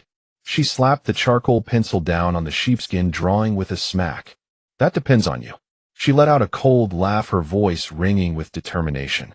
Station troops along the trade route. If the Derong dare to come, beat them until they flee in panic. Ninguta remained bitterly cold, but the open space before the bulletin board was a scene of bustling activity. Listen up, everyone. Shen Taotao stood on a large rock, her hands on her hips, her small face flushed red from the cold, yet her eyes sparkled like two tiny flames. From today onward, we'll break rocks and build a greenhouse. The work is hard, but the work points are doubled. Doubled. The crowd erupted in an uproar. Greedy light flickered in the eyes of the exiled convicts. They didn't know what a greenhouse was, but double work points meant more coarse rice, a handful of crude salt, and even a step closer to living in a proper house. In this hellish place, work points were everything. Doubled, and it was like a windfall from heaven. Get moving, Shen Taotao waved her small hand, pointing toward the mountains. Zhao Laosi, take a team to break large rocks for laying foundations and walls. Chen Haizi, take another team into the forest to cut sturdy timber for beams. The rest with less strength. She swept her gaze across the crowd. Follow Brother Li to crush the smaller rocks and mix mud. Be quick. We'll have the greenhouse built before the new year. The crowd cheered. Men spat on their hands, rubbed them together, grabbed heavy stone hammers, and shouted as they headed into the mountains. Miss Shun, is it? Is it really double work points? A timid voice sounded beside her, tinged with caution. Shen Taotao turned and saw Widow Zhou huddled in a corner of the crowd. She wore a thin cotton jacket full of patches with sleeves and hem too short, revealing her purple frostbitten wrists and ankles. In her hand, she clutched a small stone hammer tightly, her expression a mix of cowering and desperate longing. Sister Zhou. Shen Taotao remembered her. She had come to establish a separate household not long ago. That's right, double. Work more, earn more. Widow Zhou's face lit up with joy. She nodded vigorously, clutching the small hammer, and stumbled into the mountains. Huge stones and thick logs were dragged down from the hills by the men, shouting in unison. Xie Yunjing shed his cumbersome cloak, his dark outfit accentuating his tall, upright figure like a pine. He personally directed the men in moving the heaviest boulders, a fine layer of sweat now glistening on his usually aloof face. With him in charge, even the most unruly men worked as if their lives depended on it, with not a hint of laziness. Shen Taotao, like an indefatigable little top, darted around the chaotic worksite. Her gaze swept over a pile of rubble in the corner, and she abruptly stopped. She bent down and picked up a piece of iron-gray stone from among the grayish-white rocks. At the broken edge of the stone, under the midday sunlight, a metallic luster shimmered. Shen Taotao's heart skipped a beat. She rubbed it hard in disbelief. The stone felt heavy, with a hardness and sheen unlike ordinary rocks. It was iron ore. Shen Taotao straightened up, holding the iron lump high, her voice trembling with excitement. Who broke this pile of stones? The noise on the worksite ceased abruptly. Everyone instinctively looked at the stone in Shen Taotao's hand. Xie Yunjing, seeing Shen Taotao's extreme agitation, strode over in a few steps. Without waiting for her to hand it over, he reached out and took it. The heavy weight in his hand made his pupils contract sharply. The crowd exchanged blank looks, all bewildered. It was me. A weak voice came from the outskirts of the crowd. Everyone's eyes turned sharply. Widow Zhou's lips trembled, her gaze darting nervously among the stares fixed on her. The small stone hammer in her hand clattered to the ground. Her shoulders heaved as if she might collapse at any moment. It was me who broke it. Her voice turned tearful. I wasn't trying to slack off. Truly I wasn't. I couldn't compete with the men, so I could only go to that cave over there to break some. Shen Taotao's heart tightened. She hurried over. Sister Zhou, which cave? Speak clearly. It's the small cave in the shade on the other side of the mountain. Widow Zhou pointed toward a distant hollow, sobbing uncontrollably. I broke. For a long time I only managed this small pile. Tears streamed down her face, her eyes desperate as she looked at Shen Taotao, then quickly glanced at the imposing Xie Yunjing beside her. She fell to her knees with a thud. Miss Shen, Lord Xie, have mercy. I didn't mean to take advantage by breaking small stones. It's just, my sister is dying. Your sister? Shen Taotao was stunned. At that moment, Madame Lu, who had been drying herbs nearby, quickly pushed through the crowd and approached. Her face was solemn, filled with deep sympathy. She looked at Shen Taotao and sighed. Miss Shen, what Sister Zhou says is true. Her younger sister is married to the Zheng family at the easternmost end. A few days ago she caught a severe chill and ran a raging fever. Her husband's family thought medicine too expensive, so they cruelly locked her in a broken-down shack to fend for herself. They wouldn't even give her a sip of hot water. If Sister Zhou hadn't secretly slipped her the steamed buns saved from her own rations, her sister would have starved to death long ago. Shen Taotao felt a surge of fury rise within her. Locking someone in a room to die. She laughed in anger. Medicine too expensive. Won't treat her. Are they saving the money to buy their own coffins? And why lock her up? Afraid she'll run away. Madame Lu shook her head with a bitter smile, lowering her voice. That's exactly it. They're afraid she'll run away. Sister Zhou's sister is a capable woman. Over the years, she's supported the entire Zheng family by setting traps and catching game. But ever since Miss Shen proposed the idea of establishing a separate household, she's been thinking of moving out on her own. Madame Lu's voice carried helplessness and indignation. For that reason, her husband's family is treating her like livestock, locking her up, preferring to let her die slowly rather than let her go. They're terrified that if she really sets up her own household, they'll lose their cash cow. Bastards. Shen Taotao ground out the words. Treating a person like an animal, locking them up to starve, all for the sake of selfish control. Zhao Laosi Chen Haizi, grab your tools. Shen Taotao's voice suddenly rose, cutting through the cold wind. Bring a few tough men and follow me. We're going to pay a visit to that rotten-hearted Zheng family. The worksite erupted like a powder keg. Double work points the greenhouse. All were forgotten. This vile act of driving a daughter-in-law to death ignited the righteous fury of everyone, especially the women, who knew the pain all too well. Grab your weapons. Is there no law here? Let's go see that black-hearted bastard. The crowd seethed with anger. Zhao Laosi picked up his stone hammer, Chen Haizi shouldered his iron shovel, and even he sure grabbed a spatula. Several burly men pulled out their woodcutting knives. A torrent of people like an angry flood followed Shen Taotao's lead and surged toward the wooden house east of the post station. Before they even got close, they heard old Zheng's wife screeching like a broken gong. Damn slut. Caught in broad daylight with a lover. Adultery. Everyone come see this shameless whore. Shen Taotao's heart lurched. She sensed something was wrong and ran faster. The scene before her made her eyes burn with rage. In front of the dilapidated wooden house, the gaunt Zheng Xuanzi was viciously pinning a man to the muddy ground. The man, wearing the familiar blue cotton robe, half his face pressed into the freezing mud, was none other than her own father, Shen Hopu. Father! Shen Taotao screamed. Her mind went blank and blood rushed to her head. Like a furious little cannonball, she charged straight at Zheng Xuanzi, who was holding her father down. Caught off guard, Zheng Xuanzi felt a powerful slam against his side. The pain made him cry out, and he tumbled sideways into a snowdrift. Taotao! Shen Hopu lifted his head from the mud, disheveled. His usually gentle, scholarly face was now a mask of shock and humiliation. Zheng Xuanzi scrambled to his feet, his face twisted with rage, and lunged at Shen Taotao with a roar. Touch my sister, and I'll fuck your ancestors.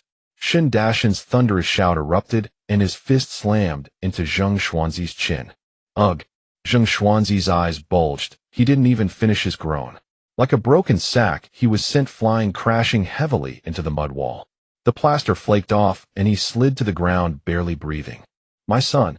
Old Zheng's wife, like a mad dog, unleashed clawed at Shen Taotao's face, with filthy fingers filled with venomous hatred. Go to hell!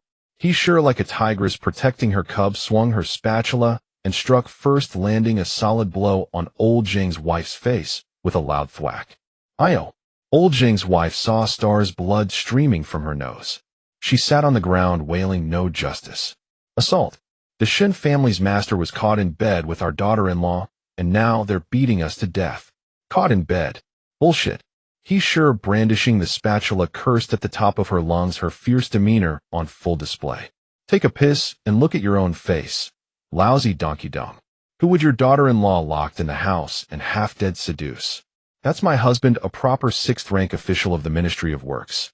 Even blind, he wouldn't step into your cesspit. He, sure's torrent of curses, rich in vocabulary, precise in logic, and overwhelming in momentum, left the watching Exile stunned and secretly thrilled. Shen Hopu stared at he sure's fierce protective back, his eyes filled with emotion and admiration. His wife, when she cursed, she was so formidable, and she believed in him without hesitation. That trust warmed his heart to the core, making the mud on his face seem not so cold. Shen Taotao rolled her eyes. Now was not the time for lovey-dovey. Father, what happened? Shen's father straightened himself with the aid of Shen Taotao, gasping for breath, and pointed at a trap on the ground with a mixture of shock and fury. I was passing by just now and saw that. That thing was crafted so exquisitely. In all my years at the Ministry of Works Bureau of Armaments, I have never seen anything so fine and practical. Overcome by curiosity and an itch to examine it, I couldn't help but lean in for a closer look. But just then, he pointed toward the window.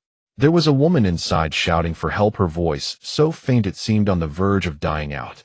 Startled, I couldn't resist peeking to see what was happening inside. Who would have thought that hack? He glanced at old Madame Zheng, who was sprawled on the ground wailing.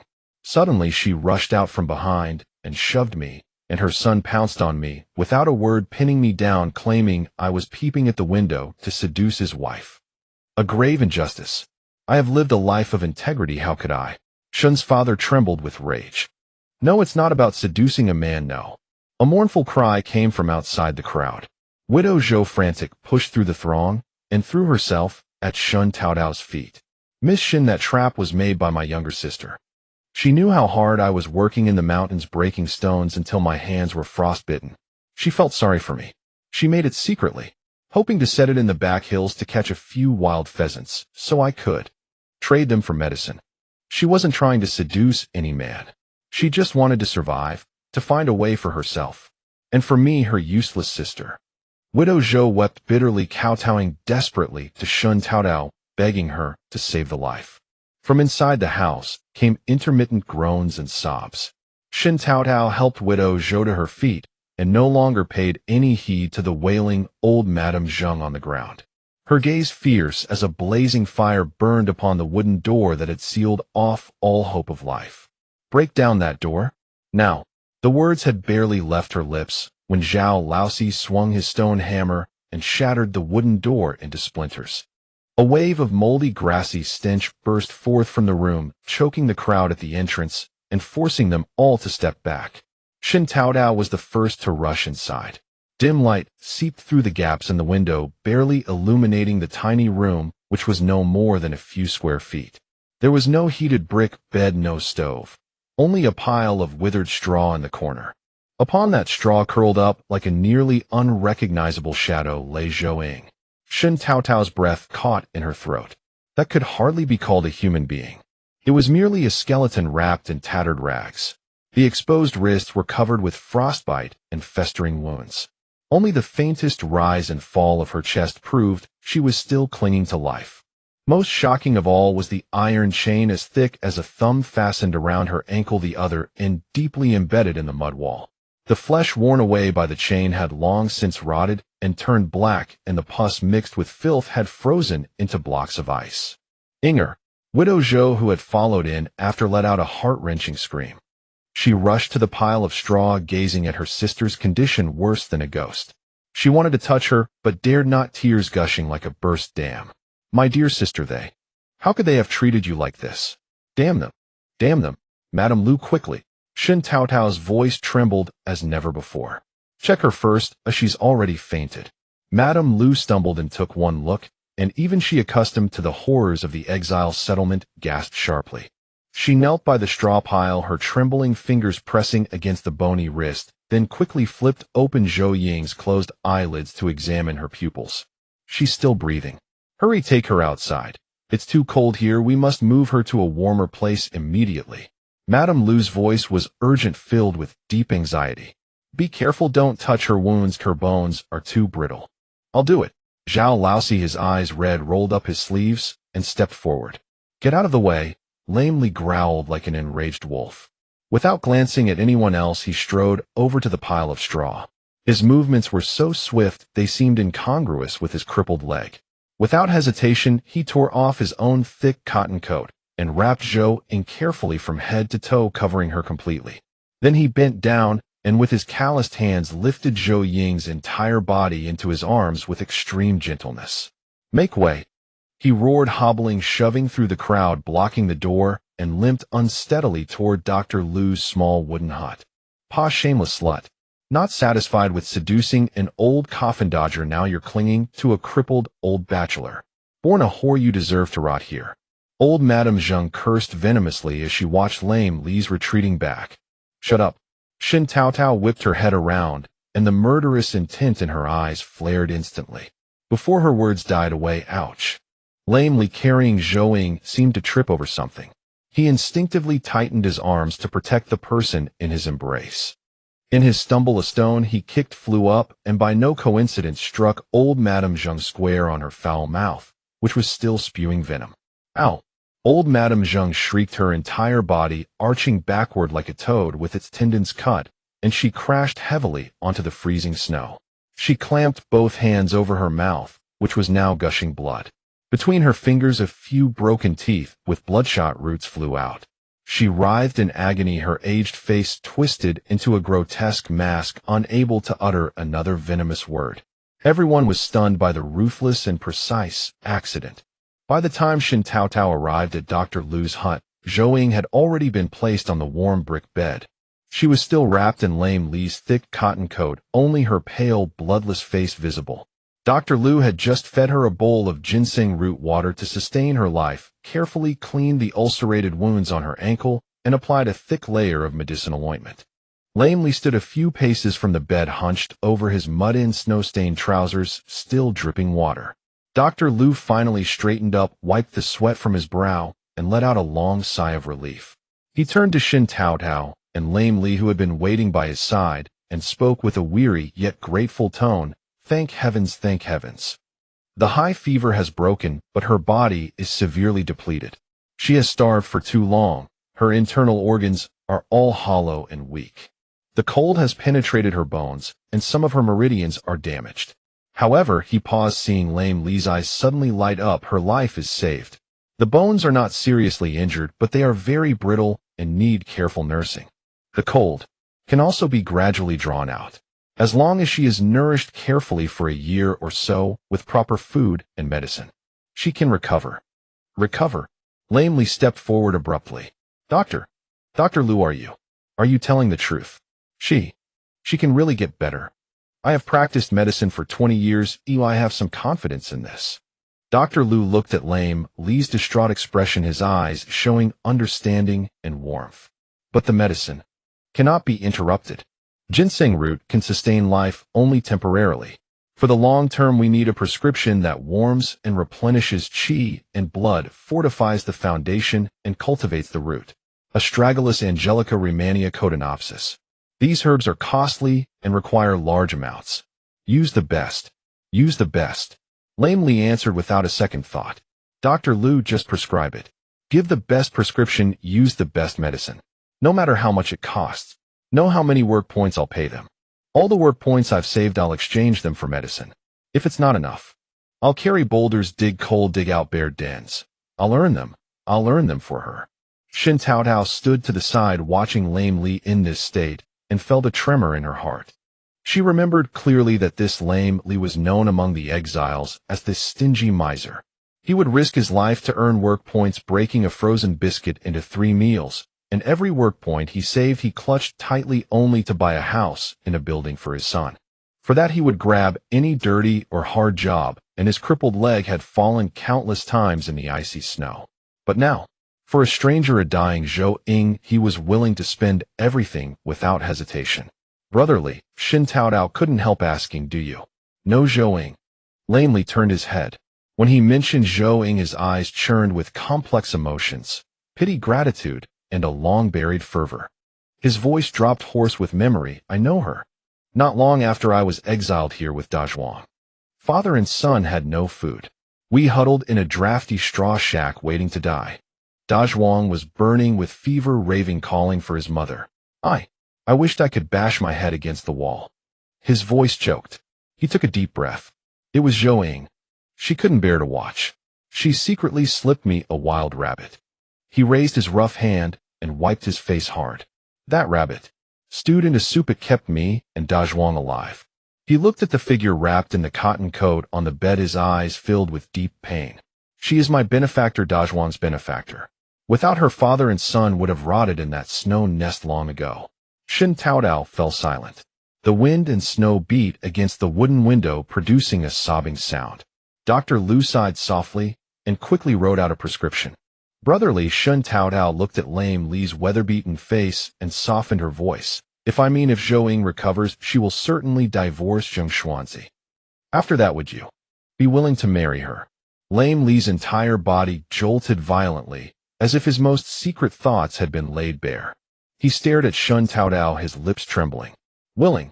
As long as Zhou nods her head, I am 1,000, 10,000 times willing. This worthless life of mine, all the work points I've saved, they are all hers. I will work like a beast of burden for her, protect her, and never let anyone bully her again. This near-roaring vow was the most sincere heart of an honest man crashing into the small wooden hut, causing even the sparks in the hearth to crackle and pop. Yet this brief warmth was soon shattered by the malicious wailing that came from outside the door. Heaven's kidnapping. The Shen family bullies people and steals my Zheng family's daughter-in-law. Lord Xie, you must do right by me. My poor son, they've beaten him to within an inch of his life. Old Madame Zheng, clutching her bleeding, toothless mouth, crawled and stumbled to the door of Dr. Lu's hut and poured out her grief to Xie Yunjing, who had come out at the commotion. Lord Xie, you are the bright and impartial magistrate. Old Madame Zheng pointed at the wooden door, her voice slurred but filled with venom. The Shen family. They are lawless. That old shameless Shen father seduced my daughter-in-law, and when my Xuanzi caught him, they used their numbers to beat my son. And they stole my daughter-in-law and hid her away. Lord Xie, you are the sky over Ninguta. You must give me justice. Shi Zhouying is a member of the Zheng family in life and a ghost of the Zheng family in death.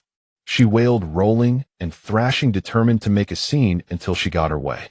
Xie Yunjing stood with his hands behind his back in the wind and snow, his dark cloak flapping loudly. Expressionless, he looked down at the mud-like shrew at his feet, his deep pool-like eyes showing not a ripple. He didn't even frown. He merely turned his head slightly, his gaze passing over the writhing old Madame Zheng to land on Shen Taotao, who had stepped out of the wooden hut at the sound. Shen Taotao stood on the threshold, her face coated with frost, her eyes cold enough to crack stone. But when she looked at him, it all turned into grievance. Shen Taotao is the justice of Ninguta. Xie Yunjing's low voice cut through the howling wind, and old Madame Zheng's wails ringing out clearly with the authority of law. These words, like a stabilizing pillar, instantly suppressed all of old Madame Zheng's clamor. She was like a chicken with its throat pinched, mouth agape, staring incredulously at Xie Yunjing, then at the girl by the door, who seemed ready to slice her to pieces with her eyes. Shen Taotao walked out step by step, stood before old Madame Zheng, and looked down at her. Justice? Fine. I'll give you justice. Zhouying is unconscious and cannot speak. She cannot establish her own household nor sign a divorce certificate. She paused, seeing the gleam of triumph in old Madame Zheng's eyes, and curled her lips into an icy, chilling smile. So according to you, she is destined to be a member of the Zheng family in life and a ghost of the Zheng family in death. Old Madame Zheng nodded instinctively, her gaze maliciously piercing through Shen Taotao toward Zhouying on the bed. Fine.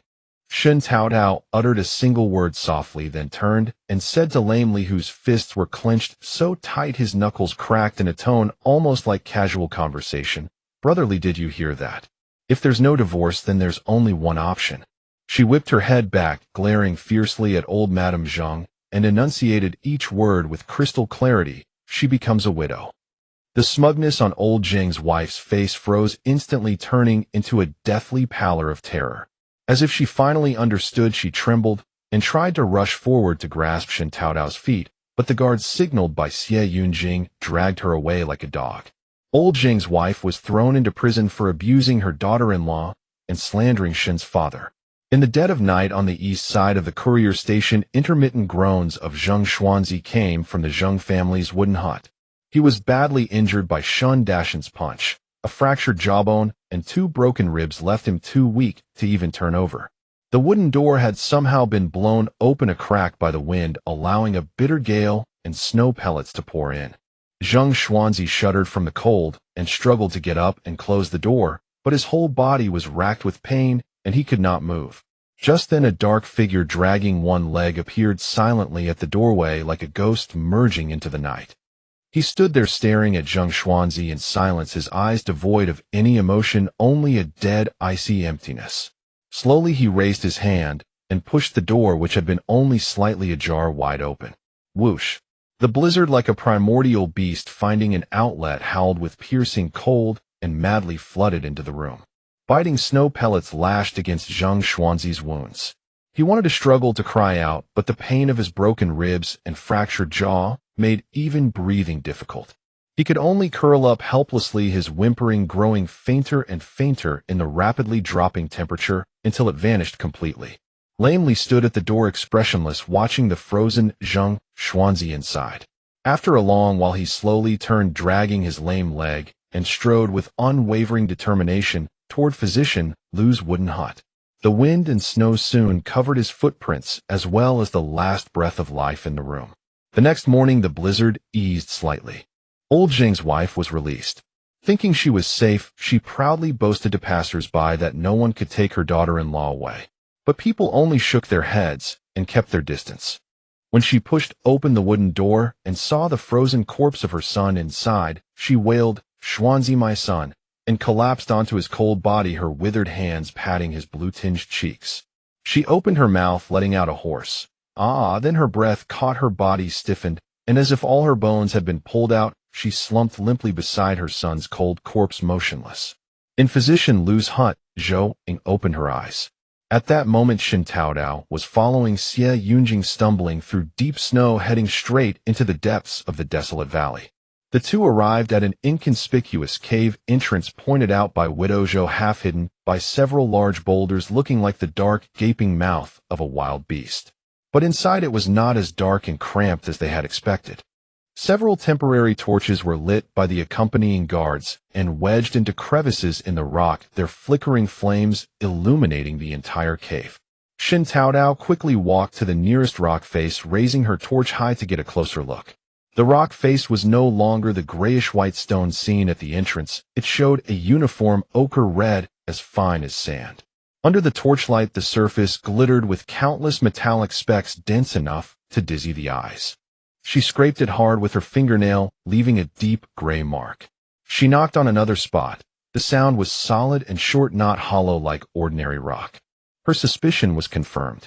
She looked at Xie Yunjing, her bright eyes reflecting the firelight. Iron ore. This is extremely rare hematite. Even the always composed Xie Yunjing's eyes blazed with heat. The area is vast, the reserves astonishing. If we can mine and smelt good iron. Shen Taotao didn't need to say more. Both of their minds conjured images of the Dirong cavalry with their sturdy horses repeatedly charging the border. Now sharp steel blades and solid armor were exactly what the Xie family army most craved for killing enemies. The smelting furnace was hastily set up. The hematite brought back from the cave after being screened and calcined turned into red-hot molten iron. Shen Taotao took charge of the crucial quenching process herself. The furnace fire illuminated her small face, smudged with black ash. Holding her breath, she clamped the blade that had reached the critical temperature, precisely timing it, and immersed it with a sizzle into the cold water. White steam billowed violently. She fixed her eyes on the blade, which rapidly turned from red to dark. When the forged broadsword revealed its initial sharpness, Shen Taotao took it in her hand, full of anticipation. The blade had a smooth curve and gleamed with cold light. She took a deep breath and swung it forcefully at a test hardwood stake. Clang! A dull sound to the edge embedded deeply into the wood, extremely sharp. But when she pulled the sword out for a closer look, her heart sank. The smooth, clean cut she had envisioned did not appear, only a deep concave gash remained on the stake. And on the gleaming blade there were serrated, curled edges. How could this be? Shen Taotao's fingers traced the curled edge, and a wave of dejection washed over her. Such hardness was far from sufficient. This sword might be good for cutting vegetables, but against the brute force of the Dirong, it would snap on the spot. The technique and force are correct, and we've tried to remove impurities from the ore as much as possible. Xie Yunjing frowned, picking up the rejected blade, feeling the bluntness of the curled edge with his thumb. His voice lowered. Where's the problem? We're missing something. A special ingredient needs to be added during quenching to greatly increase hardness. Shen Taotao stared at the dim red embers in the furnace, muttering to herself with unprecedented dejection. In the modern world it was called manganese, but did it exist in this time and place? If it did, where could it be found? Confusion and anxiety nearly consumed her, and this failure left Shen Taotao dazed for several days in the courier station. One day she accompanied her pregnant second sister-in-law to Physician Lu's for a prenatal checkup and to visit Zhou Ying. The room was heated by a fire wall filled with the scent of herbs, dispelling the bitter cold outside. Zhou Ying had recovered, although still pale, and thin, her cheeks finally filling out a bit. She sat quietly on a small wooden stool in the corner, twisting a handful of dried herbs, helping Madame Lu with some small tasks. Lamely, as steadfast as ever, was splitting firewood outside the door. He stacked it neatly, and then went to break up cold chunks. Madame Lu asked about the iron ore. Shen Taotao sighed. "We've found the ore. But," she looked out at the endless white snowfield, her voice bitter, "if we can't temper good swords, no matter how much ore we have, it's useless. Unless we can find a special or powder like silver stars." She wasn't speaking to anyone in particular, it was more like a desperate, confused outpouring. A coal in the brazier crackled and popped a spark. A soft voice came from the corner. "Is it?" Sparkling like melted silver dregs mixed with crushed stars. The voice was light, but it struck Shen Taotao like a thunderbolt. "You?" Shen Taotao shot up so fast she knocked over the stool behind her and rushed to Zhou Ying in the corner. "Sister Zhou Ying, you've seen it." "Where?" Startled by her intense reaction, Zhou Ying dropped a few herbs. "On the shady side of a mountain behind." Under Shen Taotao's burning gaze, she recalled haltingly, 2 years ago. "I was chasing a wild rabbit, lost my footing, and fell." She closed her eyes as if reliving that nightmare moment, her voice trembling. There was a small patch of mud below, and beside it were rotten wooden shelves. And many jars and pots. Most broken, and inside there was that sparkling stardust-like stuff. She shuddered, opened her eyes, and looked at Shen Taotao. "Miss Shen, that place is not good. It's gloomy like an old tomb. When I fell, I smelled the stench of decayed coffins. That place is too eerie. Don't go." "An ancient tomb." Shen Taotao's heart pounded. There might be mysterious burial objects and remnants of ancient minerals, possibly including manganese. The more she thought, the more likely it seemed. Just then Madame Lu, who had been silently listening, slowly stood up, walked to Zhou Ying, and gently patted her shoulder to comfort her, but her steady gaze turned to Shen Taotao. "If it's an ancient tomb, I'll lead the way." Shen Taotao was stunned. "Madame Lu, you?" Physician Lu put down his pestle, his wise face showing a trace of buried vicissitude. He looked at his wife and said slowly, "Taotao, your auntie's maiden name is Chao Rui. Her ancestors were famous grave robbers in the Yuyan region. Locating dragon veins, analyzing feng shui, and pinpointing tombs were her family's inherited skills. Later, by chance, she gave up that life, and I thought those skills would be buried forever. Today, since it's to help you, and also to support the border troops, she says she can help, and she will." Shen Taotao exchanged a glance with CivilEngineer, who had somehow appeared at the door. Both their eyes were filled with shock. Who could have imagined that the gentle, kind Madame Lu Chao Rui had such an astonishing background? In the canteen's hearth, firewood crackled and burned vigorously. In the large iron pot, pickled cabbage and frozen tofu simmered, their aroma spreading with the roiling steam, stirring the hunger in one's stomach. Shen Taotao sat cross-legged beside the large square table in the center of the canteen, holding a half-burnt charcoal pencil in her hand, scribbling on a crumpled piece of sheepskin. "CivilEngineer, you said there are hidden talents among these exiles. Why don't we post a notice calling on anyone with unusual skills, even if it's just odd and unorthodox, to step forward? We'll give them grain and cloth as they need." CivilEngineer's gaze fell on Shen Taotao's vibrant face. The firelight danced in her eyes, carrying a fearless, resolute spirit. The clamor of voices in the canteen and the bubbling of the pots seemed distant, as if separated by a veil. "Some people," he began, with a chill that came from knowing the world too well, "would rather eat chaff and swallow their pride for a lifetime, freeze to death in a snowdrift, than easily reveal the skills they hold dear." "Oh." Shen Taotao was stunned, her eyes wide. "Why? To hide your talent and starve to death? Isn't that foolish?" She simply could not fathom such logic. In her view, if you have a skill, you should show it and trade it for a better life. That was only natural.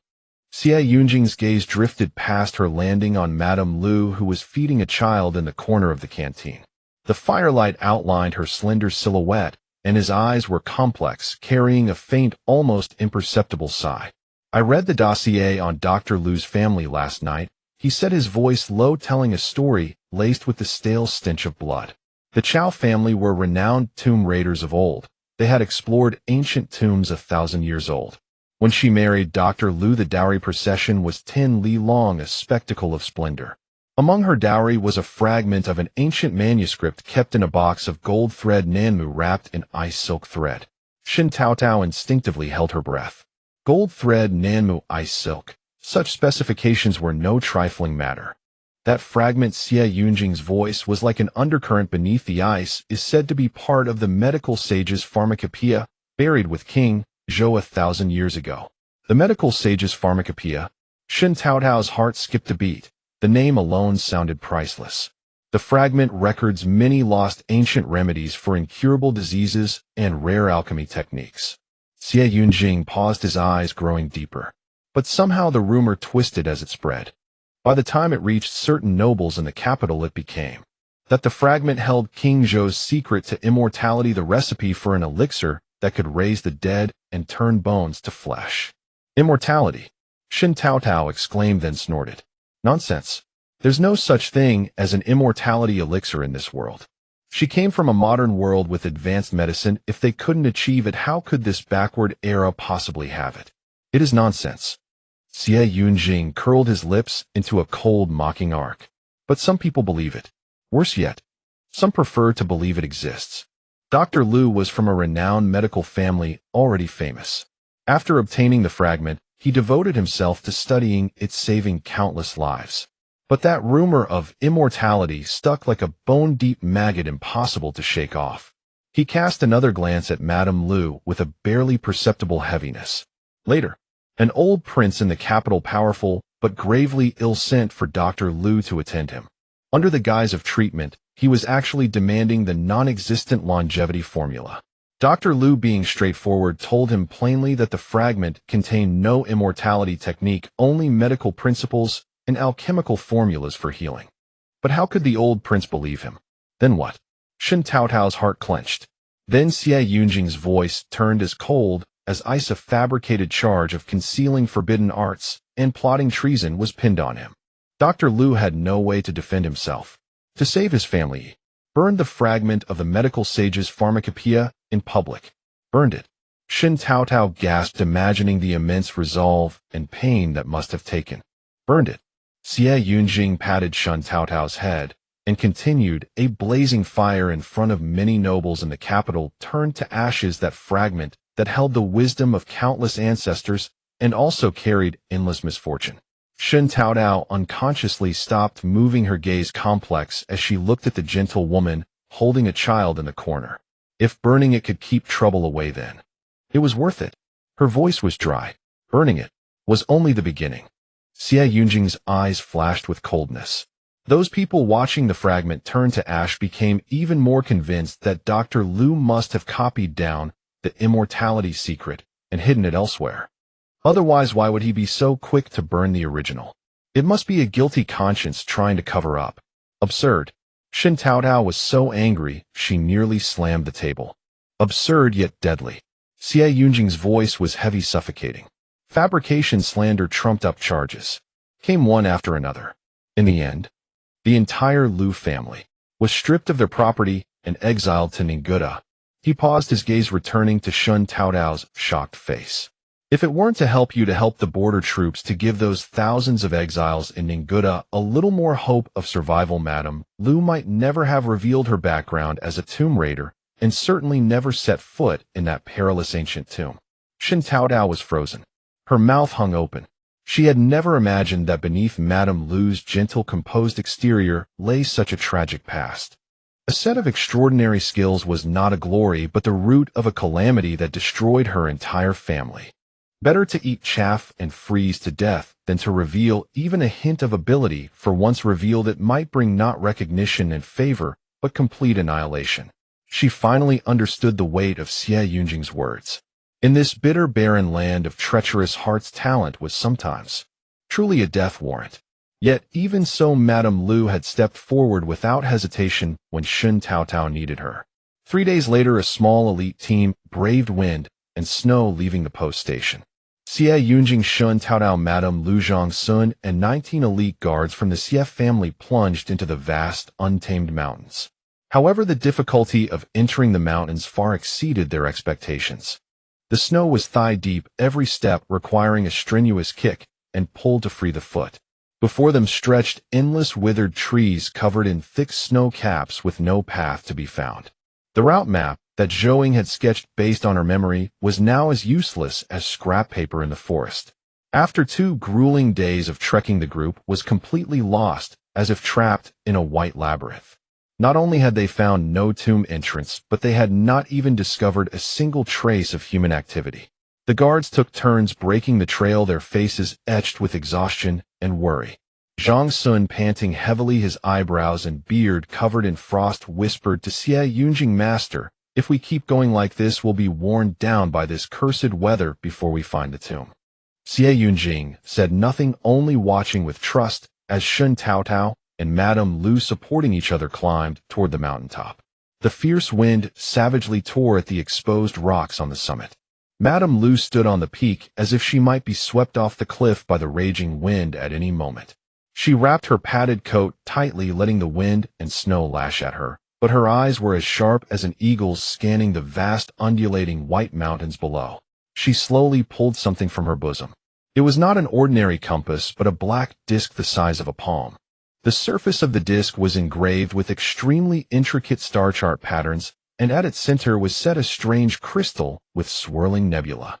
This was the star astrolabe passed down through the Chao family, the true treasure of a tomb raider. Madame Lu held the star astrolabe flat in her palm, reciting a precise formula for directional calculation. She stepped in a strange rhythmic dance, her body swaying slightly in the wind, but her feet planted like a rock. As the incantation progressed, her fingers made extremely subtle adjustments to the angle of the astrolabe. The crystal at the center seemed to come alive. The swirling nebula points inside, directed by her fingertips, coalesced into a brilliant needle pointing southwest. One mountain, one barrier.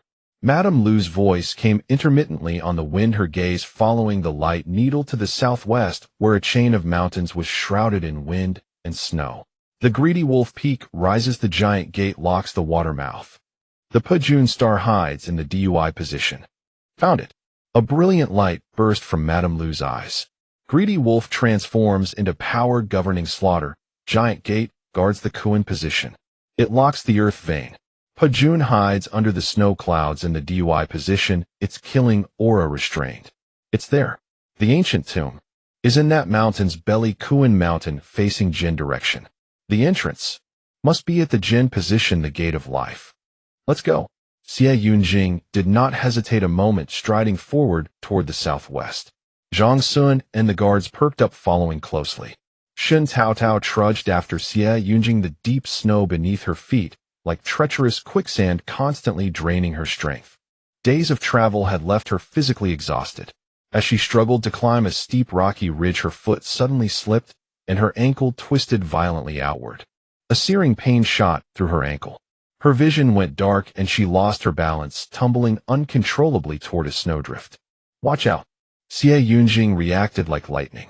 The moment Shen Taotao fell, he turned and swept her back with one arm. Shen Taotao stumbled into his chest, the pain in her ankle making her grimace. "Hiss!" she gasped, her face pale with pain, her lips trembling, unable to speak. CivilEngineer frowned, looking down at her injury. The ankle was already swollen and red, the skin stretched taut. He reached out and gently pressed it. "I don't touch." Tears sprang from Shen Taotao's eyes. "No broken bone, just a sprain." CivilEngineer's voice was full of concern. He turned around and crouched in front of her, his broad back like a solid wall. "Get on." "Oh." Shen Taotao's mind was foggy with pain, and she didn't react at first. "Get on." CivilEngineer's voice grew firmer. "Quickly." Shen Taotao looked at his back, then at her own swollen ankle. She gritted her teeth. Now was not the time to be stubborn. She carefully climbed onto his back. CivilEngineer reached back, firmly supporting her thighs, and stood up effortlessly. He began to walk, each step steady and sure, the snow crunching beneath his feet, but with almost no jolting. Shen Taotao lay on his back, her cheek against his shoulder, feeling the warmth radiating from his body. The wind and snow were mostly blocked by his tall frame, and a sense of solid security made her eyes redden. As the team cautiously advanced, roar! A deafening tiger's roar like a thunderclap suddenly erupted from the pile of rocks ahead. "Take cover!" CivilEngineer shouted instantly, setting Shen Taotao down and shielding her behind him. His iron chain whip hissed out cold light glinting against the snow. Almost simultaneously, a massive striped figure sprang out from behind the rocks. It was a huge adult Siberian tiger, its golden fur covered in jet-black stripes gleaming with a glossy sheen in the snow. Its bell-like eyes blazed with hungry ferocity fixed on the intruders who had entered its territory. Loose arrows. Zhang Sun reacted quickly, roaring as he drew his strong bow to the full. A three-edged arrow screamed as it left the string flying straight at the tiger's face. Roar. The tiger's reaction was astonishingly fast. It twisted its head, and the arrow grazed its ear, leaving a trail of blood. The searing pain and the smell of blood fully ignited its savagery. It let out an even more ferocious roar and lunged at Xie Yunjing, who was at the front of the group. Protect the master. The guards roared, charging forward fearlessly. Clang. Xie Yunjing's whip turned into a flash of cold light, striking the tiger's massive paw. The enormous recoil numbed Xie Yunjing's arm, and the ice beneath his feet cracked with a sound like a spider's web. The tiger was also stunned by the blow. In that split second, a series of hair-raising cracking sounds came from above their heads without warning. Everyone, including the enraged tiger, looked up instinctively. On the steep cliffs on both sides of the ravine, covered with millennia-old snow, countless cracks spread wildly. Accompanied by the piercing sound of ice splitting, large sheets of snow began to peel off. Avalanche. A rumbling roar.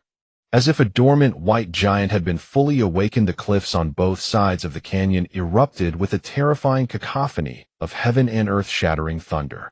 The entire earth trembled. As far as the eye could see, the thick layers of snow transformed into a white torrent, blotting out the sky, cascading down from the 1,000-foot precipice. The shadow of death instantly enveloped everyone. Run! Xie Yunjing's eyes were about to split, and he had no time to care about the tiger.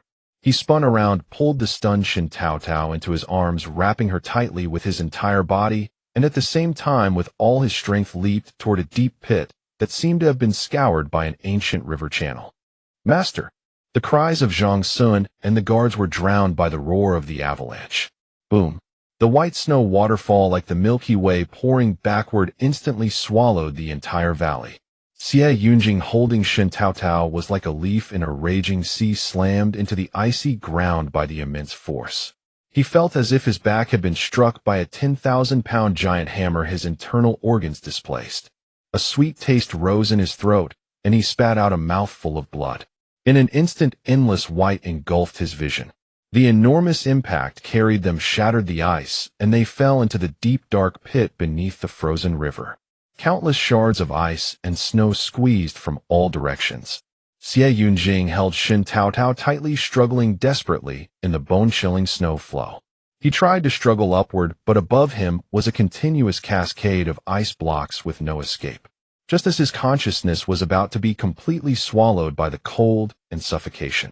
With a bang, his back slammed into a hard stone wall. The immense impact made him spit out another mouthful of blood. But the expected shattering of his bones did not come. The stone wall seemed not solid.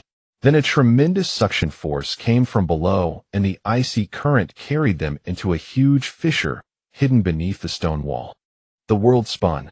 His body tumbled and collided uncontrollably.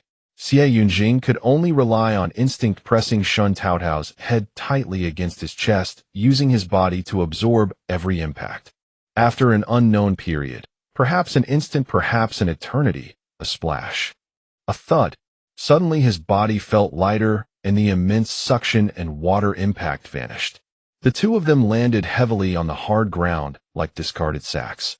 Xie Yunjing's vision darkened, his ears rang, and every bone in his body seemed to have fallen apart, his back and internal organs burning with pain. He forced himself to hold on to the last shred of clarity, struggling to lift his head. There was no light, only thick, impenetrable darkness. The air was filled with a decayed odor of millennium-old silt, rotten wood, and rusted metal. He instinctively tightened his arms. The person in his embrace was ice-cold and motionless. Taotao! Taotao!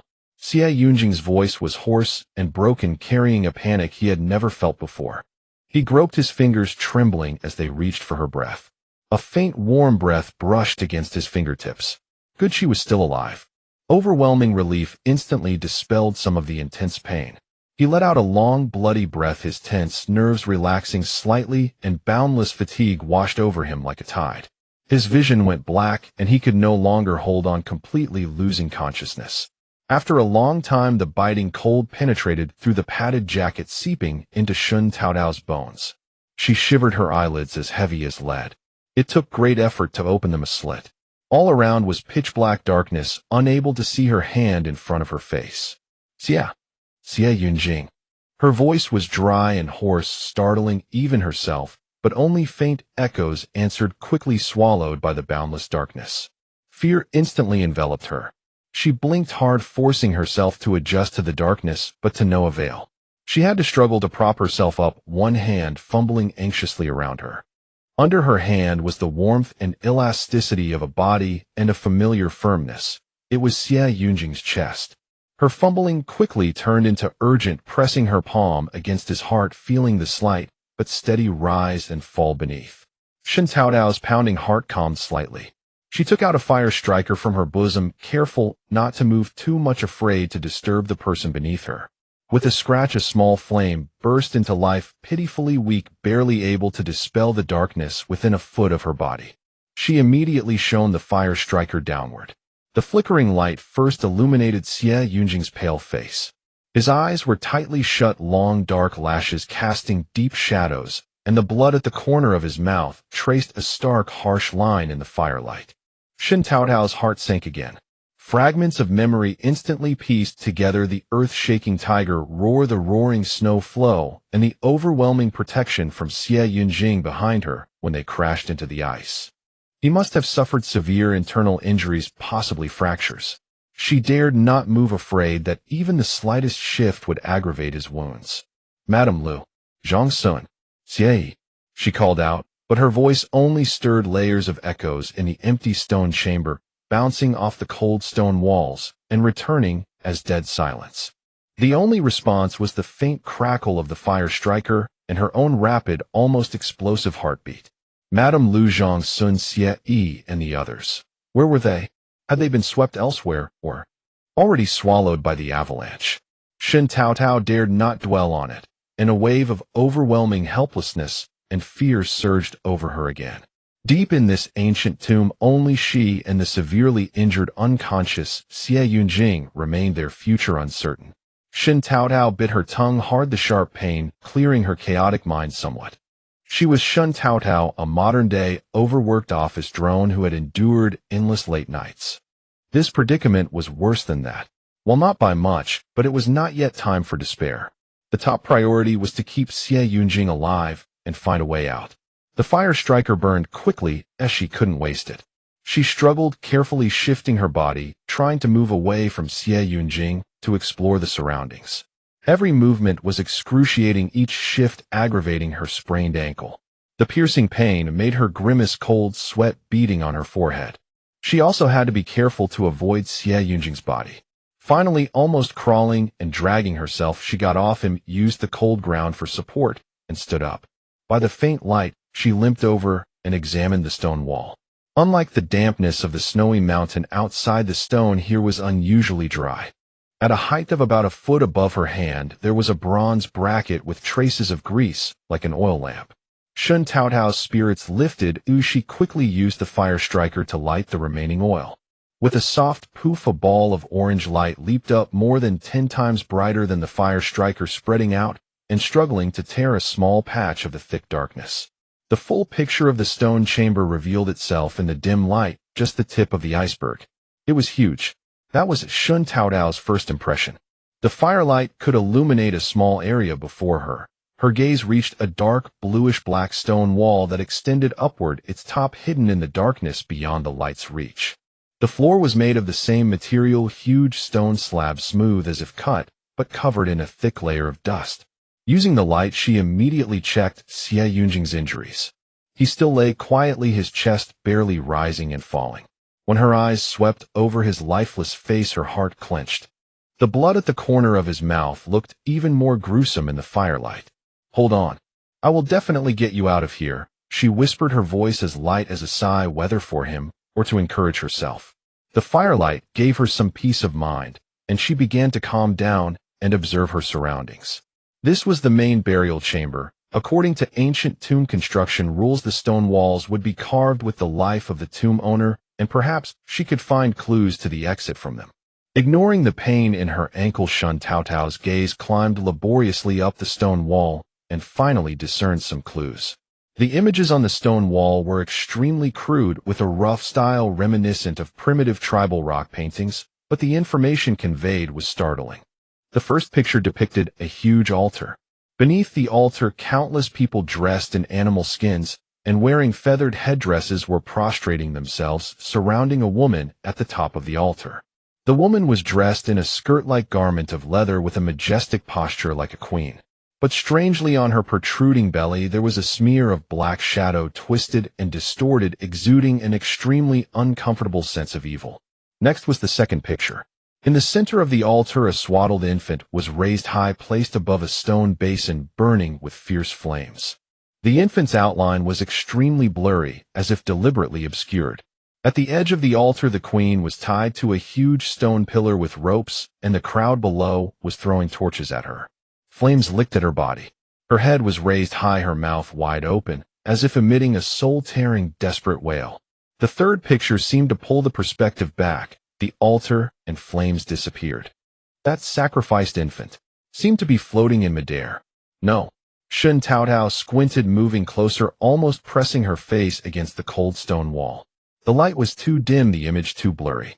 The infant's outline was tightly wrapped by something like a cocoon, but covered with thick dust, making details impossible to see. Can't see clearly. Too blurry. Shen Taotao subconsciously reached out her finger to wipe away the dust, trying to see more clearly. The moment her fingertip touched it, a bizarre sound of mechanical gears clicking, click, click, click, suddenly, and without warning, rang out in the stone chamber. Shen Taotao's blood froze instantly. Almost reflexively, she withdrew her hand, and ignoring the severe pain in her ankle, scrambled back to Xie Yunjing's side, using all her strength to shield him beneath her. The oil lamp was disturbed by the wind from her frantic movements. The flame flared up momentarily, then quickly dwindled. Arrows, poisonous water, or falling rocks. 1,000 deadly trap mechanisms flashed through her mind. She closed her eyes, tightly hugged Xie Yunjing, and waited for death to descend. However, the expected fatal attack did not come. The clicking sound of the mechanism continued, as if some heavy dust-covered object from 1,000 years ago was being forcibly awakened from the depths of the earth. Then the entire floor of the stone chamber began to tremble slightly. Not a violent shake, but an extremely slow, rising sensation. Shen Taotao opened her eyes in shock. In the center of the floor, less than 3 feet in front of her, and Xie Yunjing, the originally seamless stone slab, was being pushed up from below, rising into an altar. At the same time, an object with a cold metallic luster was being slowly raised from the depths. It was a huge bronze coffin. The coffin's surface exhibited a dark cyan hue, weathered by the passage of time. It was densely covered with intricate incised runes. Those runes were extraordinarily sinister, intertwining and linking to form patterns resembling some malevolent ritual array. Under the faint light of the oil lamp, these runes seemed to flow, exuding a dizzying, evil aura. And at the very center of the coffin's top, Shen Taotao's pupils constricted to pinpricks. There something was pressed down, a stone of irregular shape, yet not quite a stone. It resembled more a large coagulated mass of flesh and fossil. Like a seal, it lay pressed upon the central point of the bronze coffin's top. Countless fine runes extended from this flesh fossil, piercing deep into the bronze coffin, as if binding the two together tightly. This bizarre combination exuded a terrifying aura of bloody stench and ancient evil. Just as Shen Taotao was overwhelmed by the eerie sight beyond her comprehension, her mind wavered. Run! Run quickly! A hurried voice, fragmented and intermittent, pierced Shen Taotao's ears. Xie Yunjing had somehow regained a sliver of consciousness, his eyes still shut, brows furrowed in agony, his forehead covered in cold sweat. His parched lips moved faintly, as if he had exhausted the last ounce of his strength to force out these indistinct words. Xie Yunjing, you're awake. Shen Taotao was both startled and overjoyed, as if clutching a lifeline. She quickly leaned down, bringing her mouth close to his ear. What did you say, Ron? Yet Xie Yunjing seemed only momentarily roused by the crisis. That faint spark of consciousness flickered like a candle in the wind and instantly extinguished. His head lolled to the side, and he sank back into a deep coma, unresponsive no matter how Shen Taotao called out. Xie, don't sleep. Wake up. Shen Taotao's voice choked with tears, fear, and helplessness engulfing her like a tide. Crack. A sharp sound suddenly came from the flesh fossil pressing on the bronze coffin. Shen Taotao looked up in terror. There on the surface of that fossil a crack had appeared without warning. Then a second, a third. The cracks spread and intertwined as if alive. The fine splintering sounds whispered like the mutterings of death, growing denser. The dusty outer layer began to peel away, revealing the color beneath, a tender, newborn baby, smooth, pink. Shen Taotao's breath stopped entirely, her eyes nearly bulging. In the center of that crumbling, peeling fossil, the outline of an infant, as if just emerging from the womb, was slowly revealing itself. Its body was curled up, tiny fists clenched against its chest, eyes shut tight, its expression serene, as if sleeping in the womb. How could this be? The bronze coffin was still rising slowly, and the fossil was peeling away at an accelerating pace. That tender infant was curled at the core of the fossil, and as the outer layer continued to fall away, its tiny body seemed to twitch slightly. Alive. Here in the depths of this millennia-old tomb atop this bronze coffin covered in evil runes. Xie, wake up. I'm scared. I'm so scared. She could no longer control herself. Hot tears streamed down, falling onto Xie face. She called out to him with all her strength, her voice hoarse and desperate, tinged with helpless sobs. Tell me what to do, tell me. Just then her gaze inadvertently swept past Xie waist, where his ever-present dark iron whip was coiled. This whip had accompanied Xie through battlefields. Its fierce, killing aura could exorcise evil and eliminate malevolence. Like a drowning person grasping the last floating log, she tore it down and clutched it in her hand. The cold sensation spread through her palm, as if infusing her with a trace of weak strength and courage. She stopped crying, gritted her teeth, and struggled to support her body. Dragging her injured leg, she stood in front of the unconscious Xie, facing the steadily rising bronze giant coffin, facing the infant about to break out from the coffin lid. Come on. Whether you're a 1,000-year-old corpse or some wicked thing. If you want to touch him, you'll have to step over my dead body first. As the altar rose, Shen Taotao's field of vision widened. She spotted a stone door on the eastern side of the stone chamber. She glanced at the still mutating infant on the bronze coffin. Its tiny hands were almost stretching out from the cracking egg shell. No time to wait. If she waited any longer, she and Xie would truly become that thing's snack. Go. Shen Taotao gritted her teeth, squeezing out the word from between them. Ignoring the excruciating pain in her ankle, she hoisted Xie onto her back and stumbled toward the stone door. Following the method Madame Lu had taught her before they came, she fumbled along the doorframe for a while, found a protruding stone, pushed it down with all her might, and the stone door creaked open. She practically fell out of the stone door with Xie on her back. Then the door closed, cutting off the light and the ominous cracking sounds. Shen Taotao lit a fire starter and bowed her head to examine Xie. He was still unconscious, his face pale as paper, his breath so weak it was barely perceptible. Shen Taotao's heart sank. She took a deep breath, forcing herself to calm down. She had learned first aid and had read quite a bit about wilderness survival. Her eyes swept quickly across the side chamber. It seemed to be a place for burial goods. Scattered in the corner were some fragments of furniture. She found several relatively flat wooden strips, tore off some cloth strips from her clothes, and with her teeth and hands working together, carefully lined up the strips and tightly wrapped them around Xie body, making a simple splint. After stabilizing his chest and ribs, she checked his limbs. Fortunately, aside from a few abrasions, there were no obvious open fractures. Having done all this, Shen Taotao was nearly exhausted. The back of her shirt was soaked with cold sweat. She collapsed onto the cold stone floor, leaning against the wall, gasping for air. She pulled out the last small piece of a hard-as-rock flatbread from her bosom and swallowed it with difficulty. She couldn't wait to die, nor could she let Xie die here. Her gaze once again fell on the crack in the stone door. The sounds of cracking from within seemed even more frequent. Time was running out for her. Shen Taotao struggled to her feet, Her ankle was already numb with pain. She walked to the corner, dragged over two relatively sturdy wooden beams, and barely managed to make a crude stretcher. She walked over to Xie Yunjing, looked at his bloodless face, and whispered, "Xie Yunjing, let's go home." She gritted her teeth, using every ounce of her strength, carefully shifting his heavy body onto the stretcher inch by inch. Sweat dripped from her temples in large beads. Finally, she had him settled. Shen Taotao tightly wound the dark iron whip around her right hand and picked up the torch she had just made with her left. The faint flame illuminated only a few steps ahead. She took a deep breath, bent down, and firmly looped the cloth strip used for pulling the front of the stretcher over her shoulder.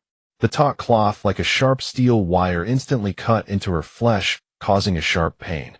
She grunted softly but didn't pause. Her right foot pushed off the ground, her body leaning forward. Ugh! A suppressed cry burst from her frail body. Dragging the heavy stretcher step by step, she moved with difficulty toward the direction of the gate of life that Madame Lu had pointed out from the mountaintop. The stretcher scraped against the stone floor, emitting a harsh creak.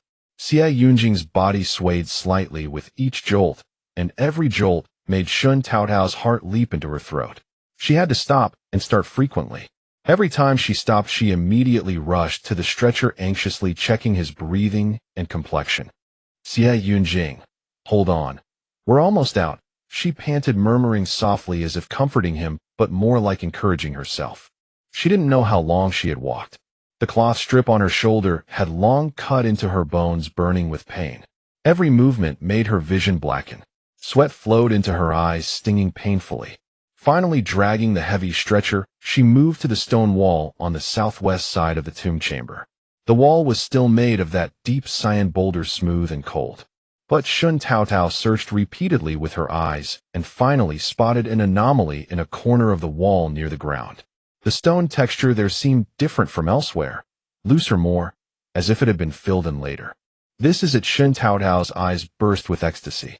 She set down the stretcher, stuck the torch into a crevice nearby, and gripped the dark iron whip tightly with both hands. "Gate of life, open for me," she roared, using all her strength, swinging the heavy dark iron whip and smashing it fiercely against the stone wall. Stone chips flew.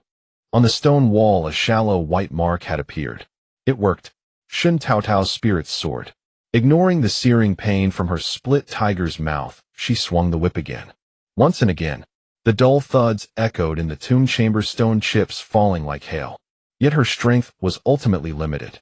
The exhaustion of days of travel, the agony of her ankle, the wounds on her shoulders and back, and the bone-deep fear. After about a dozen strikes, she saw stars before her eyes, her arms as heavy as lead, each lift of the whip seeming to drain the last of her life. Her legs gave way, and she could no longer support herself. She fell heavily to her knees, and the dark iron whip slipped from her hand onto the ground. She supported herself with her hands, gasping for air. Her vision dimmed, her ears buzzed, and the whole world seemed to spin. She struggled to get up and grab the whip, but her body, as if falling apart, refused to obey. Despair, like icy cold water, engulfed her once more. The path to survival was right before her eyes, yet she no longer had the strength to break it open. "Tao!" A faint call came from the stretcher. Shen Taotao jerked violently, turning her head with difficulty. On the stretcher, Xie Yunjing had somehow slightly opened his eyes. Those eyes, once like obsidian, now dim and bloodshot, were fixed firmly on her face, which was etched with despair and exhaustion. His lips were cracked like parched earth, moving with difficulty as if he wanted to say something but couldn't produce a clear sound. "Xie Yunjing." Shen Taotao's voice trembled with surprise. "You're awake." Xie Yunjing's gaze moved with difficulty past her, landing on the stone wall covered with whip marks behind her. Then it slowly shifted back to her. His expression was extremely complex. Pain, weakness, but above all, a nearly crazed determination. His hands clenched as if gathering the last of his strength. Then, in Shen Taotao's horrified gaze, his hands grabbed the edge of the stretcher, and his body was forcibly lifted as if by an invisible force. The splint on his chest and ribs creaked under the strain. Veins bulged on his forehead, and a thread of bright red blood trickled from the corner of his mouth again. "What are you doing? Don't move." Shen Taotao was terrified, screaming as she lunged to stop him. But Xie Yunjing's movements were faster than she could imagine and far beyond the limits of his severely injured body. Like a cornered beast exploding with its last life force, he used the force of gripping the stretcher edge to actually push his heavy body up from the stretcher. Then amidst Shen Taotao's heart-rending screams, he charged toward that stone wall. With his head, he crashed into it. No! Shen Taotao's scream was so piercing it didn't sound human. Bang! A heart-stoppingly loud crash. The brutal collision of flesh and blood against the hard stone wall. Xie Yunjing's tall frame slammed violently against the stone wall, then slid down limply. Vivid red blood gushed instantly from his forehead, mouth, and nose, staining the cold stone wall and ground. But just as his body slid down the section of stone wall he had struck with his life, a half-foot-thick bluish-black boulder collapsed with a thunderous roar, and shattered stones rained down like hail.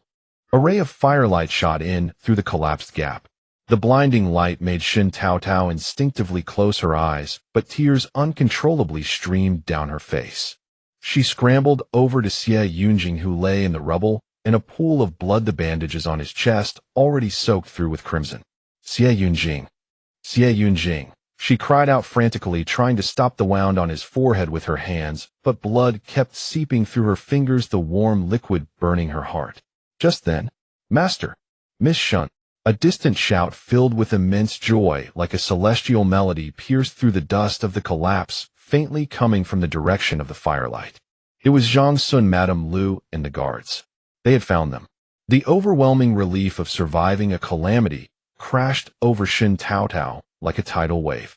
She could no longer hold on. Her vision went dark and her body slumped forward. In the second before she completely lost consciousness, her blood-soaked hand still clung protectively to Xie Yunjing's head. After an unknown time, in a haze, a familiar voice carrying an anxiety and tenderness she had never heard before called out repeatedly, "Taotao! Taotao!" That voice was like a rope pulling Shen Taotao bit by bit from the dark abyss. She struggled to open her eyelids, and her vision was a blur of light. As the light gradually focused, she met Xie Yunjing's deep black eyes filled with worry and lingering fear. He was alive. Shen Taotao struggled to sit up, her hands frantically reaching for his head.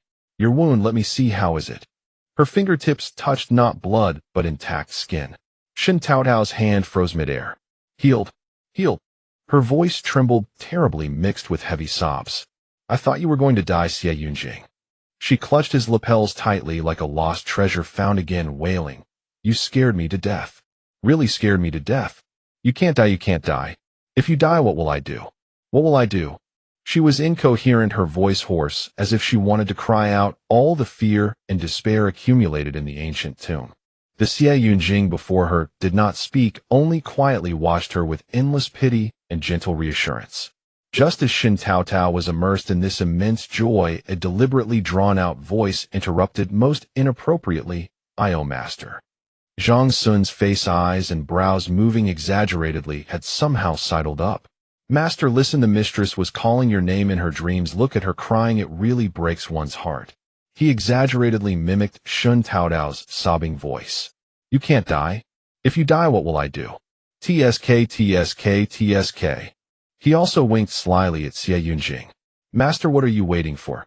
Hurry up and get a grand sedan chair, marry her in style, and put her on a pedestal. If this goes on, I think the mistress will cry herself dry." Boom. Shen Taotao felt all the blood rush to her head, her cheeks burning as if on fire. She let out a long breath, then truly opened her eyes, meeting Zhang Sun's teasing face, then looking at the guards around, who were holding back laughter, and finally encountering Xie Yunjing's smile with a trace of fondness. Just now, it was a dream. A vivid dream that blended the ecstasy of being rescued with the fear of Xie Yunjing's near death. She had been trapped in a nightmare. Beneath her, a more real sensation. She was wrapped in a thick cloak, her entire body carefully cradled in Xie Yunjing's arms. Her head rested in the crook of his sturdy arm. Through the fabric, she could feel his strong heartbeat, full of tenacious vitality. She searched Xie Yunjing's face with anxious eyes. His forehead was wrapped in bandages, and though his complexion was still pale, his clear, sharp gaze, the one that belonged to him, declared a fact: he had made it through. Madame Lu had already treated and bandaged him. Almost at the same moment Shen Taotao opened her eyes, Xie Yunjing keenly sensed her awakening. The blade-like warning gaze he had directed at Zhang Sun the moment it met her tear-filled eyes melted like ice and snow, leaving only heartache. "Awake?" he asked hoarsely. "Does it hurt?" Shen Taotao wanted to raise her hand to touch his bandaged forehead to confirm that this moment was real, not a dream. But as soon as she moved, a tearing, excruciating pain shot through her shoulder. Hiss! She instantly turned pale from the pain, gasped sharply, and fine beads of cold sweat broke out on her forehead. "Don't move." Xie Yunjing almost immediately spoke to stop her, instinctively tightening his hold on her. His arms tensed as if he were her armor.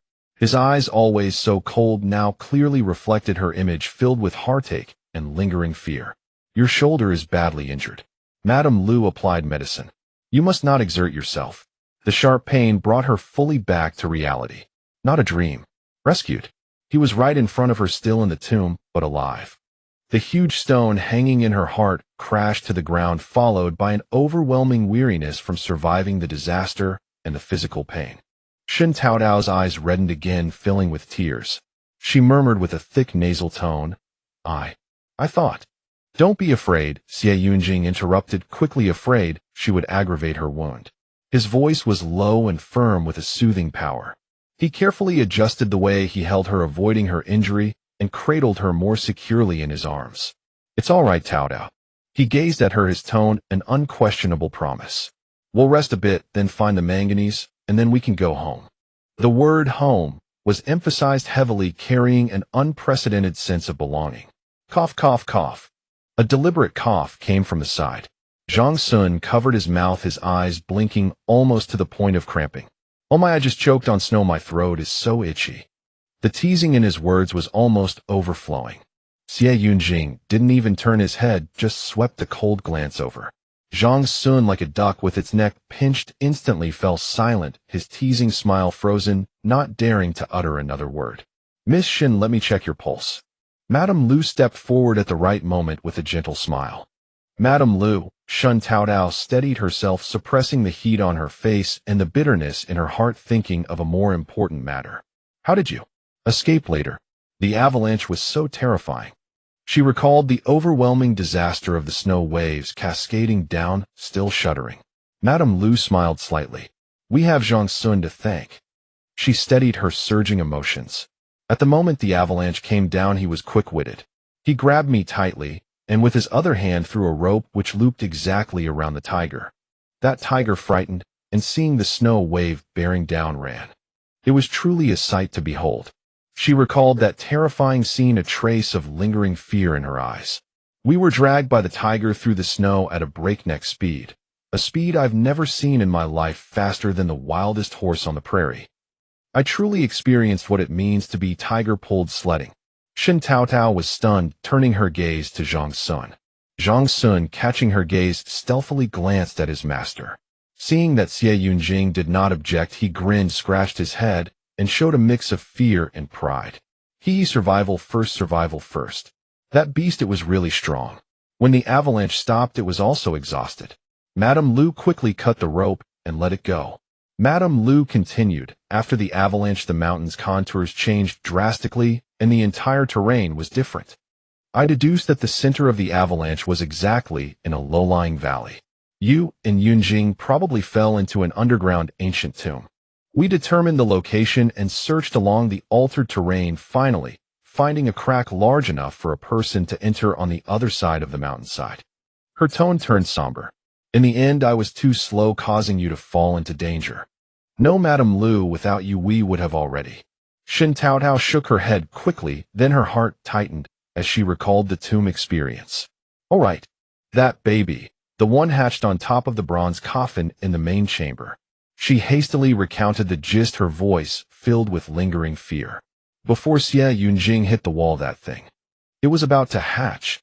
Shen Taotao's words were like a stone thrown into calm water, instantly freezing the previously gentle post-disaster atmosphere. The gentle smile on Madame Lu's face vanished without a trace. Her fingertips, which had been resting on Shen Taotao's pulse, paused slightly, and her eyes suddenly became extremely grave. Bronze hanging coffin. Black chi protecting the belly. Fire sacrifice. infant bound as cocoon, Madame Lu murmured almost to herself. Then, with something of fetal breath, pressed at the head of the coffin, absorbing Insha nurturing an evil fetus. Her voice grew heavier and colder, carrying the weight of unveiling a long-sealed taboo. Shen Taotao held her breath, even temporarily forgetting the sharp pain in her shoulder. Xie Yunjing's arms around her tightened slightly, his sharp sword-like gaze fixed on Madame Lu. Madame Lu slowly raised her eyes, meeting Shen Taotao's terrified gaze. She took a deep breath as if trying to calm the storm within her. The words she spoke made Shen Taotao's heart sink, but also unraveled a terrifying mystery. This, Madame Lu's voice trembled with the realization of a dreadful truth. I once saw related records in my grandfather's notes. Her gaze turned to the depths of the ancient tomb, as if piercing through time to see the dusty yellowed pages filled with ominous accounts. This is the long-lost ancient evil art, Yangu Jitai, bone-entrapping fetal parasitism. Madame Lu's voice was measured and deep. That mural is no fabrication. In my grandfather's notes, he recorded a small tribe long buried by the winds and sands, the Tuli. For generations they dwelled in the bitter cold of the far north, worshipping an extremely ancient and primitive mother goddess. Yet ironically, the core of this worship was not genuine reverence, but rather a madness that regarded procreation as the sole divine mandate. She paused, a trace of inexpressible disgust flashing in her eyes. The Tuli tribe was sparse in population, their bloodline withering away. Without anyone knowing when it began, only one eligible woman remained in the tribe who possessed the mother goddess bloodline, and she was revered as the Holy Queen. She became the sole hope for the continuation of the entire tribe, yet also became a breeding tool for all the male tribesmen. Shen Taotao's heart sank sharply, a cold chill creeping up her spine. She seemed to have already foreseen that nauseating ending. The queen was imprisoned upon the towering altar like a prized beast penned for breeding. All the men of the tribe would ascend the altar merely to sow the seeds of continuity within her womb. Madame Lu's voice carried suppressed anger. Year after year, day after day, she ceased to be regarded as human. She became nothing more than a vessel carrying the hopes of the entire tribe. Finally, she became pregnant. The entire tribe rejoiced, seeing it as the mother goddess's blessing. But then, Madame Lu's voice dropped sharply. When the child was born, it was a monster. Its head was grotesquely large, limbs atrophied, skin a sickly blue-purple, breath faint. Even within the swaddling clothes, it opened a pair of pupil-less eyes, gazing silently at this world. Terror instantly replaced the ecstasy, and the tribe's priests and elders proclaimed in horror, "This is the mother goddess's curse, a sign that the defilement of our bloodline has angered the gods. This deformed creature foretells the complete extinction of the Tuli bloodline. It is a sign of our tribe's destruction." Absurd. Shen Taotao could no longer contain herself, her voice trembling with rage. She recalled the dark shadow on the queen's abdomen from the mural. That was no curse, it was a fetus destined to be deformed, forcibly conceived through the repeated defilement of countless closely related bloodlines. It was a bloody tragedy confirmed beyond dispute by biology. Madame Lu nodded heavily, validating Shen Taotao's anger. Yes, absurd. But in that ignorant era, fear was enough to devour all reason. They blamed all their misfortunes on the queen, who had just endured immense pain to give birth to a child. They believed she had defiled the mother goddess's bloodline and brought disaster upon them. And so a bloody purification began. They held the dying infant aloft as a seed of evil, casting it into the raging flames of the altar. The queen watched helplessly as her newborn child turned to charcoal in the fire, listening to the fanatical curses and prayers of her tribe's people. In that moment, her heart died completely. Madame Lu's voice was steeped in chill. At the very last moment before her life force flickered out, she summoned her final strength, bit through her tongue, and mixed it with the most desperate curse from her heart, along with her obsessive need to protect her child, and spat a mouthful of essence blood directly onto the flames, consuming her flesh and bones. Boom. My grandfather's notes record that at that moment the flames suddenly turned an eerie dark blue and violent winds rose from the ground, sweeping up a blizzard. Around the entire altar, every person participating in the sacrifice felt a bone-deep chilling cold. It was as if countless venomous gazes pierced through from the void. The queen let out her final shriek in the flames, and her body turned to ash. But her resentment and curses did not dissipate. They, mixed with the supreme and evil energy produced by burning the infant, were guided by some ancient secret method, and sank deep into this corpse-nourishing land where energy already converged. This was the origin of the nightmare bone womb technique. Madame Lu's gaze swept over Shen Taotao and CivilEngiener's shocked faces. The queen sacrificed her own life and soul using the most vicious curse as her guide, this forsaken land as her crucible, and the remains of that sacrificed infant as her cocoon shell, to set in motion this evil scheme spanning 1,000 years, all for the sake of revenge. She cursed all Thule bloodlines to extinction, cursed all who participated in the sacrifice and their descendants to eternal damnation, while entrusting her overwhelming resentment to that evil womb, waiting for it to absorb sufficient energy, break free from its cocoon, and demand retribution from this corrupt world. The stone chamber fell utterly silent. Only an unknown wind poured through the opening, producing a mournful sound like the unwilling weeping of a millennium-old vengeful spirit. Shen Taotao felt surging grief churning violently within her chest.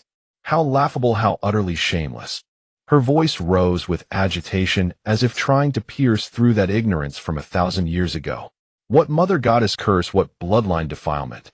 Nonsense. Pointing toward the main tomb chamber, she demanded, "What is the truth?" The truth is that the men of that tribe were foolish, selfish, and cowardly. To preserve their pitiful bloodline, they treated a woman as breeding livestock. Ignoring human decency and blood relations, they forced her to reproduce with all the men. Through consanguineous mating, generation after generation producing deformed children was inevitable. It was retribution that even heaven could not overlook. But what did they do? Shen Taotao's voice cut like an ice pick into that dark history. They pinned all their guilt, all their fear, all their despair onto the woman they had repeatedly violated, used as a tool, and ultimately burned alive. Was it she who brought disaster? Was it she who defiled the bloodline? Bullshit. She nearly screamed it out, tears streaming uncontrollably, her face etched with profound sorrow. She was the greatest victim. She endured all the suffering, all the humiliation, and in the end, had to bear their imposed sins with her life. On what grounds? Simply because she was a woman. She looked at CivilEngiener, then at Zhang Sun and the guards, her gaze blazing, as if to burn through all the injustice in this world. Look at history over these 1,000 years. If they can't produce a son, blame the woman's womb. If the kingdom falls, blame the woman as a disastrous beauty. If they lose a battle, blame the woman for bad luck. If there's no rain, blame the woman for impurity. If the harvest fails, blame the woman for cursing her husband and children. What are women? In your eyes as men, in the eyes of those haughty rules, what are women? Shen Taotao's voice carried a plea so anguish-filled it seemed to bleed, yet held power like a volcanic eruption. They are tools for continuing the family line, toys for indulging desire, servants managing the household, objects that can be beaten, traded, or even sacrificed like livestock. But don't you forget, straightening her spine despite the excruciating pain in her shoulders, making her body tremble slightly, her eyes blazed with astonishing intensity like lightning splitting through darkness. All of you, you men who pride yourselves as heaven, earth, and masters, all of you, crawled out of a woman's womb. It was a woman who brought you into this world with her flesh and blood, enduring 10 levels of agony. It was a woman who raised you from crying infants into adults with her milk, warmth, and endless labor. Without women, where would you come from? Where would this damn bloodline inheritance come from? Where would any kingdom or state come from? Women give birth to life, women create life, women sustain life. Shen Taotao's voice resounded like a great bell in the vast stone chamber, carrying an unquestionable sanctity. This is true power, the power equal to the Creator, the greatest force in heaven and earth. She recalled the queen being consumed by raging flames in the mural, her eyes filled with compassion. She was no harbinger of disaster. She was clearly a blessed omen, carrying the hope of life and the light of the future. A family, a tribe, a nation. Only by truly respecting women, cherishing their power to nurture life, and granting women equal status and dignity can they achieve enduring prosperity and fortune.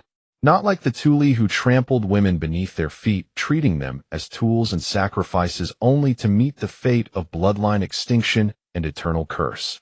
Her resonant words exploded like thunder in the stone chamber. Every word carried the accusation of blood and tears, and the power of awakening striking hard against everyone's heart. Zhang Sun and the guards around them stood dumbfounded, their faces filled with shock, shame, and various complex, indescribable emotions. They had never heard such shocking words before. Those deeply rooted beliefs were being challenged as never before in this moment. Madame Lu gazed at Shen Taotao with eyes full of astonishment. Hailing from a family of tomb-raiding officials, she was accustomed to seeing the skeletal remains of women buried alive in ancient tombs, and deeply understood the injustice suffered by women in this world. Shen Taotao's words were like a torch in darkness, igniting the barren wilderness in her heart. Xie Yunjing listened quietly. His arms holding Shen Taotao remained steady, but each of her words struck him like a heavy hammer, shattering his past perceptions. Those rules he had taken for granted, never having given them much thought, appeared so pallid and absurd in this moment. Looking at this fragile, yet powerfully resolute woman in his arms, an unprecedented mixture of awe, admiration, and heartache wrapped around his heart like vines. He slowly raised his hand, moving with gentle delicacy, carefully wiping away the hot tears from Shen Taotao's cheeks. He didn't speak, but his eyes conveyed everything. He agreed with her words. After venting her grief and indignation, Shen Taotao's body trembled slightly, the intense emotional turmoil and the searing pain in her shoulder leaving her feeling drained. She leaned against Xie Yunjing, breathing heavily, tears still silently streaming down her face. Just then, woo, wah, wah. A newborn infant's cry drifted faintly from behind the closed stone door of the main tomb chamber. The cry was infantile, carrying a sense of newborn urgency and hunger. At that moment, every person present felt their hair stand on end. An icy chill, colder than anything felt before, instantly overwhelmed the rising indignation. That thing, had it awakened? The resounding echo of Shen Taotao's final words, "great power," still seemed to reverberate within the tomb chamber, only to be shattered by the infant's cry drifting from the depths of the stone crevice. Wah! Wah! Though the cry was tender after experiencing the curse of the murals, the bronze hanging coffin, and the black chi of the malignant fetus, the sound fell upon the ears of the group like the soul-reaping whispers of hellish demons. A piercing chill instantly enveloped the hearts of all present. The guards instinctively tightened their grip on their weapons, producing a faint metallic clatter, while cold sweat beaded on their foreheads. Zhang Sun's face turned deathly pale as he dryly swallowed, his gaze fixed on the heavy stone door that seemed as if it could be pushed open by a malevolent spirit at any moment. That thing, it really woke up. Xiao Shizhou's voice trembled uncontrollably. Shen Taotao's body stiffened in Xie Yunjing's arms, fear entwining her limbs. She could clearly feel the tension in Xie Yunjing's arms as he held her, forming a bulwark of protection. His gaze was sharp as a blade, piercing through the dim light to lock onto the source of the cry. His expression was stern, not the usual coldness, but a murderous alert born of high vigilance. "Don't panic," Lady Lu's voice sounded at the right moment, carrying a calmness in the face of crisis. She stepped forward, leaning slightly, her ears seemingly capturing every subtle syllable from the stone crevice. The cry is hollow, lacking the spirit resonance of a living being. Her speech was rapid, her logic clear. It may have been awakened prematurely, far from mature. The dense mystic seals on the bronze coffin are its cage. It may not yet have the power to break those seals on its own. Xie Yunjing concurred with Lady Lu's words. His gaze swept over the group, and he made a swift decision. This place is not safe to linger. Once we find the manganese, we must leave immediately through the crack we entered earlier. The side chamber should be ahead. Proceed as planned. Yes. The guards responded in unison, fear suppressed by the command transformed into absolute execution. Zhang Sun immediately led a few guards to clear the path ahead. The torches in their hands blazed fiercely, their shadows dancing wildly on the eerie tomb walls, mirroring the group's agitated hearts. Xie Yunjing remained silent, holding Shen Taotao even tighter against his chest, his steps steady and swift as he followed the group. Lady Lu walked in the middle of the procession, pondering the tomb structure while remaining vigilant for traps. Rounding a broken stone wall, the entrance to the side chamber appeared on the right. The heavy stone door had already collapsed halfway, revealing a pitch-black opening. A pungent odor emanated from within.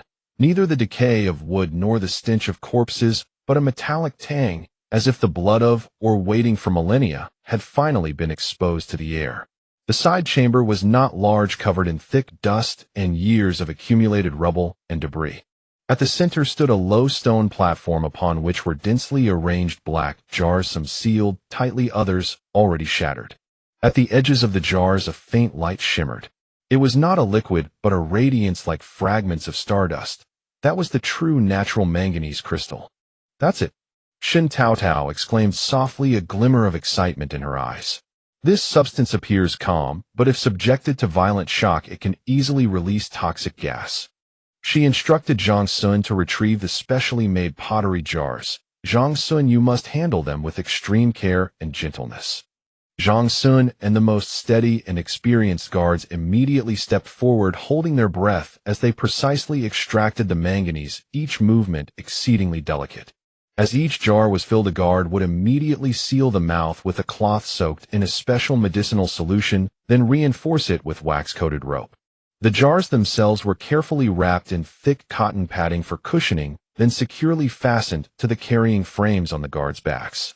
Leaning against Xie Yunjing's chest, Shen Taotao felt waves of sharp pain in her shoulder, making it difficult to concentrate and blurring her vision. She stared at the flowing silver light, inexplicably feeling that the platform resembled the eye of a giant beast shedding silver tears. In the flickering torchlight, the platform was the reflection of a pupil blinking in the darkness. "Wah! Wah!" The intermittent cry sounded again eerily. This time it no longer came from the direction of the main chamber. Its source seemed to echo from the empty entrance of the side chamber. It was as if the thing was crawling along the stone wall, drawing closer. "It's at the entrance," a guard exclaimed in terror. In an instant, everyone froze. The guard who had just picked up the last jar of manganese trembled, nearly dropping it. Fortunately, Zhang Sun caught it with a swift hand, but even he broke out in a cold sweat. Xie Yunjing reacted like lightning. Holding Shen Taotao, he spun around quickly, shielding her head firmly against his chest, while his black iron whip was already in his hand.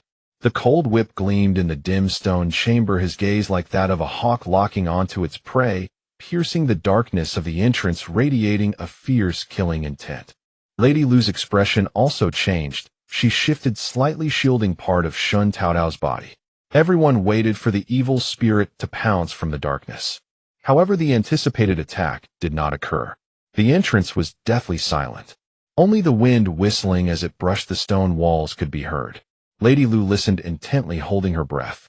After a moment, her tightly furrowed brow slowly relaxed, and a flicker of surprise passed through her eyes. "When that thing comes over, I'll fight it to the death. You all run." Zhang Sun gripped his blade, his body poised to strike forward. Lady Lu gently patted Zhang Sun on the back, her voice steady. Don't move yet." The others looked at her in confusion. Lady Lu tilted her head, as if carefully discerning something. After a moment, she shook her head with great certainty. "We've all been wrong. This thing, it's not a baby." She paused, meeting the incredulous gazes of the others, her voice resolute. "I have borne and raised children. A real newborn's breath is short, and though its cry is small at first, it contains a vibrant vitality. The tone is round and full. But those two cries earlier." Her eyes sharpened. They were fleeting, more like a beast skilled at mimicking sounds, for instance. The warning or distress calls of certain snow foxes. "Foxes?" Zhang Sun was stunned. Lady Lu nodded emphatically. "Yes, especially the cubs of red foxes. Under certain circumstances their calls can be convincingly deceptive. The first cry we heard in the main chamber was from a distance, with a vast, echoing environment making it hard to distinguish truth from falsehood. That's understandable. But the second cry just now came from the relatively narrow entrance, exposing the details of its timbre. It is definitely not human. So it was an animal call, and a red fox at that." Shen Taotao's mind flashed with the image of that agile red shadow. It was him. Was he looking for them, guiding them, or warning them? Just as the group was bewildered, still reeling from this astonishing revelation before they could fully digest it. Crack, rumble. A deafening roar like a mountain collapsing suddenly exploded from the dome of the tomb chamber above their heads. The stone chamber shook violently, more intensely than any tremor before. The ceiling instantly split into countless jagged chasms, and massive chunks of shattered ice, frozen soil, and rocks cascaded down like a bursting flood, covering everything. It's the aftershock of the avalanche. The mountain is still settling. The entire structure of the ancient tomb is about to collapse. Shen Taotao's face turned ashen, and she shouted sharply, "Quick retreat the way we came, back to the crevice you entered through." The shadow of death descended instantly. At this moment no sound was worth hesitating over. The instinct to survive overpowered everything. "Retreat," CivilEngineer barked, carrying Shen Taotao as he dashed out of the side chamber. Lady Lu followed closely while Zhang Sun and the guards burdened with the heavy jars of manganese scrambled desperately behind. The heavy jars limited their speed. Each step on the uneven ground felt like trudging through a tide of death. Crash! Behind them, the already crumbling stone wall of the side chamber could no longer hold, collapsing completely in a thunderous roar. Huge boulders and frozen soil instantly sealed the doorway, and billowing dust like a sandstorm surged forward. The cracks in the ceiling grew larger, and ice, snow, and debris fell like apocalyptic meteors. The torchlight flickered in the chaotic air, barely illuminating the path ahead. At last the familiar exit came into view, a pale dim light, mixed with wind and snow pouring down from above. "The exit is above. Quick, make a human ladder," Zhang Sun roared hoarsely. The guards, well-trained, immediately prepared to form a climbing formation.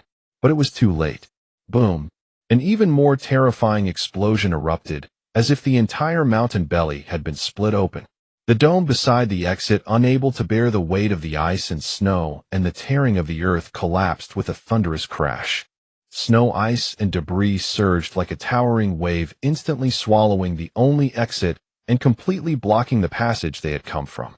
The entire tomb chamber rocked like a solitary boat in a raging storm, swaying wildly amid the earth-shattering roar.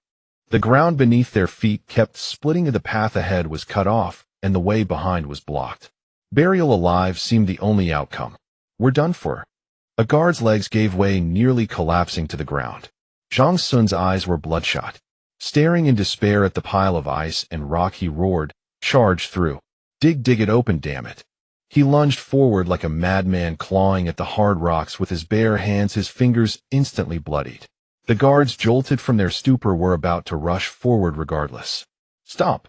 CivilEngiere's voice cut through like a whip, still cold, but carrying an undeniable authority, instantly freezing those about to descend into chaos. "Are you asking for death? That area is still collapsing."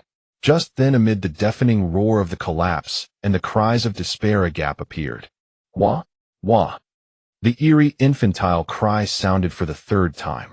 This time the voice was no longer ethereal, but startlingly clear. It came from deep within a narrow niche, half hidden by collapsed debris very close to them.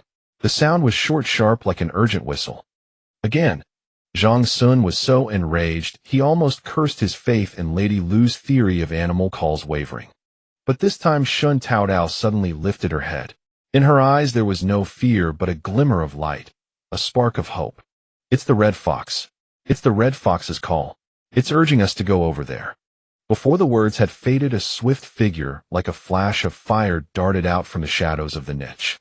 It was the Red Fox that came to the post station every day for milk, followed by her cub. "It really is her," Shen Taotao exclaimed in a lost voice. The Red Fox didn't even glance at the others. Its eyes were locked onto Shen Taotao. With short, urgent cries, it stopped at the edge of the niche, as if urging them on. "Follow it."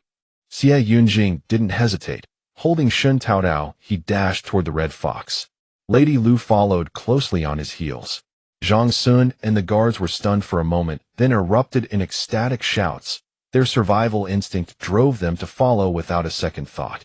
Seeing they were following, the Red Fox turned and nimbly slipped into the dark niche with its cub. CivilEngierer squeezed sideways into the narrow, upward slanting stone crevice, still holding Shen Taotao. The slope was steep, a natural fissure formed by geological movements. The red fox led the way like a spirit flame, its bushy tail flickering in and out of sight among the cracks. "Pass the jars up quickly," Xie Yunjing roared down to Zhang Sun. The crevice was so narrow that the guard carrying the jars couldn't possibly climb. Zhang Sun and the guards immediately formed a human chain, shouldering and handing the sealed jars upward in a relay. Up above, Xie Yunjing caught them with one hand, using his astonishing arm strength to force them into a wider turn in the crevice. Each jar passed upward marked the passage of time in a life and death race. The collapse of the tomb chamber intensified like the final roar of a dying giant as massive cracks opened beneath them. When the last jar was pulled onto the platform by Xie Yunjing, the final guard had just climbed into the crevice. With a thunderous crash, as if a divine hammer had struck the stone chamber they had just occupied, completely collapsed. Hundreds of millions of tons of ice and snow closed like a giant mouth, roaring with the sound of utter destruction. The violent airwaves surged upward through the narrow crevice like a shockwave. The climbing guard nearly got blown off, but Xie Yunjing steadied him with a supporting hand. The crevice trembled violently, and more ice and rubble rained down. "Go! Move!" Xie Yunjing roared. The red fox's cries grew even more piercing and urgent. Without hesitation, it continued upward, leading the desperate team, struggling for survival, through the tunnel of death. The crevice was at times narrow as a throat, at other times suddenly wide, but filled with hanging icicles. They scrambled on all fours, crawling and rolling, their clothes torn, their skin cut by sharp ice edges. Every tremor sent chills down their spines. Every sound of falling rocks was like a death knell. After an unknown period of desperate climbing, when Shen Taotao felt her last shred of consciousness would be ground away by the agony, a blast of cold, fresh wind suddenly rushed into her nostrils. The exit of the crevice finally appeared above. It was a narrow opening covered by thick snow with a hazy, dim sky outside. The red fox shot out like a fiery bolt. When Xie Yunjing, holding Shen Taotao, was the last to struggle out of the opening and heavily fell into the soft, deep snow outside. A deep rumbling roar came from behind them, as if the mountain beneath their feet had lost its backbone, issuing a long, muffled groan. Then the ground of the snowfield rippled like a wave. Finally, it fell silent. The underground world that had swallowed the queen's hatred, the bronze hanging coffin, and the final desperate escape, along with the secret life passage guided by the red fox, was forever sealed by eternal ice and snow. No one spoke.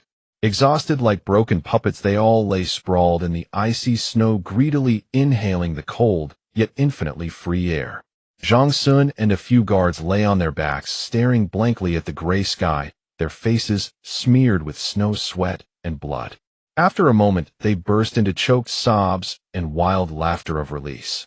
Shen Taotao leaned tightly against Xie Yunjing's still hot chest, greedily breathing in the scent of blood and dust on him, the scent of being alive.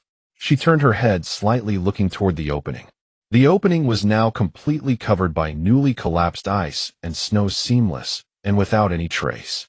The red fox that had led the way crouched silently on a snowy slope not far from the opening, its fiery red tail like a leaping flame against the snow. It stared fixedly at Shen Taotao, its eyes clear and calm, as if confirming something. After a few breaths, it turned, and with its cub made several nimble leaps and disappeared into the undulating gullies of the vast snowfield, leaving no trace. Shen Taotao gazed blankly at the snowy slope where it had vanished. An indescribable emptiness spread silently in her heart. "Is it over?" she murmured, her voice as light as falling snowflakes. "It's over," Xie Yunjing's voice affirmed above her head. He held her tightly, his warm breath brushing against her cold ear. Lady Lu had already struggled to her feet and began swiftly checking the jars that had been knocked over by the airwave, then immediately examined everyone's injuries. Shen Taotao sat up too, looking at Lady Lu. "Lady Lu, that baby." Lady Lu paused in her work, a very complex expression crossing her face. She came over, examining the wound on Shen Taotao's shoulder while speaking in a low voice. "Taotao, are you still brooding over that?" She shook her head, even showing a hint of helpless amusement. "I think you were mostly scared by the dangerous situation, plus the hard knock on your head made your vision go dark. In your terror, seeing that evil thing swirling with black energy and hearing such vivid fox cries your mind naturally conjured up an illusion. She paused and used a lighter tone. As for that fossil pressing the coffin, I thought about it later. That thing exposed to the air hit by your warm breath, and then by falling stones cracking apart, is perfectly normal. Just a coincidence. Don't scare yourself. Shen Taotao was stunned. But the Toll tribe. Toll, Lady Lu waved her hand, cutting her off. My grandfather, when he was young, liked to travel far and wide recording strange legends and anecdotes. His notes were full of mysticism, half true, half false. How many evil and crooked things can there really be in this world? It's been 1,000 years. The snowfield is vast.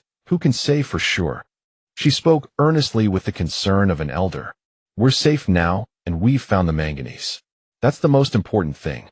All you need to do now is heal your wounds, and we'll go home. As she spoke, she tenderly rebandaged Shen Taotao's wound, her movements deft, as if she wanted to wrap up all those terrifying memories together. Shen Taotao wanted to ask more. The bronze coffin, the blood-soaked tragedy of the ancient tribe. Was it all really just a hallucination born of fear, a bizarre story from dusty old records? A warm, large hand gently covered hers. CivilEngineer embraced her from behind, slightly lowering his head, a few strands of loose hair brushing against her temple. He didn't look at Lady Lu, only quietly gazed at her. There was no reproach in his eyes, only a silent comfort. He said nothing, but this silent gaze instantly suppressed the questions surging in Shen Taotao's heart. She understood. Not because she believed Lady Lu's explanation, but because this bloody mystery, the 1,000-year curse, and all the tragedies born of ignorance and cruelty, along with the perhaps real baby, had been buried by this merciless snowfield in the deepest, darkest underground. This was history's own choice. Tearing open the veil of truth to expose the vicious tragedy to the light would only bring unforeseeable calamity. What meaning would it have? Burial is sometimes a mercy and also an end. Clinging to the urge to lift that heavy coffin lid is not necessarily proof of courage, but perhaps merely futile persistence. The resentment churning in Shen Taotao's heart finally calmed under CivilEngiere's silent gaze. She turned her hand and grasped his large hand, covering hers. The warm touch was utterly real. She let out a long sigh, and her weary, complex emotions settled into tranquility. Her gaze slowly swept over the guards who had just survived a death ordeal and were now helping each other stand in the wind. Over Zhang Sun's still shaken face as he chewed on pills, over Lady Lu's figure busy with the wounded, yet carrying a hint of worry, and finally rested on the avalanche ruins behind them. The cold wind whirled snow powder like a silent funeral. The vast world was a blur of white. Lady Lu is right, Shen Taotao said softly. I was too obsessed. Something's buried in the snowfield. Maybe that's the best ending. She withdrew her distant gaze, nestled deeper into CivilEngiere's solid warm embrace, and closed her eyes. The fierce pain in her shoulders still throbbed, but the fog in her heart seemed to have been completely blown away by this earth-shattering collapse. To live and to go home. The snow-capped peaks stood tall, the wind wailed, burying all the thrilling secrets, leaving only an expanse of white. But the wild joy of survival did not last long. When the group, battered and bruised, barely steadied themselves in the biting wind, a new chill crept quietly into their hearts. The avalanche had turned the mountain range into dough kneaded by a giant hand, completely reshaping the once familiar terrain. As far as the eye could see, there was only a white, featureless desert of ice and snow. The cold wind carrying snow grains whined in circles over the empty snowfield, adding to the desolation and confusion. Hell, where the hell is this? Zhang Sun wiped the snow from his face, trying hard to get his bearings, but the monotonous whiteness and the completely altered terrain made him utterly lost. Lady Lu frowned deeply, pulling out the small compass from her pocket. The needle spun wildly under the chaotic magnetic disturbance, unable to point steadily. Shen Taotao was carefully held in CivilEngiere's arms, wrapped tightly in a cloak, with only her pale little face exposed. The power of the avalanche was far beyond imagination. Time trickled away in silent anxiety, and the cold, like a venomous snake, began to stealthily erode their will and body heat. Just as the shadow of despair was about to descend again, a piercing eagle cry suddenly split the dead silence above the snowfield. The sound carried a familiar sharpness. Everyone looked up sharply. Beneath the leaden sky, a huge black silhouette was diving from the high altitude in the northwest. That agile figure, that solitary flight posture. Black Wind. Shen Taotao struggled to lean out from Xie Yunjing's embrace, her eyes fixed on the massive dark shadow drawing ever closer. Black Wind. Black Wind. It's us. Ignoring the pain in her shoulder, she raised her uninjured hand with all her might and waved it frantically toward the sky, her voice choked with tears. Take us home, take us back to the post station. The circling black wind seemed to understand, uttering an even more piercing shriek. It ceased its circling and began to fly low, heading southeast. Follow Black Wind. Xie Yunjing commanded without a moment's hesitation. The guard's spirits soared and Zhang Sun immediately rallied the group. Quick, follow the eagle. Don't fall behind. He took the lead, striding with determination toward the direction Black Wind indicated. The blizzard still raged, but with a clear course, every step brimmed with strength. Black Wind, like the most reliable messenger, now sped up, now slowed down in the wind and snow, always maintaining the perfect distance from the group. When the party climbed a ridge, panting heavily, Miss Shunt, Master Xia, little sister, a burst of excited shouts came from below the ridge. Shen Taotao peered down and saw not far below the ridge a sheltered snow hollow where a group of people had gathered. They were bundled in thick cotton-padded jackets, their faces flushed crimson from the cold, their brows and beards caked with frost, waving their arms vigorously and shouting toward them. At the forefront stood a man of agile build, Chen Haizi. Beside him was Wang Yulan, wrapped in a thick scarf, her face etched with anxiety. Next to them was Zhao Laosi, grinning broadly as he excitedly brandished a large axe. Shen Dashan and Shun Xiaochuan, the two brothers, were even more agitated, leaping and sprinting toward them. The joy of reunion flooded over Shen Taotao like a breached dam, blurring her vision with tears. She choked, trying to call out, but could only emit muffled sobs. Quick, hurry down. Xie Yunjing's voice also carried a hint of excitement as he immediately directed the group to descend. The people below had already lost all restraint, charging up the slope against the wind and snow. Little sister, my little sister. Shen Dashan was the first to reach her, his eyes instantly reddening as he saw Shen Taotao's pale face and bandaged shoulder. His voice choked and he reached out his rough hand, but dared not touch her. Where are you hurt? Does it hurt? Let your brothers see. Little sister, we finally found you. Shen Xiaochuan also squeezed in his face a mixture of lingering fear and wild joy. Master Xia, are you all right? Chen Haizi rushed up to Xie Yunjing, his expression grave as he saw the bandage on his forehead. I'm fine, Xie Yunjing replied tersely, but his gaze drifted past the crowd and settled on Shen Taotao, who had been carefully taken over by Shen Dashan. Shen Dashan hugged Shen Taotao tightly, clumsily patting her back, his voice choked. You're back. You're back, you scared me to death. Ma and Pa are nearly frantic. Shen Taotao, leaning against her brother's broad chest, finally let her tears flow freely. All her fear, all her pain intertwined, making her cry like a child. Xie Yunjing stood to the side, watching Shen Dashan protectively hold Shen Taotao in his arms, watching her weep like a wronged child, and a complex emotion surged within him. There was tenderness, relief, and also a faint sense of loss, as if a precious treasure had been taken by another. He instinctively reached out to brush away the stray hair clinging to her tear-streaked face. The wind is harsh, don't let her catch a chill. Shen Dashan was startled for a moment, then quickly nodded. Right, Master Xia is right. What was I thinking? He promptly wrapped his sister even more tightly. Jars. Quick, take the jars. Wang Yulan's voice rang out, brisk and efficient. Chen Haizi and Zhao Laosi immediately stepped forward, carefully taking the jars from the guards' backs. Each jar represented the future hope of Ninguta, now cradled in their arms. Good heavens, they're heavy. Zhao Laosi weighed the jar in his arms, grinning with frost-chapped gums. This thing, is it the treasure we'll use to forge iron and steel from now on? Exactly. Zhang Sun wiped the snow from his face, a smile appearing on his weary countenance.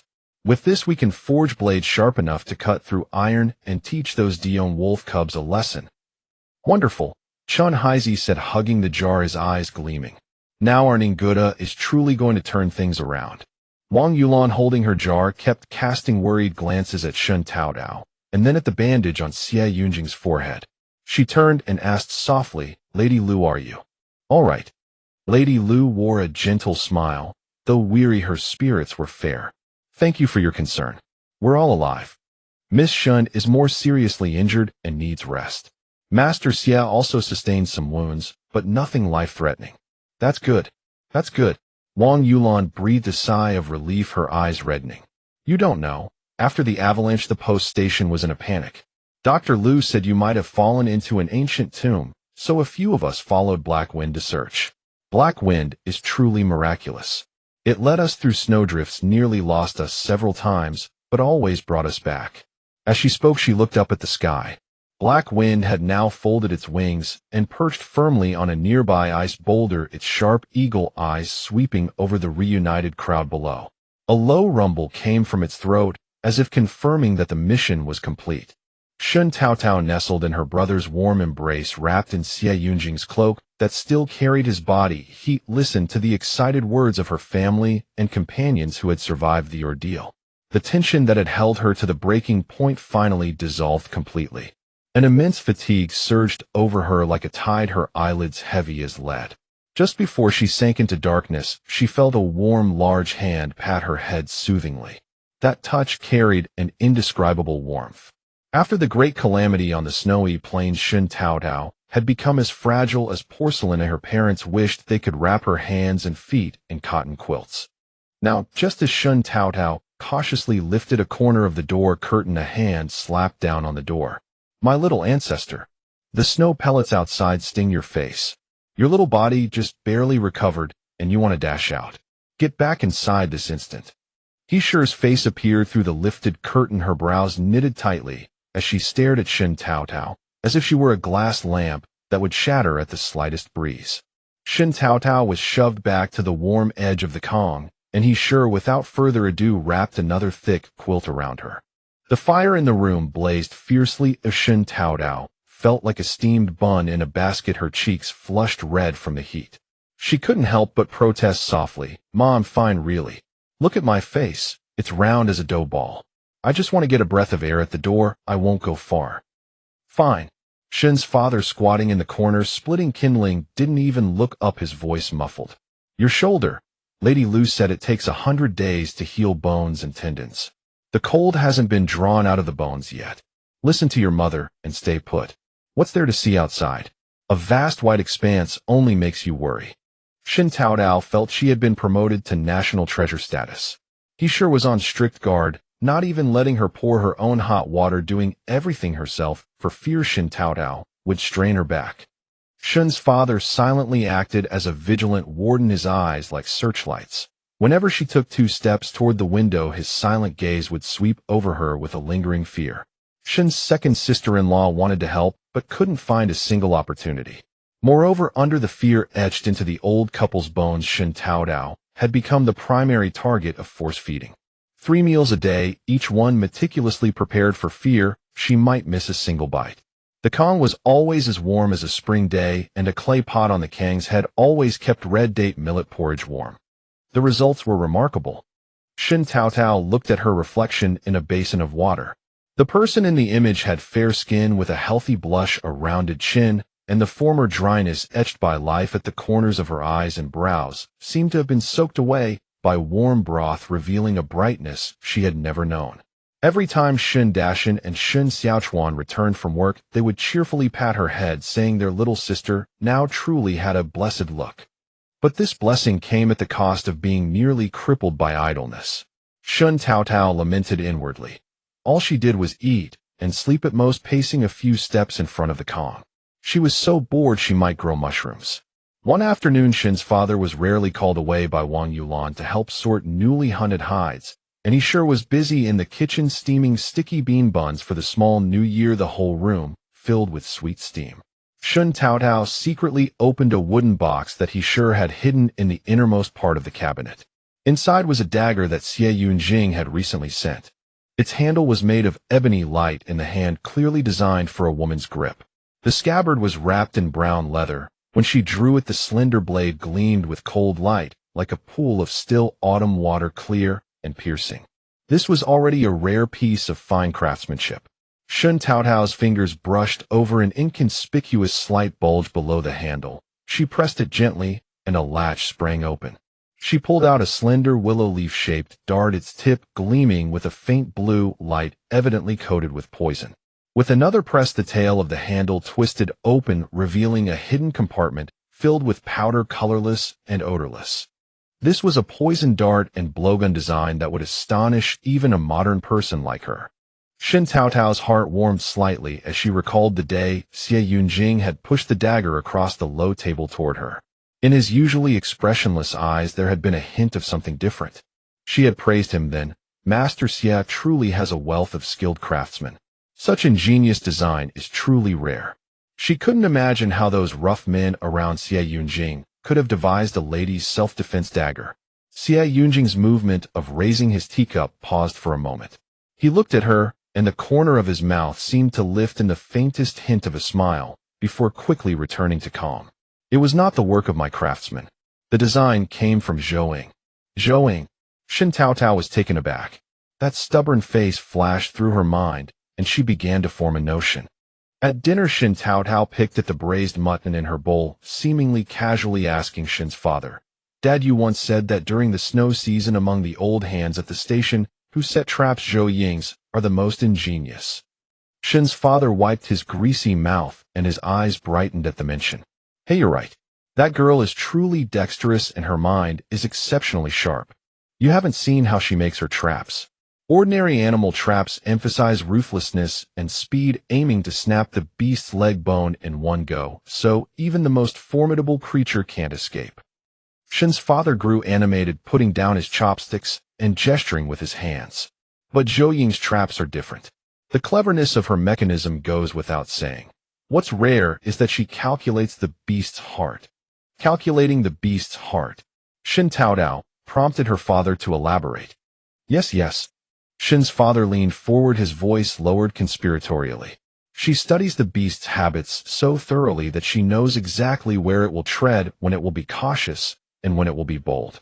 Her trap doesn't just snap, it lures, waits, and then—" He made a sharp motion with his hand. "Pincer. The beast never sees it coming." "Fascinating," Shen Taotao murmured, her mind already racing with possibilities. "Yes, you see," Shen's father said with an expression of amazement. "She put great thought into the arrangement of the traps.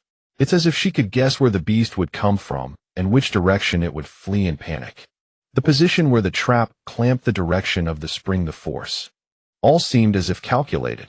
Whether the brute charged forward or tried to leap back in fright, 9 times out of 10, it would deliver its most vital spot to the sharpest part of the trap.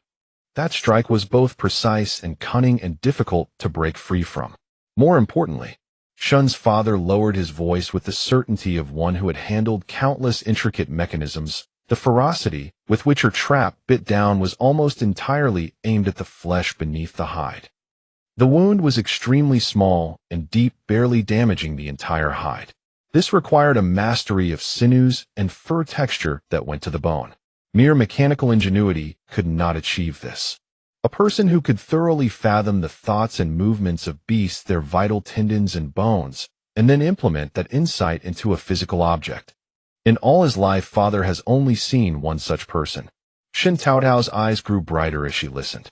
Subconsciously, her gaze passed over her father's shoulder and landed on CivilEngineer, who came every evening for a meal. CivilEngiere's gaze and Shen Taotao's eyes met briefly in the air. It was a silent tremor resonant with mutual understanding. CivilEngineer and she were skilled in the crafting of weapons themselves, relying on ideas beyond their time to forge blades that could cut through iron like mud. But these sharp weapons were still designed according to the age-old forms.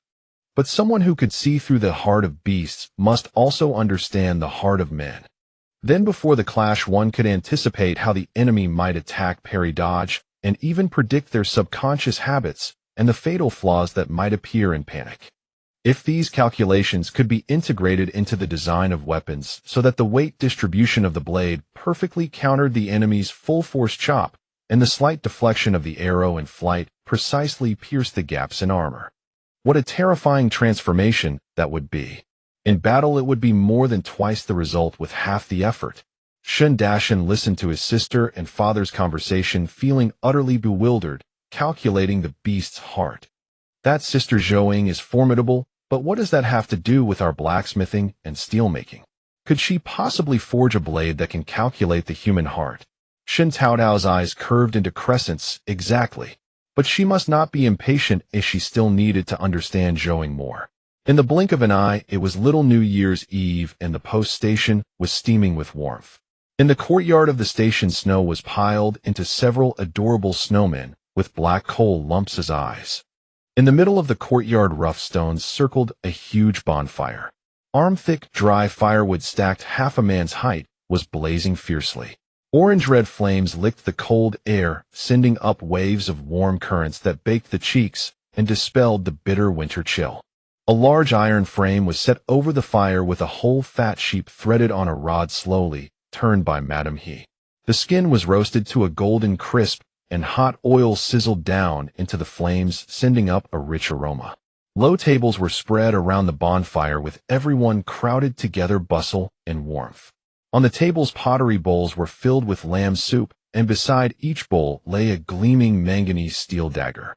The men held the new knives to cut meat, feeling the blades slice through the lamb without any resistance, their faces beaming with pride and boldness. The women chatted and laughed, but their hands never stopped sewing winter clothes. A few children in bulky cotton-padded jackets giggled and chased each other through the crowd and snow piles.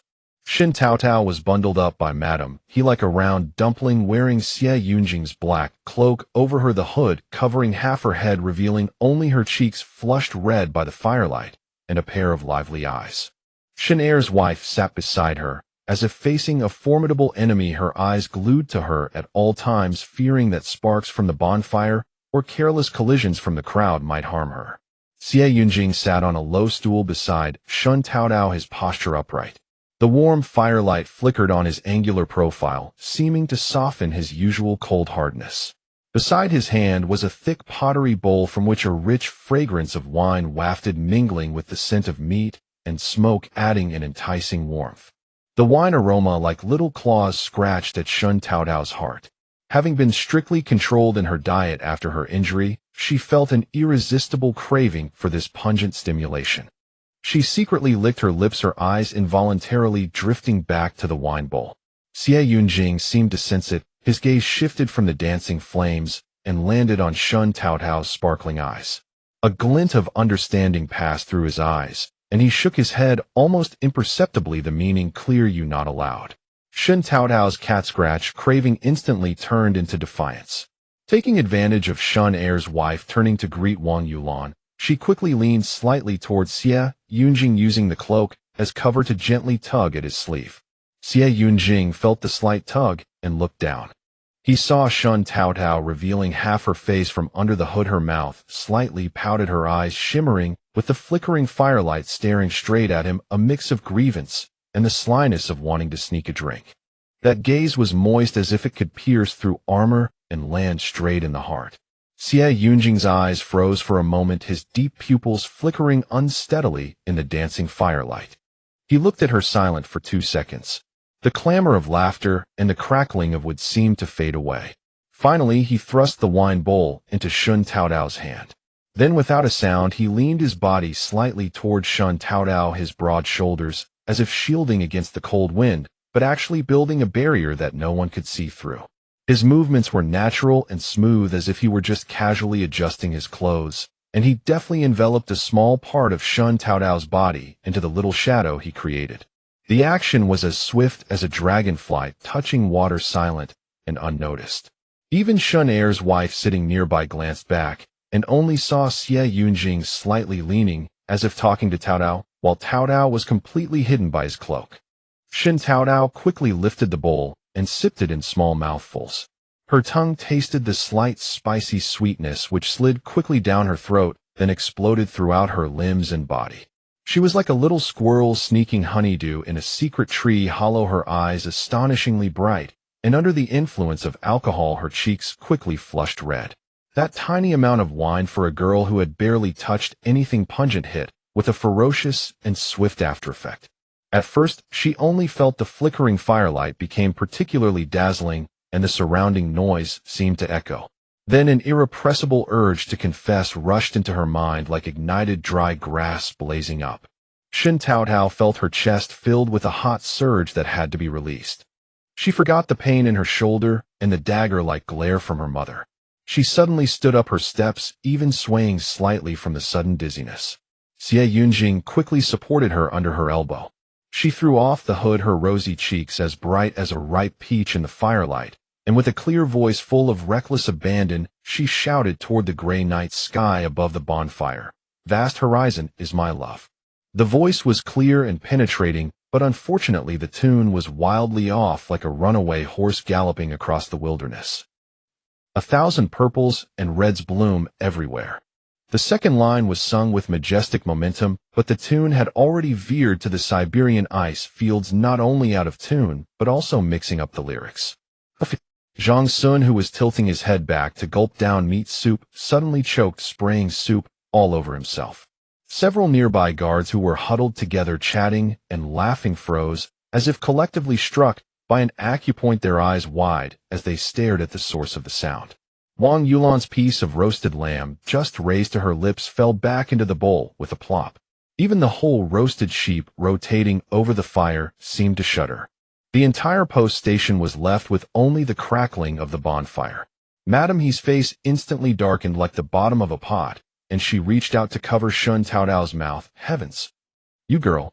Sing love songs, sing them out loud."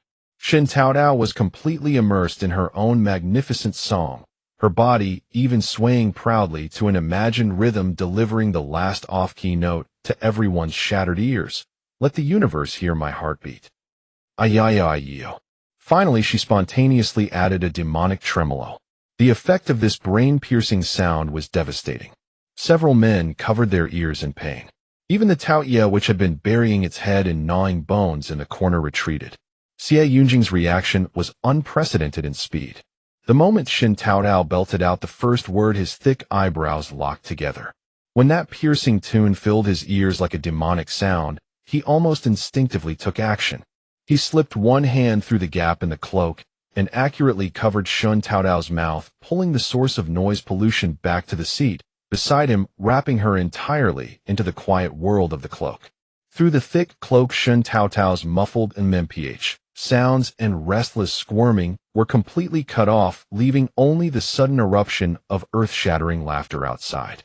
"Ha ha ha, my dear mother. Was that singing or chanting a spell? Even slaughtering a pig isn't this creepy. Master Xie, cover it, cover it. My ears are going deaf." The laughter was like an avalanche, almost overturning the bonfire. Madame He covered her face, both embarrassed and amused, her shoulders shaking so much she couldn't speak. Shen Dashan and Shen Xiaochuan, the two brothers, almost laughed themselves breathless. Madame Lu laughed so hard, she kept wiping tears from the corners of her eyes with a handkerchief. Even the usually reserved Dr. Lu had an uncontrollable curve at the corners of his mouth. Amid the uproarious laughter, a timid yet exceptionally clear voice, like a spring stream in early spring, carefully sounded from a corner. "Vast horizon is my love." A tiny opening line landing precisely on the completely off-key tune that Shen Taotao had just sung, rendered smoothly and sweetly, perfectly restoring the melody it should have had. All laughter ceased abruptly as every pair of eyes turned in unison toward a figure shrinking behind Lady Lu. It was Ali, the girl who was always tending to the stove fire with her head lowered. The warm glow of the bonfire illuminated her delicate features. Suddenly caught in the spotlight of countless eyes, 2 rosy patches bloomed on her cheeks as she twisted the hem of her coarse garment between her fingers. Drawing a deep breath as if summoning every ounce of courage within her, she continued to sing under the gaze of the crowd, picking up from where she had left off. "Beneath the endless green hills the flowers are blooming." What rhythm is the most swaying? What kind of singing is the most joyful? Her voice was clear and melodious, with a natural rhythmic sense and penetrating power. Her pitch, rhythm, and fluency were flawless. Even more remarkable, her singing carried a wave of genuine emotion. It drew the audience completely into the melody, dispelling the grim shadow cast by Shen Taotao's earlier caterwauling. The bonfire flickered and danced to the rhythm of her clear voice, seeming to grow gentler and more serene.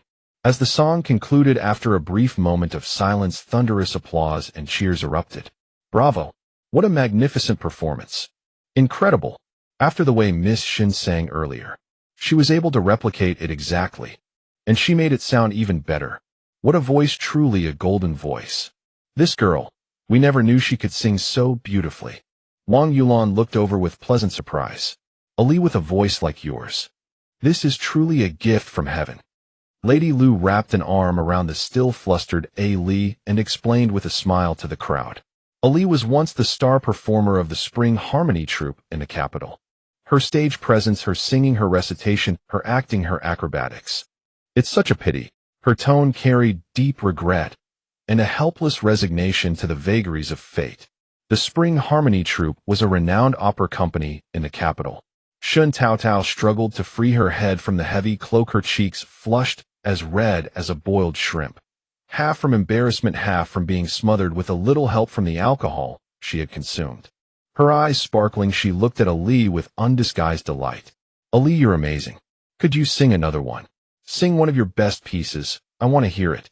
The crowd's eyes gathered eagerly upon Ali, all anticipating her next song to ring out once more. At the very peak of the joyful laughter from the other side of the bonfire, a coarse voice, 3 parts drunken and 7 parts belligerent, brutally tore through the tender scene. Sing. Sing my ass. That's some girly nonsense. For real excitement, watch this. Song San, the mule and horse manager of the relay station, staggered to his feet. He was a man of considerable size, with an even more considerable belly, his face flushed a deep purple, clutching a coarse pottery jar of wine as he stumbled unsteadily. He gave his own belly a forceful slap, spittle flying, as his drunken eyes fixed straight on the corner at the other side of the fire. There Cripple Lee was silently cutting the last bits of mutton on his plate with his new dagger and handing them to Zhou. Cripple Lee, you're an old-timer at the station. Usually you're so quiet and unassuming. I've heard you used to be a tough one. Song San let out a loud belch, drawing a burst of laughter from the crowd. What a coincidence, I used to be the bodyguard for the chief escort master at the Zhenwei Escort Agency. I've traveled far and wide and seen blood too. He took a massive gulp of wine and pointed at Cripple Lee. Today is Little New Year's Eve. How about you and I have a contest of this? He drunkenly mimed the action of drawing a bow. Whoever wins gets that half jar of my good wine. This was pure drunken troublemaking. Beside him, a short man named Lu Chi, who was usually on good terms with him, also chimed in to stir things up. Third Master Song is right. Brotherly, show us what you've got and give everyone a treat. Let's see if you're a horse or a mule by putting you through your paces. Cripple Lee lifted his head.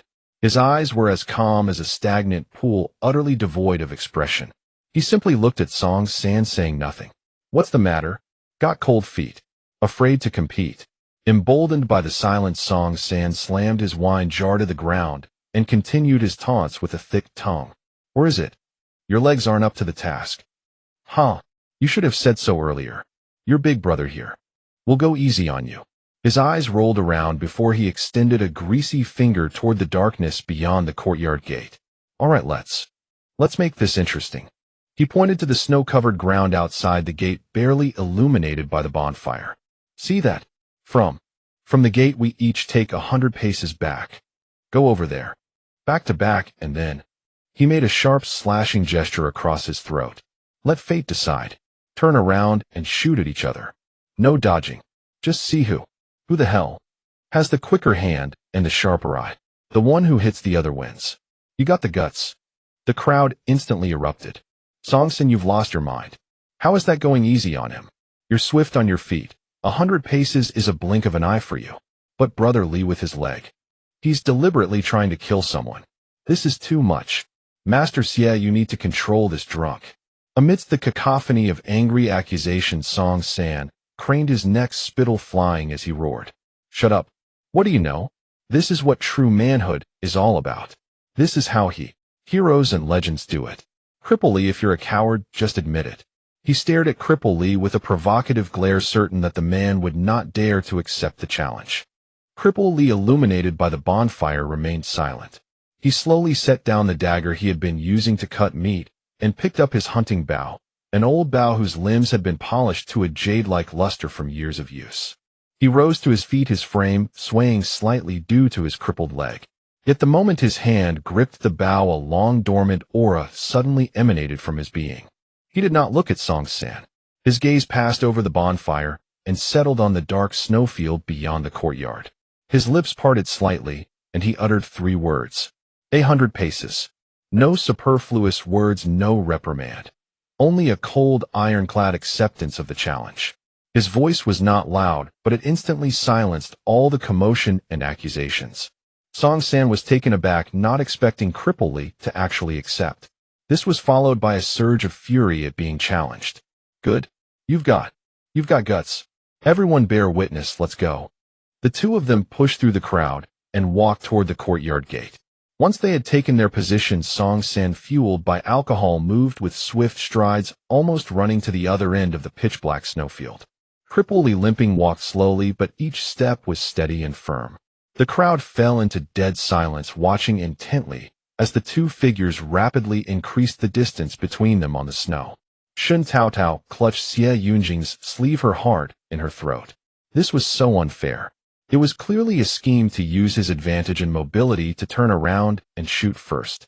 She looked anxiously at Xie Yunjing, only to find that his gaze was not on Song San. Instead, it had passed over the ruckus and settled heavily on Zhou Ying, who was outside the main action. At some point, Zhou Ying had moved to the edge of the crowd, very close to the courtyard gate. In the dim light, she kept her head lowered, utterly still, yet her hands were tightly clasped together. Song San's pace was astonishingly fast. In just a few strides, he had reached the deep darkness 100 paces away, his movements swift and clean, a stark contrast to Cripple Lee's sluggish pace. He turned around first, facing the direction of Cripple Lee, a triumphant sneer already spreading across his face. He reached back to his quiver for an arrow. In the very instant he turned and reached for the arrow, a sudden change occurred. In the silent night, a sound was heard. Ouch! Thud! Song San fell flat on his face, crashing heavily to the ground in an extremely exaggerated posture. Before he could even touch the arrow on his back, his entire body was shoved violently by an invisible force, and he slammed face first into the snowdrift, sending up a spray of snow.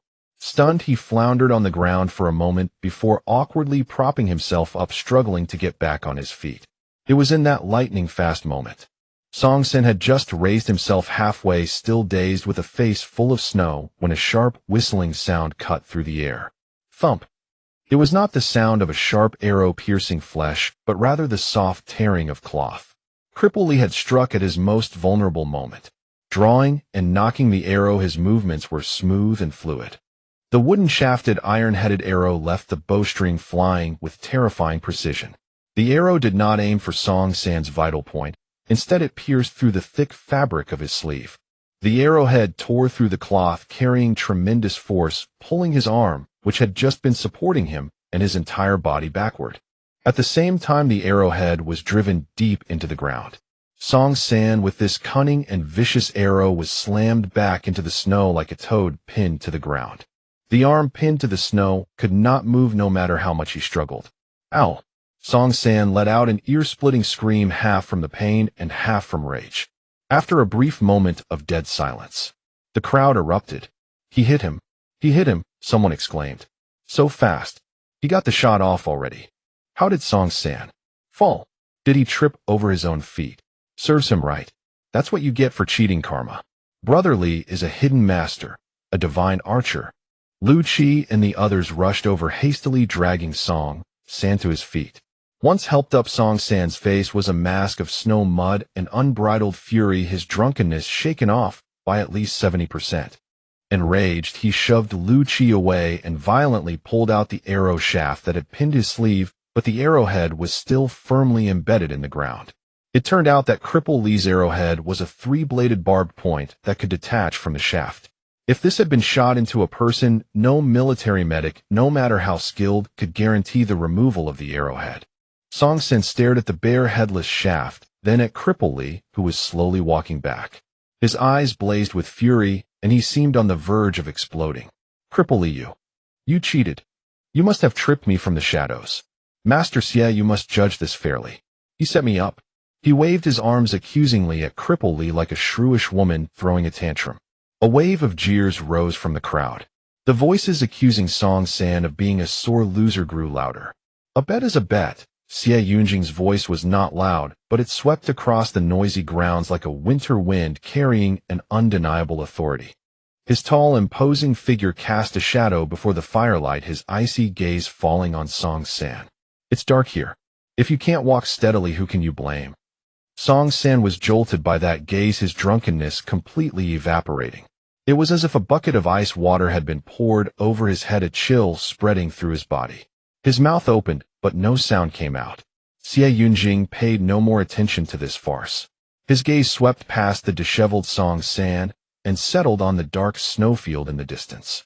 In the crowd, Shen Taotao had been closely watching the spot where Song San had fallen, her brow deeply furrowed. She had seen it clearly.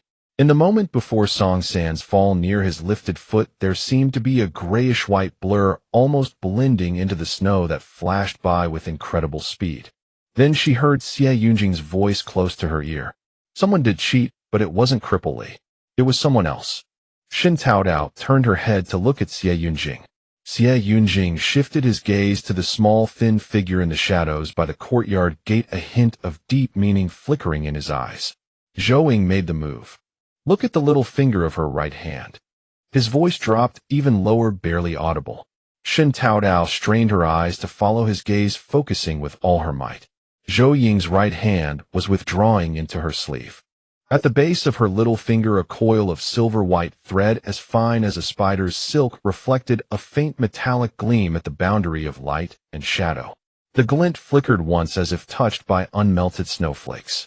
And where Song San had just fallen, there was indeed a small patch of snow with a faint trace, as if a thread-thin line had been momentarily drawn across it and then smoothed over. Without a careful look, it was nearly indistinguishable from the surrounding smooth snow. What was more remarkable was that the mark was so fine it was utterly indiscernible. Zhou Ying had feelings for leaky and helped him. That was understandable. But this technique, this concealed weapon skill, so stealthy, leaving no wound, no bruise, no trace, with precision beyond compare. The shock in Shen Taotao's heart was indescribable. This was definitely not something an ordinary person could achieve. To wield concealed weapons with such supernatural skill and leave no trace at all. Just who was this Zhou Ying? The bonfire still blazed fiercely, its enormous flames twisting and rising, illuminating faces soaked in joy. The men were still slapping leaky on the shoulder and laughing. The women were sharing sliced, tender mutton. The children chased each other around snowdrifts, and Ali's melodious humming floated up in the wind. Shen Taotao tightened her cloak and looked toward the slim figure by the courtyard gate. Zhou Ying had already returned to her spot among the crowd, picked up a thin twig, and silently poked at the embers of the bonfire at her feet. The leaping red light cast shadows on her silent profile, outlining a stubborn contour. Shen Taotao buried her face in the warm fur collar, her mind, now free of the alcohol's haze, exceptionally clear. This bitterly cold Ninguta held more than just rich minds. Within those silent bodies lay true power, enough to stir the winds and clouds. The next day, in the newly built greenhouse at the post station, the scent of damp earth and fermenting manure mingled together, making the air as warm and moist as early spring. Shen Taotao was bent over planting plump corn seeds one by one into the furrows. The feel of her fingertips brushing against the warm soil brought a sense of peace. All around were busy people. Lu Rufang led a few quick-handed women under Shen Taotao's guidance, methodically turning the soil, raising ridges, planting seeds, and covering them with earth. Their movements were clumsy at first, but soon became practiced. Everyone take a break. Time to eat. A clear call rang out, accompanied by a tantalizing aroma of food. The thick cloth curtain was pushed aside from both sides, and he sure and Wang Yulan, one after the other, each carried a heavy food basket, steam escaping through the gaps. He sure's face wore a steady smile. Her gaze swept over the busy crowd in the greenhouse and finally settled on her own daughter. Seeing Shen Taotao's nimble figure squatting by the ridge, the smile in her eyes spread with relief. Taotao, call everyone over to eat. Today, as you said, it's one boxed meal per person. Boxed meal? Lu Rufang straightened her aching waist and looked over curiously. Here, this is it. Wang Yulan smiled, and took out a square wooden box from the top of the wicker basket. The box was smoothly sanded with rounded edges, and the lid fit snugly onto the body. Taotao drew the design, and I had my man make it overnight. It's called, portion meal box. One per person. Good heavens. Such a spread, someone exclaimed. Shen's father put down his rake, his face full of pride, and pointed to the long wooden table just built nearby. Put them here, eat here. The meal boxes were distributed to everyone, each with a satisfying heft. When the latch on the lid was opened, hot steam burst out with an even richer aroma. The bottom half of the box was filled with fragrant steamed brown rice, tightly packed with 2 large spoonfuls of braised wild boar, red and glistening. In the small compartment on the other side were crunchy pickled cabbage and shredded potatoes sprinkled with a few drops of oil and minced garlic. The combination of meat and vegetables was generous. Everyone wolfed down the steaming food. The wild boar was tender and not dry, its fat seeping into the brown rice, making it exceptionally fragrant and sticky. The refreshing crispness of the pickled cabbage and shredded potatoes perfectly cut the grease. For a moment, only the sound of satisfied chewing filled the greenhouse. Delicious. Absolutely delicious. Sister-in-law, your cooking is amazing. The best part is 1 per person, hot and no waiting. He sure, and Wang Yulan beamed with delight at the praise, busily pouring hot soup for those who had eaten too quickly and choked. Shen Taotao held her own portion and ate in small bites, warmth spreading from her stomach through her entire body. This crude wooden box, this simple meal, made her feel more satisfied than any luxurious banquet she could remember. It was the moment when the atmosphere in the greenhouse was most relaxed. The heavy felt curtain of the greenhouse was suddenly pushed aside by a hand, and a gust of wind laden with a strong smell of blood rushed in. Like a cold iron brush, it swept across everyone, washing away all the warm scent of food. Everyone turned in shock.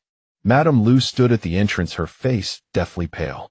The front of her cotton jacket was stained with a large patch of sticky blood spreading to her cuffs, and glaring traces of blood still dripped from between her fingers. Her usually gentle eyes were now wide open, her face full of anxiety. Tao, Song San is dead. Dead silence. The warm air inside the greenhouse seemed to freeze instantly into ice. All sounds of chewing and satisfied sighs were frozen solid. The ladle in Heesher's hand clattered to the ground, spilling hot soup everywhere. Dead. Shen's father snapped back to reality and stepped forward. What happened? Madame Lu's body trembled slightly.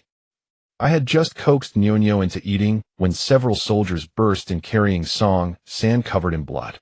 They said Song San was found at the edge of Yelong Valley to the north. Been mauled by wolves. Only half of him left.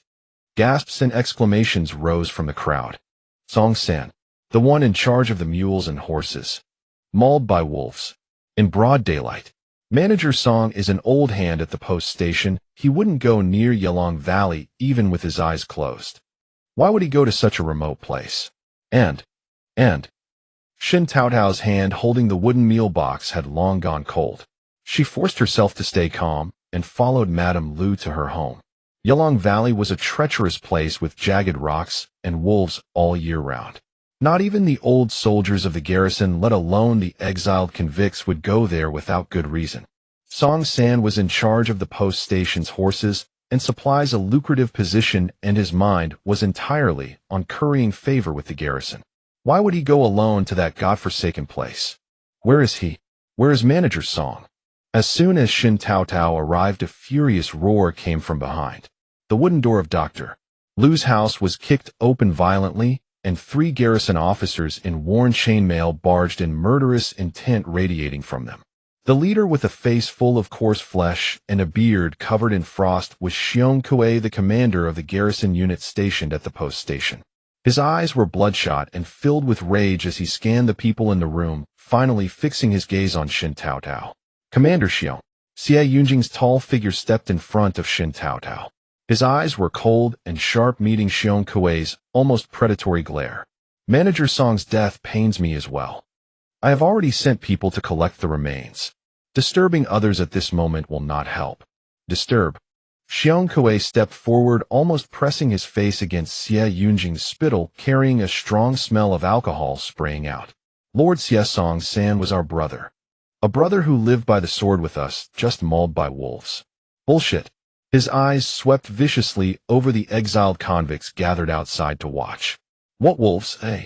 The wolves of Yelong Valley never dare to come near people in broad daylight. It was spies, those damned Dirong spies among the exiles. They lured him to the wilds, committed murder, then threw him to the wolves to destroy the evidence and cover their tracks. He suddenly drew his waist knife, half the blade gleaming.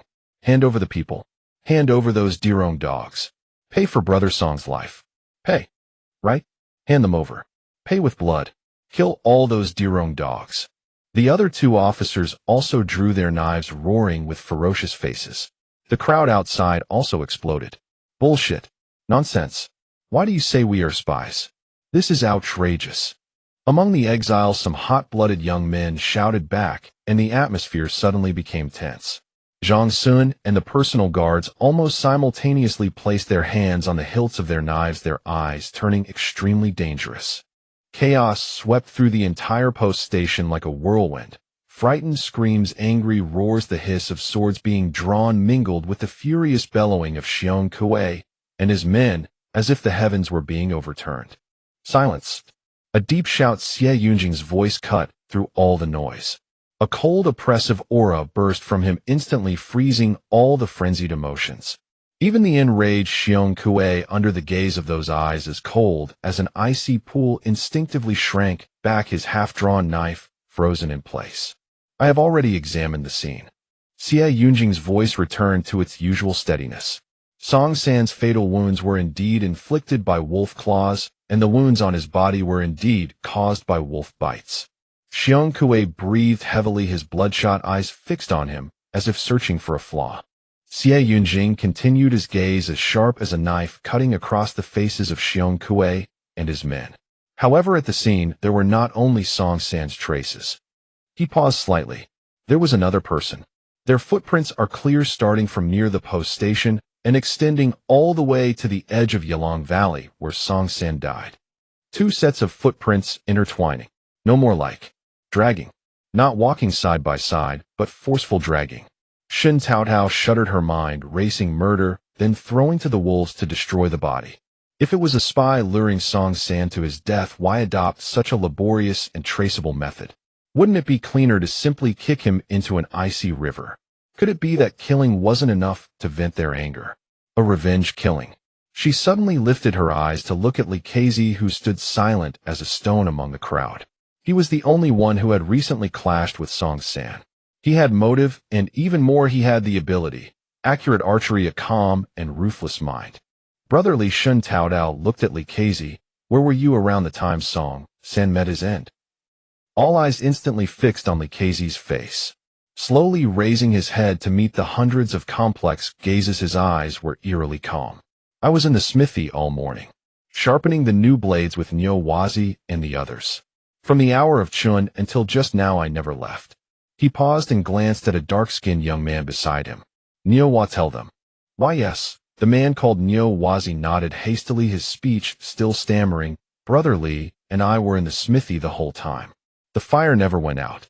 So many eyes were watching. Leaky had a perfect alibi. He had been swinging his hammer in plain sight all morning. It wasn't Leaky. Shen Taotao's heart relaxed slightly, but new doubts entwined like vines. On the road near the relay station leading to Wild Wolf Valley, there were indeed traces of another person dragging Song San.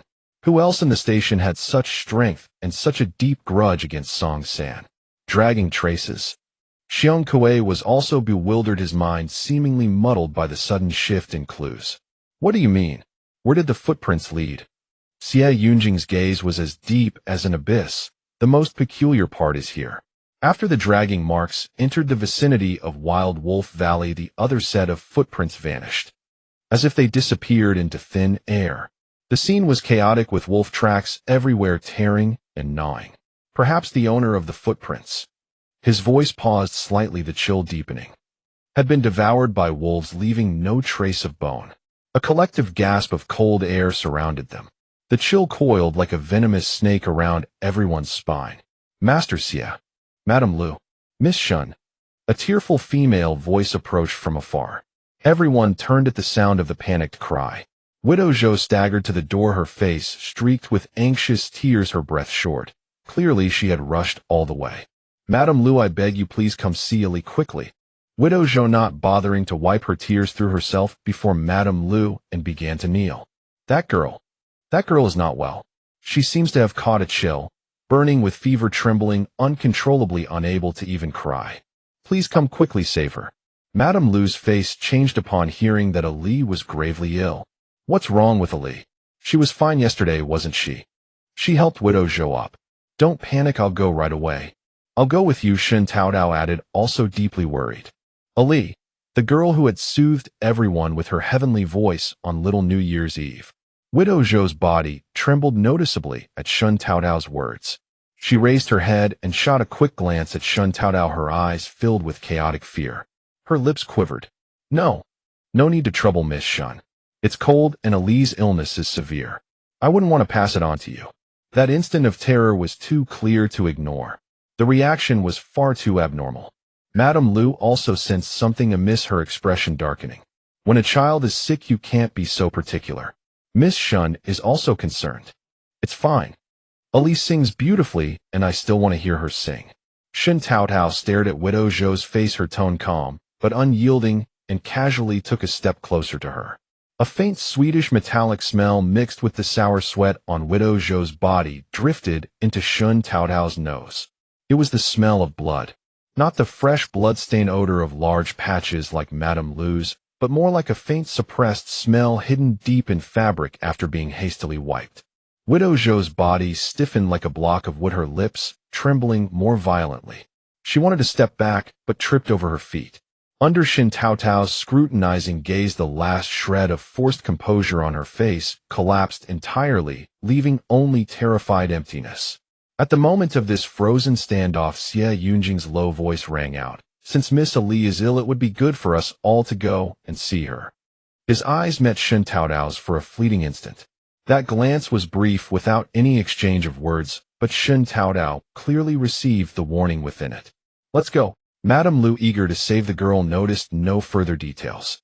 She pulled the still shivering Widow Zhou and turned to leave. Sister Zhou, lead the way quickly.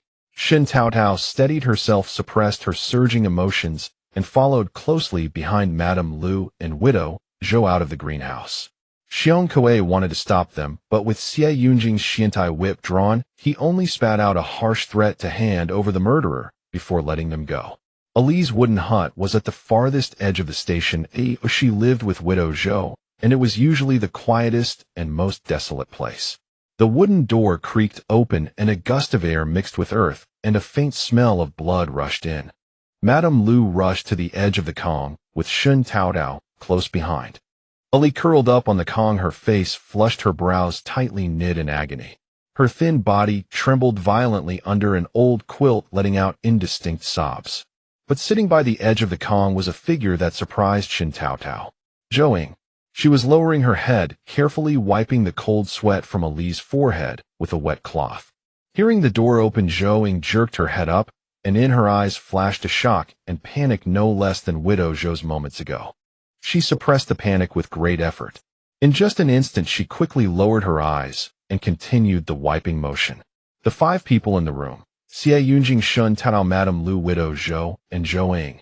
Their gazes intersected and collided in that brief moment.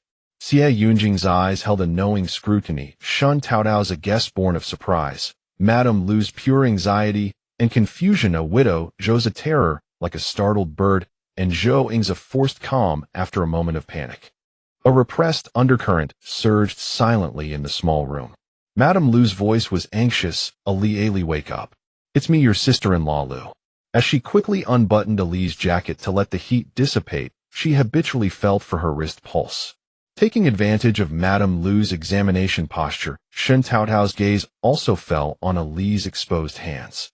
Those hands with 10 slender fingers should have been hands that formed a delicate orchid finger gesture for singing and acting.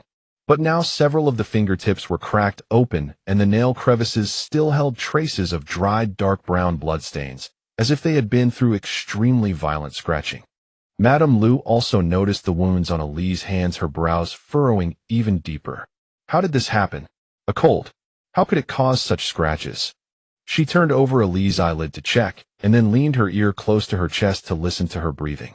In her daze, Ali seemed to react to someone approaching. Her body jerked violently again, and her hands flailed aimlessly in the air. "Ah, get away. Don't come near." Broken words leaked from her dry, cracked lips filled with despair and anger. Madame Lu straightened up with a grave expression. "The situation is not good. The cold is secondary. She is severely frightened, her internal organs are in chaos, and her spirit is scattered. This condition is extremely dangerous. If not relieved, it could become chronic, or even life-threatening." Her tone was stern. "My medical skills are shallow. I need to call my husband to come and examine her carefully and administer acupuncture." Shen Taotao's heart had completely sunk to the bottom. Those fingertips cracked with bloodstains, and the terrified mutter of "get away, don't come near" linked together the most terrible guess in her mind too clearly. Just now, when she saw Song San's body, she had noticed that on the skin of his chest torn by wolf claws, besides tooth marks, there were also some thin, irregular scratches. Those marks were very small, as if left by a woman's resistance. "I'll go fetch my husband," Madame Lu said, turning to rush out as the situation was urgent and allowed no delay. "Wait," Shen Taotao suddenly spoke, her voice holding a forced cold hardness. She took a breath. "Master Xie, the wind is too strong outside. It seems I've caught a bit of a chill. I'm feeling cold." She turned to Xie Yunjing, who had remained silent, but had taken in every subtlety. She deliberately softened her voice. "Master Xie, would you trouble yourself to go to my house and fetch a thick cotton-padded jacket?" The request was abrupt and deliberate. Xie Yunjing's all-seeing eyes looked deeply at Shen Taotao. His thin lips were tightly pressed. He did not answer immediately. The silence held a disapproval that almost suffocated Shen Taotao, knowing she was trying to conceal something. "Xie Yunjing." Shen Taotao felt her heart grow weak under his gaze, but she stiffened her neck and urged again, a hint of pleading in her eyes. "The wind outside is really strong, blowing cold into my very bones." A few breaths of silence. "Fine." Xie Yunjing finally spoke, uttering only a single cold word. His gaze flickered rapidly over the shivering widow, Zhou Ying, who was clutching the cloth tightly with her head down, and Ali on the Kong, delirious with fever. He no longer looked at Shen Taotao, turned sharply, pushed the door, and disappeared into the wind and snow outside. Listening to the sound of footsteps fading in the snow, the taut nerves in Shen Taotao's body relaxed slightly. She knew her trick of sending Xie Yunjing away was too crude, and he must be suspicious, but she couldn't care anymore. Only the four women remained in the room. Shen Taotao's gaze passed over the feverish Ali and pierced straight at the lowered head of Zhou Ying. How did Ali's clothes and shoes get soaked with snow water, so thoroughly wet? When Widow Zhou had just reported, the wind and snow outside were also heavy, but they hadn't soaked anyone through from head to toe. Ali's state seemed more like she had been immersed in snow for a long time. The wet cloth in Zhou Ying's hand fell to the ground with a slap. She seemed struck by the question. The gaze that had been lowered to hide everything finally lifted and shot toward Shen Taotao. Panic at being discovered flickered in her eyes. She glanced at Widow Zhou, who was trembling and almost shrinking into the corner, then fixed her stare on Shen Taotao's face, which seemed to say, "I know." She tilted her head and covered her mouth as if swallowing a great bitterness. "She didn't go anywhere." Zhou Ying's voice was extremely strained. "She was with me all morning today. We went to the north side of the mountain to set snares. Wanted to catch a hare. Accidentally." She paused, as if searching for the right words or recalling an extremely terrifying scene. "Accidentally stepped into a snow pit. Got trapped. The snow was deep, and it took a lot of effort to climb out." The explanation sounded plausible at first, but was full of holes upon closer inspection. Setting snares at the north side of the mountain, that was not far from Wild Wolf Valley, where Song San had met his end. The timing was precisely coincidental. Shen Taotao said nothing. She did not ask why Ali had gone to set snares with Zhou Ying early in the morning, nor did she press why Zhou Ying had suddenly become willing to explain. She simply stood there quietly, gazing deeply into Zhou Ying's eyes, which were woven with exhaustion and struggle. Her gaze was level as she looked at Zhou Ying, and after a long moment, she spoke slowly, her voice very soft, yet possessing a strange penetrative power as if it could pierce through all concealment and reach the truth covered in blood. Sister, Zhou Ying, I am not a constable from the Yamen. Nor am I here to drag out a murderer for beheading. She paused, her gaze falling back on Ali, whose tears trickled into her dark, disheveled hair. I came because I saw Song San's body. Shen Taotao's voice was low and slow. I saw the dragging marks on the ground. She lifted her eyes, her gaze as calm as still well water without a ripple. I want to know if there is anything I can do. Perhaps something can still be remedied. She uttered the word remedy with such delicate lightness, like a falling feather, yet it struck Zhou Ying's heart with immense weight. Zhou Ying was so stunned that her lips trembled, opening and closing like a dying fish. In Shen Taotao's eyes at that moment there was no disgust or judgment, only a profound, sorrowful compassion. It was a light that only those of the same kind could truly understand. Li Zhou Ying suddenly spoke, her voice hoarse. She turned her head with difficulty, leaned down close to the ear of Ali, who lay on the calm with a fever-clouded mind, and gently brushed a trembling hand across Ali's temple. Ali, don't be afraid, trust her. Zhou Ying's voice quivered violently, carrying a desperate, tragic resolve. Miss Shen is different from the others. Speak out. Ali's whole body shuddered and her tightly shut eyes snapped open. Her vacant gaze locked directly onto Zhou Ying's face, so close, filled with panicked terror. Ying. Jia. Zhou Ying nodded firmly. Go on. Miss Shen can help you. Ali's eyes rested quietly on Shen Taotao's face, where there was no contempt, only a steadfast determination to protect. The last thread that Ali had been clinging to finally snapped. Tears gushed out like a burst dam instantly, soaking her fever-flushed cheeks. She was no longer the patient who could only whimper. All her panic had found an outlet. In the morning, Ali's voice carried a bone-deep terror. Just before dawn, I went to the mess hall to get firewood for Aunt He's breakfast. I had just reached the back wall of the post station. She took a sharp breath, her thin shoulders heaving violently, as if reliving the morning of her nightmare. Every word carried blood and tears. He suddenly jumped on me from behind, clamped his hand over my mouth. I struggled, but I couldn't get free. He was so strong. He dragged me out with all his might. Ali's body shook violently, and she hugged herself tightly. I knew what he wanted. Everyone at the station knew that bastard surnamed Song wasn't human. He had been eyeing me for a long time, before he was too afraid of being seen. This time, he couldn't wait any longer. Shen Taotao's nails dug deep into her palms. So the marks in the snow weren't left by the murderer dragging Song Sin away. They were the traces of his assault on Ali. I struggled, kicked with all my might, clawed at his hands, his eyes. But it was useless. He dragged me by my hair all the way to the wilderness in the north, cursing, saying no one could save me. Hot tears streamed down her face, and Ali's voice twisted with fear. At that moment, I just wanted to die with him, end it all together. I couldn't be. She raised her hands and looked at her broken nails. It was then I remembered the skills I had secretly practiced in the troop. Zhou Ying gently placed her hand on Ali's shoulder, offering silent support. Ali lifted her tear-filled eyes. Those usually shy eyes now blazed with a fierce light as she recalled that desperate counterattack. I'm not just a singer. I also learned ventriloquism. The best I could mimic was the cry of a wolf cub. A wolf cub. Those three words struck like a thunderbolt, tearing through all the fog. Shen Taotao's heart nearly stopped. Wild Wolf Valley. The wolf pack. He dragged me into the snowdrift. The snow was deep and my whole body sank into it. He was panting like an animal pressing down on me. When he loosened his grip for a moment, Ali closed her eyes, her body trembling uncontrollably, as if reliving that terrifying instant. I took the deepest breath of my life, used every ounce of strength, and imitated a wolf cub's cry of being bitten. A death cry. I screamed right next to his ear over and over without stopping. Ali's voice dropped suddenly, but her eyes blazed with unusual brightness.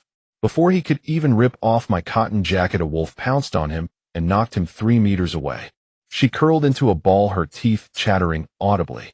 So many wolves. They rushed at him, tearing, blood everywhere, splashing onto my face. She abruptly stopped, letting out a short sob, her whole body stiff as a frozen puppet, only the faintest breath proving she was still alive. That horrific scene needed no further description. It exploded in the minds of Shen Taotao, Madame Lu Zhou Ying, and Zhou Widow. Zhou Widow collapsed against the earthen wall, letting out a choked sob, her body too weak to stand. Zhou Ying closed her eyes, and when she opened them again, there was only a deep, heavy sorrow. She took over the story. Ali couldn't finish. I heard strange noises from the snowfield, and I couldn't rest easy. Zhou Ying's voice was low and hoarse. So I quietly went to check, and I happened to see a pack of wolves tearing at a man. Ali was lying in a snowdrift nearby, already unconscious from fear. She swallowed hard. I carried her back. The snow was too deep, and she was soaked through. Shen Taotao keenly noticed that Zhou Ying had omitted the most crucial part. Facing that hellish scene and a fainted girl, how could a frail woman like her have brought the girl back and scathed from a pack of wolves in a frenzy of feeding? Moreover, she had silently erased all traces of their escape, an act that defied common sense. But the bone-chilling terror pervading the small room left no one in the mood to question the astonishing details. Zhou Widow crawled over and grabbed Shen Taotao's hand, her face streaked with tears, and Snot Song San's brothers, Xiong Kuei, and the others. They've always bullied everyone at the station. If they find out that Ali, because she lured the wolves, and Song San, they'll never let Ali go. They'll skin her alive. Woo-woo. Zhou Ying closed her eyes in pain, silently acknowledging Zhou Widow's fear. It would be an unbearable retribution and torture. Ali curled up under the quilt on the Kong. The thorn of fear that had lodged deep in her throat would only pierce deeper because of this brutal act of self-defense. Rage surged in Shen Taotao's chest. Two images flashed before her eyes in a relentless loop: Song San's mangled remains torn apart by wolves, and Ali's shell of a body ravaged by despair until only a breath remained. A pool of blood, a wisp of a soul. Who was the wolf? Who was the lamb driven to the edge? Revenge. Shen Taotao suddenly shook off Zhou Widow's hand. Her temper shot straight to her head. Her eyes blazed like two burning coals. What the hell is he talking about? Xiong Kuei thinks he's some big shot. Who the fuck does he think he is to stand up for that bastard? She planted her hands on her hips, her neck stiff, her chest heaving violently, cursing at the air as if Song San were right in front of her. That fucking Song scum. He wasn't human, he was an animal, a rapist, a piece of shit that even 1,000 cuts wouldn't satisfy. Talking about revenge to me. Those lackeys of his dare to retaliate. If the law doesn't get them the knife in my hand, well, trash like that should be dragged straight to the execution ground and shot. Bang. One bullet. Save them from harming anyone else. Revenge. Bullshit. Shen Taotao was shaking with rage. She grabbed a clay bowl from the table and smashed it on the floor with a crash, sending shards flying. Zhou Widow jumped in fright. Fuck it. What's Xiong Kuei anyway? I'll go to war with him if I have to. Does he think the women of Ninguta are made of dough? Push us too far, and Ali can call the whole wolf pack to tear off those 2 ounces of meat between their legs. See how they act tough then. The women in the room were terrified by Shen Taotao's reckless ferocity and dared not breathe a word. Shen Taotao's voice carried an unwavering resolve. Ali, the only thing you need to do now is get better. As for the rest, she said, each word clear as an oath, I'll handle it. Shen Taotao didn't look back at the tear-streaked faces behind her. She turned and pushed open the wooden door. Outside, the wind and snow still howled. Xie Yunjing's tall, imposing figure stood like a black rock embedded in the blizzard, silent in the shadows beyond the door. A thin layer of snow had settled on his shoulders.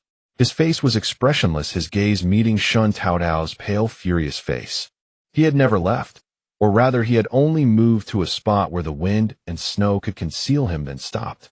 Shen Taotao paused in her steps. She knew her little tricks couldn't fool his keen, discerning eyes. So be it. She walked up to Xie Yunjing, raised her head to look at him, and recounted every sob, every bloody detail from inside the room. Xie Yunjing listened in silence, his chiseled face as hard as stone. Only the occasional slight tremor of his thick lashes revealed that his heart was far from calm. When the last word fell, the cold wind swept up, snow powder swirling around their feet. Shen Taotao gazed into his eyes. I will not hand Ali over to Xiong Kuei. Xie Yunjing looked at the slender young woman before him, as if seeing her burning spirit for the first time. After a long pause, he slowly nodded. His cold, deep voice carried immense gravity. Good. That night, Shen Taotao lay on the heated brick bed, unable to sleep despite her desire to. For some reason her right eyelid had been twitching incessantly since dusk, stirring a restless unease within her. It was as if an invisible thread suspended a shard of ice, tapping relentlessly against the very core of her heart. The shattered image of a Li from the day, the terror and despair in Zhou Ying and Widow Zhou's eyes, and the storm-laden gaze of Xie Yunjing as he departed, all swirled vividly in her mind. The air was stifling, suffocating. The post station seemed plunged into a deathly silence, yet beneath that stillness something restless stirred ominously. She strained her ears, catching every faint sound, sensing that the howling wind carried a sinister hiss like a venomous snake flicking its tongue. Big brother. In the darkness, she finally couldn't help but call out softly toward the adjacent wooden hut, "Brother, are you asleep?" From the next room, Shen Taotao's response came almost instantly. "No, what's wrong, little sister?" His voice was startlingly clear. He had clearly been awake too. My right eyelid is twitching badly." Shen Taotao's voice trembled with unease as she groped for the dagger she had kept beneath her pillow, clutching it tightly. "I feel something bad is going to happen tonight." A brief silence. Then a faint rustle from the next room. Shen Taotao had sat up. "Swap rooms," he said decisively without a moment's hesitation. "You come here, I'll go there." "Father, mother." "Xiao Chuan. Stay alert, keep your weapons close." His final words were raised, piercing through the wooden wall. In the darkness, nervous murmurs of acknowledgement came from the others. Without another word, Shen Taotao immediately grabbed her bedding and slipped off the heated brick bed, pulling on her coat. The siblings passed each other in the dark central room in silence. Shen Taotao stripped off his sheepskin vest and without explanation thrust it into Shen Taotao's arms, leaving himself only a thin, old padded jacket. "Cover up well," he whispered, leaving her with nothing but his tall, broad back. Shen Taotao was pulled into Heishi's room, and Shen's second sister-in-law was also moved there. The remaining 3 men each occupied a separate room. The wind outside seemed to grow fiercer, howling mournfully against the windows like countless icy claws scratching the panes. Darkness became the ultimate death warrant, magnifying fear and stifling every tiny sound. After what felt like an eternity, when Shen Taotao's eyelids were almost too heavy to keep open, click. A soft sound. The latch of the window in her original room had been pried open. Every muscle in Shen Taotao's body tensed instantly, all drowsiness receding like a tide. In the dark, she could even feel her sister-in-law beside her flinch sharply, the hand gripping hers suddenly tightening, cold and clammy with sweat. He sure drew a short, sharp breath, the sound caught in her throat. Time seemed to stretch infinitely. Creak. The wooden window was pushed open from outside. A dark silhouette flashed through and landed on the floor inside. The figure landed with astonishing lightness, almost without a sound. Hunched over, moving with swift yet cautious motions, it crept along the floor like a crawling beast, making its way toward the heated brick bed. In the faint moonlight, the blurred outline revealed only a stooped, scrawny form approaching. A predator ready to devour, greedily eyeing the warm, living flesh on the bed. 10 steps. 5 steps. 3 steps. The shadow had reached the edge of the bed. A withered hand reached toward the raised edge of the bedding. At the very moment the hand was about to touch the quilt, whoosh! The figure, supposedly sleeping soundly on the bed, suddenly erupted. In the darkness, a sturdy, tall form rolled up and slammed down with immense force. A fist swift as thunder smashed into the shadow's head. Thud! A sickening, teeth-grinding sound. The impact of knuckles against bone exploded in the quiet room. "Oh! Ugh!" The shadow struck squarely on the head, let out a pained cry, but it was cut off and subdued strangely like a wild chicken, with its neck snapped, its entire body toppling sideways. The tall figure moved even faster, not waiting for the shadow to fall completely. His massive body followed the shadow down his knee, driving firmly into the small of its back, pinning it face down on the ground. One arm coiled around the intruder's neck like an old tree root, locking tightly. "Light the lamp," Shen Taotao roared. Don't light the lamp." The shadow, nearly crushed by Shen Taotao's weight, gasped in terror. It's me, don't." The voice sounded somewhat familiar. Shen Taotao lit a fire starter and brought it close to the pitiful figure on the ground. In the faint light, a face twisted in agony was revealed. It was Lu Qi, the garrison soldier who had always bullied others under Song San's shadow. Lu Qi. He sure exclaimed in disbelief. Shen's second sister-in-law gasped sharply. Alarms blared in Shen Taotao's mind. He had crept in late at night, heading straight for her room. What did he intend? Brother Dashin, get up, please. You're crushing me. I can't breathe. I came to warn you. Lu Qi squeezed out a plea through gritted teeth. Crushed under Shen Dashin's nearly 200 pounds, his ribcage groaned, his face turning from red to purple. Shen Taotao signaled her brother with her eyes, but kept her short blade ready, poised to strike. Shen Dashin panted heavily, finally easing the full weight off Lu Qi, but his large hands still gripped Lu Qi's arms like iron manacles twisted behind his back. A warning, and you had to pry open my window. Shen Dashin's brows furrowed fiercely. Even a thief isn't as slick. Tell me who sent you. What do you want? He applied more pressure, and Lu Qi winced in pain, nearly rolling his eyes back. Cough. Cough. Lu Qi greedily sucked in several breaths, recovering slightly, his face still pale with fear. Brother Dashin, if I came through the front door, would I even have made it here alive? I'd have been chopped to pieces before I got halfway. Shen Taotao's voice was icy. Who are you afraid of being discovered by? Lu Qi's terror deepened visibly, his lips trembling as he lowered his voice instinctively. Xiong Kue. Shen Taotao frowned. That was the garrison commander who had been leading the charge at Dr. Lu's house earlier, shouting about finding Rong spies, his emotions volatile. What grudge does he have against my family? Shen Dashin tightened his grip instead of loosening it, making Lu Qi's joints crack. Spill it honestly. Lu Qi, drenched in cold sweat from the pain, threw caution to the wind and rasped. Oh, my dear brother Dashin, why do you need a personal grudge? Do you think Xiong Kue is some kind of easygoing guy? He's no ordinary military thug. He's the garrison commander of Ninguta, directly appointed by the Ministry of War. He gasped for breath, urgently looking at the people before him, especially Shen Taotao's increasingly grim expression, knowing he had to speak plainly to survive. Master Xie is a border army general commanding his Xie family army. Our Ninguta is a fortress, and the Xie family army is only temporarily stationed here. But by protocol, Master Xie, he has no authority over us garrison troops. We're two separate forces. Usually we keep to ourselves. So that was it. A flash of insight struck Shen Taotao. No wonder Xiong Kue, though outwardly respectful to Xie Yunjing during the day, couldn't hide the insolence and defiance in his eyes. Keep to themselves. Indeed, the death of Song San, the tension at Dr. Lu's house. If it weren't for Xie Yunjing's intimidating presence forcing restraint, Xiong Kue would have dared to act on the spot. The root of all this lay in Xiong Kue's knowledge that Xie Yunjing had no real authority over him.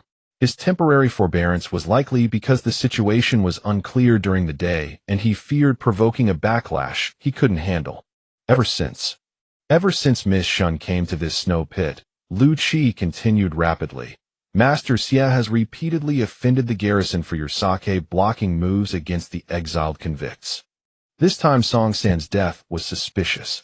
Someone quietly told Commander Xiong that they saw Song San dragging a young singing girl from among the exiled convicts out of the station wall in the morning.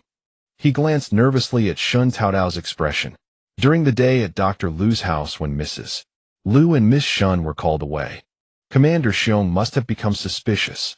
Shen Taotao understood. Xiong Kue was no fool, he must have guessed something.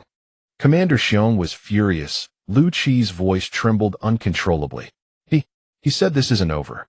Song San died under mysterious circumstances, and it must be the work of you lowly exiled women.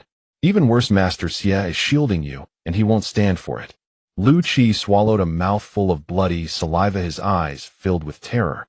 He said that at dawn tomorrow he will bring men to arrest all the female exiled convicts in the station and throw them into the red tent. Red tent.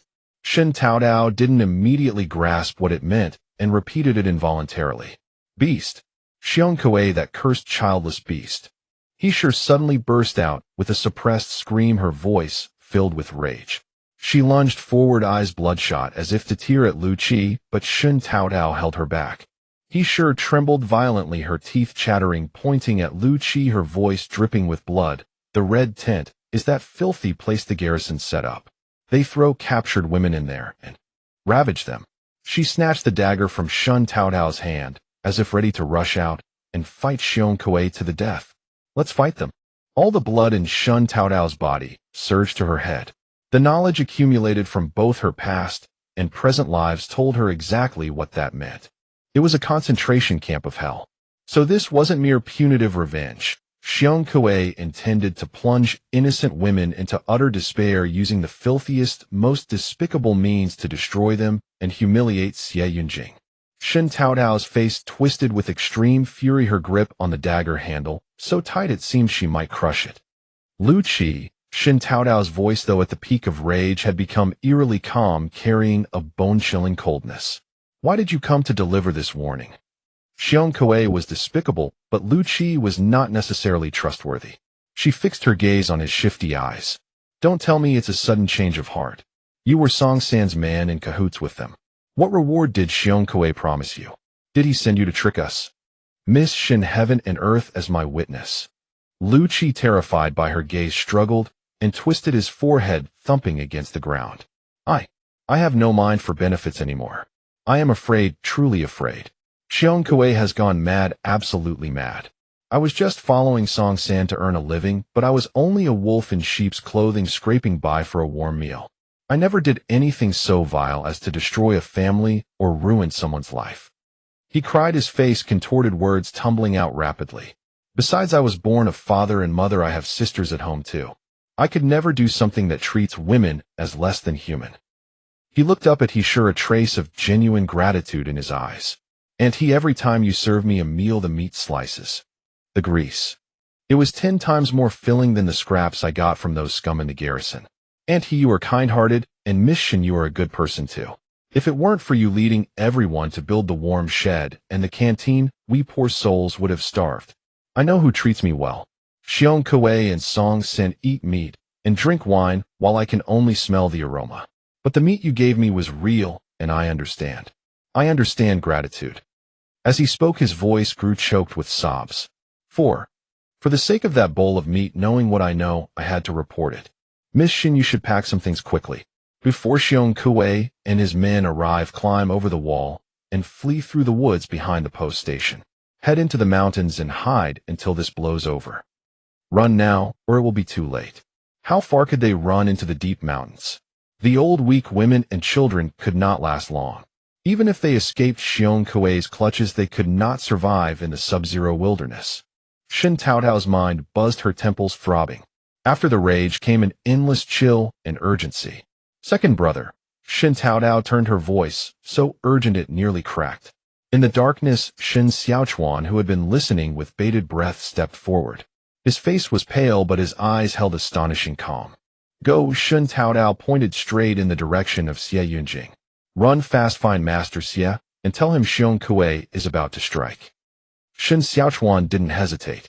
He nodded firmly, pulled open the door bolt, and melted into the wind and snow outside, vanishing without a sound.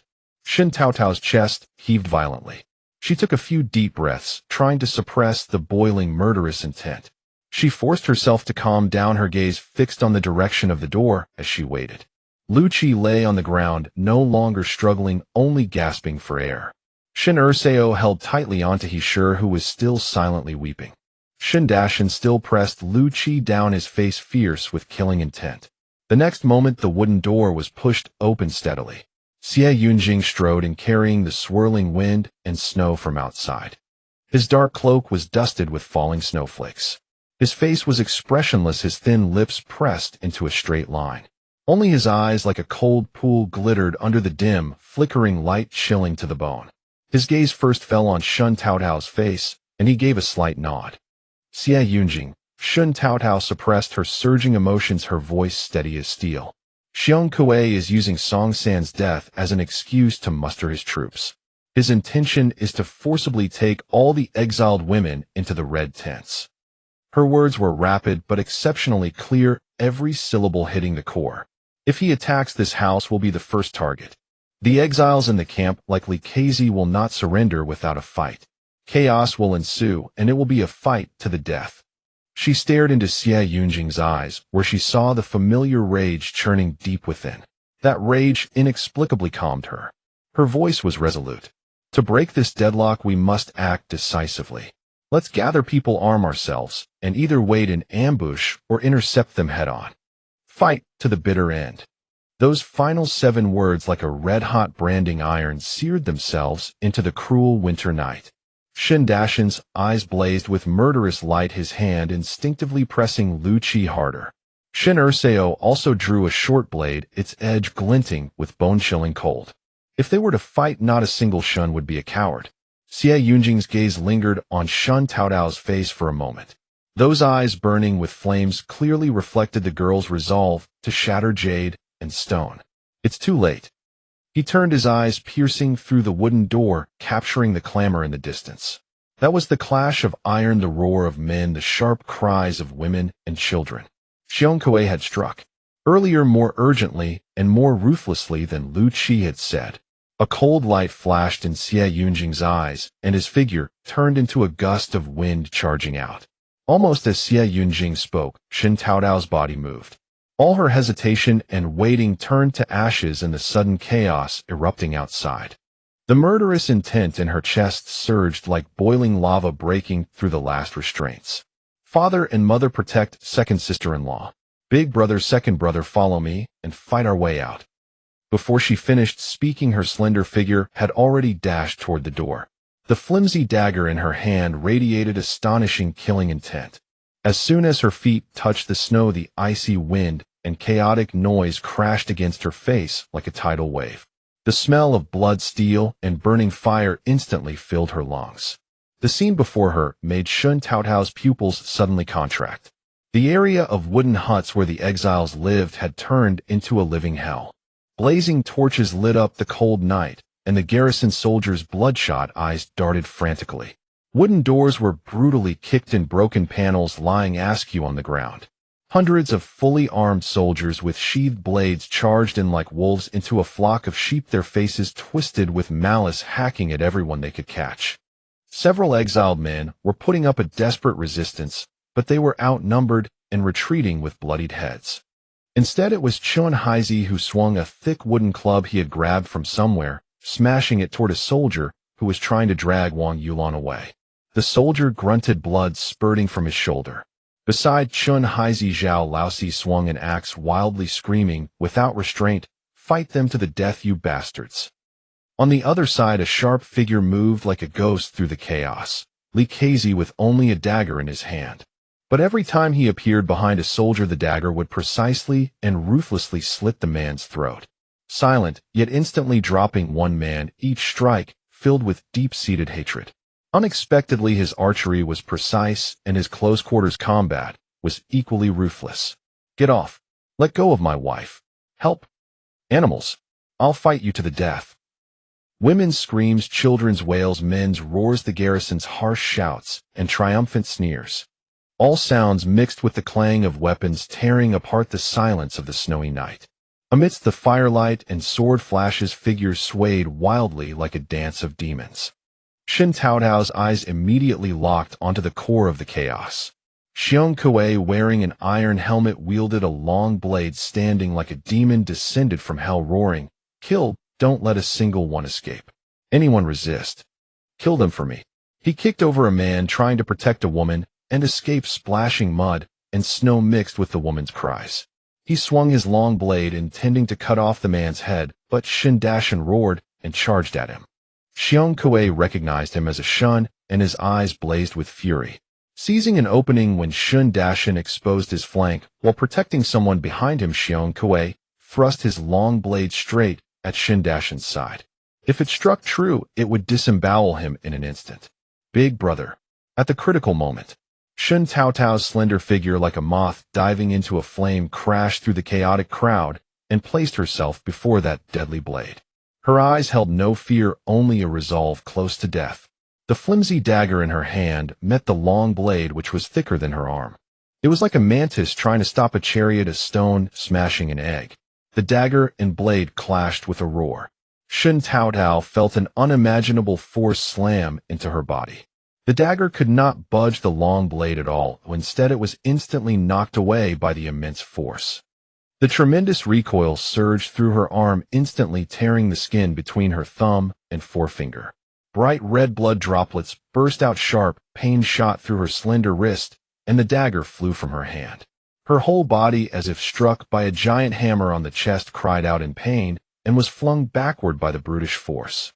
Darkness swam before her eyes, agony pierced her entire body, and a metallic taste rose in her throat.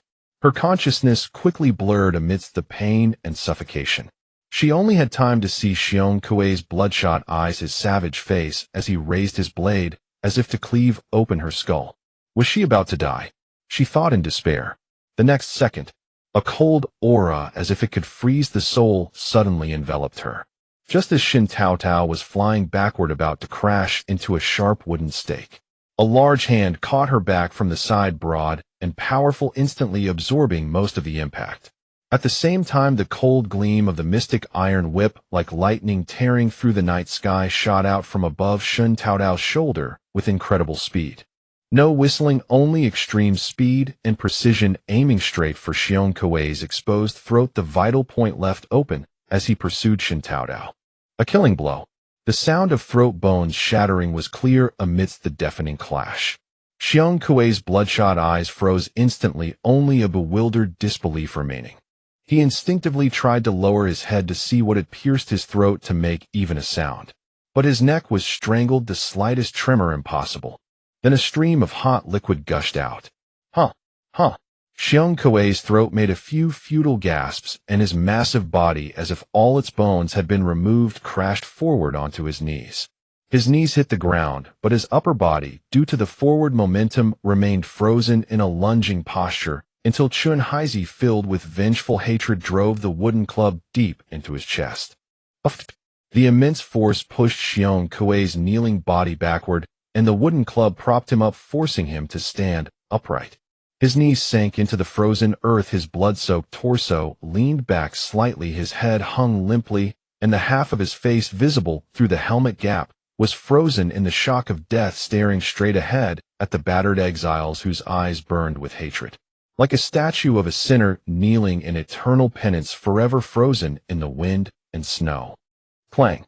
Someone unable to bear the horrifying sight let their waist knife slip from their hand, crashing to the ground with a jarring sound like the first domino falling. Clang, clang. One after another, metal clattered to the ground. Short knives, even helmets. All the defenders, as if drained of strength, dropped their weapons. This time their faces were etched with fear and despair. Their bodies trembled uncontrollably, legs giving way as they knelt, all traces of their earlier ferocity gone. Spare us. We were forced. Cries for mercy instantly replaced the previous battle shouts. Xie Yunjing's gaze did not linger on the defenders for a second longer. His only concern was Shen Taotao in his arms. The small face, twisted in pain as she was thrown backward, was seared into his eyes like a brand. Her eyes were tightly shut, long lashes like fragile butterfly wings resting on her pale face, a trickle of vivid red at the corner of her lips. The hand she had used to block Xiong Kuei hung limp at her side, dislocated fingers still twitching, slightly stained with mud and blood. A suffocating sensation seized Xie Yunjing, instantly fiercer than any life-or-death crisis he had ever faced. Zhang Sun's Xie Yunjing's voice was urgent, almost breaking. Take them into custody. Inventory. Anyone who dares to act out, kill without mercy. Before his words faded, he had already lifted Shen Taotao horizontally, his tall figure charging out like an arrow from a bow. His dark cloak billowed behind him, kicking up snowflakes. With one motion, he brushed aside Shen Dashan, who tried to take Shen Taotao from him. The gesture was rough, but careful. Little sister. Shen Dashan's remorseful cry was completely ignored by Xie Yunjing. Physician Liu. Where is Physician Liu? Xie Yunjing's voice was filled with anxiety. Carrying Shen Taotao, he sprinted straight toward Physician Liu's wooden house. Hearing the shouts from afar, Madame Liu hastily prepared a warm calm. After careful examination, Physician Liu administered emergency treatment. He gently applied the last bit of black ointment with its bitter herbal scent to Shen Taotao's right wrist using a bamboo spatula. The wrist was severely swollen. Even through the thick dressing, its unnatural shape was visible. His movements were extremely gentle, afraid to disturb any bone or tendon. The wrist bone has been realigned, Physician Liu said, his voice tinged with fatigue. Fortunately, the bone is not broken, nor the main tendon severed. But this injury. He paused, looking at Shen Taotao's pale face. It needs 100 days of rest. Bone and tendon healing must avoid movement and strain. Especially in the first month, this hand must not exert any force at all. The wound on the tiger's mouth is minor. Just change the dressing on time. He then carefully felt the pulse of her other hand, his brow furrowing almost imperceptibly. The external injuries are manageable, but the internal organs are shaken. Qi and blood are surging, meridians disturbed. This is damage to the root caused by the massive impact. She needs quiet recuperation supplemented with warming and nourishing decoctions to slowly restore her strength. In the future, she must avoid extreme joy or sorrow. Otherwise, does that mean she can only be a wooden person without emotions? He Shi's voice trembled as she arrived. Her heart ached at the sight of her daughter's heavily bandaged arm. Taotao. Shen Taotao lay on the thick bedding on the Kong, fine cold sweat beading on her forehead, her face pale as snow. Piercing pain surged through her body, preventing her from opening her eyes. She tried to force a reassuring smile, but her lips remained still. CivilEngineer stood silently by the Kong. Listening to Physician Lu's diagnosis, his eyes churned with an overwhelming mix of concern and self-blame. He looked at Shen Taotao's pale, pain-ridden face, at her heavily wrapped arm, and felt as if a red-hot branding iron had been pressed into his chest, searing with agony. Just then the thick cotton door curtain was lifted a crack. Zhang Sun slipped in his face, still carrying the chill of the wind and snow outside, along with a trace of lingering ruthlessness. He cupped his hands and reported in a low voice, "Master, all those scum under Xiong Kuei are tied up, securely locked in the prison with heavy guards. They can't escape. The injured brothers from the exile camp have also been taken care of. Madame Lu is there helping with the decoctions." CivilEngineer nodded slightly, but his gaze remained fixed on Shen Taotao, not moving an inch.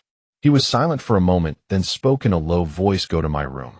In the hidden compartment at the head of the bed, the innermost sandalwood box. Bring it here." Zhang Sun's head jerked up, his eyes flashing with disbelief. He opened his mouth, objection clear, "Master. That is the life-saving pill left by the Empress for you." His words died in his throat under the blade-like glare of CivilEngineer. The determination in those eyes made Zhang Sun understand that any further words would be futile. "Yes." Zhang Sun cupped his hands, hesitated no longer, and turned to rush out. The atmosphere in the room grew heavier because of this incident. Physician Lu paused in packing his medical kit, deep worry flickering in his eyes. He Shi and Shun's second sister-in-law exchanged glances. Though they did not know what was in the small box, Zhang Sun's reaction told them it must be something extremely precious, perhaps even life-saving. After a moment, Zhang Sun returned. He held a palm-sized square box with extreme care. He walked to CivilEngineer and presented it with both hands, his movements nearly reverent. CivilEngineer's fingertips brushed lightly over the box's surface as if touching a sealed memory. He opened the lid silently. Inside the box was lined with deep purple velvet. In the center of the velvet lay a pill the size of a dragon's eye with a warm amber hue.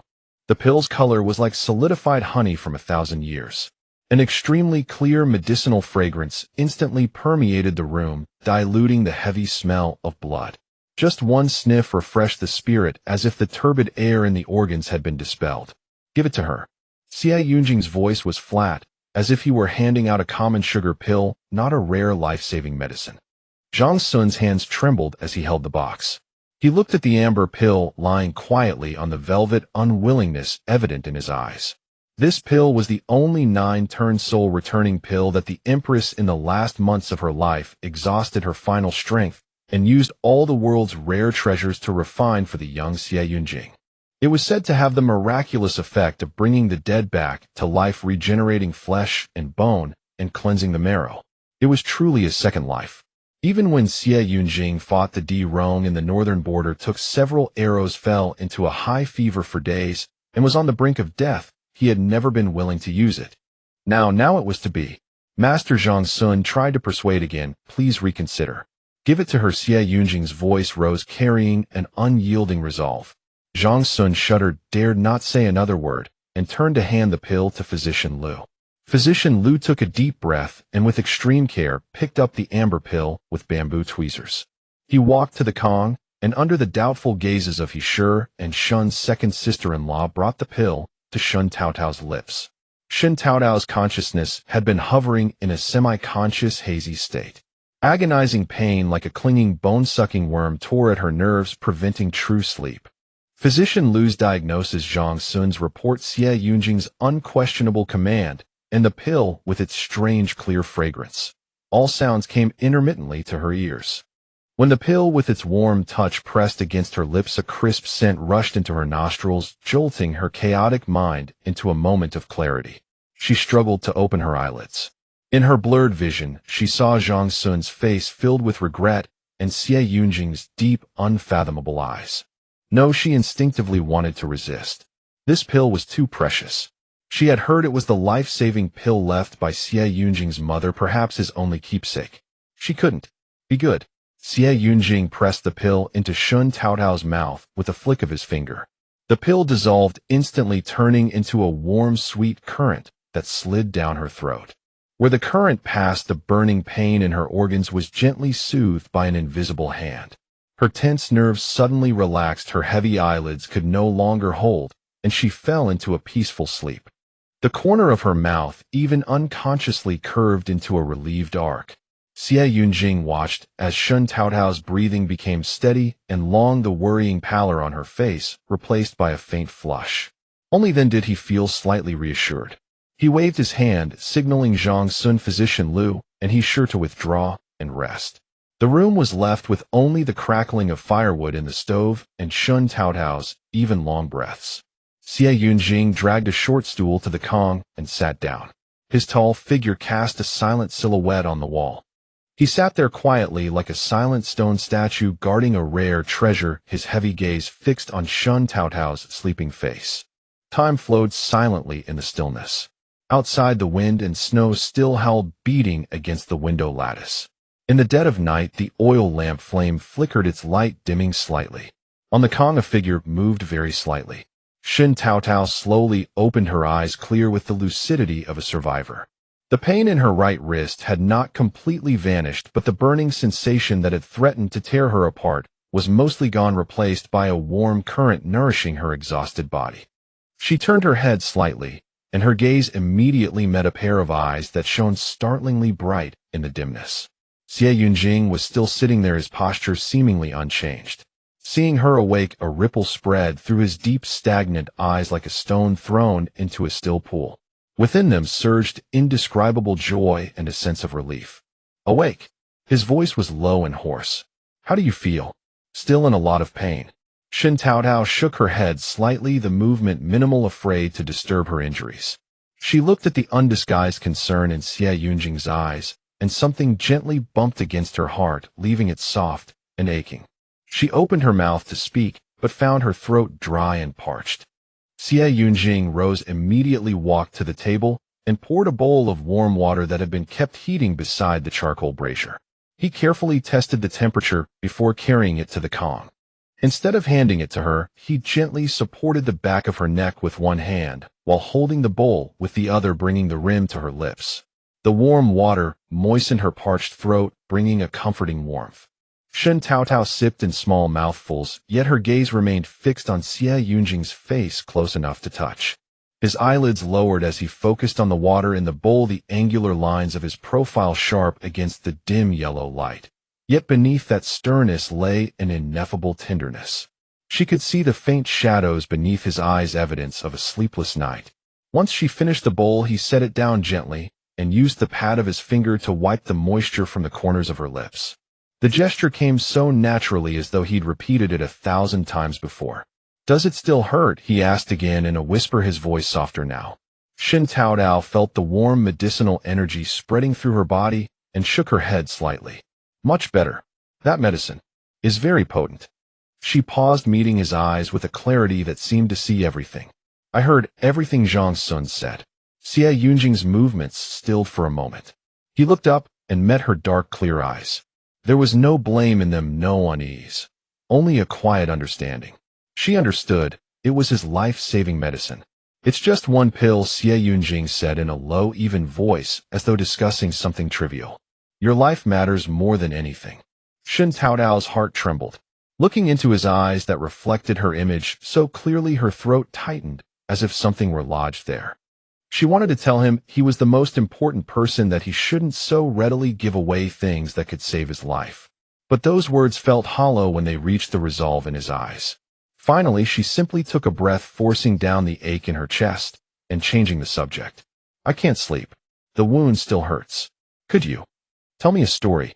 The sharp sting where her thumb had been stitched, and the deep ache in her wrist grew sharper in the quiet of night, tormenting her frayed nerves.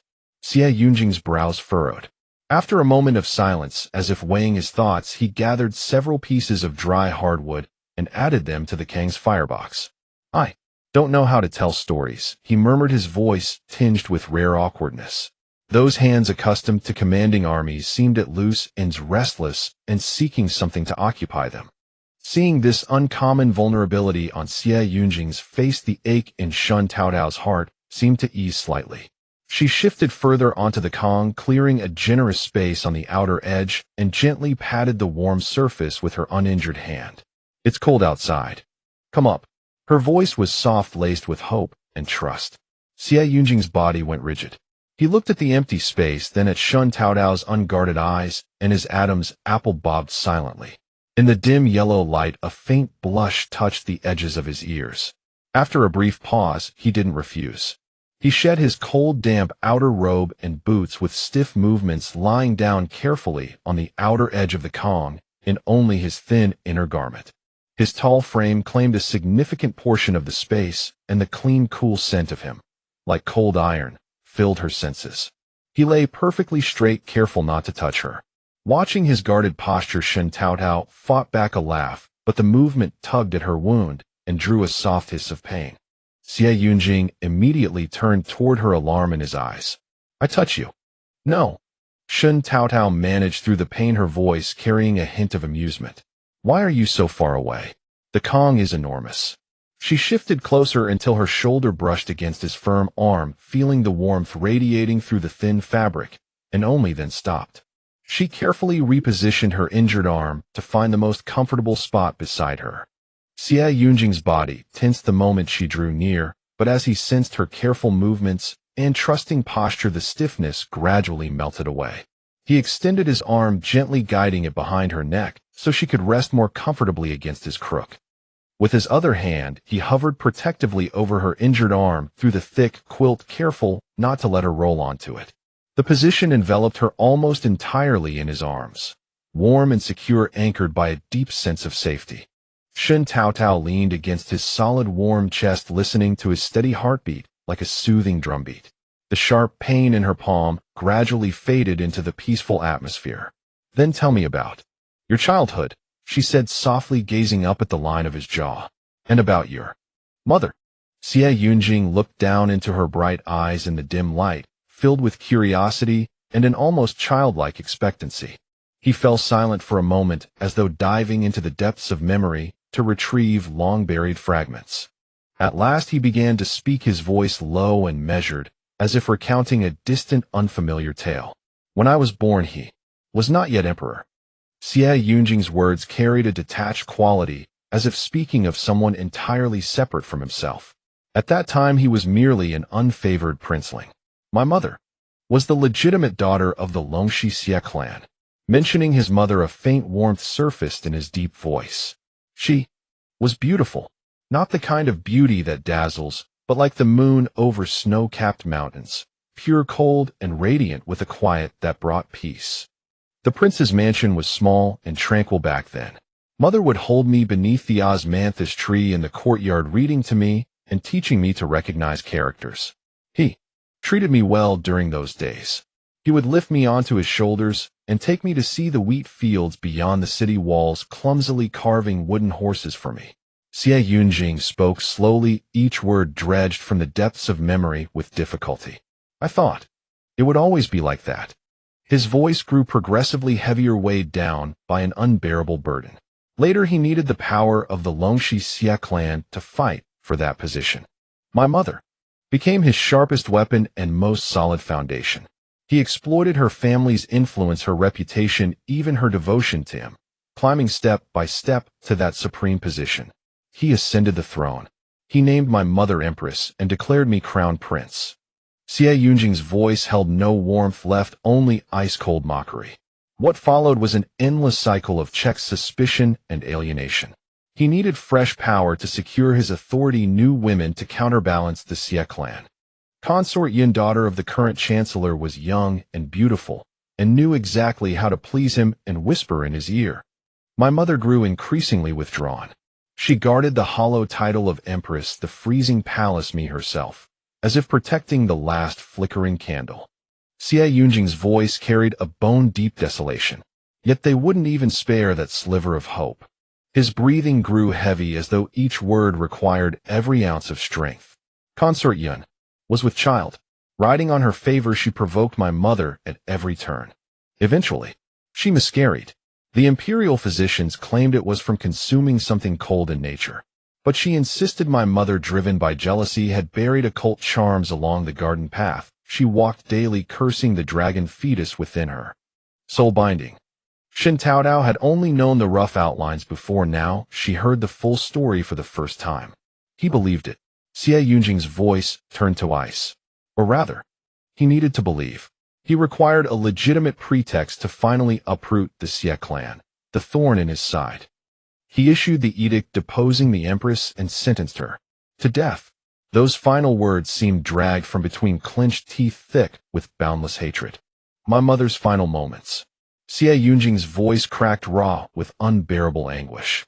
She donned the most splendid empress ceremonial robe, wore the phoenix crown, and climbed step by step to the highest tower in the palace, the star-plucking tower. Standing at the tower's peak, the wind whipped her wide sleeves, snapping like banners. Below, she surveyed the sea of imperial guards, gazing at the man she had once loved completely, now the one who demanded her life. Xie Yunjing's body trembled, as if reliving that nightmare. With all her strength, she unleashed her final curse upon the entire palace, for that faithless man who had betrayed her. His voice rose sharply, piercing and desperate, shattering through the silence. Li Jun, hear me well. Today you betray my Xie clan, and heaven's retribution shall follow. Should you dare harm even one member of my family, should you lay a hand on my Yunjing, may you fall from your throne and die wretchedly. As the final word fell, Xie Yunjing's eyes snapped shut. Shen Taotao's heart clenched violently, imagining that desperate mother standing upon the high platform, sacrificing her life to curse and protect her clan and child. What devastating grief and despair that must have been. Xie Yunjing slowly opened his eyes, now filled only with endless coldness and hatred. He was afraid. He feared the curse would come true.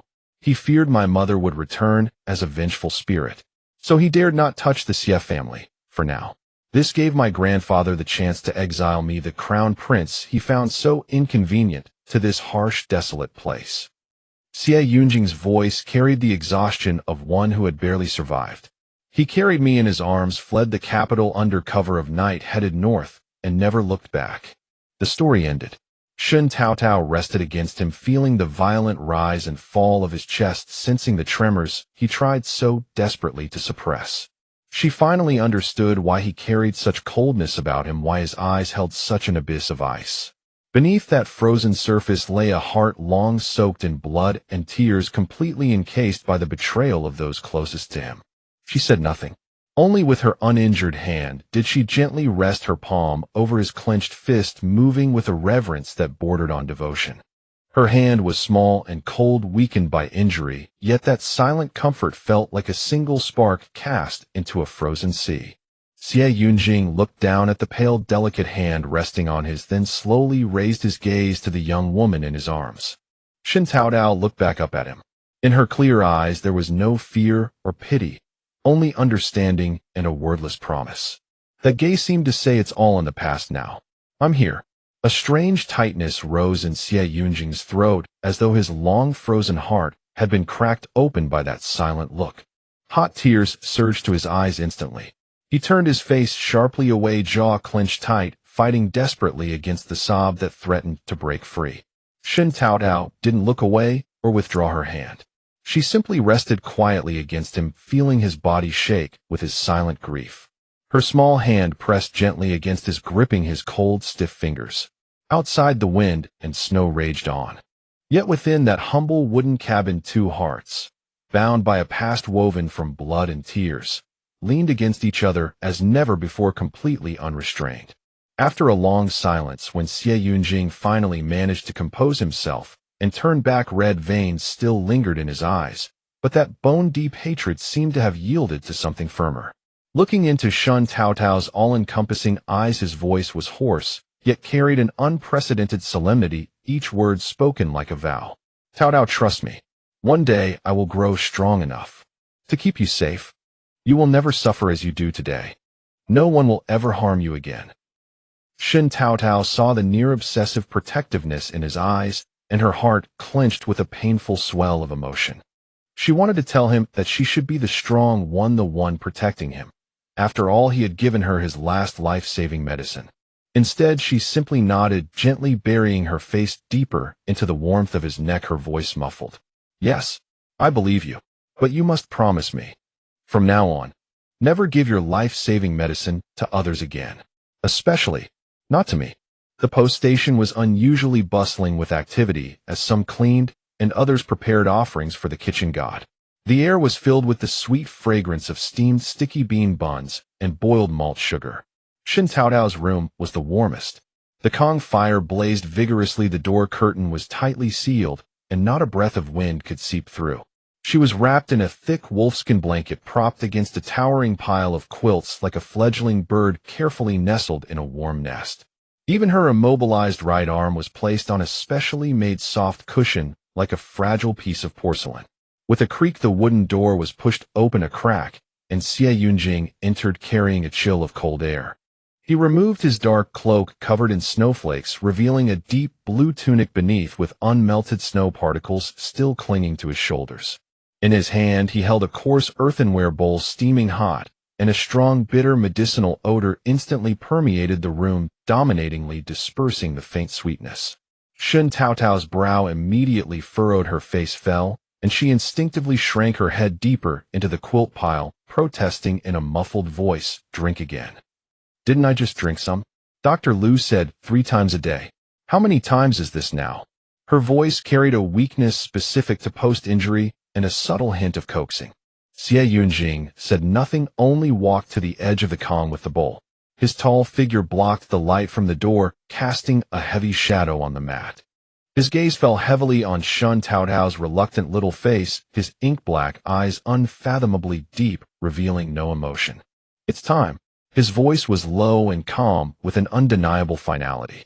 He sat on the edge of the Kong, holding the bowl steadily before her, the bitter medicinal smell growing even stronger. Shen Taotao looked at the blackish liquid in the bowl, her stomach churning. This medicine was so bitter it could make one's soul leave the body. Every time she drank it, the base of her tongue would be numb for half a day, and she couldn't taste anything delicious. Her eyes darted about as she tried to wriggle out, "Well, Master Xia, look at my hand. It's really inconvenient to hold the bowl.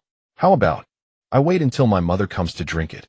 "Open your mouth," CivilEngineer said, tersely, pushing the rim of the bowl forward another half-inch, nearly touching her lips. His demeanor suggested he would pour it down her throat if she didn't comply. Shen Taotao glared at him reproachfully, trying to protest his tyranny with her eyes. But CivilEngineer's handsome face was as immobile as an ice sculpture, only his deep pool-like eyes calmly meeting hers, as if saying staring is useless. After a brief standoff, Shen Taotao conceded. She sighed in resignation, slowly reaching out her uninjured left hand to take the bowl. But CivilEngineer shifted his wrist, avoiding her hand. With his other hand, he had already picked up a small wooden spoon from the Kong table, scooped up a spoonful of boiling medicinal liquid, brought it to his lips, and blew on it gently, with utmost naturalness. The movement was fluid and effortless, carrying a gentle, considerate grace. Shen Taotao was stunned. Was he going to feed her? CivilEngineer blew the medicine in the spoon cool, then lifted his eyes, the spoon steadily held to her lips.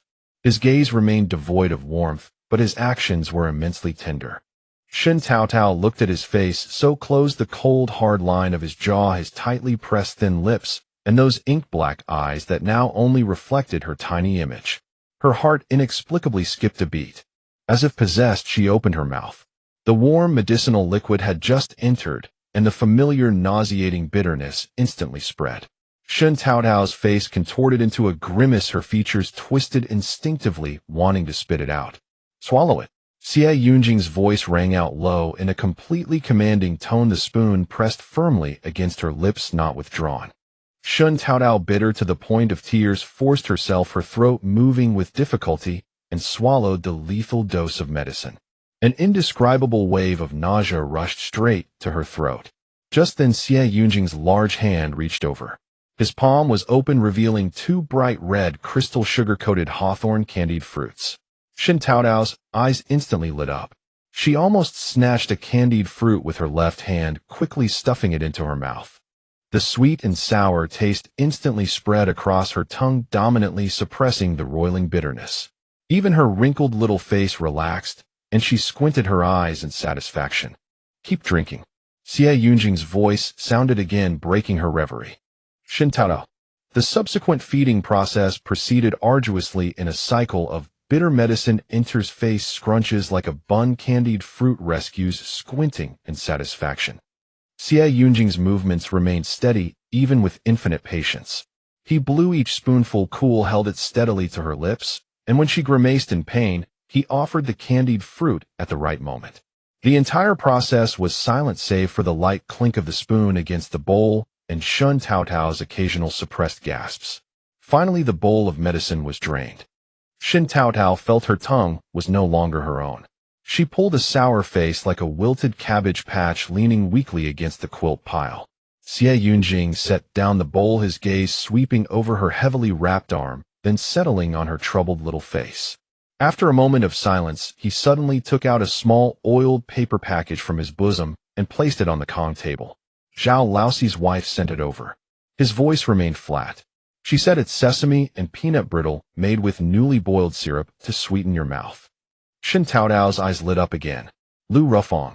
She made excellent tofu, and her candy-making skill was even more exceptional. She eagerly reached for the oiled paper package with her left hand. But Xie Yunjing picked it up before her. His slender fingers deftly untied the package, revealing golden, glossy, elongated pieces of brittle covered in sesame seeds and crushed peanuts. He broke off a small piece and held it to her lips. Shen Taotao opened her mouth and took it. The sweet, crisp, and crunchy texture instantly exploded in her mouth. The rich sweetness of malt sugar mingled with the roasted aroma of sesame and peanuts perfectly banished the last vestiges of the medicine's bitterness. She squinted in contentment like a little mouse that had stolen oil, chewing with bulging cheeks. Even her immobilized injured arm seemed less painful.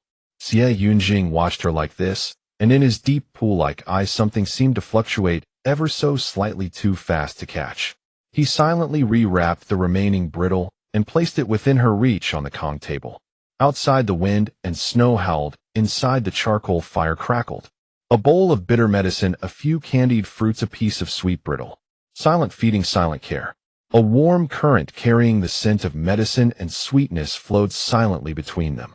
Soon it was the 24th day of the 12th lunar month, the day for spring cleaning. The post station was bustling with activity inside and out. The men shouted as they climbed onto the roofs to sweep away snow, while the women busied themselves washing and drying bedding and scrubbing windows and doors. Shen Taotao's room had also been cleaned and refreshed by Hishur and second sister-in-law. Even the window paper was replaced and pasted tightly. Shen Taotao leaned against the head of the Kong board, watching the busy figures outside. Her injured arm was immobilized tight, difficult even to lift, let alone help. She could only watch helplessly as Shun Dashin carried a ladder up and down with Chun Yang assisting, Shen Xiaochuan puffing and panting as he shoveled snow in the courtyard. Hishur and second sister-in-law hanging freshly washed bedding in the yard, their fingers red from the cold. Alas! She sighed, feeling like a useless person. The curtain was lifted and Xie Yunjing entered holding a roll of red paper and a pair of scissors. He took off his cloak, walked straight to the Kong table, and sat down, spreading the red paper. Going to cut paper window decorations. Shen Taotao's eyes brightened, perking up a bit. Xie Yunjing replied, picking up the scissors. His hands, accustomed to holding swords and blades, seemed surprisingly well suited to the small scissors. In a flash, his fingers moved nimbly, the scissors dancing over the red paper with a soft rustling sound. Soon a lively, chubby baby holding a big carp was born in his hands. Wow, amazing! Shen Taotao couldn't help but exclaim. Master Xie, you know how to do this. Xie Yunjing didn't look up, continuing to cut his voice flat. When I was young, my mother taught me. He cut quickly, and soon paper cuts of magpies on plum branches, abundant harvests, and surplus year after year, each with auspicious meanings, bloomed under his hands. Shen Taotao watched his focused profile, the dim lamplight outlining his cold, hard features, yet softened unexpectedly by the vibrant red in his hands and his nimble movements. She suddenly recalled the story he told about his mother who taught him to read under the osmanthus tree. Her heart inexplicably softened. Could you teach me to cut one? She asked softly with a hint of tentative expectation. Although her right hand was immobile, she could try with her left. Xie Yunjing paused, glanced up at her, and said nothing but pushed the scissors and a piece of cut red paper toward her. Shen Taotao clumsily picked up the scissors with her left hand, trying to imitate Xie Yunjing and cut a simple snowflake. But her left hand was not as dexterous as her right. The cut lines were crooked like twisted earthworms. She frowned in frustration. A large hand reached over, covering her left hand that held the scissors. The palm was warm, calloused fingertips gently wrapping around her cold fingers. Here. The cut must be steady. Xie Yunjing's low voice sounded close to her ear, his breath brushing her earlobe, carrying a trace of warmth. He leaned slightly, his broad chest pressing against her back, his arm encircling her, guiding the hand that held the scissors in a half-embracing posture. Shen Taotao's body went numb. The warm touch from her back and the cool masculine scent made her heart pound like a drum. She could clearly feel the warmth of his palm transmitting through her skin and his steady, powerful heartbeat tapping against her back through the fabric. Her cheeks involuntarily began to flush.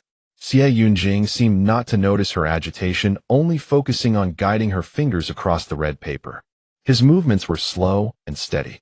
Under his guidance, the scissors no longer trembled, and the lines became smooth. A symmetrical, neat, six-petal snowflake gradually took shape on the red paper. Done! Xie Yunjing released his hand and straightened up. Shen Taotao looked at the little red snowflake in her hand, then at the exquisite paper cuts Xie Yunjing had made beside her. Though crude, it was cut by herself. A small sense of accomplishment arose, dispelling her earlier shyness. Thank you. She lifted her head, eyes sparkling with a sincere smile. Xie Yunjing looked at her radiant, smiling face, and in his deep, pool-like eyes something seemed to melt for a moment. He nodded, picked up the snowflake she had cut, walked to the window, and carefully pasted it onto the new window paper. The bright red snowflake set against the white, snowy landscape outside was exceptionally beautiful. On the evening of the 28th day of the 12th lunar month, the post station's canteen was ablaze with a roaring fire. The steaming heat mingled with the rich aroma of wheat buns and braised meat, seeping into one's very bones with a sense of warmth. Shen Taotao, wrapped in a thick wolf fur coat, nestled in a corner armchair, like a fledgling carefully placed in a warm nest. Although most of the fixings on her injured arm had been removed, it still hung in a sling across her chest, and she dared not exert any force. At that moment, she held a golden, crispy fried meatball in her left hand, nibbling on it with small bites. Her cheeks bulged as she chewed, and her eyes narrowed into slits of contentment. Eat slowly, don't choke. He sure carried a bowl of steaming lamb soup over and set it on the small square table beside her. Watching her daughter eat with such relish, her face was filled with a gratified smile. Just then, the thick cotton curtain of the canteen was pushed aside. Xie Yunjing's tall figure appeared at the entrance, unaccompanied by any attendants, carrying only a basket still bearing traces of moisture. The basket was not large, yet it brimmed with vitality. Layers of emerald green cabbage leaves still glistening with tiny water droplets, a few bunches of fresh cilantro emitting a distinctive fragrance, a small handful of just-picked scallions, white as jade, with moist black soil clinging to their roots. Wow! Shen Taotao's eyes instantly lit up like two little lanterns, and she even forgot about the meatball in her hand. She cried out in surprise, "Cabbage, cilantro, and scallions. From the greenhouse." Xie Yunjing nodded, walked over to her with the basket, and gently placed it on the small square table laden with food. That splash of vivid green instantly illuminated the corner, thick with the scent of meat and charcoal fire, bringing a refreshing, invigorating breath of air. For me, Shen Taotao's eyes were full of longing for the greens. He replied in a low voice, his gaze sweeping over her arm suspended in the sling, then resting on the corner of her mouth, where a bit of meat residue clung. The charcoal fire is strong, so they grow fast. His voice was deep and calm, betraying no emotion, but deep in his eyes a flicker of warmth seemed to pass. Shen Taotao looked at the fresh, succulent greens, and felt as though her appetite, dulled by days of medicinal smells and meaty richness, was instantly awakened. She abruptly put down the half-eaten meatball, her eyes sparkling as she looked at He and Chunyang, her voice brimming with excitement. "Mother, let's make rice wraps. Northeast-style big rice wraps." Rice wraps. He and Chunyang were both stunned, exchanging bewildered glances. They had never heard of such a thing. "Yes, rice wraps," Shen Taotao said, suddenly energized. Ignoring her bound arm, she gestured with her left hand, chattering away as she described the dish. "It's with freshly steamed 2-grain rice mixed with mashed potatoes," she said, her eyes shining. "Spread it on a clean cabbage leaf, then pile on the toppings." She counted on her fingers, reciting the ingredients like a treasured list: stir-fried egg sauce, so fragrant, deep-fried peanuts until crispy, and these cilantro and scallions, all chopped up. Oh, and fried meat sauce, braised pork belly cubes until tender. Pile everything on top. The more she spoke, the more excited she became, as if the tantalizing picture were right before her eyes. Pile it high like a little mountain. Then take this big cabbage leaf, fold it over like this, wrap it up tight, and seal it into a bundle. With one bite, the softness of the rice, the savory saltiness of the sauce, the crispness of the greens, the crunch of the peanuts, and the richness of the meat, all explode in your mouth. The taste. TSK, TSK, TSK. I wouldn't trade it even for the monk's flesh from Journey to the West. She described it so vividly, she was practically spitting with enthusiasm. He and Chunyang were stunned at first, then their eyes lit up too. This way of eating sounded bold and satisfying. "Sounds delicious." Chunyang was the first to give the nod. "Auntie, shall we give it a try?" "Let's try it." He was also intrigued, a smile blooming on her face. "Taotao, you wait right here. I'll go steam the rice," she said. Mindful that Chunyang needed her hands for embroidery, she called out to someone nearby. "Who could help?" "Yulan, you wash and chop the vegetables quickly. Fry up the egg sauce, meat sauce, and peanuts, all fresh." No sooner said than done. The canteen immediately buzzed with activity. He bustled over to the stove, deftly washing the rice and putting it in the pot. She specially selected fine millet, mixed with white rice, washed them clean, added twice the usual amount of lard, and sprinkled in a small pinch of salt. The large iron wok was heated until scorching hot. As the grains hit the pot, the hot oil sizzled with a loud "ji-la," and a rich, fragrant rice aroma instantly rose. She covered the pot with a heavy wooden lid, stuffed large chunks of hardwood into the stove, and the flames licked the bottom of the pot with cheerful crackling sounds. Wang Yulan, on the other hand, carefully cradled the basket of precious greens as if it held rare treasures. She fetched clean water, separated the cabbage leaves one by one, and washed away the soil clinging to the roots. The fresh, succulent leaves unfolded in the clear water, an emerald green dripping with vitality, carrying the unique tenderness of winter greenhouse vegetables. The cilantro and scallions were also washed, shaken dry, and placed on a clean chopping board. Wang Yulan picked up the cleaver, and with swift, nimble motions chopped the cilantro into fine pieces and the scallions into green rings. Her focused expression seemed as if she were carving a work of art. On the other side, Ali also joined in. Though she was still weak, her spirits had improved greatly. At that moment, she stood by the stove holding a small iron pot containing the freshly fried egg sauce. The golden egg liquid puffed up rapidly in the hot soybean oil. She skillfully poured in a large ladle of homemade soybean paste and stirred quickly with a spatula. The aroma of the sauce, oil, and eggs burst forth instantly. The rich sauce coated the golden egg pieces, glistening and oily with enticing caramelized brown edges. The fragrance spread aggressively, making everyone in the canteen swallow involuntarily. "Sister Ali, your sauce is absolutely amazing." Li Dazhuang had somehow crept over, staring at the pot with wide eyes, sniffing hard. A shy smile appeared on Ali's face. She said nothing, simply ladled the fried egg sauce into a coarse ceramic bowl.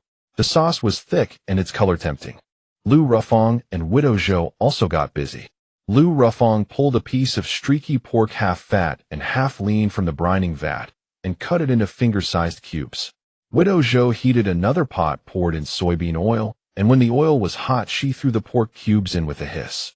The fat cubes shrank, quickly releasing glistening droplets of fat, while the lean cubes turned fragrant and crispy. Widow Zhou skillfully added minced ginger and scallion Sichuan peppercorns and star anise, and finally poured in a large bowl of diluted soybean paste, stir-frying vigorously over high heat. The sauce bubbled and boiled in the hot oil, gurgling as it released bubbles. The rich fragrance of the sauce mixed with the meat aroma overpowered all previous scents, enveloping the entire canteen in an irresistible, soul-stirring meat sauce aroma. Sizzle. In another small oil pot, Ali was already frying peanuts with dexterity. The red-skinned peanuts tumbled and leaped in the boiling oil, making cheerful sounds as their color rapidly changed from pink to deep red and finally to an enticing caramel hue. Mashed potatoes are ready too, Wang Yulan said, quickly mashing the boiled potatoes into a puree. Everything was prepared. He sure lifted the steamer lid, and a cloud of steam carrying the fragrance of lard and the sweetness of rice billowed up. The 2-grain rice inside was steamed to perfection. The millet was golden and plump, the white rice translucent and crystal clear, each grain distinct and glistening with an oily, appetizing sheen. Let's wrap, Shen Taotao shouted excitedly, struggling to stand up. Stay seated, don't move, Xie Yunjing quickly pressed her shoulder, stopping her from rising. He sure carried a basin of steaming 2-grain rice over. Wang Yulan and Ali followed closely behind, carrying bowls and plates of various toppings. Come Taotao, let mother wrap one for you. He sure cheerfully picked up a clean tender cabbage leaf, spread it flat on the plate in front of Shen Taotao. Then using a wooden spoon she scooped up a large spoonful of the 2-grain rice mixed with mashed potatoes and spread it evenly on the cabbage leaf. The heat of the rice softened the edges of the leaf. Egg sauce. Wang Yulan immediately scooped a large spoonful of golden glossy egg sauce and spread it evenly over the rice. The rich sauce aroma was instantly released by the heat. Fried meat sauce. Ali also scooped a large spoonful of the still sizzling meat sauce, piling it next to the egg sauce. The fragrant caramelized meat cubes coated in thick sauce glistened with oil. Peanuts, he sure sprinkled a handful of golden crispy peanuts. Cilantro scallions. Wang Yulan added the final touches of finely chopped cilantro and green scallion rings. Red sauce, yellow egg, brown meat, white rice, green cabbage, and cilantro, golden peanuts. A riot of colors formed a tempting little mountain on the oily, fragrant 2-grain rice. He sure's hands moved deftly. She carefully lifted the edges of the cabbage leaf upward, wrapping around the piled high filling. A fold to the left, a wrap to the right, a tuck from the bottom. With swift movements, a tightly wrapped bundle of emerald green leaf appeared in her hands. The bundle was as big as a grown man's fist, substantial in weight, and exuded an irresistible blend of aromas. Here, Taotao, try it. He sure carefully brought the rice wrap to Shen Taotao's lips, her face filled with expectant smiles. Shen Taotao, who had long been drooling with anticipation, couldn't wait. She opened her mouth wide and took a huge bite from the edge of the rice wrap. Shen Taotao felt a surge of savory flavor rush from the tip of her tongue straight to the crown of her head. It was as if her soul was about to be knocked out of her body by this ultimate deliciousness. Her eyes flew wide open, her mouth was stuffed so full that her cheeks bulged, and she chewed with wild abandon, an expression of pure unadulterated bliss on her face. MMM. She pointed excitedly at the rice wrap in her mouth, nodding vigorously at he sure, and Wang Yulan, a radiant happiness sparkling in her eyes. Delicious, absolutely delicious. Xie Yunjing had been watching her from the side, taking in her gluttonous expression that seemed ready to swallow her own tongue. The usually cold, hard lines of his face seemed to have softened considerably. In his deep, pool-like eyes, her satisfied, smiling face and bulging cheeks were clearly reflected. Seeing her eat so happily with such a hearty appetite, the corners of his tightly pressed lips curved upward slightly. His gaze swept over the basket of greens on the table, still more than half full, then back to Shen Taotao, who was eating without pause. Suddenly he turned his head, and in a low voice ordered Zhang Sun, who was staring at the scene while swallowing his saliva. Zhang Sun. Here. Zhang Sun immediately straightened his back. Go to the greenhouse, CivilEngineer commanded. Pick all the greens that are ready, every last one. What? Zhang Sun's eyes bulged, his jaw nearly hitting the floor. He was certain he'd misheard. Uproot them all. Those greens in the greenhouse were treasures, their hope for spring transplanting. Now. Uproot them all. Master. This. Zhang Sun stammered, his face twisted in agony. Eating like this. We won't even need to wait for spring. The young mistress will. We'll barren the entire greenhouse. CivilEngineer cast him a faint dismissive glance. His expression was placid as still water, yet carried an undeniable pressure that screamed enough. Zhang Sun shrank under that gaze, every protest lodging painfully in his throat. With a resigned stomp of his foot, he waved at the nearby personal guards who stood equally dumbfounded. What are you staring at? Move. Let's uproot those vegetables. She's got you spoiled completely, he muttered under his breath as he led his men charging into the howling wind and snow, heading straight for the greenhouse. His retreating figure radiated an air of tragic resolve. The cafeteria erupted in suppressed laughter. He sure was beside herself with delight, her eyes full of tender affection as she watched Shen Taotao. Shen Taotao's mouth was stuffed with rice wraps, her cheeks bulging like a little squirrel's. She mumbled indistinctly, I am not eating too much. Really, it's just so delicious. Just then the thick cotton curtain at the cafeteria entrance was pushed aside again. Zhou walked in carrying a plump wild rabbit in her hand. She walked straight to Shen Taotao's small table and gently set the heavy rabbit on the ground. Miss Shen, Zhou said, her voice tinged with a hint of timidity, this rabbit was just trapped.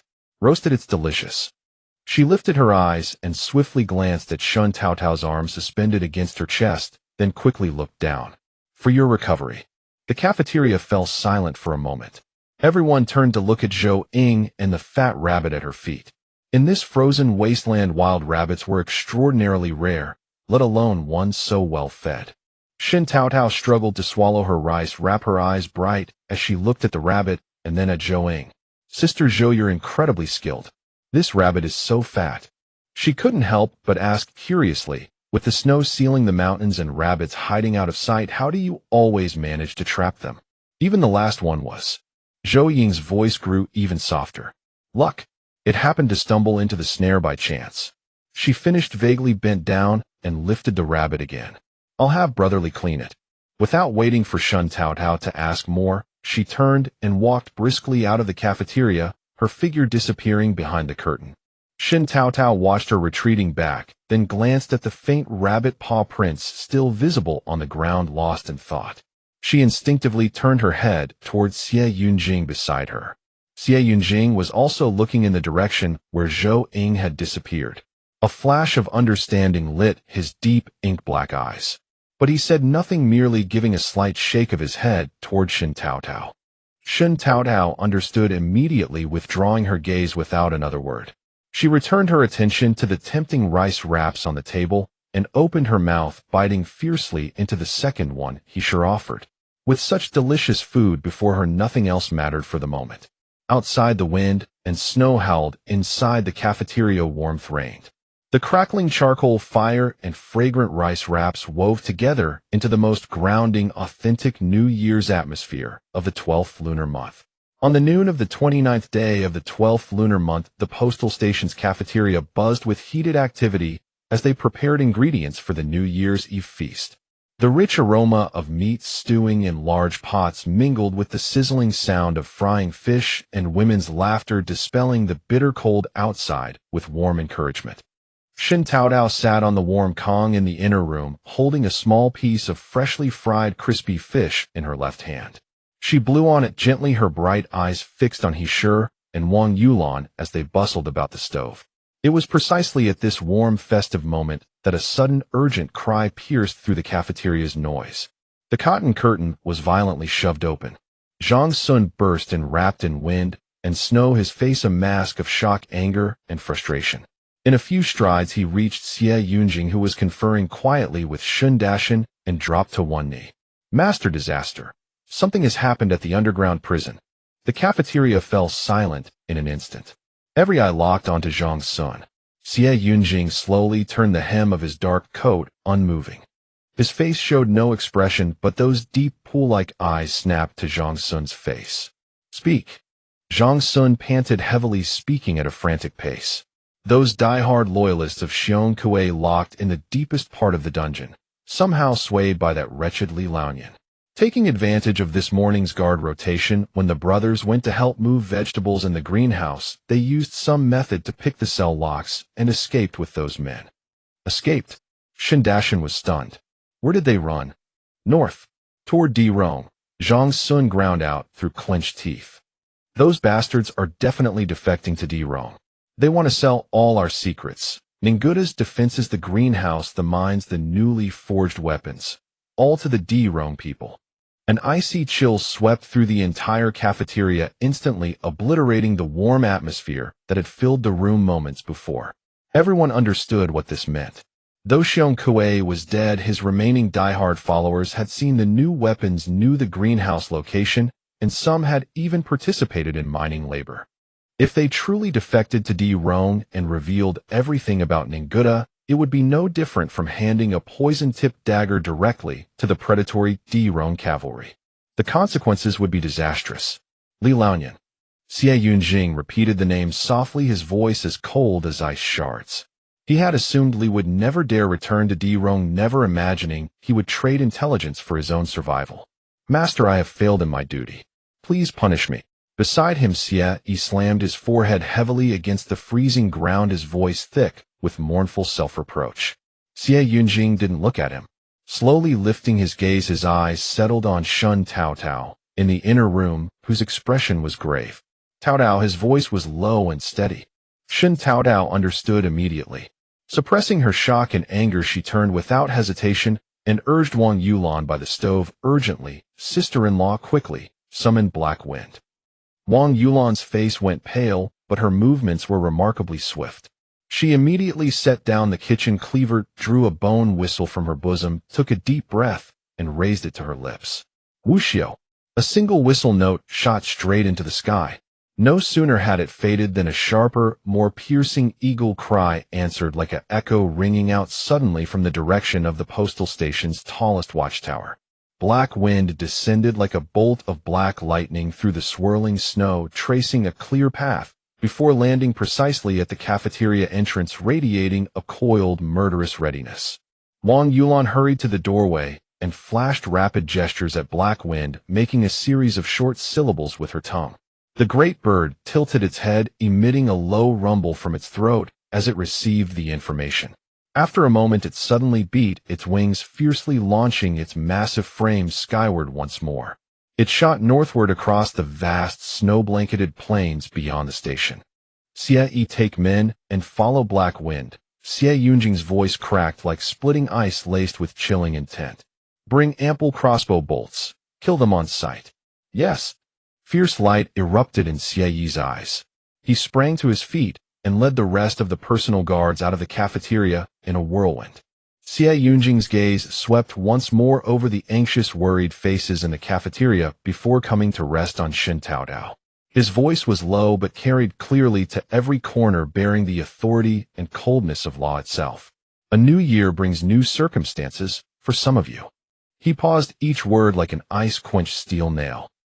"There will be no new year to celebrate."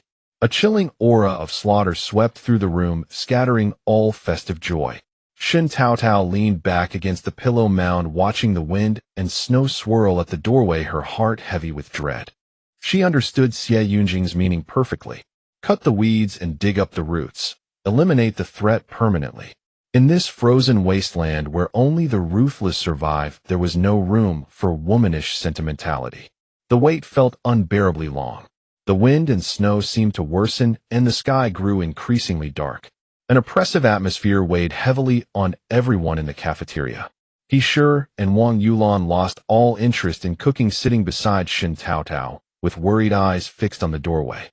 Shen's father and Shen Taotao paced restlessly around the room. Even the normally lively Shen Xiaochuan sensed the gravity, and clutching his second cousin-in-law shrank into a corner, daring not to make a sound. It was not until nightfall that the sound of urgent hooves echoed at the station entrance. "They're back." Shen bolted to the door and threw open the curtain. Biting wind rushed in carrying thick bloodlust and frozen snow particles. Xie and several guards emerged drenched in blood, their armor crusted with dark red ice, their faces and hands marked by shallow wounds and frost-cracked gashes. They led their exhausted warhorses, which panted thick white breaths, and marched silently into the cafeteria. Each man radiated the grim aura of one who had just crawled from a mountain of corpses. Xie strode to the center of the cafeteria and dropped to one knee before Xie Yunjing, who had emerged from the inner room.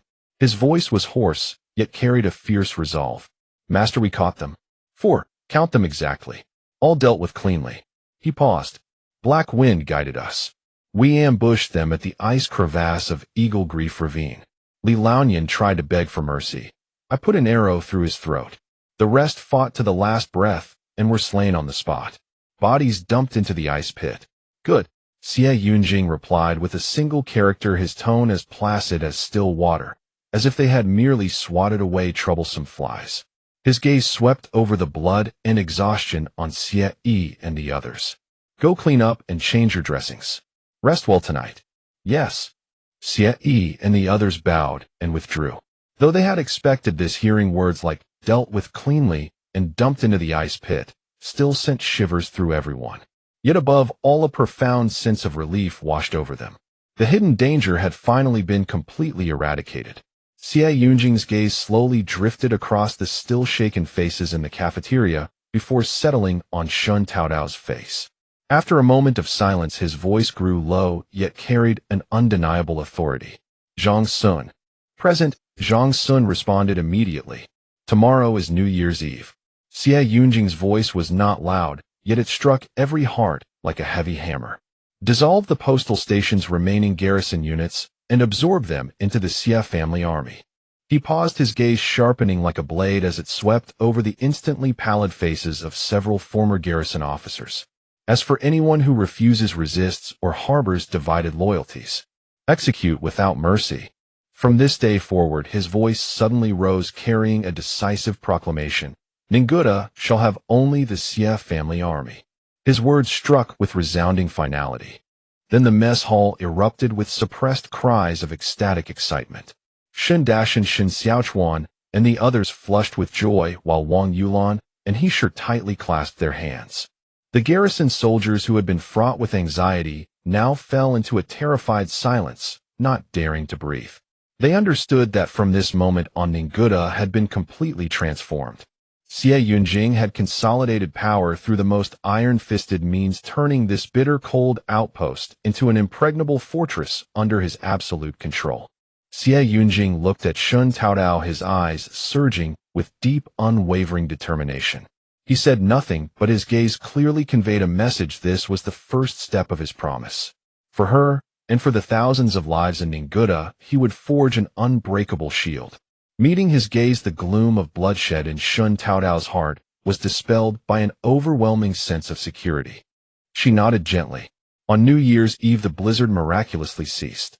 The long-awaited sunlight pierced through the leaden clouds, casting a brilliant glow on the snow-covered Ninguta post, the accumulated snow shimmering dazzlingly. The post was decorated with lanterns and colorful bunting inside and out. Red lanterns hung from the eaves and corridors, their vivid hue blazing against the white snow.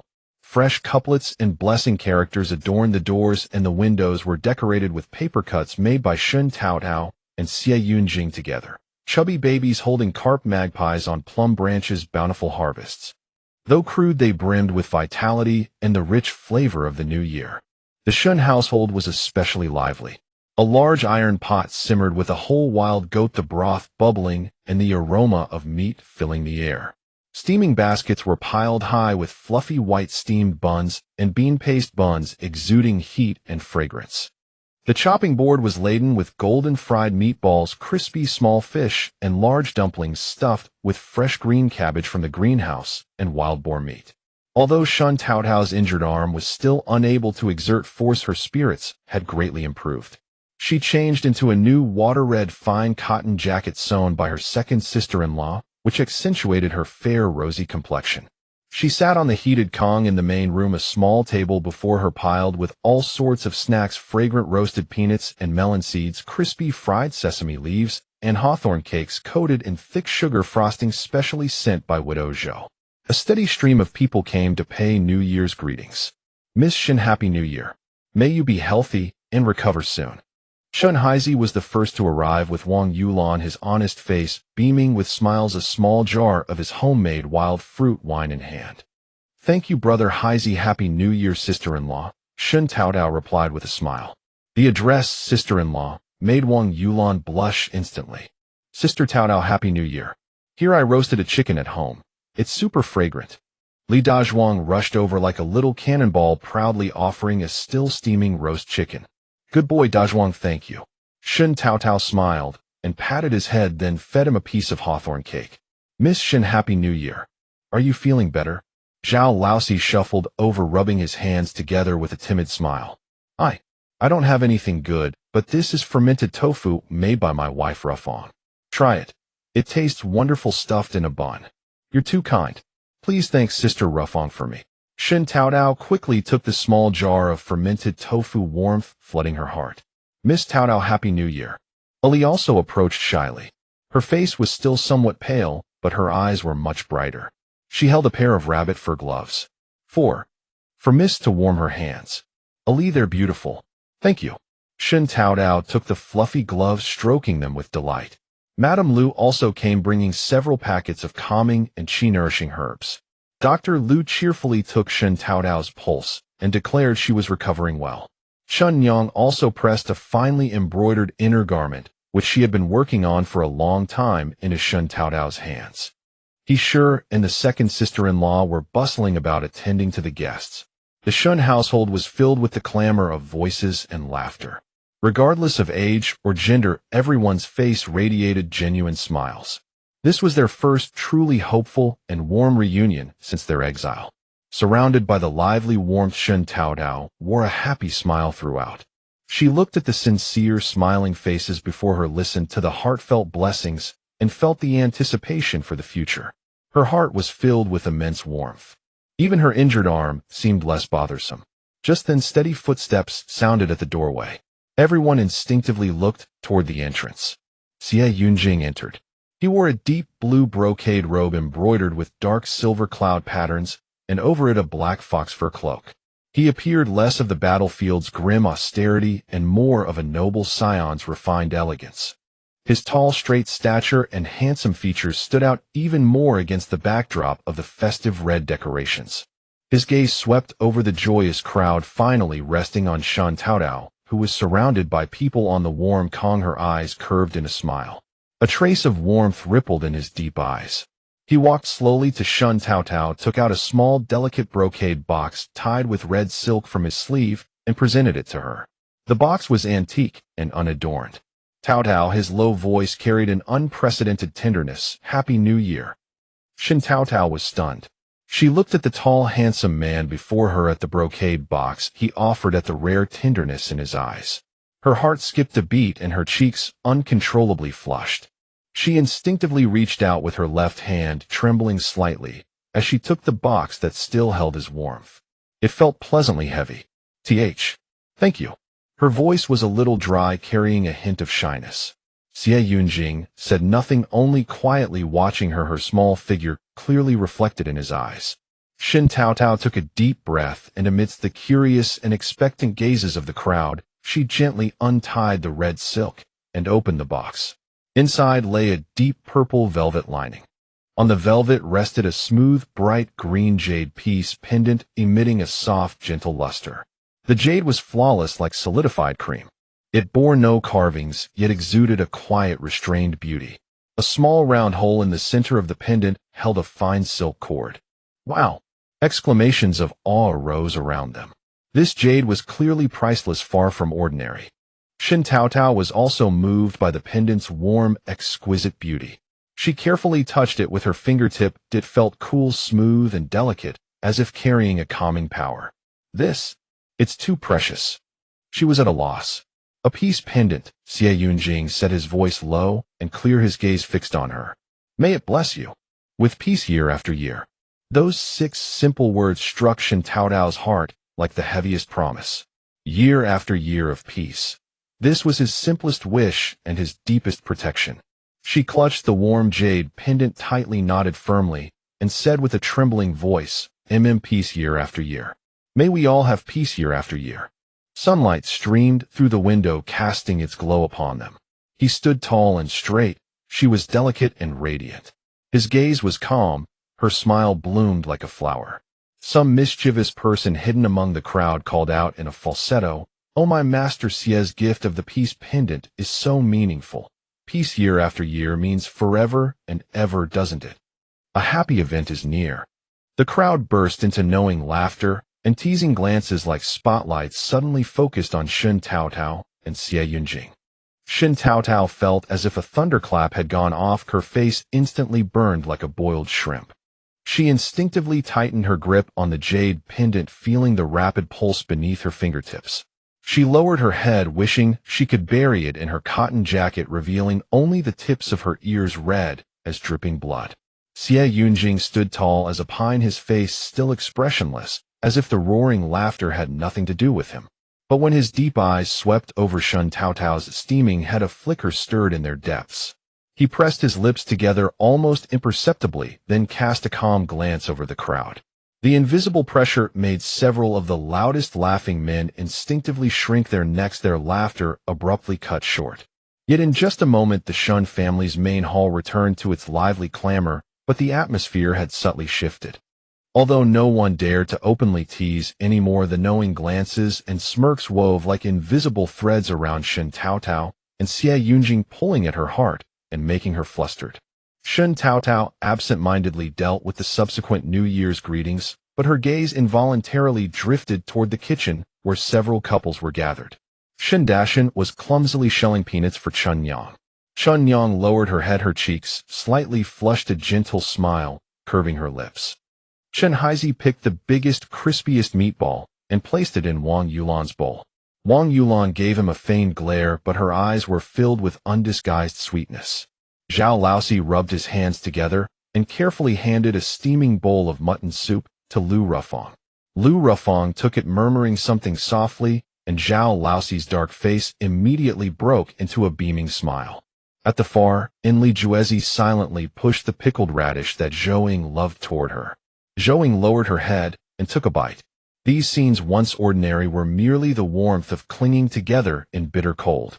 But now, after the teasing laughter of a happy event is near, and set against the backdrop of Xie Yunjing's jade piece pendant, Shen Taotao's heart jolted. A thought flashed through her mind. Weddings.